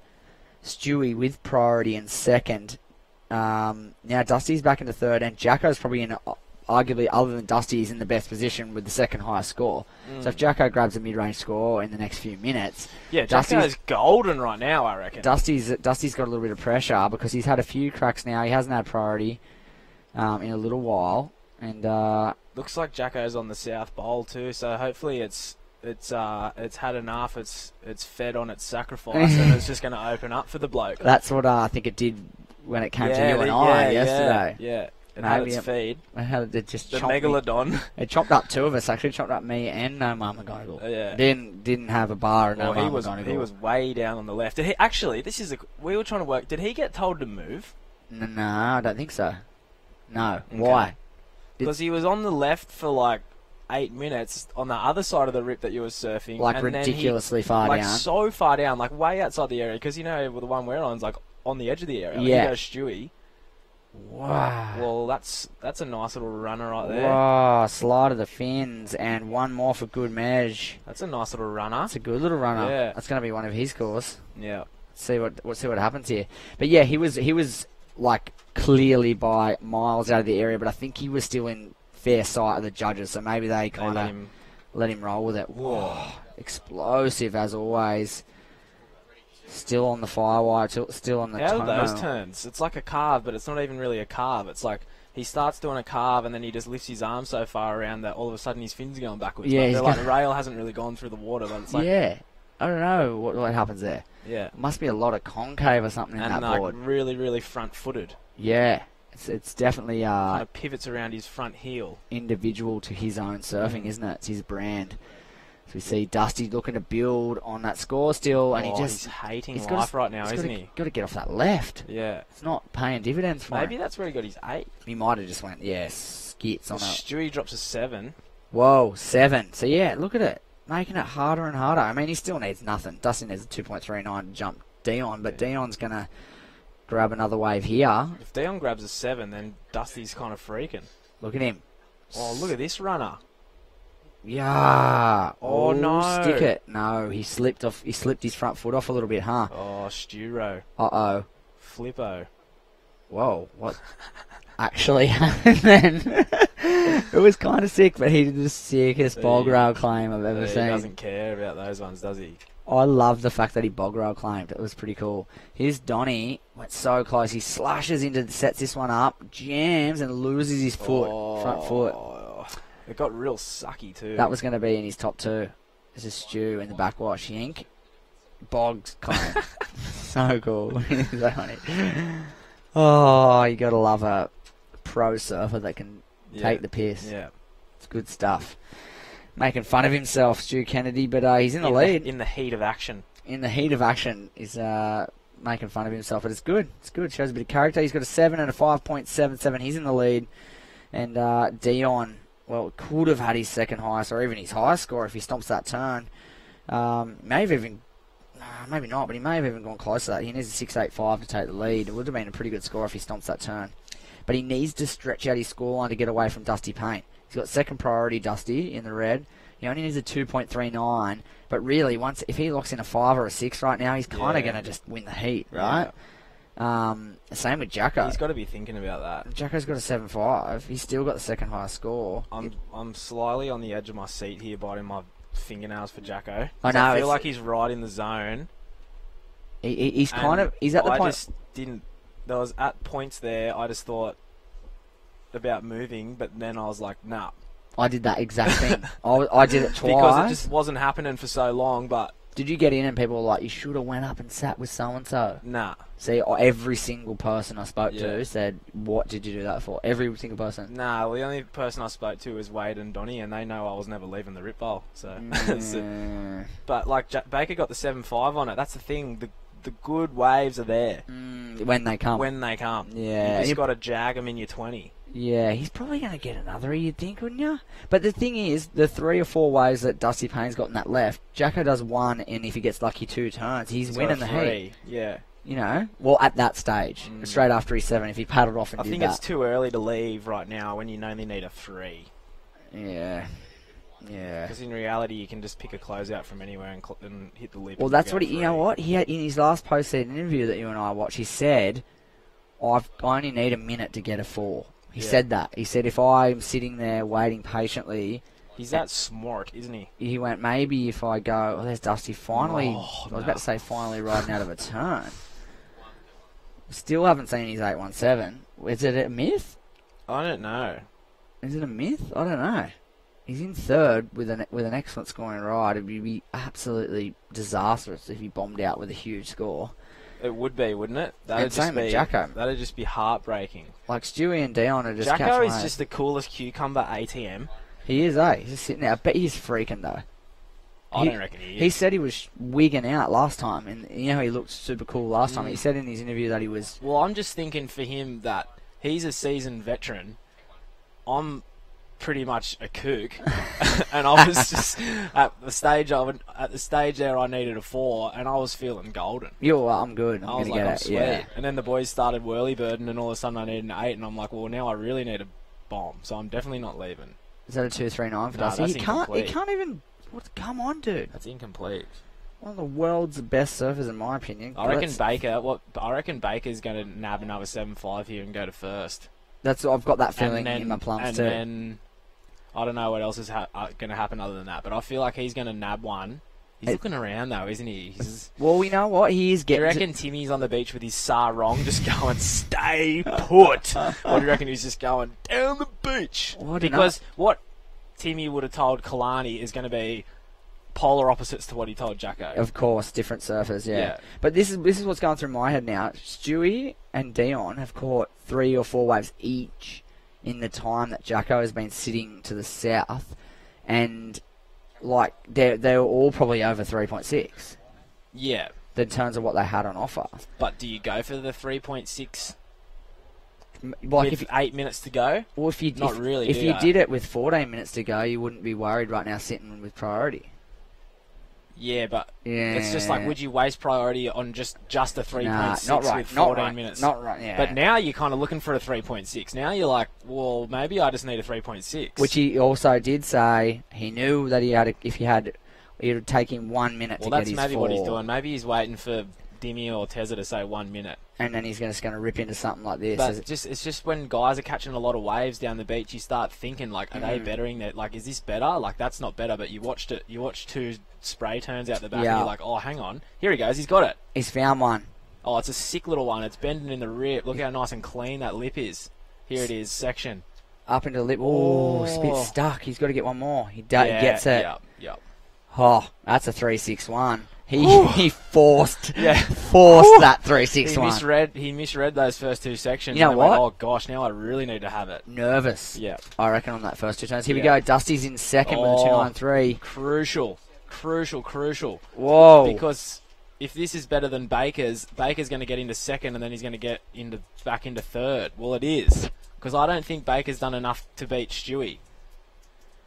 Yeah. It's not a 5-something. So he's going to get the 3, but then Dusty's going to get him back. So he got up into the lip. It was just a piece, wasn't it? It was late, and then he jams it. Yeah, but what's that good for? That's like, you're like just getting a 3 there, aren't you? Because they're kind of grilling you for the first 2. Oh, and then he needs a point less. So he needs a point less than Jacko to stay above him. He's got 0.6 less. Well, he's gotten gotten closer than a point to him, I reckon. They're pretty close in score, really, don't you reckon? Well, it's a 4.87. Oh, so it's quite a decent score. Yeah, but... okay. But Dusty needs a 4.2. Did he get it? Oh, well... He did, if right? Baker's is a 4.87, Dusty's is a 4.2, isn't it? It might be. It might not be. It's really little. Little snap. But it's cleaner. That was pretty sick, and then that's kind of it. It's so small, that wave. He kind of bogs out the last turn. But wasn't... Is it a 4.2? It might be. It is. It's a 4.97. Yeah. So no, but Jacko's coming in here, so I reckon he's ridden a wave. Whoa! And because he was on his belly halfway on the shore before the clock hit 0, so he must have had another wave. Surely he didn't just lie down on a whitewash, did he? Or the hooter went while we were deliberating. Did it? What happened then? Nah, because Mish didn't start the music, mate. We know when the hooter's gone because the music starts. Anyway, we'll get results. We'll load up the Woozle app. Let's take a break. We're too heated. We'll come back. We'll sort you all out. Good Stay stuff. tuned. Up until now, there's never been such a significant leap in the quality and performance level of this modern garment. Vissla's new North Seas wetsuit is at the forefront of this wetsuit revolution. With all these upgrades, surfers entering colder waters are now able to retain their speed, agility, and strength in nearly freezing conditions.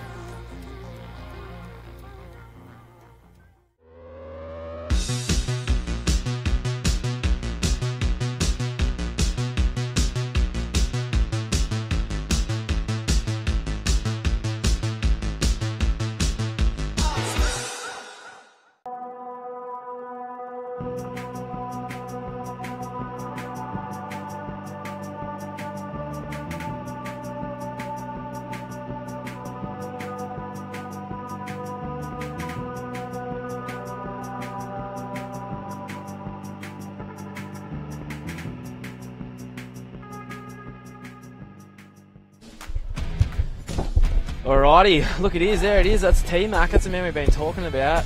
Super coach. That's sarong, mate. I tell you what, that thing is a lifesaver. That sarong. Is it? I'm a big fan of the sarong look. It's What, around ultimate your sun head or protection. your waist? I call it ultimate sun protection, and it's also a good bit of aircon. What you can do when it's really hot, you get a sarong when you get down to the beach or whatever you're having a beach day. Take like an esky or whatever, or some water under the shower. Get that sarong, get it under the shower, or chuck it in the esky. Get it nice and wet and cool, then chuck it over your head. Ooh. So you got like a nice light little wet piece of material over your head, and then whenever you get a little puff of wind, it's just like wind on the wet sarong, and it is just the ticket, mate. Wow. So it's definitely the business, and looked like he was just going through the business of that last heat there with Jacko Baker, and he kind of. Well, it's tough to say. Was it a good heat? Was it not a good heat? He did everything he kind of could. He got the score last minute, but then Dusty went and flipped it on him. Dusty drops to 8-1-7 early, so it's one of those ones like it's only a mistake because you haven't gotten through.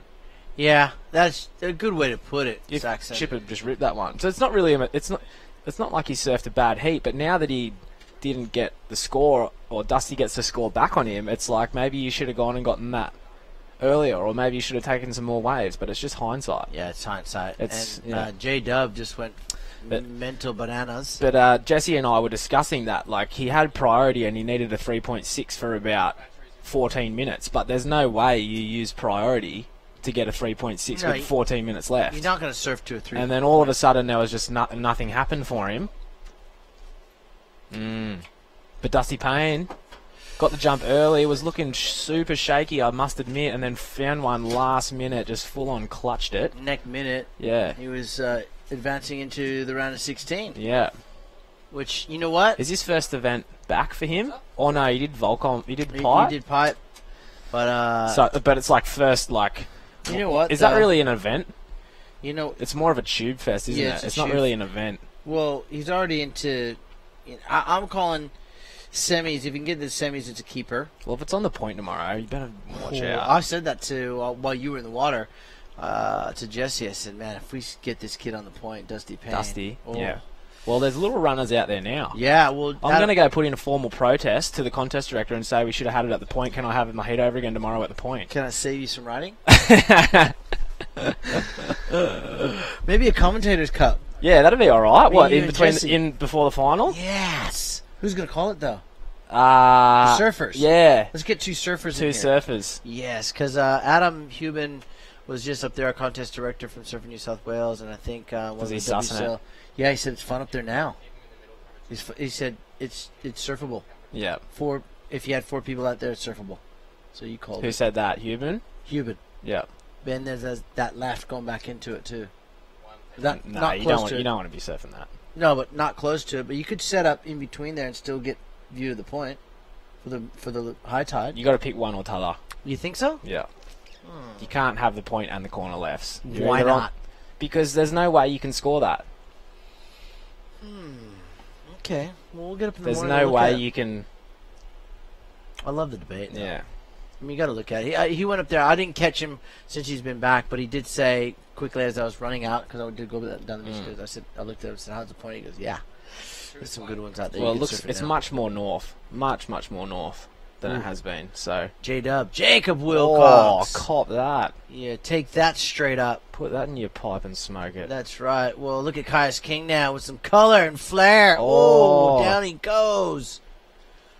The Byron Bay lad. He is, he's opened up his campaign, but Jacob Wilcox looks sharp. Oh my hat. How was that backside snap? So good. You know, when this kid first came on the scene, you could have mistaken him for a smaller version of an Owen Wright. Yeah. And now he's developed his own style. Yeah, he's more whippier and... Yeah, and he looks like he's got a bit more meat on his legs, his muscles there. Look at this guy. He's going to launch now the wind's up. What is up with this freak of talent? I don't know. He just makes it look too easy, Matt Banting. So 6'8" already and a 6'17" for our Western Australian surfer, Jacob Wilcox, as we go to the air with Matt Banting. He's sitting pretty right now, isn't he? He sure is. And you know, that's the optimum word, sitting pretty, because now he knows he got a 617 he can work off. He can kind of just let loose a little bit. And, speaking of flying Hawaiians, this Hawaiian's flying straight into the round of 16. Tezza McKenna's down there with Dusty Payne. Okay, thanks, guys. Down here with Dusty Payne from Maui. And, Dusty, that was a stacked heat, mate. Yeah, there was a lot of, everybody in that heat. Everybody in this event's really talented. And, those guys, Dion and Stewie, both, CT competitors, they've been there, so they know how to get it done. And, Jackson's an animal, too. I watched him tear the hell out of a couple earlier. It was really close in the end there. Jacko Baker, I think, missed out by like 100th of a point or something. But, mate, that's it. It's QS 3000. Great to see so many big names here. We're stoked to have you here, mate. How are you enjoying New South Wales and just Australia in general? Yeah, every time you come to Australia, it's one of my favorite times of year, and can't beat the weather, right? It's 100 degrees, and you get really fun waves. It's kind of tricky right now, but the last couple of days have been really fun, and I'm just happy to be here, and it's been a couple of years since I've been back in Australia, so it's nice. Yeah, nice one, mate. You want to say hi to anyone back home? Yeah, I just wanted to say hi to my mom and dad, and love you guys.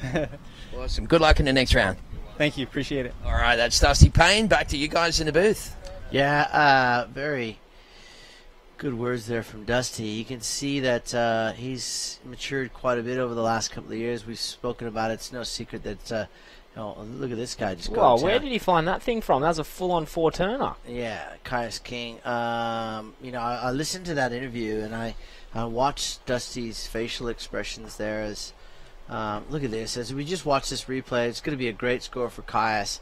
And, he's awfully respectful of his opponents. He doesn't give them, obviously, everyone gives each other the respect that they deserve, but he's very gracious in his defeat over those guys and knows that those guys can get the job done, like you said. And, Dusty's been through some tough times, and he's grown a lot, I think, from what's happened to him over the last couple of years, and he's just very grateful to be where he's at, and he's making the most of the opportunity. So we wish him well. He's in finals day. Yeah. He's flaring up. He's flaring hard, mate. He is flaring hard. I know Caius King had a little flare then, too. Oh, Caius King That was just the four-turn. Oh, where did the four... No one's done four turns since yesterday. The little Nah, whip maybe someone's done today. The whip No one's done four turns since Vietnam. Here we go. Spino. What's this? Huck the Spino. Put the hands up for Detroit. Wow, that board looks good. Dude, he always looks good. He doesn't have a bad board. Little LSD model. Right under his feet there. And really carrying momentum off the victory last week is this guy, Matt Banting. And flair and style. That was stock standard for him. He'd actually be a little bit upset with that air. I'd be over the moon if I did an air like that. Yeah. I'd be claiming it for months. Did anyone get that on the beach? Because I want it. Have you ever done any? An air? Yeah. I've gone to the air heaps. Because I'm a Could you frequent do some flyer with airs? Virgin, Qantas. Could you used to do some airs, though? Oh, I had a crack. Hey, I had a really good aerial shot. It was a poster that came out from my old sponsor, Offshore. Remember those guys? No. Way too young. You weren't even a Twinkle in Daddy's, you know what. And I did this backside air, and there was no way in the absolute entire world that I'd make it, but the photo looked amazing. Yeah. So you claimed and it. I rode on that thing forever. Everyone said, did you make that? I said, yeah, of course my feet were connected to my board at the end of that one. Not. I've tried a couple. Not these days, though. I'm pretty broken these days. I'd rather just do a big hack. Yeah, big hack lord. Hack Lord. And, here's Hack Lord himself on the backhand. Matty Wilkinson, formerly of the Central Coast, now residing in Byron Bay, the restaurateur. He is. Yeah, so what's the go with that? Do you know much about it? I know you can hire it for... he's brought a property, as he said in his post interview before. And it's only open on Sundays. You have to make reservations. You can reserve it for the weekday. Yep. But you got to do it. But like you have to book the whole joint out? Well, it's like a big room. Yeah. It's not even like a restaurant, I think. I kind of didn't really get the whole gist of it, but I know it's been extremely booked. Like, he's got bookings from here until, I don't know, like, well beyond mid-year for it. No way. Yeah, and apparently the food, Ronnie. Yeah, Blake, they I did think, that whole little opening little publicity thing, eh? Ronnie yeah. said it's top notch. Yeah. So if Ronnie says it's top notch, Ronnie, it's top notch. He's pretty top notch, that dude. Yeah, eh? Ronnie's pretty. He's pretty slick, isn't he? Yeah, he's slick dog. Run dog. He's slick. What do we need here? 9.5 minutes to go. Matt Banting now in second place. Jacob Wilcox set of sixes in front of Caius King. What's going to help Caius is that 6.20 in his scoreline here. 5.54 is what he needs. Yeah. And he's looking sharp. What's going to hurt Caius is that it's Matt Banting in front of him. And Jacob Wilcox with a unforced error on that second turn. Yeah, that's always going to be Joshy Burke, he was doing some flaring this morning. Oh, that would have been cool. Imagine the cockroach with the fins forward and then you do the spin around. How cool would that have been? Can you pay it? You just like the photo. Yeah. Oh, it's just the video sick clip. when accidents happen. When accidents happen in surfing. When strange things happen. Do you remember that show? Nope. Round the Twist, classic Australian TV show. Oh, that was probably for kids. Yeah, that was probably before my time. Here you would have been here. Oh, yeah? Uh-oh. Saxon. Brando was born here, right? Here we go. Whoa! Matt Banting. Nope. Nah. Oh, he knows it, too. Normally he rides right out of those things. Wow, Wilcox is floating right now. He is doing Oh, okay, there we go. That's one of the first floaters we've seen in a while completed. Well, Caius King, I don't even know why he took this wave, to be honest. Because he's going to do a little disco, but... Yeah, but that's not going to flare into his So, scoreline. the floater. You know where the floater was invented? Where? This is, I have to make sure I mention it. I have to give a shout-out to Ronnie Coote. Because he said, you got to get onto it, mate. It's a good piece of trivia. I said, oh my God, how did I not say that before? The floater is invented at Avoca by Sanger. Mark Sanger Sainsbury. Yes. R.I.P. Sanger. R.I.P. Yeah, Sanger. the floater was invented right here, and Jacob Wilcox has just done one. Thanks for that, Ronnie Coote. I look like a legend on the webcast right now. You do, and you know what? Mark Sainsbury won the 1986 World Titles in Cornwall in Newquay, England, doing very big floaters on the final day. Yeah. Yep, that's where I first met him. It was born and bred right here. Yeah, Sanger. Him and Sanger. RCJ. Yeah. And Greg Taylor. You probably don't know who Greg Taylor is. No, I don't know Greg Taylor. I know but RCJ. they were all part of the team. Yeah. And that's where I met those three animals. Well, there we go. There's a good bit of trivia, eh? Oh, yeah. Oh! Josh Burke from Barbados put it up in the air, man. Oh, that was heavy, man. Yeah, he's still... Have a look. Oh. Look how sketchy that landing was. Look at it. Oh, geez. He actually tried to land that thing. That was the most sketchiest part about that wave. Did it look like I tried to land mine? Because I kind of think I gave up. You did? No, you landed on the top of the wave. I don't know how to do them. Well, the alley-oop. It's just all a blur to me. Well, you landed on the top of the wave. Like you were 3/4 of the way around. I'm calling. No, I'm serious. I'm dead serious. I don't know what I'm doing, eh? It's just a full blur. Well, you almost pulled it off because you landed on top of the wave, on the part of the top of the wave where it actually doesn't go back down, just on the top. But, yeah, you know, what's hang going on what's there? doing? White and blue. That's Matt Bant. That's number 1 and 2 here. Well, who had priority there? Well, he's got third now. He's got second. So what's happening there? Oh, my God. This guy is just McSentown right now. McSentown. He's just McSendy. Well, what happened with Banting and Wilcox? What was doing there?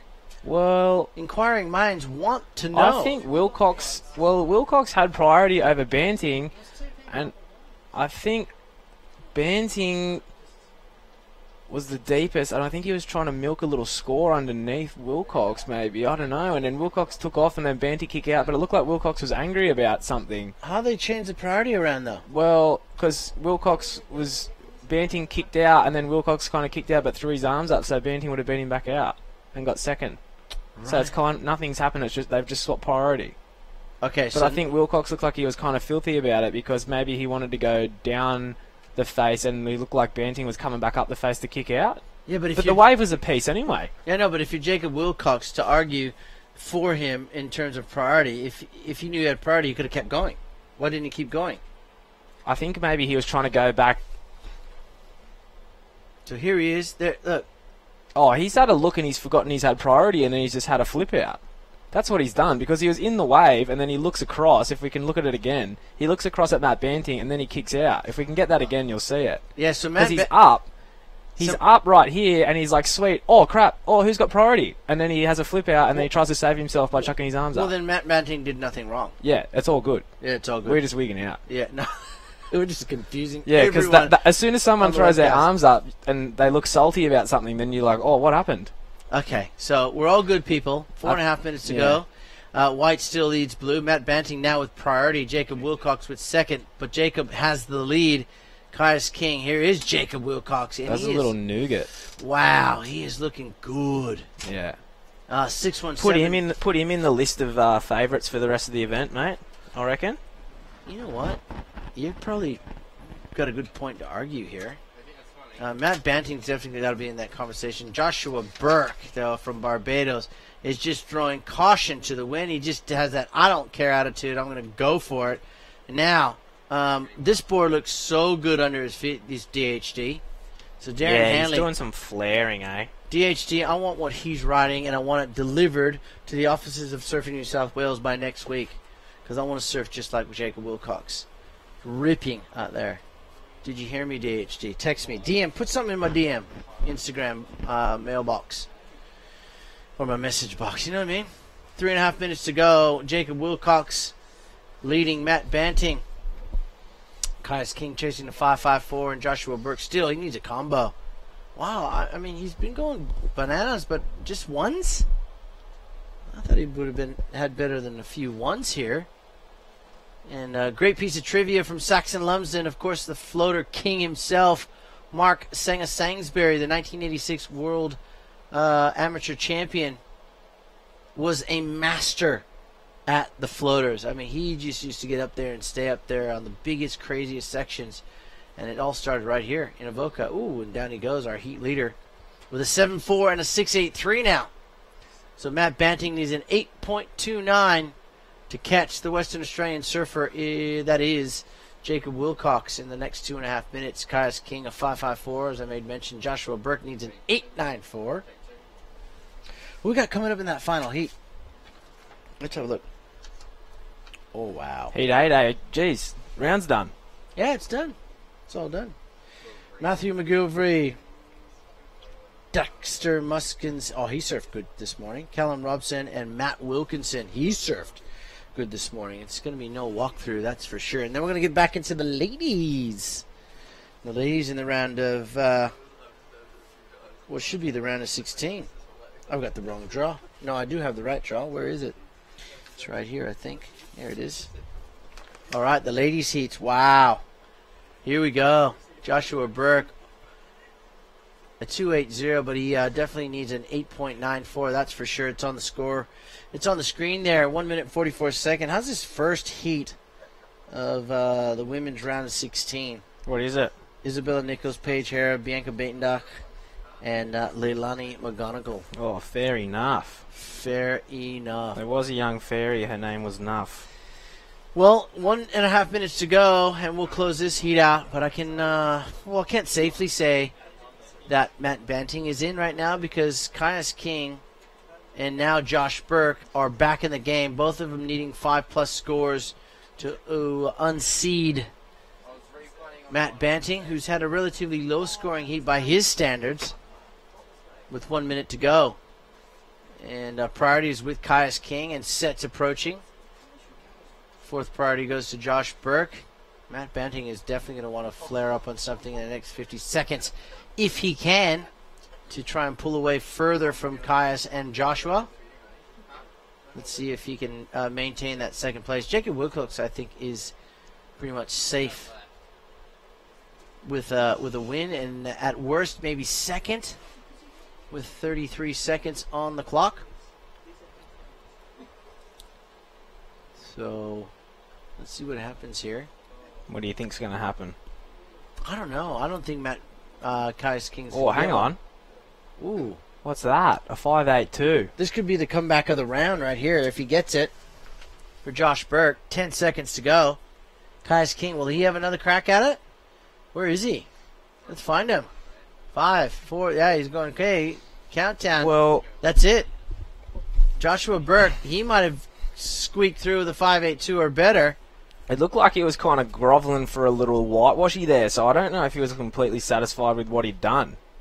And this guy, a freak of talent from Western Australia, Jacob Wilcox, he'll finish at least first or second, that's for sure. It's all up to the judges. And this guy from Barbados, we're going to tell you on the backside of this break if Joshua Burke will move into the round of 16. Stay with us. More surfing action coming up here from the afternoon hours. The Vissla Central Coast Pro. Be right back.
Back. And this is going to be heat number 24 of the day, heat number 8 of this round for the gentlemen before we head back into Sister Revolution Central Coast Pro Women's round of 16. So out in the water, we've got 4 amazingly talented surfers from different parts of the world. We've got one from South Africa, Matthew McGillivray, one from the Gold Coast, Dexter Muskins, one from Evans Head, Callum Robson, and one from, formerly from here, Central Coast, now residing in Byron Bay. That's Matty Wilkinson. Wilco back in the water, and that was Callum Robson, who's been on a tear. Yeah, he has been, hasn't he? Yesterday and today, he has just been lighting things up. Yeah. Lighting. Lacquer, bro. Oh, yeah, let's hear it from Teza, who's down there with Jacob Wilcox, the freak of nature from Western Australia. He's a bit of a freak of nature. Thank you very much, Shmoo. Yes, last time I was hanging out with Jacob was we were in Arica, mate, where you finished second at El Gringo, and what an incredible contest that was. Yeah, that was fun. It was a little bit different to out there, but no, it's all fun. It's all competing, but I like doing it when it's big and when it's small and whatever. Yeah, that's It's all part of the QS, mate. Just got to deal with whatever Mother Nature dishes up. Looks like we've got a easterly swell coming up overnight. That could be good news for the point tomorrow. Yeah, it actually looks like there's a couple there right now, but I don't know. I'm happy to surf whatever. Yeah. Yeah, good one, mate. What have you been doing in the off season? Doing any training or just surfing, or what's been happening? I've been doing lots of surfing, kind of just having fun, going surfing, riding different boards, kind of just mix it up, and kind of surfing for the reason that I love surfing, because it's so much fun. And yeah, I've been having a fun off season, but now it's time to switch back on and yeah, do some comps. You're looking relaxed and surfing great, mate. Good luck in the next round. Cheers, thanks. Okay, back to you guys. Yeah, well done, Teza. And I like what he said. I'm just surfing because surfing's fun. It's true. It's a good way to look at it, isn't it? Yeah, it is fun. It is. Especially when you win in heats like him. Well, sometimes we take it for granted, don't we? Totally. And I think as we get older, we realize this. But this kid, he's too young to be taking things for granted. Matthew McGillivray of South Africa wants to join his counterpart, Dylan Lightfoot, who's in the round of 16 already. Mm-hmm. And Aidan Mason Camp, too. Oh, yeah. Well, that could be 3. Man, South Africans, Geordie Smith would be going, yeah, boys, lekker exe. One way, bro. Brew, very hyped. Brew, lekker. Dexter Muskins with priority. Way too early into the lip. Goes down on the first attempt. And speaking of South Africans, I do want to give another birthday wish She shares the same birthday as my son Brandon. Mhm. Jordy's mom, Llewellyn Smith. She loves watching these webcasts. So Lulu, Right. happy 30th birthday. She'll get a giggle out of that Yeah. one. The big 3-0. Yeah. Can you believe it? So Llewellyn Smith, mother of amazingly talented South African surfer Jordy Smith, is having her birthday today, and hopefully G-Force is spoiling her rotten, as you should. Better be. That's it. So happy birthday, Llewellyn Smith. We'll Awesome. see you in a couple of weeks up on the Gold Coast, eh? Yes. Callum Robson sitting out there meantime with a 6 and a 3.83. Matty Wilkinson's opened up his account with a 4.33 and a .23, Jesse, followed by Matthew McGilvray, a 4.30, and Dexter just under a point here, but plenty of time left, 14 and a half minutes to go. Yep, 14 and a half on the clock.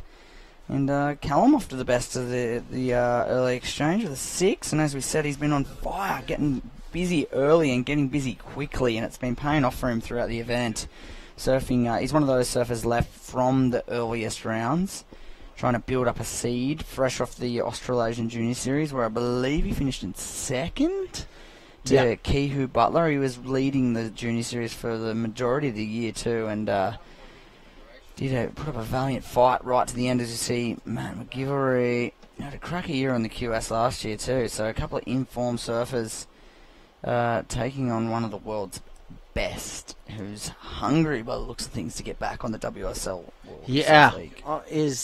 If it's anything to go by with his last heat, yes, he is hungry. He's taking it extremely serious too, because he knows he has to, because any one of these kids, I would say inside the top 150 and maybe a little bit outside of that, only because it's early in the season, can really put something together on the scoreboard and take you out fully of any heat. So Matty's got to treat this very seriously, and he has been, to his credit.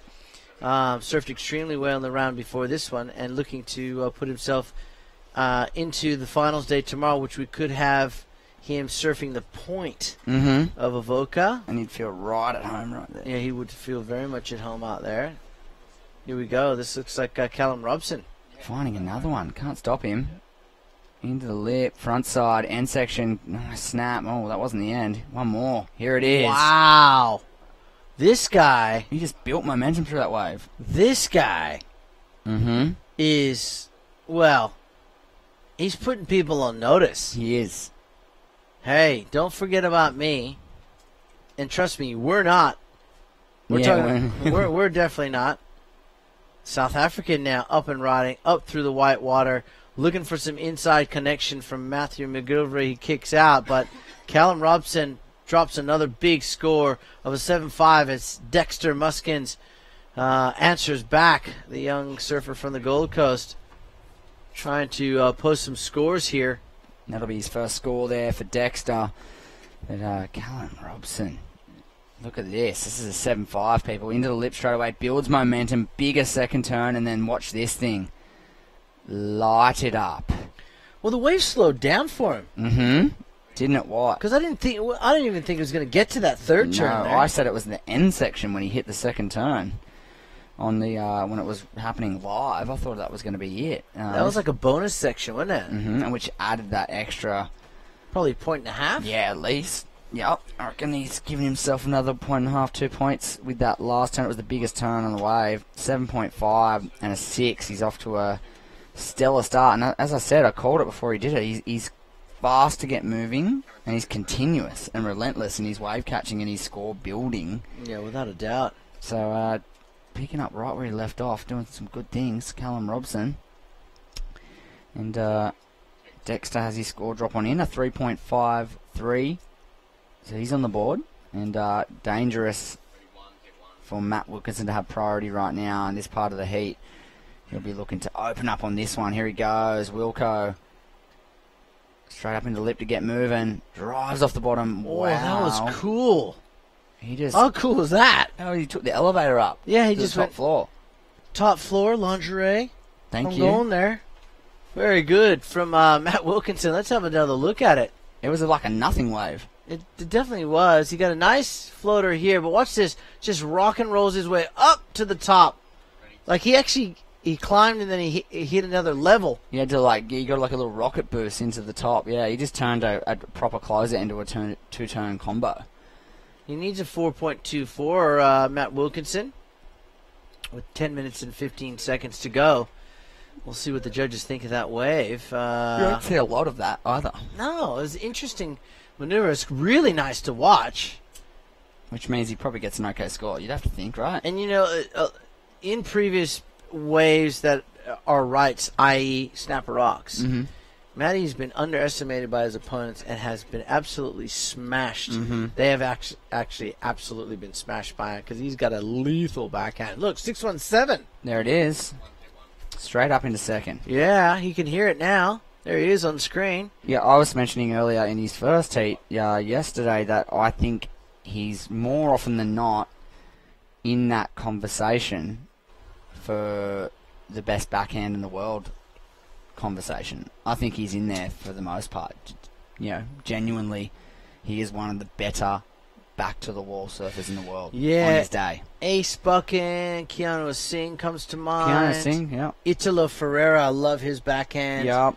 Yeah, Matty Wilkinson, definitely. And there's Bianca Bainach of South Africa. She'll be getting out there. You know what she's said? She's doing this partly because, of course, she wants to qualify again, and partly because it's an Olympic play. Fully, yeah, she was straight to the point, wasn't she? So I want to surf for South Africa. Look at you know who would love you right now, Saxon Lumsden. Let me see what that is. That a summer roll? Yeah, that's Sonny Garcia. Sonny Garcia would fight you for that, and you wouldn't win, so you'd give it to him. If Sonny's watching watching this broadcast right now, which he's probably not. Anytime I leave Australia, I did a trip and I met him in Fiji. We had an amazing week of surf and just catching up. You know what Sonny's first words to me after he knew I was coming to Fiji? His first sentence kind of went something like this: "Do not come to Fiji without a box of summer rolls." Of summer rolls, yes, right? Good choice. So that's what he said to me. I said, "Well, do not." And I'd never heard of the summer roll, and he goes, "You idiot."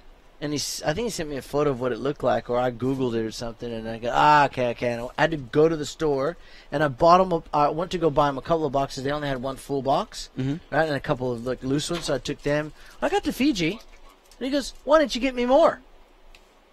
You said a box, bro. Yes, you know what I mean.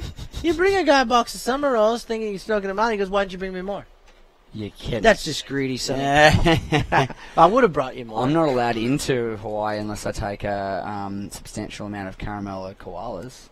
Yeah, well, Bernie Baker. Or Addicts. Tim Tams. They all love Tim Tams. They love Tim Tams. They yeah. love the good old Tim Tams. They can't. You mustn't be able to get Cadbury over there, right? Or like good Cadbury. It must be different. Yeah, it might be different Cadbury. Maybe you can. Caramello koalas must be an Aussie thing, obviously. It is, yeah. The caramello koalas are Aussie. Because I got to take them, otherwise they're not happy. Just don't get off the plane. Just go, I forgot them. Shoot, I forgot my passport. I got to go home now. Yeah, I but got it's really forgot the caramello koalas. Yeah, well, Hawaii's it's Hawaiian tax, bro. You got to go in there and bearing gifts. That's how they work. All right, let's get back to this heat. 7 minutes on the clock. Callum Robson with priority and the lead. So he's in a very good position, sitting on 13.50 total point score at this point. Matty Wilkinson, wants to make a few more heats to put some points on the board for 2019 qualifying series. So does this kid. He's only young, though. He's been disposing of a few big names and disposed of that nice backhand turn very nicely. Dexter Muskins needing a 6.97. Let's watch it again. Let's have a look. A little stab into the lip just to set himself up. He knows this end section's where the money's at. Jams and falls down with the lip. Timed that well. He's been doing that. Progressing with that maneuver all week. Oh, look at this. Boy, he's on point, this kid. Yep, used priority on that too. Interesting to see what he got done on the outside there. Yeah, he's trying to better that 6+ ride. Oh, whoa, how's that floater up into the air, and then big closeout reentry, throwing the tail slide, and he could be on his way to another high-scoring 7 or maybe a high 6 here to increase his lead over Matt Wilkinson, Matthew McGilvray, and Dexter Muskins. Callum just sliding through the draw, under the radar. I like it. Imagine him at the point. Yeah. Yeah. He's going to be good. Although I think he just likes this. Yeah. He grew up at Evans Head, right? Yep. Evans Head. So he probably gets a bit of beaches, a bit of point break style and everything, right? We did an event here a couple of years ago, and I watched him as a junior. And he impressed then, and now he's just grown into this powerhouse surfer from Evans Head. 5 minutes to go in this round 6 heat number 8. Callum Robson. Again, a lot of these top pros would be going, oh, who's this kid? Because a lot of them will be watching this webcast. They want to see what people have done in the off-season. Mm-hmm. They want to see what Wilco's looking like. And they want to see what Wilco, Connor O'Leary, Owen Wright, Connor Coffin. Yeah. And this guy, they're going to be going, who's this guy, Callum Robson? How is that? He's pretty good. He doesn't stop. I said that before. He does not stop, man. He just catches waves and keeps trying to build. He's got that building house technique thing down. He lays down a foundation. He gets to work. And this is a nice little fin ditch. Throws his fins towards the beach, pulls it around. I mean, it might not go into his top 2, but he's just working in case he gets an opportunity. He's not leaving anything to chance. Do you think, Jesse, if you're one of those surfers that didn't come to this event, that's on the WSL, you're thinking, man, the waves have been. I should have been there at that event. In hindsight, I should have gone. It looks good on screen. It looks fun. It looks really fun. And the waves have been fun. I mean, the first few days were really good. And the tail end of the event, like tomorrow, looks like it could be cracking. So I think after finals day, everyone will be thinking, oh, they got good waves. Yeah, they've underestimated Avoca, I think. Mm-hmm. In terms of, at QS level, at qualifying series level, they get ups and downs. They get some really small, hard to surf stuff, and they get some amazing waves. And this is kind of in the middle. It's contestable all day, every day, on every part of the tide. Yeah. That broad shot's not doing much for it, but there is some high caliber surfing, some big moves going down, some ramps into the wind. You gotta be into it. But I mean, yeah. So if you look at the first few events of the year, right? You got, of course, Snapper Rocks, which is a point break, or even Duramba. Mm-hmm. This is good practice for Duramba if they have a round there. Yeah. And then you look at leading into Brazil, which is a beach break. I'd be coming here, working on some equipment, thinking for about some that strategy. That would be my strategy. Mm-hmm. Oh yeah, you're right. And my excuse to come to Australia, by the way. Of course. And have a few heats under my belt. But everyone thinks differently, just like this guy does. Watch this. Big air coming up. Bang! Right out of it. Whoa. Oh, boy. That was Matt Wilkinson flying and flaring on the backhand. It's not going to do anything for a scoreline. He wanted it. Yep, 2:45 here. Vissla Central Coast Pro. The men's final heat of the day for them. Then we'll get into some Sister Revolution. So Sister Revolution, for those of you who have just joined us, is a new core surf brand. It is a sister brand to Vissla, which is kicking goals all over the world. Go check it out, sisterrevolution.com. Follow them on Instagram and see what the latest and greatest products they have out. They have everything from bikinis all the way up to wetsuits, of which are made of Japanese Shako rubber and just fit. Well, I don't know how they fit, but I'm assuming girls. Is that anything like the Vissla suits? Yeah, they are very much like the Vissla suits. Yes, Saxon, I did get an update for you. Just hold the phone quickly here. We watched Matthew McGilvray riding this wave. Just a series of floaters. Jeez. He covered a lot of ground. Saxon, your wetsuits are on the way because I'm going to throw Westberg under the bus here. He forgot to put him in the steeple. So he's going to send them to you. So you'll get that. Whack. And they're good. Whack. You know they're good. He told me this yesterday. Whack.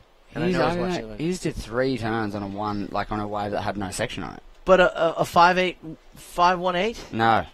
Just a series of the same thing, though? Very he was similar? Just chasing the end bowl. I was trying to get myself out of trouble with Saxon there while we were watching that wave. Yeah, I was dialing in McGilvery's technique. That's it. Hang on. Well, he's pushed Matty Wilkinson. He's got the score. 5-7. Whoa, wow. 5-3-3? 5-2-7. 5-3-3. 5-3-3. Yeah. Well, it was it. I said no. I said no. I said no. You said no. And this is our heat leader saying yes. Oh, he's got no priority? Someone's on the outside, no? Someone was on the outside. It would have been, was it Matt Wilkinson? Oh, no, he's right there. No, that's the girls. So 45 seconds. He looked like he's coming in. He's got 44. Who's someone in the front of him? I don't know. It looks like there was. Let's have a look. He's kicked out. He's kicked out. Did he impede his score? Maybe. Maybe. He needed that wave. Oh, I don't think so. Nah. Well, he went back into second. 45 seconds to go, though. He probably could have got another opportunity. What do we got? 20 seconds on the timepiece. Is he going to get interference, maybe? Oh, I wouldn't think so. I don't think he impeded his scoreline. He kind of made the wave better. Here's Matt McGiver. He's gone to second. Yeah. Oh, he's in second always. Sorry. And in frontside air. Oh, he went to second with the 5.33. That's Forgot right. Really quickly. And now he's just thrown an air and a little slash. Here's an upset. It could be that Matt Wilkinson is no longer in the event. Wow. Dexter how? Muskins, yep. He did not run a wave, so an upset has occurred. Interference, too. Oh, and an interference from Matty because he's gone. A whole score is gone. Wow, what a blow. Priority interference, back into fourth place. Yep, so that guy's going into the round of 16 with the South African Matthew McGilvray. We're going to go to a short break and then bring the ladies in for the Sister Revolution. Central Coast Pro, round of 16. Stay with us.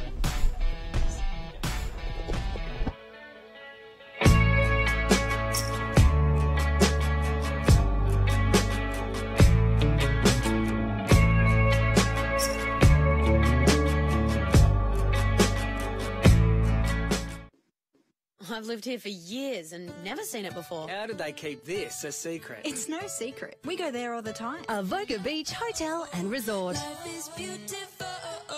15 acres of life is beautiful that you didn't even know was there. For lunch, dinner, drinks, or live music. Perfect for all special occasions, weddings, conferences. Stay for the night or as long as you like. AvocaBeachResort.com.au. Life is beautiful.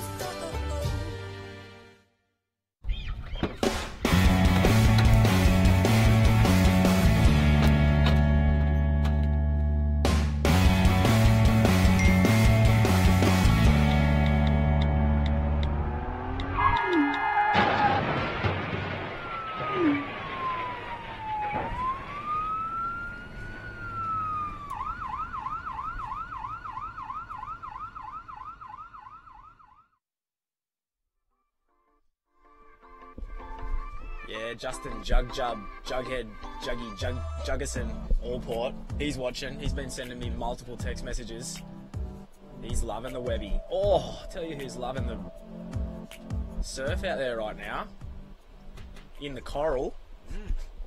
Lady in coral. The lady in coral. Picking up right where she left off. Have a look at it again. Didn't she what? Well, that's not coral. That's not it. That's Leilani. That was a pretty vicious little backside snap attack. This is the replay. Oh, look at the little side chip shot. Look at this little dream runner. What? Wow. I'm calling 8-5. Yeah, that was mega. Even with that little like hang up. She looked a bit like Steph on that wave. I'll tell you what. That's Well- probably the best wave she's caught of the event so far, am I right? From what we've seen? It was epic. That's good because she's kind of been. This could be good for Isabella because she's kind of, from what I've been in the booth for anyway, been scratching through heats, not getting the best ones. She gets a banger. So does Paige Harrible. Let her scores filter on through. It looks like could have Jimmy down there. That's and him. who's he got with him, Sacco? Cal Robbo. Oh, Caltex. Callum Robson. Take it away, fellas. Yeah, certainly have. What a masterclass. The young gun putting on a show out there. How did that heat feel? Yeah, it felt good to get the few waves at the start and then just get priority and then just catch a few little fun ones at the end there. It was great. It was frothing. When you go out there with a mindset, when you have to take on a guy like Matt Wilco, who's actually multiple winners on the World Tour, how do you put that into the actual brain and work out how you're going to play the heat out? Yeah, well, you do always get a little bit nervous when you come up against the big guys, but I just try and just realise it's there and just move and just go, oh, well, it's nothing you can do about it. You got to surf against them at one stage if you want to keep progressing. So yeah, just roll with it and just try and not worry about it too much. Is it fun when you go up against those kind of guys when you have to really know that your level's got to be at the highest point? Is that a really inspiring thing to do? Yeah, for sure. When you come up against those guys, you know there's only one way to surf it, and that's to surf as good as you can. You can't be safety surfing when you've got good guys like that. So yeah, it's just at least you know which way you got to go. Oh, this guy is on fire. put on a masterclass. He's into the final day of this event, and we wish him all the best. See you tomorrow, Carl. Cheers, thank you. Back to you guys in the booth. Yeah, Dimmy. Thanks, mate. Couple big days on the beach for Dimmy, eh? Who's our sun cream sponsor? I was going to reference Banana Boat, but that's not it. No, he needs to get a bit of Australian sun cancer clinics. Skin cancer clinics, so yeah. On his scone. Yeah. Slap, Dimmy. Rub that into the bread a bit, I reckon, Dimmy. Things looking a bit red there. Yep. You've definitely been doing a couple of post-heaties. Yeah. And he's definitely been sitting on the chair on the sand early mornings when the sun's coming straight on your scone. Exactly. And the tent doesn't really do much justice. See, his co-commentator down there, Tezza, he spent a couple of years with no foliage on the top of the lid. Yes, so he knows. He knows snapbacks. He's got a snapback on, left, right, and centre. Yeah. And it's smart, mate. You don't have to throw any creme on your scone. Yeah. No scones with jam and cream. I'm a big fan of the sarong program, in all honesty. Tie anything on your scone. A nice scone. wide brim hat and a sarong. Chuck the sarong over your bread, put the hat over your sarong, and then you've got a full-on... tent. Yeah. You're wearing a tent around. Yeah. Dude, they have little umbrellas in Asian countries that are hats. Yeah. So It's like a headband, but with an umbrella, right? Umbrella, and you don't have to hold your umbrella. Just put it on your top, and just cut around in it. They need one of them. Oh. And for those playing at home, it is very, very hot on the beach down here at Avoca today. I mean, there's a little bit of wind up, which is deceiving. Makes you feel like it's a cooler day than what it is. It is scorching, and the UV is busting through the ozone layer and just scorching Dimmy's head and everyone else on the beach down there. One of the best things I got to see at the start of the season, lifeguarding up the coast, like slightly a bit more, one of the more northern beaches, it just gets blasted by nor'easters. Mm-hmm. So crew would be out back or out west, but it's not really west, it's just on the other side of the beach, like cruising through Toukley or whatever. And it'd be 35 degrees in the main street of Toukley, and crew would come running over the sand dunes at this beach just to go down for the beach day, and they'd get over the hill of the dunes, and we're sitting down there with trackies and a hoodie on because it's 45 knots nor'easter. And you just see them just run up and then go, oh no, is this what it is? And turn around and just go back. Go back into the sweat box. Yeah. Yeah. That's classic. Definitely, it's deceiving. And welcome to an Australian summer.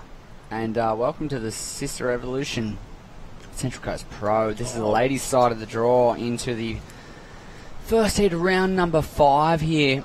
Is Bella Nichols off to a screaming start with the 7.5 and a 3.83. And Leilani McGonigal holding down second place for the minute, just with a small score to back up her opener, a 4.17. It's Paige Arab, World Surf League competitor, one of our top seeds in the blue. Just one score to her name, looking for something small, as is Bianca Puttendach. So a couple of very strong goofy foots lurking in the back end of the positioning here. About 13.5 to go. Plenty of time in this one. And one of our last heats of the day. Only 4 more to go. Yep. That's pretty nice, isn't it? This has been a big one, hasn't it, It's really? been a huge one. 28 heats in a day. Powerful. Massive. So, mate, they kind of got it because I reckon they'll stretch out some heat times tomorrow. They'll run 20 minutes again, and then once they get the finals, they'll start creeping up the time. They'll go to 25, and then they'll go to 30 in the final, probably. Yeah. Yeah, 25 and Might quarters. not be able to go to 25 minutes for the quarters. Maybe just semis. I don't know if we have enough time. Might just be semis, yeah. Maybe 25 in semis and a 30-minute final. Yeah, that's normally the sitchy. Yeah, because even if you have 25-minute heats for the quarters, that's a lot. You got 8 quarters to do, so that's an extra whatever. How's your maths? Yeah, that's some extra heaps. Yeah, and it's not like it's a short day. Like it's a 20-heat day still. Right? Yeah, so you add another 40 minutes to an hour onto your day. But you know what the bonus about that is? Apparently there's a couple little runners at La Punta, and the low tide's like 2:33 in the RV, so if you can finish on the low tide, that's just where you want to be. With the swell increasing on it's the low just tide. all pointing to La Punta. Yeah. Apparently there's little spinners in there now. Just could be surfing it now. Well, the But first... it wasn't good this morning, and we can't really move. We don't have the luxury of time to pull up the cables and pull them back Go down again. and move. But we can make the call tomorrow morning. Yeah, and be there. Heat leader into the lip again. She wants it. She wants the victory. Follow the tiger. It's the young pain. It's the real love and pain. Whoa, I just twisted my sunnies and Oh, broke they're them. They are goners, mate. Cook them in the suspense. In the suspense of Those how good things this are head's going. goners. Lucky it's going to be dark by the time we get out of this truck. You won't need them by the I'll time just we finish glue today. them. We'll just glue them together. I've lost a nut. You're kidding. Anyway, we're good. Isabella Nichols out in front. She wants to surf the point tomorrow. That's the only thing I'm bumming about for Yeah, 'cause you, you gotta Zach. I just thought, just one more. You're on the La Oh, Punta. the You would have point. went psychopathic out over the La Punta, No, I'm not really adverse on the point.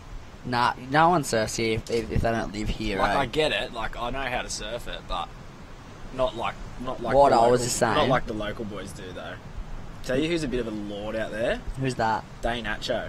Oh yeah, of course. Shout out. Dacho.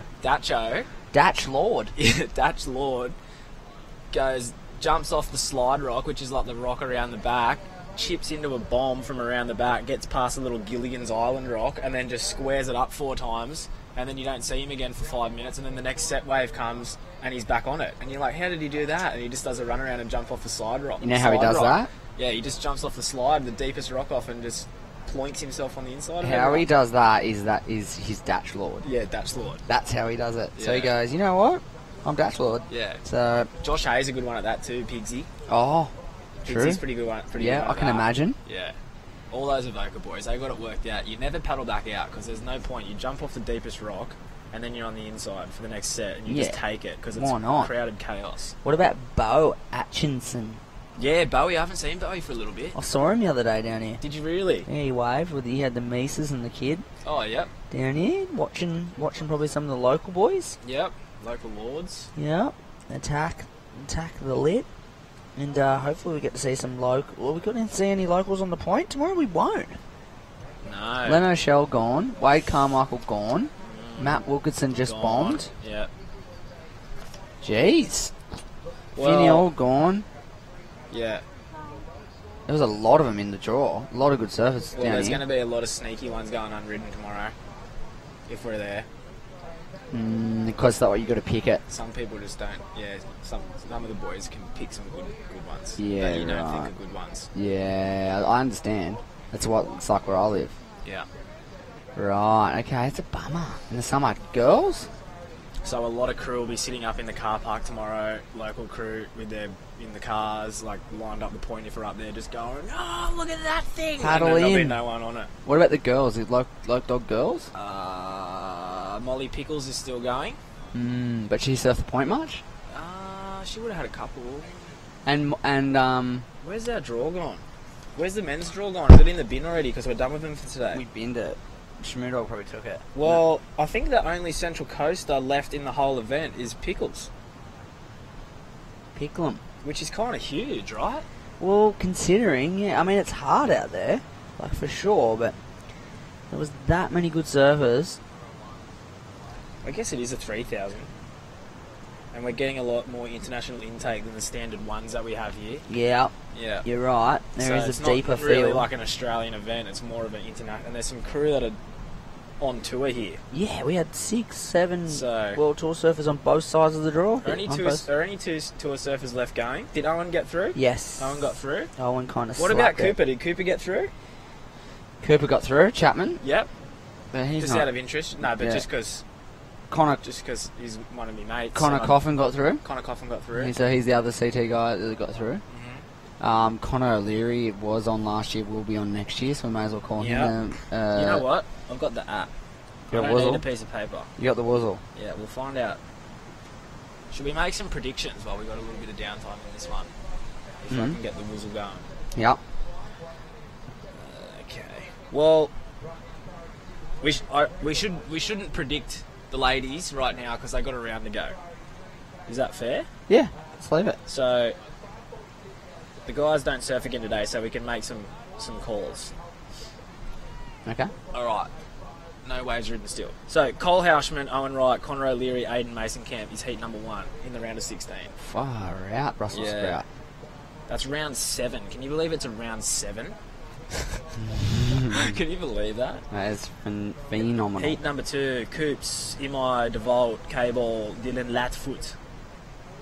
Heat 3, Connor Coffin, the Bantosh, Dusty Payne, Matty McGilvray, and heat 4, Will Cox, Ian Gentile, Callum Robb, and Sturo Coopers Kennedy.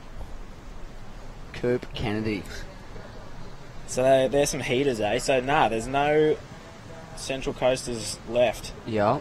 They're all gone. What about the Fembots? Molly is the last Central Coaster. Definitely. Yes. Wow. She could win the contest, though. Yeah, she could. There's Sarge. Sarge. Sargent going down for the next one. Time and Rosemary. Not the best one, was it? It's pretty good. You can It was put a bit all, of a stretch. You can put it all on potatoes. That's the Bake thing. it, That's the thing, yeah. which is tasty. That's the thing about nicknames around here. They just become too much of a stretch. That it's not Well, even that's Australia it's for not you. even remotely close to how it even started. You got to tell 6 stories to get anyone's nickname. Well, you know, many times I've told you around North Shell, everyone just calls each other Mick. Everybody's name at North Shell is Mick. Or Martin. Mick Martin. Yeah. Mickey Martin.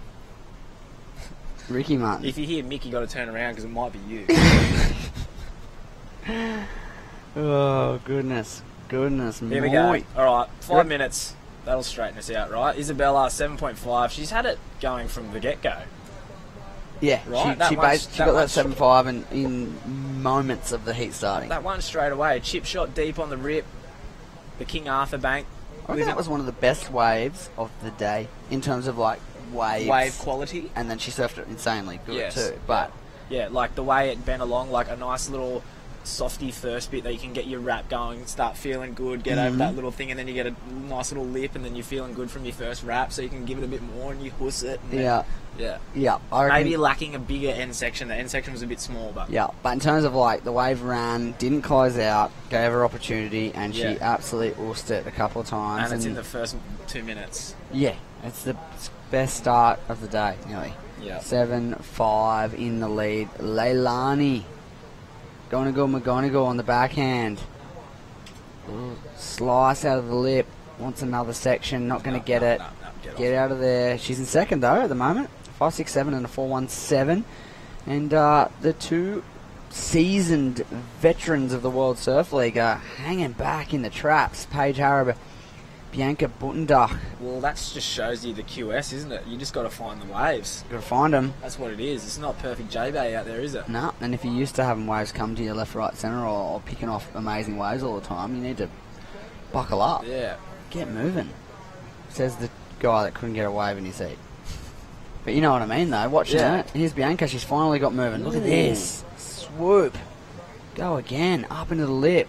I like how she... Whoa, what do I you don't do know. with that? I don't know. I don't think it's a 6.57 anyway, to be totally honest with you. Nah, too slow out of that second turn. She kind of waited for the stand up too long, right? She could have just went straight up into the lip. Whoa. So, I mean, being hypercritical, I think she left it a little bit too long, whereas Paige, let's see what she can do. Oh, that was a hoof. And another? Oh, yeah. She needed a 5.42. Yeah. 5.42?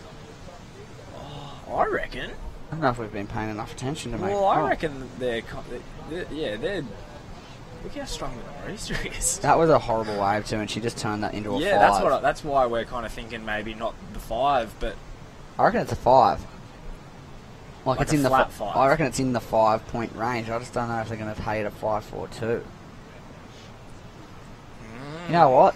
They might, eh? It was good. She surfed it really good. And is it as... What did Leilani McGonigal's 5.67? Is it as good as that, nearly?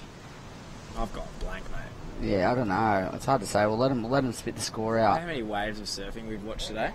Too many? I'm about to watch probably another couple of dozen. Yeah.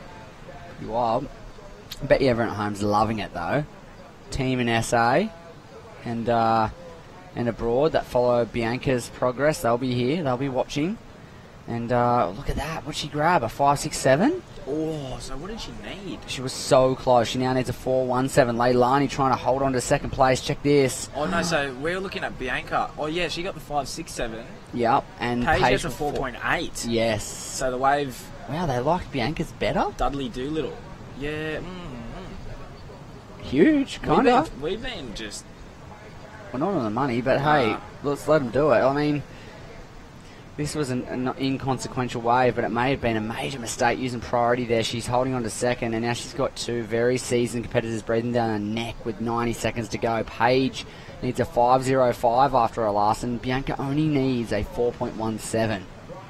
She needs considerably less than her last effort. That's like one really good turn or two average turns. Cheese and rice, that's close. Yeah. Isabella's not really safe here with a 3.83 though, is she? Nah. Because if Paige gets a 6 and Bianca gets a 5 something, she's gone skis. She's gone skis. 100% gone skis. Yeah. Fully. Yeah. Like 6.5 for Paige and a 5. Yeah. Like pretty much a flat 5. Not hard. And sayonara Miyagi. Time's hurting them though, isn't it? Yeah, 30 seconds. Look at Isabella seems comfy. She's paddling. Where's she going? Isabella's got priority. She should be smothering these girls. Don't you reckon? Just really, here she comes. I don't reckon. Oh no, you could hear pretty good out there actually. It's pretty windy. Oh, see, she's full Page in third place. 5.05. Oh Uh-oh. my gosh, it's got a bowl. Oh, let have it. Oh, get the inside. Oh yeah, one more hit and it's all over. Rover. Red Rover, look at that. She loves it. Look at the smile on her. She knows. She's like, are you kidding me? Where'd that little bowl come from? She knows she got it. Yeah. She's not going, oh, I wonder if I got it. No. She's like, I just got it. Oh. Uh-oh. Wow, send spray. Lines it up. Oh my gosh. Oh, Masak, she went too high, bro. Oh, bro.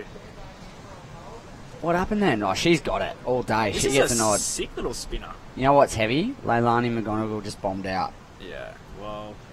Off corner. Shouldn't have took that wave, eh? No, priority. Yeah. Oh, we'll see. We'll see how the scores unfold here. Surely.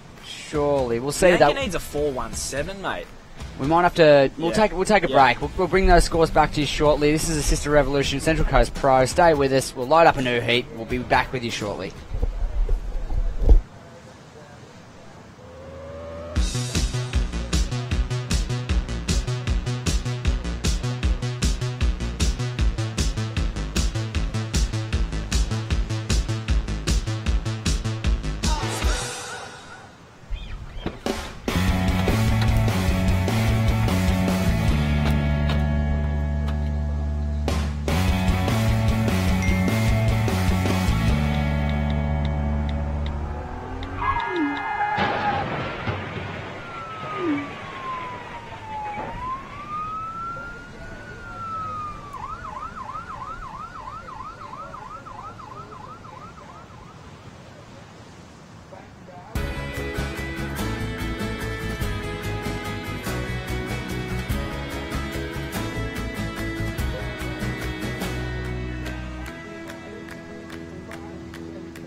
Here we are.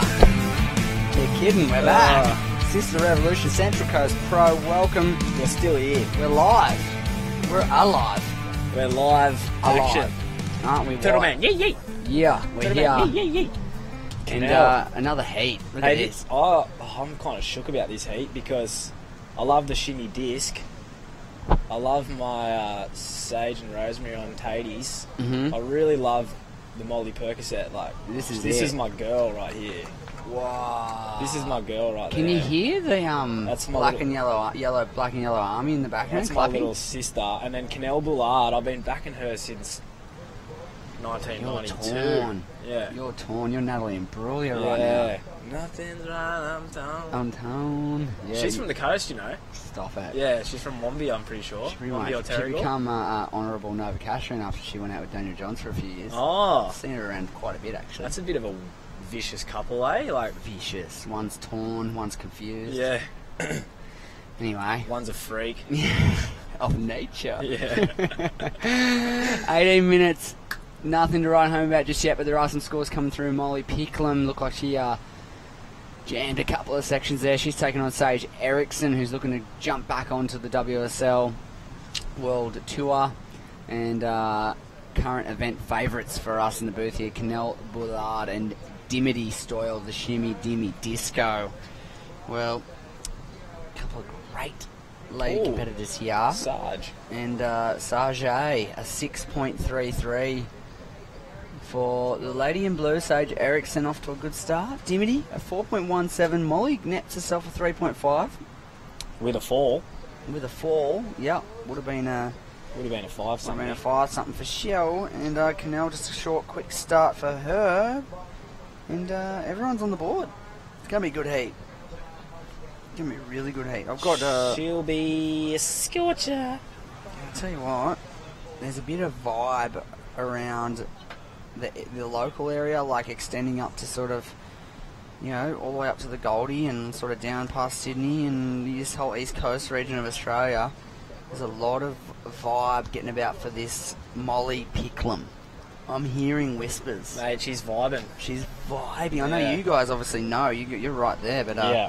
there's a vibe around it. Hey, we'll continue with that in just a moment. We've got Dimmy down on the beach, and I believe he has the previous heat winner, Isabella Nichols. Sure do. Isabella on fire out there. Opened up with the 7.5. She must be delighted with that performance.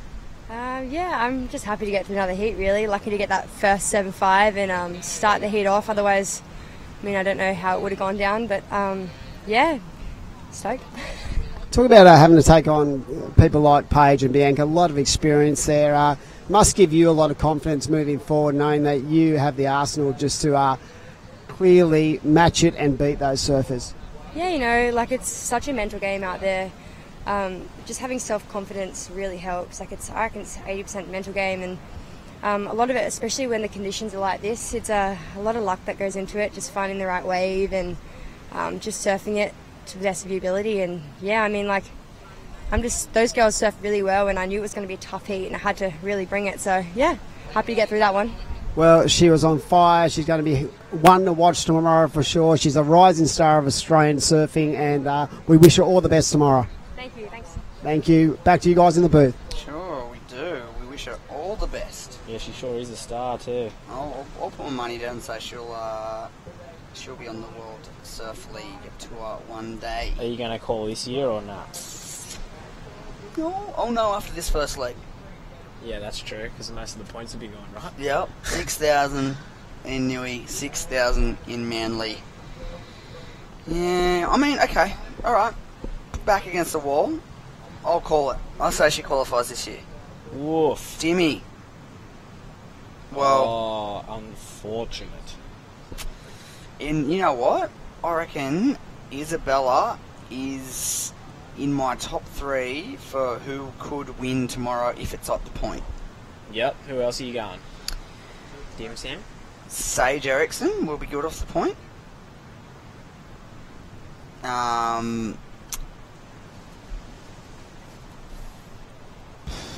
Zali Kelly? Zali Kelly? I feel like Isabella Nichols might hang on. be favourite off the point. Hang on. Bronte Macaulay. Oh yeah, she'll like it. Off the point on the backside. Yeah, she'll like it. Remember how bonkers she went at the Roxy Pro that one year in Snapper? Yes. And she was just... Remember that? Yes. I'd never seen her before that. I remember walking up the hill going, what is going on with this? Yeah, she'll be dangerous. But she'll be the best backside for sure, I think, out there. That you know could what? be a full-on advantage out there too. I'm going to say Isabella Nichols is going to win this contest. Okay. Just at the glance of who's remaining. That's a punt, a major way out punt. But I reckon she's going to win it. And I think Sarah Wakita's my dark horse.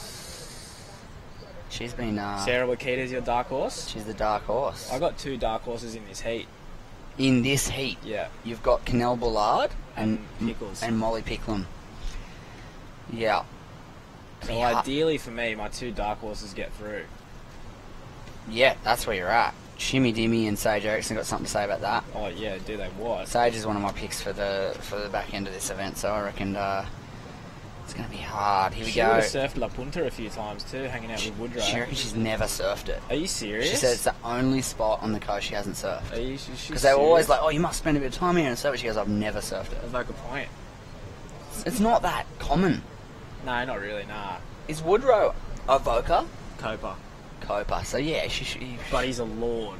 Massive lord, yeah, but he'd surf But the he's a other bit of side. a point lord, like he'll square him up. Yeah, hell yeah. You know how good he surfs, eh? Yeah. People don't get it. He did that clip, makes videos obviously, but he did his own clip He for makes that. videos of guys doing mental stuff and then... Goes and does it sort of a bit and too. then they could just probably swap over and film him when he's on his little lunchy or whatever. Yeah, and he could drop a and clip. he could probably nearly beat him. He did. He dropped a clip for the My Surf TV comp thing. It was kind of psycho, really. Yeah, he does some pretty nuts stuff. And when you say he's a point lord, he's a Copa point lord? Oh yeah, probably more so than Avoca, but he'll square it up Avoca point on the backside for sure. Oh right, okay. So he can be in the ear. He can be in the ear going, "Hey, Sarja." And she'll have Dutch Lord as well too, being one of Woody's mates. If she really wants a bit of know-how, she can pinch some from the local. So if you next best thing to experience from is the having Copa someone Rats. tell you From the Copa Rats. fully. Stop it. Yeah, well, she's got to be in the mix. She's got a 6.33 and a 5.17 right now on the beachy. And I reckon she'll like the point break style stuff. Her style suits it. She's one of my picks alongside Isabella Nichols, I reckon. But they'll have to come up against each other, won't they? This one's probably the one, hey, this heat right now. This is the gnarly one. Yeah. I mean, they're all so gnarly. I'm just picking it up here, having a look. That first heat was You're going gnarly. off in-form competitors, would you say? Is well- that a fair comment? Yeah. No disrespect to anyone else. Nah, that is the one, in my opinion. The next one's pretty wild. Bronte, Macaulay, Mahina, Maeda, the 2 best backhand surfers left in the draw, in my opinion, or most in form. Nadia from the Basque country, she's been doing some... and Alyssa Spencer. Oh. So that next heat, That's a backhand heat. Yeah, it's A pretty goofy wild. Yeah, it's pretty wild actually. All 4 goofies. They'll separate the goofy foots in that one, in the next one. And then Zali Kelly hasn't hit her strides yet. Sarah Wakita's my dark horse. She's in there. Ella Williams has been blowing up. She just won an event. And the Hawaiian Brit Hannah Rosa. Or Canal. Oh, couldn't get the edge in. Couldn't get the edge in there. But yeah, no, you're right. For me, this is the heat right now. Yeah. This is deciding what's going to happen. Oh. Look at Sage. Oof, had to get out. But halfway through heat number 2 of round 5, and the boys in the booth are just throwing out some wild accusations. We're just trying to figure out if we can pick it from way out. My money's on Sage Erickson, I think. I wonder what the odds are when you go and calculate all the variables. You can't calculate the variables. You can't really do it. It's too many. Depending on what you're looking at when you wake up in the morning. Is that the point? What Is it the beach? is it? What are you asking for my call? No, I'm just saying, how Oh. do the variables change if you can't even mass. No. Pickles. Here she is, this future superstar. She's on everyone's radar at the moment. I had one of the guys in the club from home who actually was in the team, Mitchell Ross, in our squad at ABB. We pointed her out then and said, I can't believe she's not surfing in Rossi. the squad. He was like, he Are we said to gonna- me, she's my first pick in their team. And I went, really? And I was like, I've heard of her. I know she's surfing good. And he goes, she's my favourite person to watch on Instagram. Over Macy. Yes. Massive call. She's 15. But he was like, Well, she's my favourite person to watch on Instagram right now. That's what he Well, said. we might just put 5 girls in our team next year We for should. the ABB. If they You all guys get are judged, out. if they all get judged on the girls' scale, we can field a team of 5 girls. And that- Macy, Molly Picklum, Jess Grimwood, All really good surfers. Probably Mackenzie Davidson. They'll do. And maybe Charlie Allport as well. We have 5 girls. Oh, you guys, girls team. You guys We are could probably taking, have more. taking a girls team down to at Sailor Jerry next week? We could. Should. Or is there a girls... There's a girls division. Oh, I don't know. Camo will let me know soon. Prez will let me know. They bet you got to be. If the girls are Vale. Oh, you know what? It's hard because the next day the Newcastle contest starts. We're going to do some... Oh, you're working, right? So you're not available? No, I'm there. I'm doing it. On the Saturday? On the screen. Check it. Bronte Macaulay, our pick for potential finalist here this weekend. We're just throwing out some wild accusations, having a bit of fun with it, but Bronte's been a solid competitor over the last day or two. She will suit the point if we go over there tomorrow. It'll be her style. Growing up over in southern WA, she surfs a variety of decent waves, so the more energy and power and how good's that joint? Oh my goodness, stop it! But, I'm going back this year. You doing it? Yeah, I might take the Misso Soup over and surf some waves and hit some wineries and then stay and watch Wadey. It's a great time. Yeah. There's Canel. It's your dark horse. There she goes. I think it's not really a dark horse. She's coming fresh off a result down up the coast at the Great Lakes Mother Nest. At one of the interviews up the coast, I believe she said that she used to do the QS and she kind of stopped doing it. I think she did some study, or maybe I can't remember exactly what she's doing. And then now but she's she back. stopped, and it'd been like 4 or 5 years, and now she's come back. Oh, so she's not a spring chicken. Well, I think she was doing it when she was younger. Right. And then kind of went, oh, maybe things weren't happening, and then she went, I'll go do some study and. So she wised get into the up. workforce, yeah. She And then wised she's up. like, hang on a second, I'm kind of ripping around home, and I'm sick of working, so I'm back on. Yeah, right. Well, she's probably gonna go home to that. Should I do that? Yeah. Except for I didn't go wise up and get an education though. So maybe she's just a little bit, and by a little bit I mean a majorly big portion smarter than me. Education. Education, hey. That's his typical Aussie attitude. Yeah. But no, good on her. Goes and wises up, gets some stuff done, and now she's back, and she's surfing better than ever, isn't she? Yeah. I've definitely done some webcast stuff with her in the water before in the past, and oh, you recognise the name? yeah, definitely, yeah, for sure, because her name reminds me of one of those sweet little French little pastries. A cannelle, I think they call it a cannelle. It's like a little Are you thinking of like an Italian cannoli? It's not like that, but it's kind of like that. Yeah, they're real delicious little things. Yeah. And it just reminds me of when I read her name. But yeah, she's ripping during this event. She needs to get a wriggle on. 6.5 to go. Canel Ballard in the green is in 4th place. She needs a 4.47. She'd get that with her eyes closed, hands tied behind her back if she gets an opportunity. So it's pretty open. Molly Picklin with 4th priority there on your screen behind the whitewash. She only needs a 3.91, so small scores really. It's just Sage has got a 6.33 and a 5.17 with a pretty commanding lead at the moment. And just under 6 minutes to go, it's just about anyone's to snavel, depending who's next to strike. Yeah, well... Are your dark horses, they're in 3rd and 4th, are they going to jump the leaderboard here? Well, they need next to nothing really, don't they? Nah. But to get to 2nd, they need bugger all. To get the lead, they probably need a little bit. You know what's so frustrating though is you're just watching a million waves break and none of them are worthwhile. Yeah, there's a lot of waves, short period or something, right? There's tons and tons of waves. Let's have a sniff. Tomorrow's supposed to be 12 seconds. That's a beautiful period. For here. Yeah, that's an amazing, that's like a nice, happy... That's like a 20-second backdoor period. Yeah, that's a great swell period. It's not gigantic, but it's up there. 12 seconds. That's clean. Well, right now it's 1.7 at 8 seconds they're calling. Mm-hmm. And tomorrow morning it's supposed to be 1.8 at 11 when we get up. And then by the Arvo it's 2 metres at 12. Wow. That is cooking. Like, not big point, but like that's cooking medium-sized point. Yeah, you don't want it too big, I don't reckon. Just as long as there's enough waves. At the 12-second period. Here we go, Canals. Having a look at this left. It's your girl. Look at this section. Whack. Wow. She just detonated off the lip. Can she get a little connector? Stick with it, I reckon. You're in the rip. You need a little bit more. There you go. Go again. Okay, one more and then boost. Yeah. Wow. Yeah, good stuff. 4.47. She got that. Boost. You reckon she got it? Yep. Oof, let's take Look a at look. the first turn. Oh, Pickles. Molly was on the right. What's Pickles done? Yeah. Smacks it.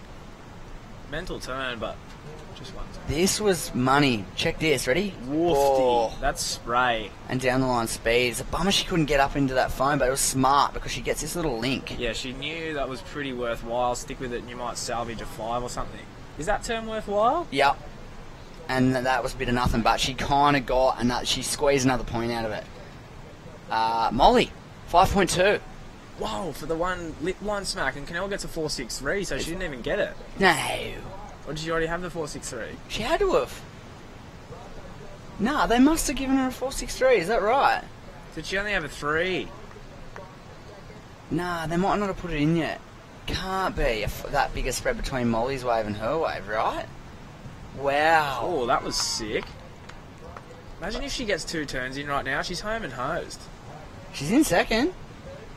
She's in second with 3 minutes to go. Wait, that can't be Canel's score. Is it? It is. Yeah. Am I overreacting? Was there a point I spread? I thought it was kind of as good as Molly's. Like, I know she kind of, like, juiced the end bit and kept going, but her first turn was down the line throwing a bit of spray. Yeah, she definitely threw more spray. Molly's section was pretty hectic, and she kind of did well. Yeah. Molly's section was pretty That's one of intense. those ones, though, where the turn's easier, but the section's gnarlier. Does that make sense? Molly just got a 5.1 on that backhand wave. Oh, Dimity. Well, what's that then? Well, Dimity's back into 4th. Let's clear this up. Sage still in the lead with priority with those 2 scores. Molly's just gotten a 5.2 on the right and then a 5.1 on the left straight after it. Yeah, just squaring it up on the backhand. So she's in second. Now, this is Dimity / lip line. Like, what's that then? Well, Did she get a good enough bit of the last turn? She's in a 4th. That's better than Molly's 5.1, isn't it? Oh no, Molly's 5.1 was a pretty sick turn. Backhand. I'm nearly liking Molly's 5.1 better than Molly's 5.2. Yeah, it was a really good turn, wasn't it? Well, Dimity needs a 6.13. I don't think it's a 6.13, but it might be her best. Her highest score is a 4.17, and there is 2 minutes to go. It is her best. It's a 5.77. Okay. Well, she didn't get a good enough bit of that last turn, I guess they're saying. Well, she got better than both Molly's waves, but she just didn't get a 6.33. So now, yeah, you're right. So Dimity needs a 4.53. Yeah, because 5.7 is more than 5.2, right? That is correct. Yeah. Yes, yeah. So Canel did only get a 4.63. She needs a 5.67 in the green. I thought that turn was pretty legit. Here we go. Here we go. It might not matter after this. This Look could be at 2. this. Oh, no, it's just 1 turn again. Whoa. She keeps wanting. I'd love to see her get a 2-turn combo. She'd seal the thing shot. I know. She needs to. If she's done 2 turns, she's got 2 8s. Yeah. Here it is. Replay. I think she gets a little hung diggity on this one. Oh, it's okay. It's okay. It's not as good as the other one, surely. It's a better angle for us to see. Surely we're not that out of sync. Okay, let's see. Hang on. Dimity needs a 4.53 based off the current situation. Little slash and another turn. Oh, that was a Sunny Coast chip shot right there, wasn't it? I reckon she... Oh, here's What's Canel. Canel done? Oh, my gosh. Uh-oh. Oh, that's... She needs to slam it here. Wow. Is she going too many, not enough good ones? Yeah, maybe. Yeah. Yeah, we've got 40 seconds on the clock. What did she do out the back? Like... Did Molly improve her score? No. Okay, well, I reckon that's a 4.53 for Dimity. Yeah, well, it's nearly better than her other wave. Okay, is that turn good? Oh, they're not that... She's tried to do too many, eh? Yeah, she should have just maybe just popped that last bit done. But, yeah, body language isn't that great. So this needs to be a 4.53. Wasn't as good as that other first turn, but I think it's pretty similar to the 5.7. It's 4.53, right? At least. Whoa, Sage coming in. Molly's coming in too. Did she catch another wave? Oh my gosh, my brain's about to fall out. Absolutely melt out of your skull. Everyone knew that they were like right on the edge and they were just trying to catch a million waves at the back end of the heat then. Hey, there's no way we're going to be able to know what happened right now. They're going to be on hold for... donkeys. Yeah. They're going to sit there for a while. Hey, ladies and gents, we're going to leave you for a sec. Just while we get these scores in, we'll give you the result shortly. Stay with us, though. We'll give you the result and load up the next heat for the Sister Revolution Central Coast Pro.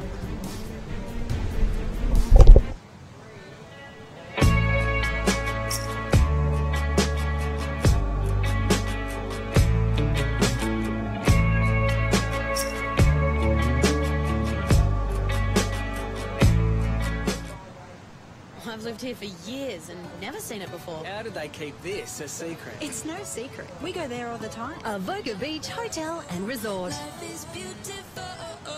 15 acres of life is beautiful that you didn't even know was there. For lunch, dinner, drinks, or live music. Perfect for all special occasions, weddings, conferences. Stay for the night or as long as you like. AvocaBeachResort.com.au.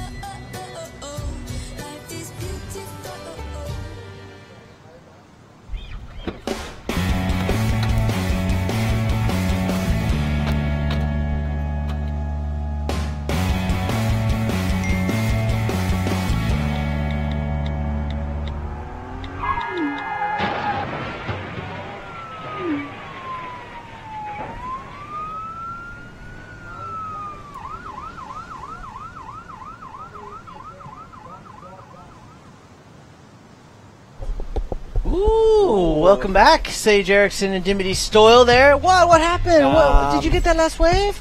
Oh, I think I got it. Let's spin some, DJ. What's up?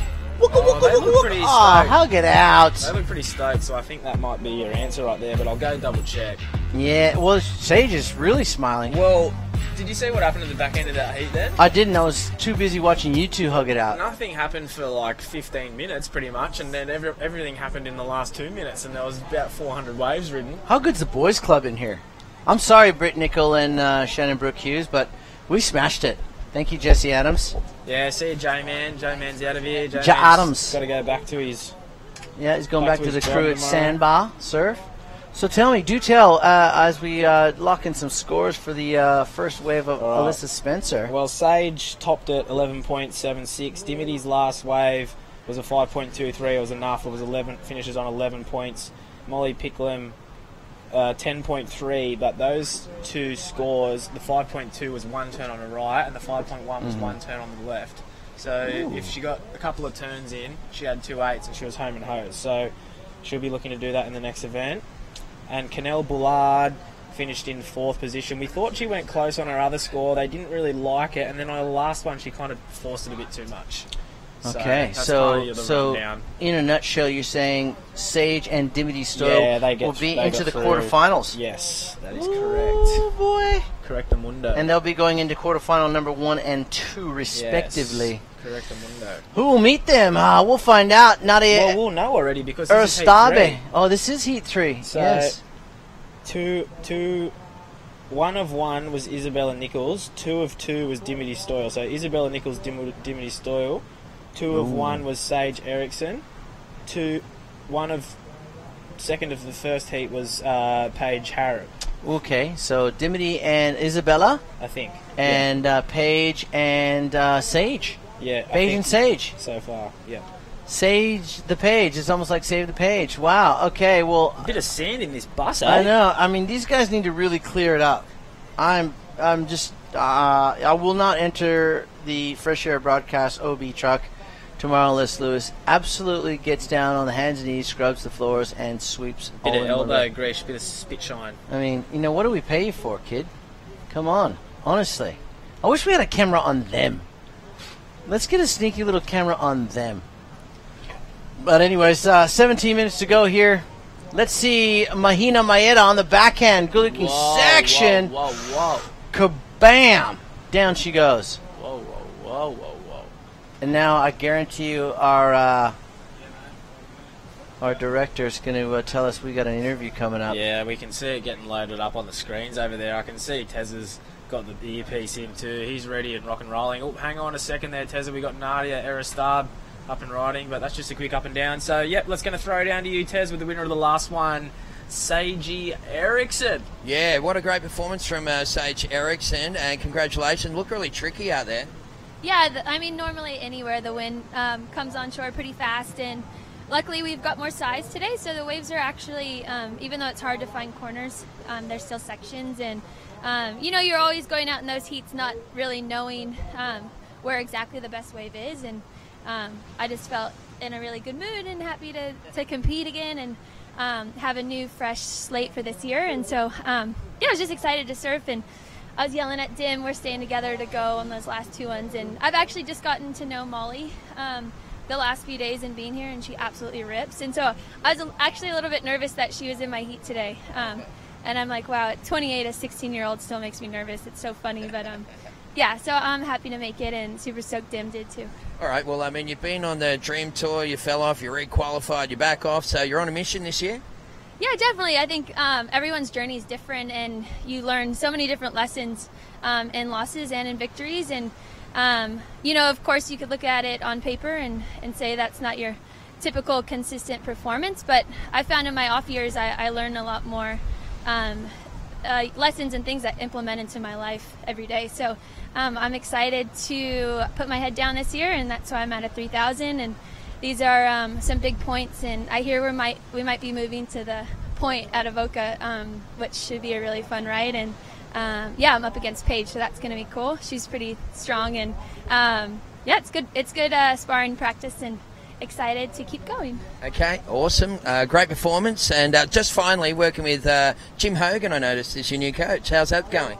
Oh, yeah. Well, Tom Whitaker's still my coach. And I've been with Tom the last 3 years. But Jim has always given me great advice on the road, and I really respect his opinion. And so he's down here at this event, and Tom's not. And so it was really cool to just have him in my corner and giving me some great pointers. And, yeah, he's such an underground, incredible coach and has the experience to back it too. And I respect my elders, and I respect people that have done this tenfold and have done this tour way harder than I am this day and age. So I love just spreading the love a bit, and Jim's always been a supporter, and I'm really excited. I'm actually going to go do a training camp with Tom and Jack Freestone and Soli Belly up the coast. I was supposed to go tomorrow, but I'm still making it, which is good. But yeah, excited, just absorbing everything I can learn and trying to apply it. Awesome. Fantastic answer. Thanks again, and good luck for tomorrow. Yeah, thanks, guys. Okay, back to you guys. Yeah, thanks, Tezza. Well, I feel like I've just jotted all that down in short stories. And yeah, you had your notepad out. I did. But the one thing she did say that I picked up on was respecting your elders, Saxon. What about it? I expect nothing less of that than that answer from you, young man. Well, what about it? That's something my son would say. I feel like I'm nearly an elder already. Oh, what are you at 25 years of age, you young puppy? 26 in a couple of weeks. That's huge, boy. mate. That's washed. What does Justin That's Timberlake halfway say? to 50. Cry me a river. Yeah, I might. Alyssa Spencer, the young American goofy footer. What about when you're going through school and you look at a 26-year-old and you reckon they got their life sorted, and now when I'm 26, I'm looking at you and I just know I won't even have it sorted when I'm 58. Oh, talk about lack of respect. Hey, Shmuel. Point. Yeah, that's a vocal. That's where There's one. Look at the little back. We'll be of that there. one. Look, someone's on this one. The Yep. back of it. Look, ready? Watch Fins. this. Boosh. We'll be there tomorrow, There's we another think. one. Oh my gosh, it's everywhere. It's happening. It's doing it. Yeah, good shot there, cameraman, all the way up until you blew it. Get it together. So the final two heats. It's only been 26 heats today. All right, 12 minutes to go. Alyssa Spencer with a 5-5 is in the lead from Bronte McCullough. Gosh, they look at the scores here, Saxon. It's tiresome to think that these girls will finish on these scores. We know they won't. Mate, it's a punish out there. It's so hard out there, and Bronte just says, okay, boys, quiet up for a second. I'm going to go to town on this one. There it is. That's better, Bronte. I actually saw Bronte warming up with Dad Dave on the beach, because I know Mom Lorraine is at home watching intently going, shut up, Shmoo. Let her do her thing. Well, she just did, Lorraine, and she's going to take the lead with a 6.33 solid backhand. Solid. Backhand surfing from the Western Australian. Let's have another look. Watch this first turn. Winds up. Bang over the whitewater section. Watch this one. Money. Bang. Yeah, and another little half turn and a 6.33 end result for Bronte McCauley. She takes the lead from young Alyssa Spencer. Nadia Aristabe of the Basque Country chasing down a 5.24, and Mahina Maeda, who normally throughout the last few rounds has been on fire straight away, is struggling to find her feet with just coming up to halfway in this heat. The second last heat of the day. Tomorrow we got 18 heats. Only 18 now that we've knocked the 4 out, right? So That's it. 18 heats. Should be done around 2:30. Chinese dentist. Yeah, I was going to say I got a dentist appointment with 2:30. My dentist. Going to the Chinese Look at this dentist. set. Look at this set, Sax. Tell you what I won't be doing tomorrow morning. Having a surf at the point because it's going to be packed house. How many? 100. Oh, well, just everyone warming up because no one will have surfed it yet. Well, there's only 16 and 16 is 32. 20. Yeah, that's enough. On Yeah. that point. Remember Yeah. when we were next to each other? You just bumping elbows with people on that one little you're takeoff right. zone? You're right. You are right. Yeah. I'm not going to argue. Oh, look, she's at it again, Bronte. Bronte. Look at this. First turn money. Here's my pick for the event right here. Ooh, she's going to love the My point. pick for the event. She's going to love the point. You know, she lives on a point. It's called North Point. It's way heavy. Scared the pants off me last year. Oh, that place is nuts. Yeah. Looks so pretty and nice when you're watching footage of it. I You get surfed out that there and pla- it's drawing off the bottom and you're going, what is this joint? Yeah, and I surfed that place when I was 21 with a good friend Matt Branson, and yeah, I've scared. seen photos of him. It scared the lily pants off Mate, me it's too. gnarly. Yeah, it was a solid 8 foot. It's thick as, and it's and the How's rip that end sucks you- section? It's like a Halle-Eva rip sucking But you. she rips it, Bronte. Dude, it was heavy. Laura McCauley, her sister, charges out there. Yeah. She just goes and she. I remember Laura. Yeah, she charges out there. When it's big, she is out there. The McCauley's, they represent. Well, it's rarely not big in West Oz, right? Mm. You kind of got to wait for the swell to go down to get waves. Yeah, certainly do. It's a beautiful place there. Yeah. We love Western Australia. Right now, the Western Australian, Bronte McCauley, is out in front, courtesy of that last score, a 7.33, followed by the 6.33 on her previous ride. And that just shows how much experience Bronte McCauley has. She knew she was off to a sluggish start and then really put it into gear. And now she's atop the leaderboard. Alyssa Spencer with priority, the American, with a 5.5 and a 1. Mahina now into second, needs a 2.91. And Nadia Aristabe of the Basque Country, a 5.24. Who's in this final heat, by the way? Ooh, look at this final heat. I like it. I've got a bit of news here. Just got a text message from one of the local lords who's been supporting me throughout the event. Thanks a lot, Russo. Thanks a lot, all the North Shelley Board Riders guys. No, here we go. Even North though, Shelley again. But I didn't see them on the sponsor even board. though it's not really my thing, but the Wundiyali Newcastle Indigenous Surfing titles. Yes. Russ Maloney just won his 12th. 12th. Yeah. He is the Kelly Slater of Indigenous surfing. Yeah. So congrats, wow. congrats, Well done, Russ. Russell. Congrats, Russo. Yeah, he just. I don't see him slowing down anytime soon. By the way, Russell Maloney still rips. He's the best. He's the best guy in our board riders. I think he should be Hall of Fame. Yeah, he's a life member. Is he? For NSB. Yeah. No, but like for Indigenous sport. Oh yeah. Oh like yeah. He'd have to be Hall of like easily. Yeah. Well, 12 Australian Indigenous titles. I don't know what other sportsman and in the Indigenous culture has won. Pretty sure he's won a couple of the Bells ones as well. He has. Yeah. He's won, I think, 2 or 3, maybe more. Exactly how many? Yeah, he's amazing, Russell. That's so good. Well done to you, Russell sir. used to go around and do the QS as well. He certainly did. Yep. Used to tear bag. He still tears bag. A couple of big results in some big 6 stars and stuff like that. Certainly. He just had a new little grom with his lady Ange Nyoka. Nyoka, what a beautiful name. As well as Zane, his other grom. Oh, well done to you, Russell Maloney. Big win for you today, and a great win for the Indigenous culture. I love the Indigenous people, the Aboriginal people. I love them all. Yeah. The culture, the music, the art. Well, he did the speech for the North Shelley team when we got our second at the Board Riders Battle, and before he said anything, he made sure he thanked traditional and always past owners and the land traditional and all owners of the land. all Well, they that own stuff, all the land, really. Yeah. So, well done to Russell Maloney. And right now, Alyssa Spencer just trying to hang on to second place. She couldn't hang on that last turn.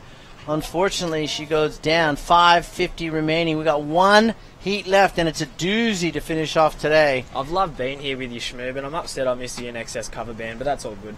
Oh, well, just We both missed it. We both. Oh, we did too. Yeah. We were supposed to do that. Remember? What time did they start? They started at 3. They finished at 6. We're done for, We're mate. done It's all for. good. Yeah, It's all good. It's all good. They'll be back. We can NXS go. still lives on. We can go put the Spotify playlist on in the car and listen to it if we want to. Well, why can't we just listen to the real NXS? That's what I mean. Oh yeah, okay. Sorry, I thought you meant the cover band. But I want to see this cover band you keep talking about. Oh, they're the best band in the world. Cool. All right, Zali Kelly will take on Sarah Wakita. Ella Williams from New Zealand, Mrs. Smiley Face, and Hawaii's She is, right? Brittany Penner. That girl is way too happy. Yeah. I mean, I love it. I think she's infectious. But man, you can't rattle her. She's just too happy, and it's infectious, and it kind of gets under your skin because she's too happy. Ooh, no. Well, What's this next one, though? I don't know, but she used her priority there. Yeah, that was a interesting. Vissla. I reckon this one might be a nugget. Oh, no, it's not. It's a full closeout. One big smack, though. Well, she's got a 5-5, right? And she's going to better the 1-5. So now Mahina and Nadia will need scores up around the 5 and 6 point range, potentially with whatever comes of this score here. She's just such an amazing young 16-year-old teenager. This is, note this name down, Alyssa What about Spencer. Alyssa Spencer, Zali Kelly, and Molly Picklum in years to come? Oh, boy. That's like the Joel Parkinson, Mick Fanning, and Dingo Morrison. Yeah, fully. Of old, right? And don't get me wrong, fellas, you're not old. Yeah, they are. Okay, they are. I just waited for you to say it. Here we go. This is Nadia Aristabe of the Basque Country. Bangs that second turn. Can she hold on? You betcha. Yeah. Still going. She's been good this event, mate. She's been good. She's been really, really good. She's running out of time pretty gnarly right here, but she's been good this event. Yeah, what is it? 13th. If she bombs, or 9th. But Sage was saying it before on the replays we watched Nadia here. These 3,000s, because the women's tour, the qualifying tour, doesn't have as many. Well, they don't have any 10,000s. I think they do this year. Is the band's a 10,000? I think so. Okay, so they got one, which is great. But compared to the guys who have 5. You got full Slim Shady. You got one shot. Oh, at you got the 10,000. the 10,000. If you win the 10,000, you're practically on tour. So is that what? That's probably what the go is, eh? Pretty much. Whoa.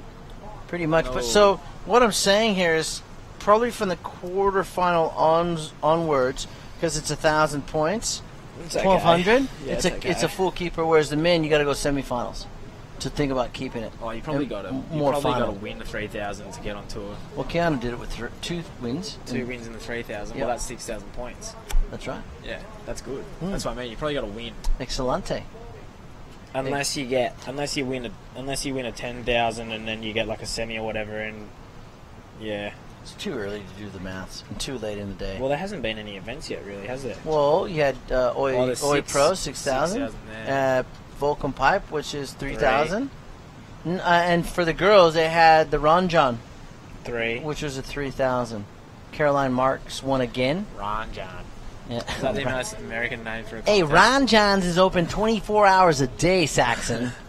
So don't knock it until you try it. $1 long blacks out of the joint too. Yeah. For sure. 2 minutes remaining. Bronny McCauley still leading. Alyssa Spencer. Well, the judges didn't really like that last wave. So they only gave her 1.7. I reckon they thought it was incomplete. Really? Yeah. Oh, interesting. Well, check this out, though. 5.2 from Nadia Aristabe. She only needs a 2.01. It's danger zone for Alyssa. Well, yeah, they've obviously said that's incomplete. And then Mahina Maeda, she only needs a 3.61. So it's close for second, third, and fourth. Here we go. Have a go at this. Have a sniff at this thing. Bang! Go the other way. Yeah, nice. Oh, she comes on. Was 3.61? No. Comes unglued. She's not going to. That's not going to be the score, is it? 1 minute, 10 seconds. Final heat is in the lineup. Have a look at this. Right here. Bang. Ooh, 3.61. Big hit. Good section. And she doesn't ride out of it. I don't know what you give that. I don't think it's going to be a 3.61, though. Oh, here we go. She got it. A 4.8 for Mahina. Whoa. So this Wow. needs to be a 3.2. Oh, is she going to ride it? No, Oh, wipeout. That's it for her. So Alyssa, the youngster, up and riding. All she's got to do is a turn, basically. All she's got to do now is just tap the whitewash and she's done. That's got to be a 2.9, doesn't it? I don't know. I'm not sure. They crucified her on the waves before. But she didn't complete the waves before. 20 seconds to go. Mahina Maeda might just steal second place here. Bronny McCauley's, she's into the quarterfinals. That's your pick. Good pick. And she was always going to be one of the favorites for sure coming into the Sister Revolution Central Coast Pro. Look at Alyssa having a go at getting back out with 4 seconds to go.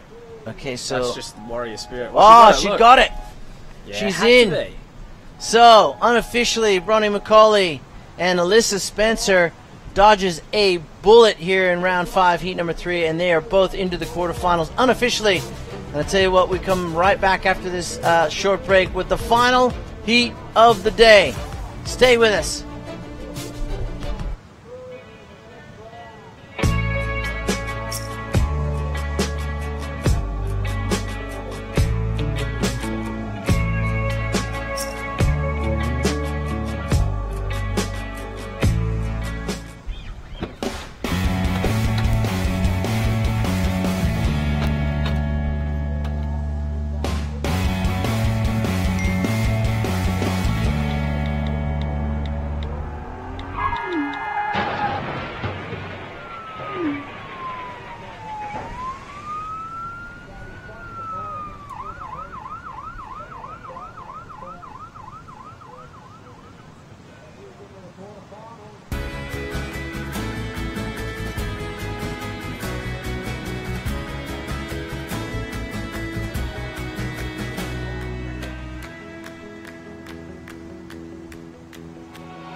And welcome back to the final heat of Super Sunday. Woo! Yeah, heat number 4, round 5, Sister Revolution.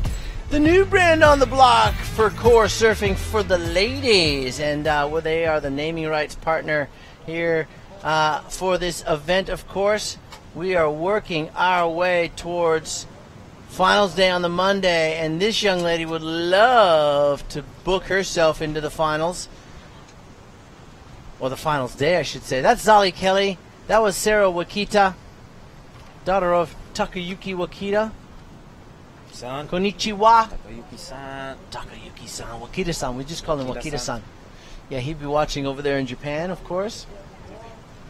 He is a shredder himself, and now his daughter's shredding her way possibly into the quarterfinals of the Sister Revolution Pro for 2019. 3,000 QS rated. A lot of points. Brittany Penarosa from Hawaii. Ella Williams from the land of the long white cloud, New Zealand. And Zali Kelly from the Sunshine Coast. Isn't she from the Sunshine Coast? Casuarina. Oh, it's Casuarina. Sorry, Zali. Casuarina. Casuarina. And Zali is actually coming off an amazing performance last week. Where she finished second to Ella Williams. So it's payback time. Truth. Yeah, Zali ripped last week. Absolutely tore the bag out of it. And so did Ella. She loved, like, Ella's probably, what, 5'11"?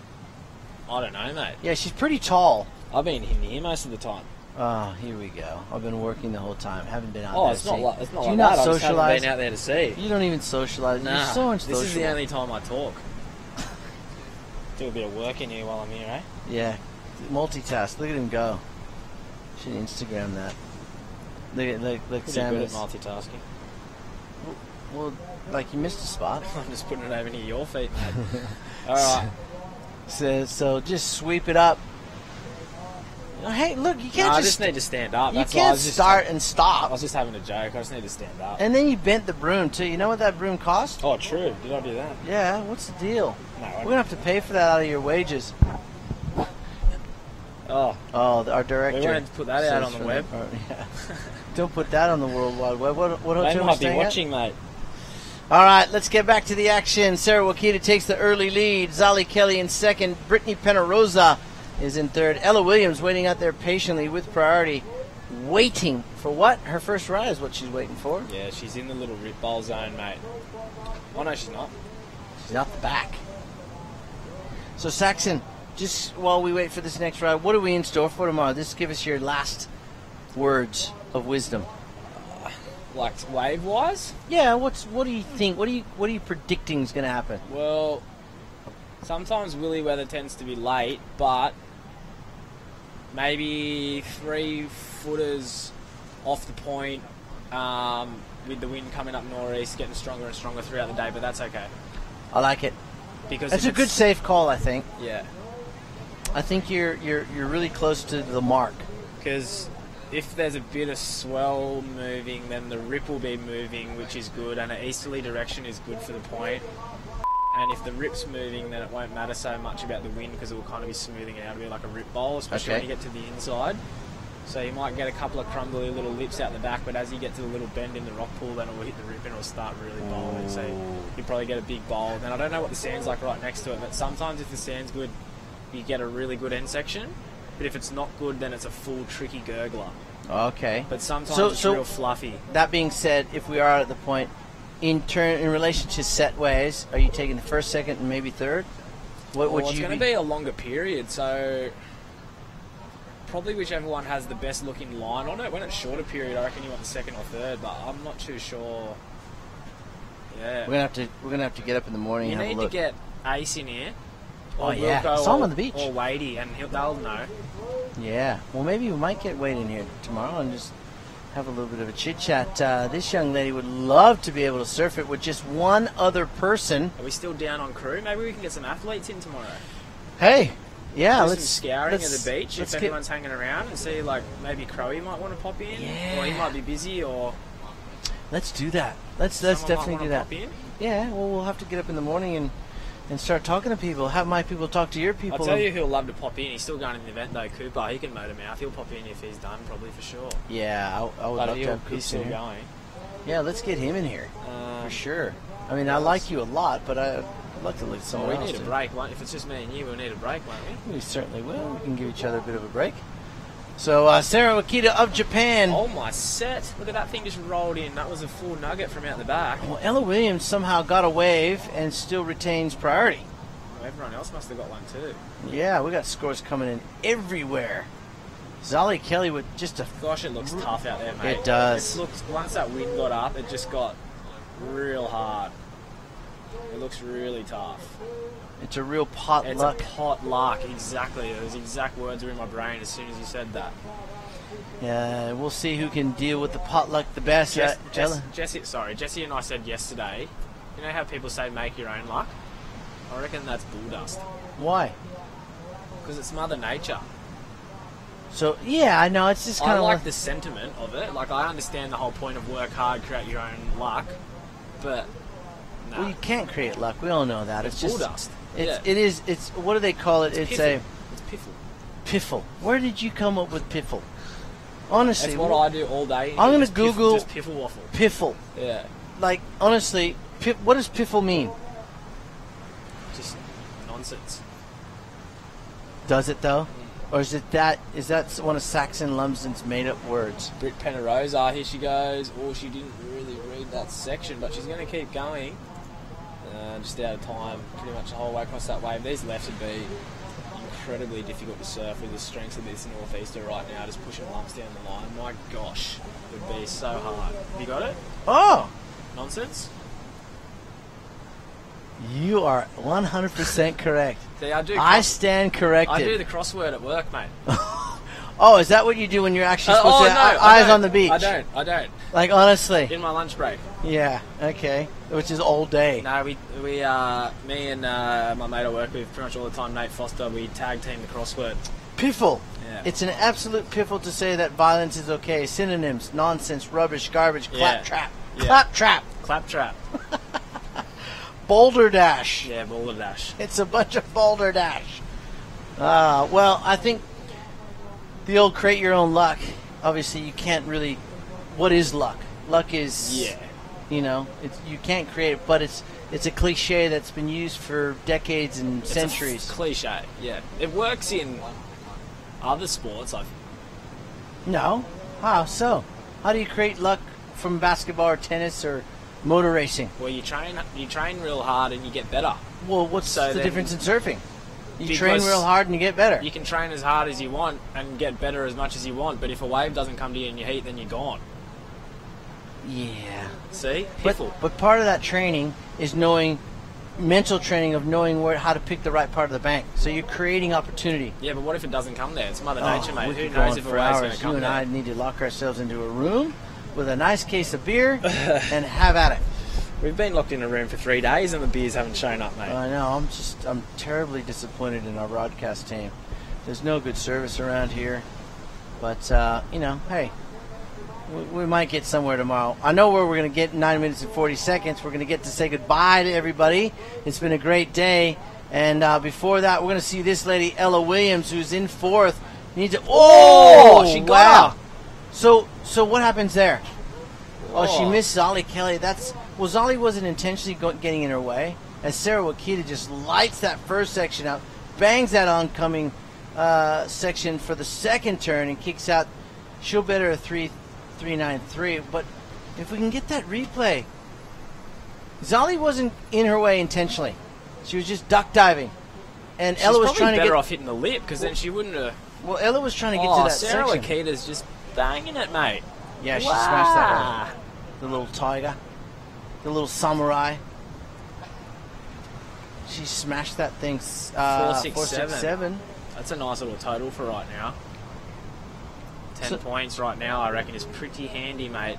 So, yeah, Zolly Kelly, like I said, she wasn't intentionally trying to get in Ella's way. So you can't give that an interference. No way. So Ella now needs a 4.96, sitting in fourth. Brittany Penarosa from Hawaii with priority. She's going to take this one. She needs a 4.39. Well, smack it. Ooh, vertical. Too late. Didn't twist early enough, did she? Nah. She needs to get back out there and restart. Got to get that head back down. Got to get it down. Get the tweak. Yeah, she got there late anyways to that section. So it's anyone's ball game really. Sarah's going to be happy with the 5.5 that she has, but I realistically think in the next 8 minutes, Saxon, that positions could change here from first to fourth in the blink of an eye. Yeah, they definitely could. I feel like Sarah Wakita's in a good posse right now with 10 points and the Waves being just probably, let's be honest, it's bad. Yeah, sorry. Oh no, look, compared to other heats, it's all of these. Don't want to talk down the butt. Well, like, this is. We do have to be honest. This is like as hard as it gets right now. It is, and none of these girls would be happy with their scorelines right now. Without a doubt, they're better than that. You nearly want it to be 1 foot non-shore right now because at least that way you can be wiggling. Now it's like 3 foot non-shore and it's kind of closing out. It's pretty gnarly. It is tough going out there. Like we said, it's a potluck. You know, it's you just got to get out there and hopefully find one that's got some open face. Get up there, Ella. Ooh, that's not going to help either. Ella's just not feeling it right now. She's not in the groove. But I can tell you one thing she's doing. She's still smiling. Yeah, she's probably still smiling. She's a happy, chappy Kiwi. This next thing might get her on the melon, though, is it? No, it's all sweet. Thought it was sucking up in the rip. Have you ever surfed Whangamata? Did we talk about about this? I haven't been to NZ. I want to go, though. I haven't been to NZ. You've never been to New Zealand? No, I haven't. Oh my gosh, Saxon. I really want to go. It is one of the most beautiful places on the planet. What's the name of it? Whangamata? Whangamata. Yeah, it is Whangamata.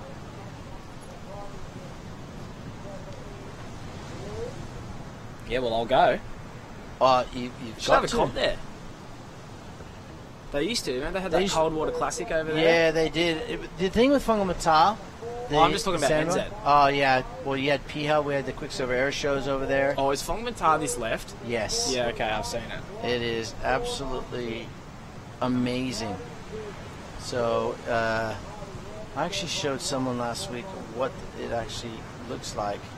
I'll tell you If what. it's what I'm thinking of, I saw some photos from another New Zealander a couple of weeks ago, and it looked legit. It sounds like Whangamata when you actually... when you're reading it, sound out the syllables. Or when you look at it. Alright, 5.5 there. Whoa, that's a nice snap. So, that'll consolidate a little bit. That'll get things going. I'm looking up something. Was that coming out of your phone? It was. Oh. I thought it was coming through my headphones. Just want to show you where this young lady's from. And it'll... Oh, yep. I've seen footage of this joint. It looks unbelievable. Yeah, it's amazing. But it's a very fickle, and you have to be there in the right time, right season. Looks a lot like a wave that's very close to here. Yeah. Well, is it Slime's any told you wonder about why that she one? won last week? Nah. Up at the Molineux Great Lakes Road? Nah. So her family owns the surf shop there. Oh, rightio. And she works and surfs, and when Whangamata Rivermouth is on, she's out there surfing.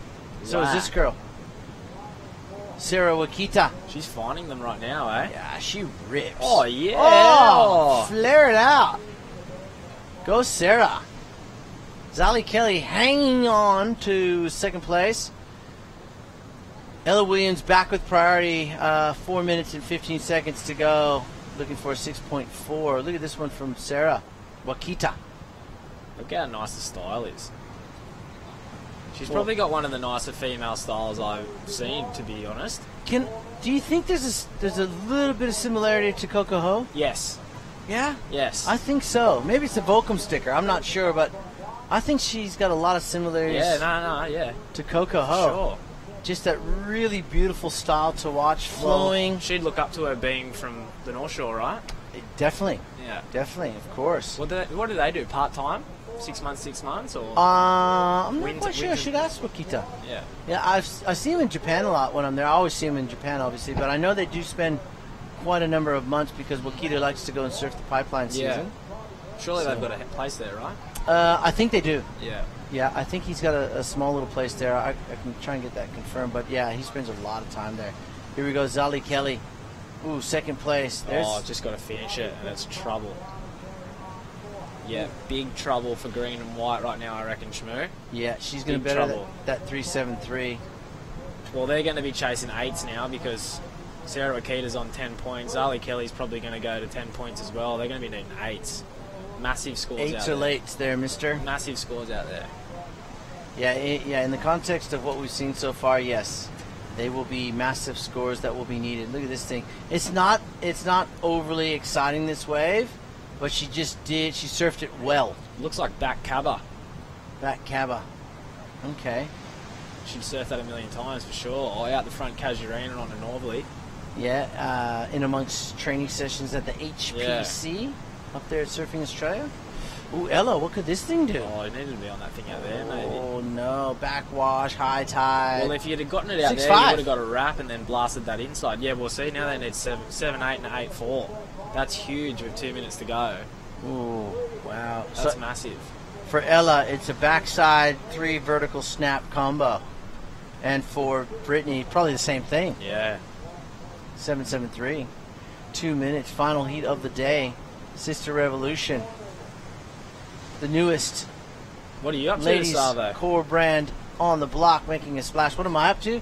I've got to revise rosters for tomorrow. Oh, yeah. You're still working, eh? Yep. And then I'm going to take it easy, have a nice feed. Yeah. Because I'm going to cheat again tonight.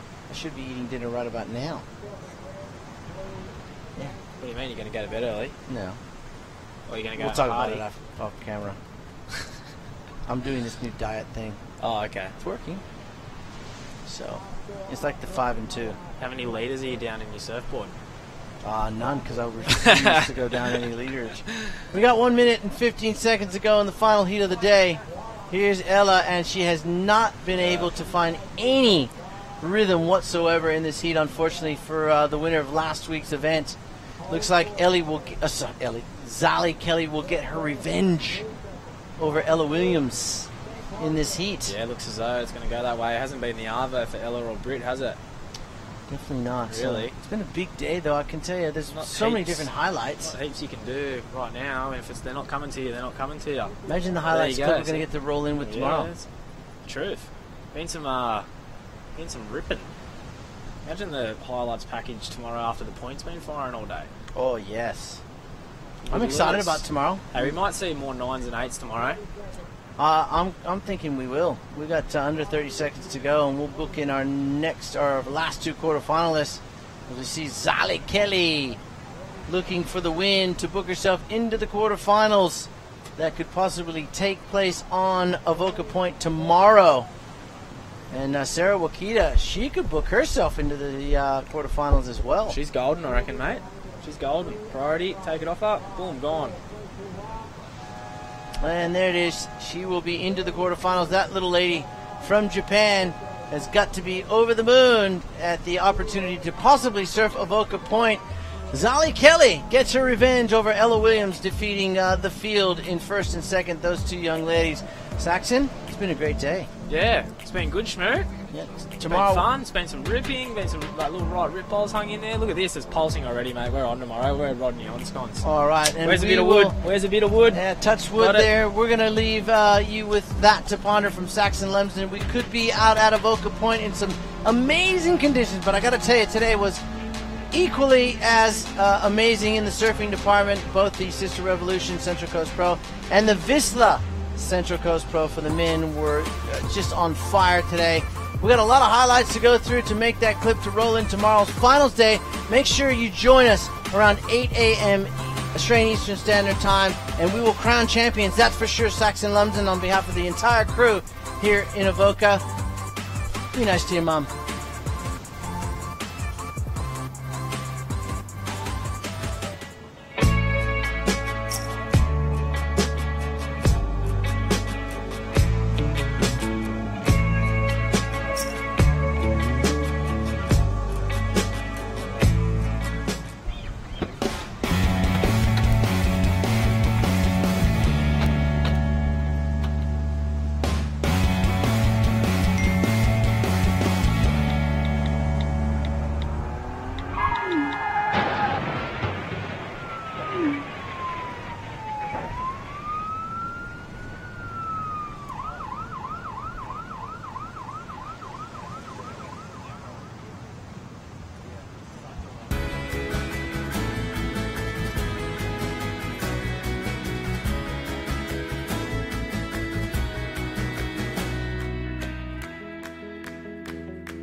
Phenomena. We are concerned with that